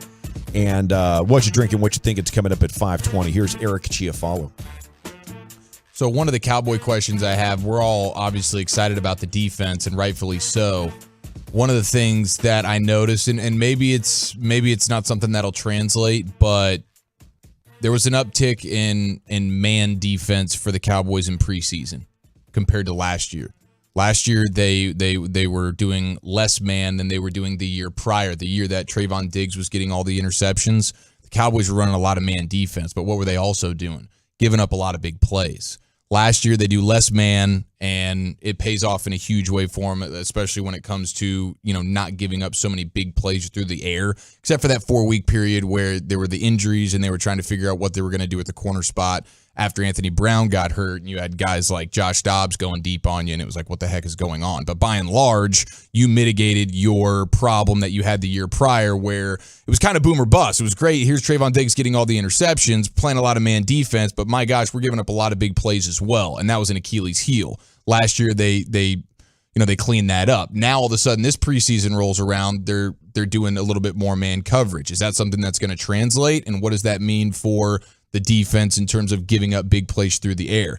Maybe with Stephon Gilmore, he might just be looking at it like, hey, we got Gilmore now, we got Diggs, we know we got Bland, we can man coverage this mofo, and I feel good that we're not going to give up the big play. I will say this is a question I have, not so much a concern, because I feel like if this becomes a problem after the first month of the season or whatever it may be, I know I have full faith in Dan Quinn to tweak things. But I just wonder, are we looking at more man coverage, and does that mean we're going to be looking at early on maybe more big plays given up through the air? Just a question.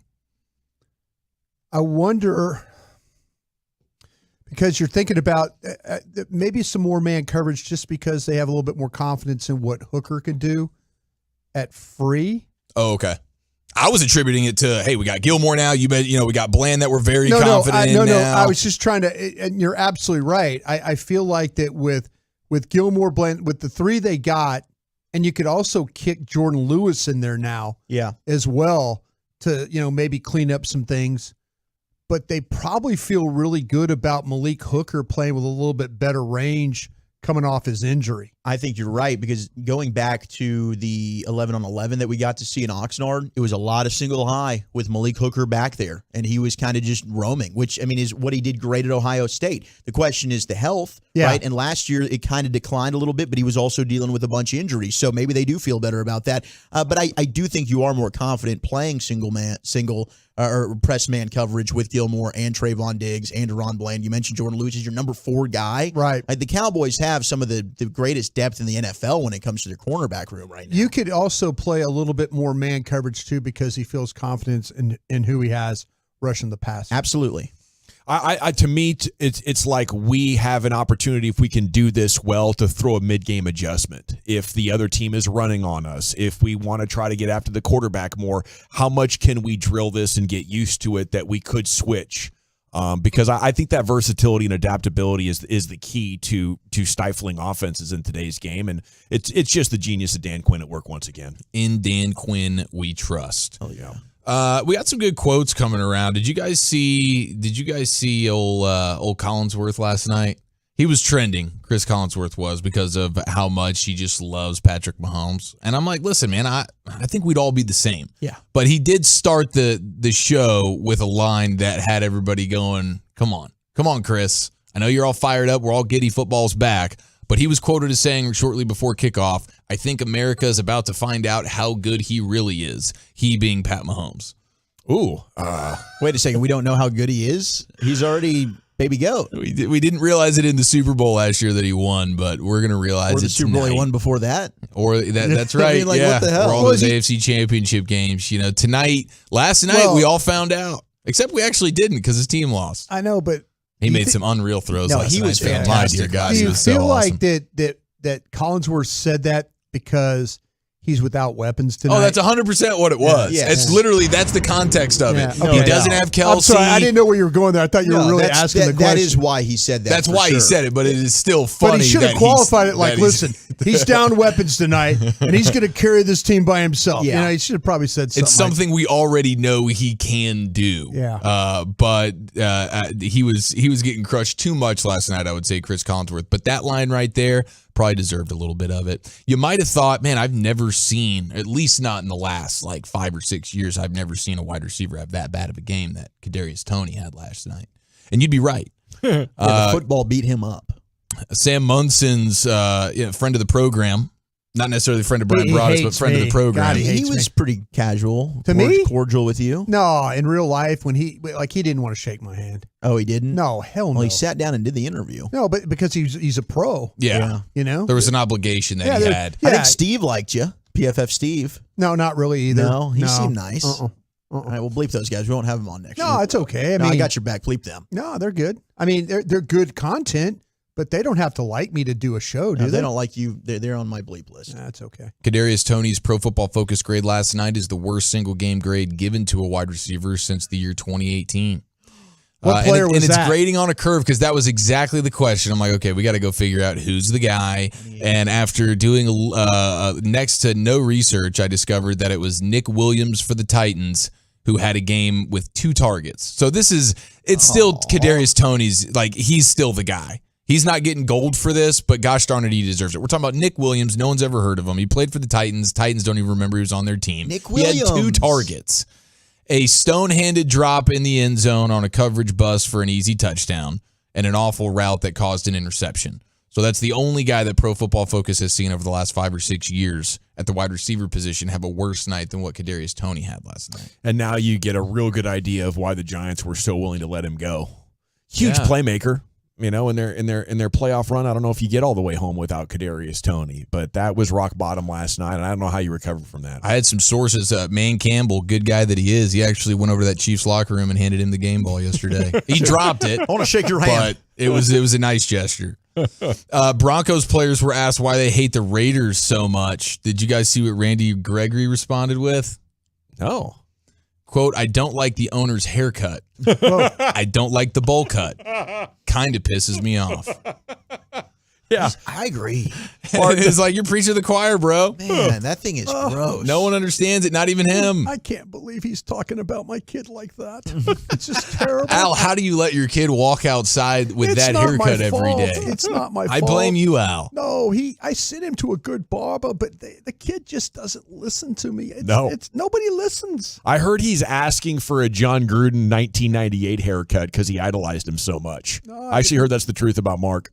Is that real life? Yeah. Okay, I was doing the Al Davis there for a minute. I thought I was like, "Whoa, is this true?" Keep playing along. Yeah. What a loser. Do you guys? Do you think you're being ball sacked right now when I tell you that? Oh yeah, there's the photo. That haircut. It's so funny. It never makes sense, and it stays funny every time you see it. But you'll always know it's him. Like when I saw him at the Stars Vegas game, I was, there he is. Signature look. There's Mark Davis. There's the bowl cut. What did it like? The wearing of all white that didn't give it away. Well, that and like the 4 women he had surrounded by him that were all like Instagram models. That gave it away too. He keeps that look long enough, it might become cool eventually.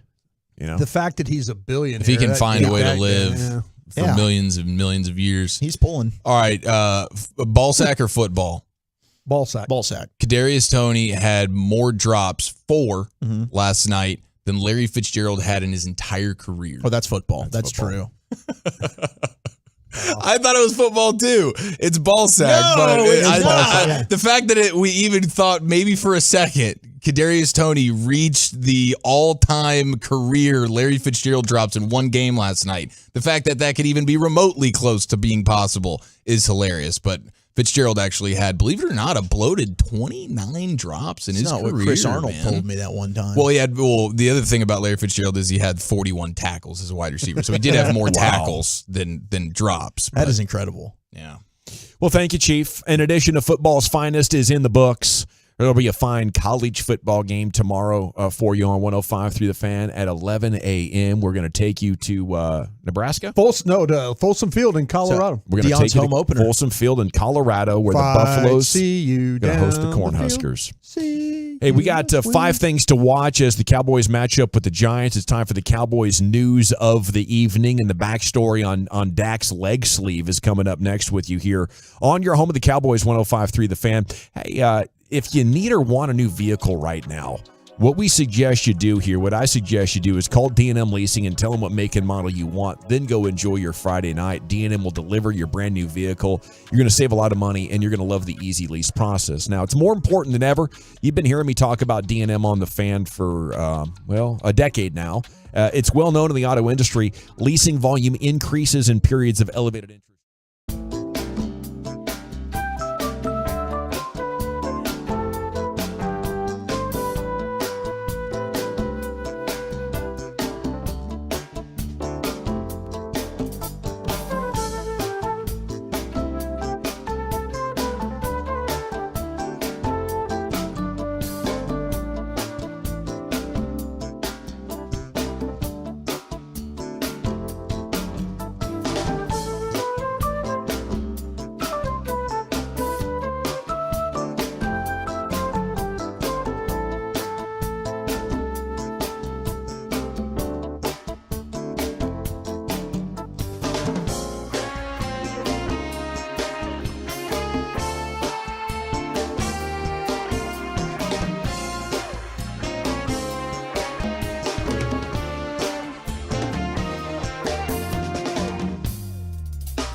Odyssey app.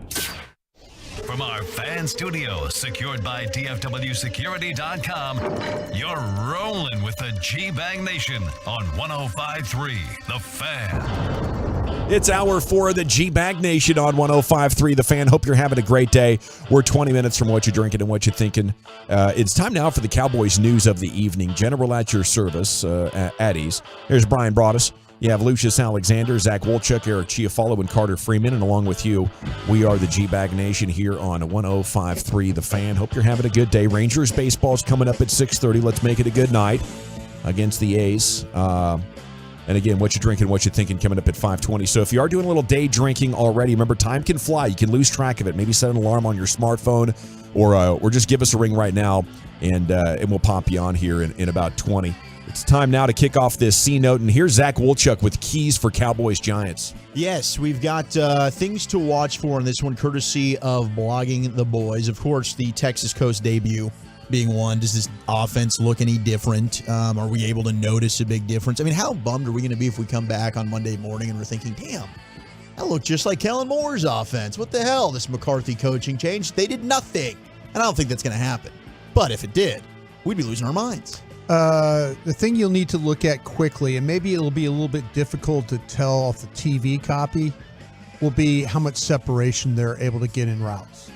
That'll be the difference. If they're running some bunches, and they're exploding out of that, they're crossing routes, they're picking, maybe some screens. Yeah, just things that lead to easier throws. Easy opens. Yeah. Like oh, it looks like one of the rookie corners busted here. No, he just got run through trash. Oh, look, Brandon Cooks is running free. Yeah, well, Ferguson got right here got in his way. See how they use, holy hell, don't you feel like we saw that when we were in Oxnard? No, that's what you need to see. That's when you'll know it's different. Yeah. When all of a sudden it's like CeeDee Lamb, like Oklahoma CeeDee Lamb running across the field wide open with nobody, trailing him because they picked off the defender, with another route coming back the other way. You mentioned it, man, the picks and the rubs, and that was one of the encouraging things on the Rico Dowdle had a touchdown reception in the preseason. Yes. And it was just an easy pick route set up, and it was like, oh my gosh, I didn't know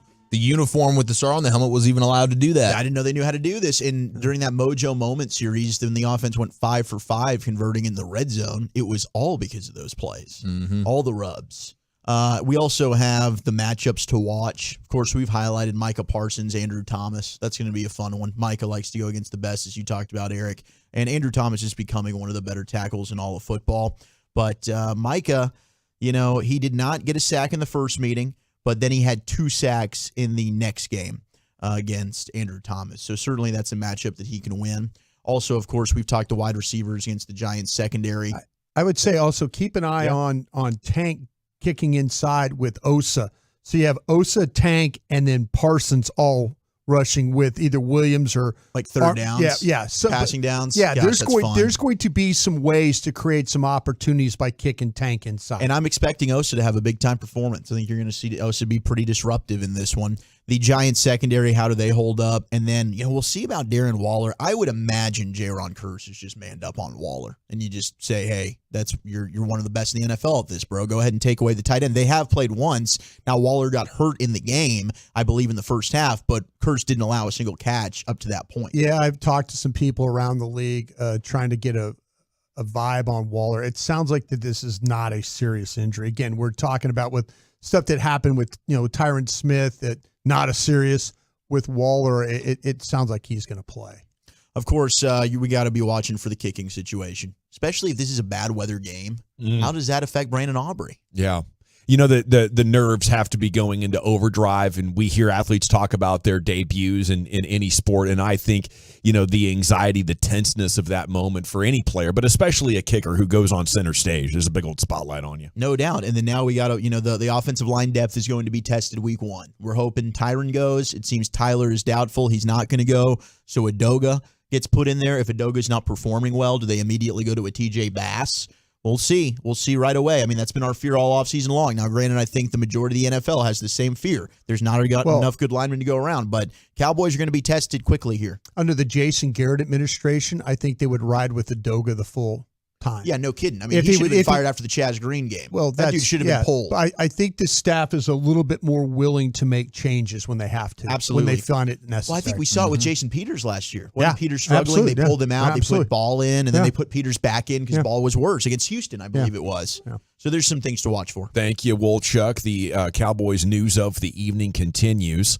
We have an artist explaining why the Dak leg tattoo took 11 hours to complete. Says he's got a big old leg and all that. And that was just part of the story. But both the Morning News and the Star Telegram have written about it. You have quotes from multiple individuals. And, you know, I know a lot of people out there in the audience are tattooed individuals, both male and female. What do you think about a guy that's put to sleep? You know, he actually, there was an anesthetician. Is that what they're called? The people that put you to sleep there for anesthesiologist. Anesthesiologist. Yeah, I was What is thinking an of the. esthetician? That's That the hair sounds person. familiar. That's the hair skin. person. That's the Yeah, skin. yeah. They'll make you purty. Yeah.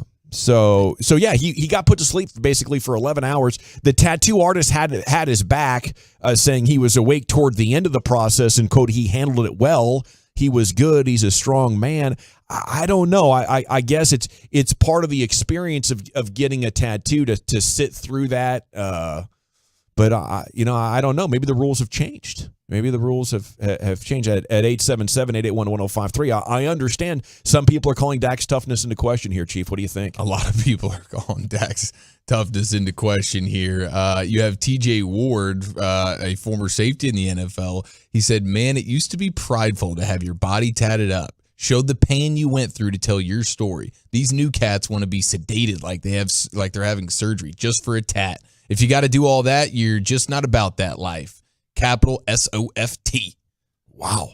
And he says, you're not crazy, LMAO, because Dak is quoted as saying, like, yeah, I'm kind of crazy. You know, I got this tattoo. And he's like, no, you're not crazy because you were put to sleep. You are not loco if you go through the sedation at 877-881-1053. Lucius, you're a tattooed guy. Would you ever consider the sedation, especially for a big 11-hour type of deal? Time. Very convenient. You just wake up and the tattoo's done. I mean, that is very convenient, but aren't you supposed to do it in spaces? Like I do it for 2 hours here, 3 hours that day, and then just full of complete. I mean, I guess if you're a millionaire, you can go ahead and put yourself to sleep and wake up and have a full body tattoo that you never felt. It just has to heal. Hey, it is a flex. That sure is cheating the game in a sense. Yeah. How It is much pretty more cool. expensive is the tattoo?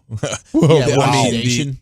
I would think it. Yeah. Being out for 11 hours is thousands and That's what the thousands of celebrities dollars. are doing. Yeah. Like Post Malone did it. There was a couple others that I read. You're supposed to feel the shading. That's part of getting a tattoo. Like you're supposed to feel that. Yeah. How much left? That type of thing, bro. When the you're that blood's coming, they rich- keep rubbing it with the disinfectant, and it hurts. It does hurt. But like part when of the you're process. when you're that rich, Don't get a tattoo if you don't want to go through that process. but everything just is more convenient for you. When you're that wealthy, your whole life is now, everything is just more convenient for me. Whatever the convenience could be in any situation, I'm getting the highest level of it. And so it just, it's bleeding into every facet. It has. And I think for Dak, you could also say, look, very busy offseason. You see what I was doing with the Navy SEALs? We're in the Dak yard constantly. I had to get this all knocked out and recover from it in 5 days. If I do it piece by piece, my leg's not working for maybe 25 total days in the offseason. I need to rest it. I can't slide on it. This way I can sort of knock it out, put the team first. Didn't we have a Yankees pitcher that got a It was Chapman. It's our very own Aroldis Chapman. Yeah. Okay. Now, that was sort of in spite of the fact that he wasn't on the official playoff roster. So he was like, all right, bleep you guys. And then they needed him. And he was like, well, I just sorry. got a tattoo. Sorry, yeah. Elvis Andrews did that one offseason under Banny. And he shows up at spring training with like fresh ink done, like it had just been done the previous day, and he needed some days off. But I mean, those Rangers teams stunk, so it wasn't that big of a deal. Plus, it was spring training.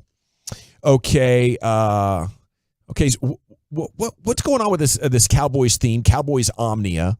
It was revealed to media and Omni's fans. a nice hotel next door to the Star. It is. Yeah. It sees everything. That's We mentioned that yesterday. Should we have a weekly Carpe Omnia award for the player that seized it all on Sunday? I love it. It can replace our Blue Chew player of the game. Yeah, I love it. Our Carpo of the week. Carpo of the week. I did like that movie with Robin Williams and the Carpe Diem. You know, that was cool. And I think what happened is Dead Poet Society? Oh, no. Yeah, that was Dead Poet Society. Yeah, okay. Yeah. And I think Mike was on something similar, like reading books, like English Lit or something, and came up with this. He chose Carpe Omnia, a Latin phrase. It means sees everything. Players were given T-shirts and sweatshirts bearing the phrase, "Would you want a T-shirt and sweatshirt, a Carpe Omnia?" If it's free, I've never turned down a free T-shirt in my whole life. Okay. I think Zach Martin wants to bring back the 17-inch T-shirt. He sure did. He was Yeah. excited. Dang right he does. A He mural. was bragging about it. Did you hear that little brag going on? He wore there? that with confidence. Yeah, he did. Yeah, he did. Apparently, the presentation referenced a sheik or Sikh, a spiritual master. Included a photo from all 5 Super Bowl teams in Cowboys history, featured an image of each player's family. So they're really going all in with this. This guy, Guru Hargobind, is the spiritual master from the 17th century that McCarthy was studying. He was born McCarthy, explained into a peaceful village, but responded to the turmoil of his time by launching the first Sikh army. Hargobind carried 2 swords that represented Miri and Piri. Miri related to war, Piri related to spirituality. See, he's going back to 17th century for a dude that was born into peace but chose violence to help his village, counter the forces that were. McCarthy summoned family and football as the Cowboys' 2 tenets. Off the field, it was about peace and the people from whom players love. On it, it was about the intense spirit of competition.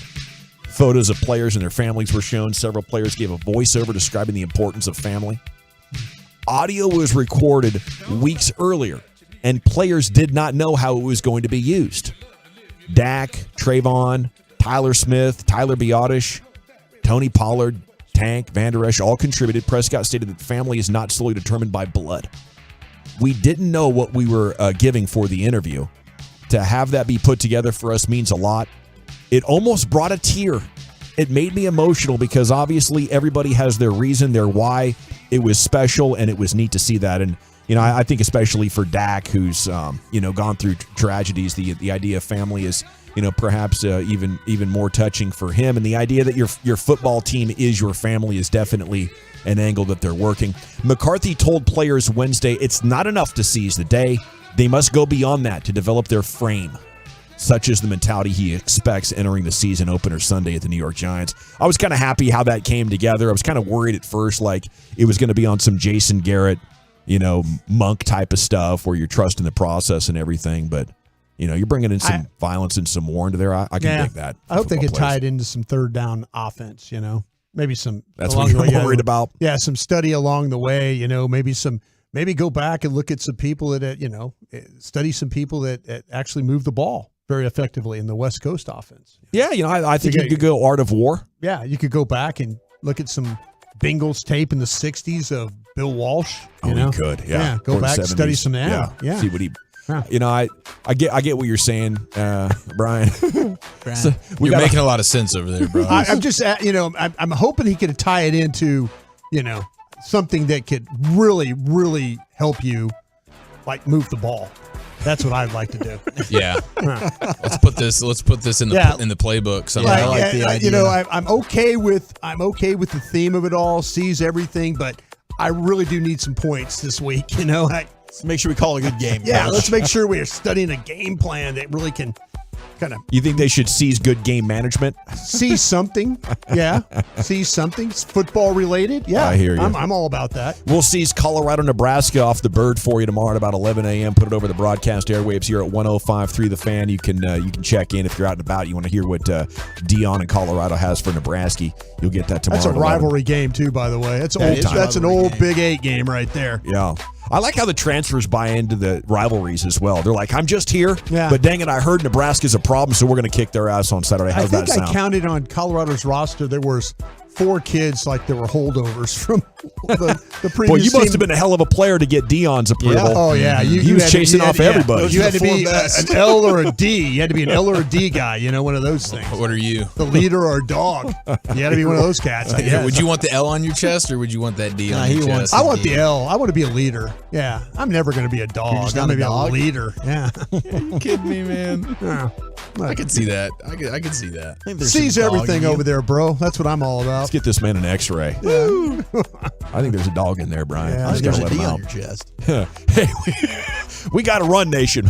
It's time to hit the expressway. 35 minutes of uninterrupted sports content.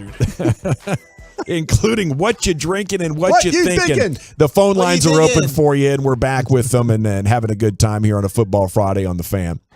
More G-Bag Nation, less commercials. We go commercial free all the way to the top of the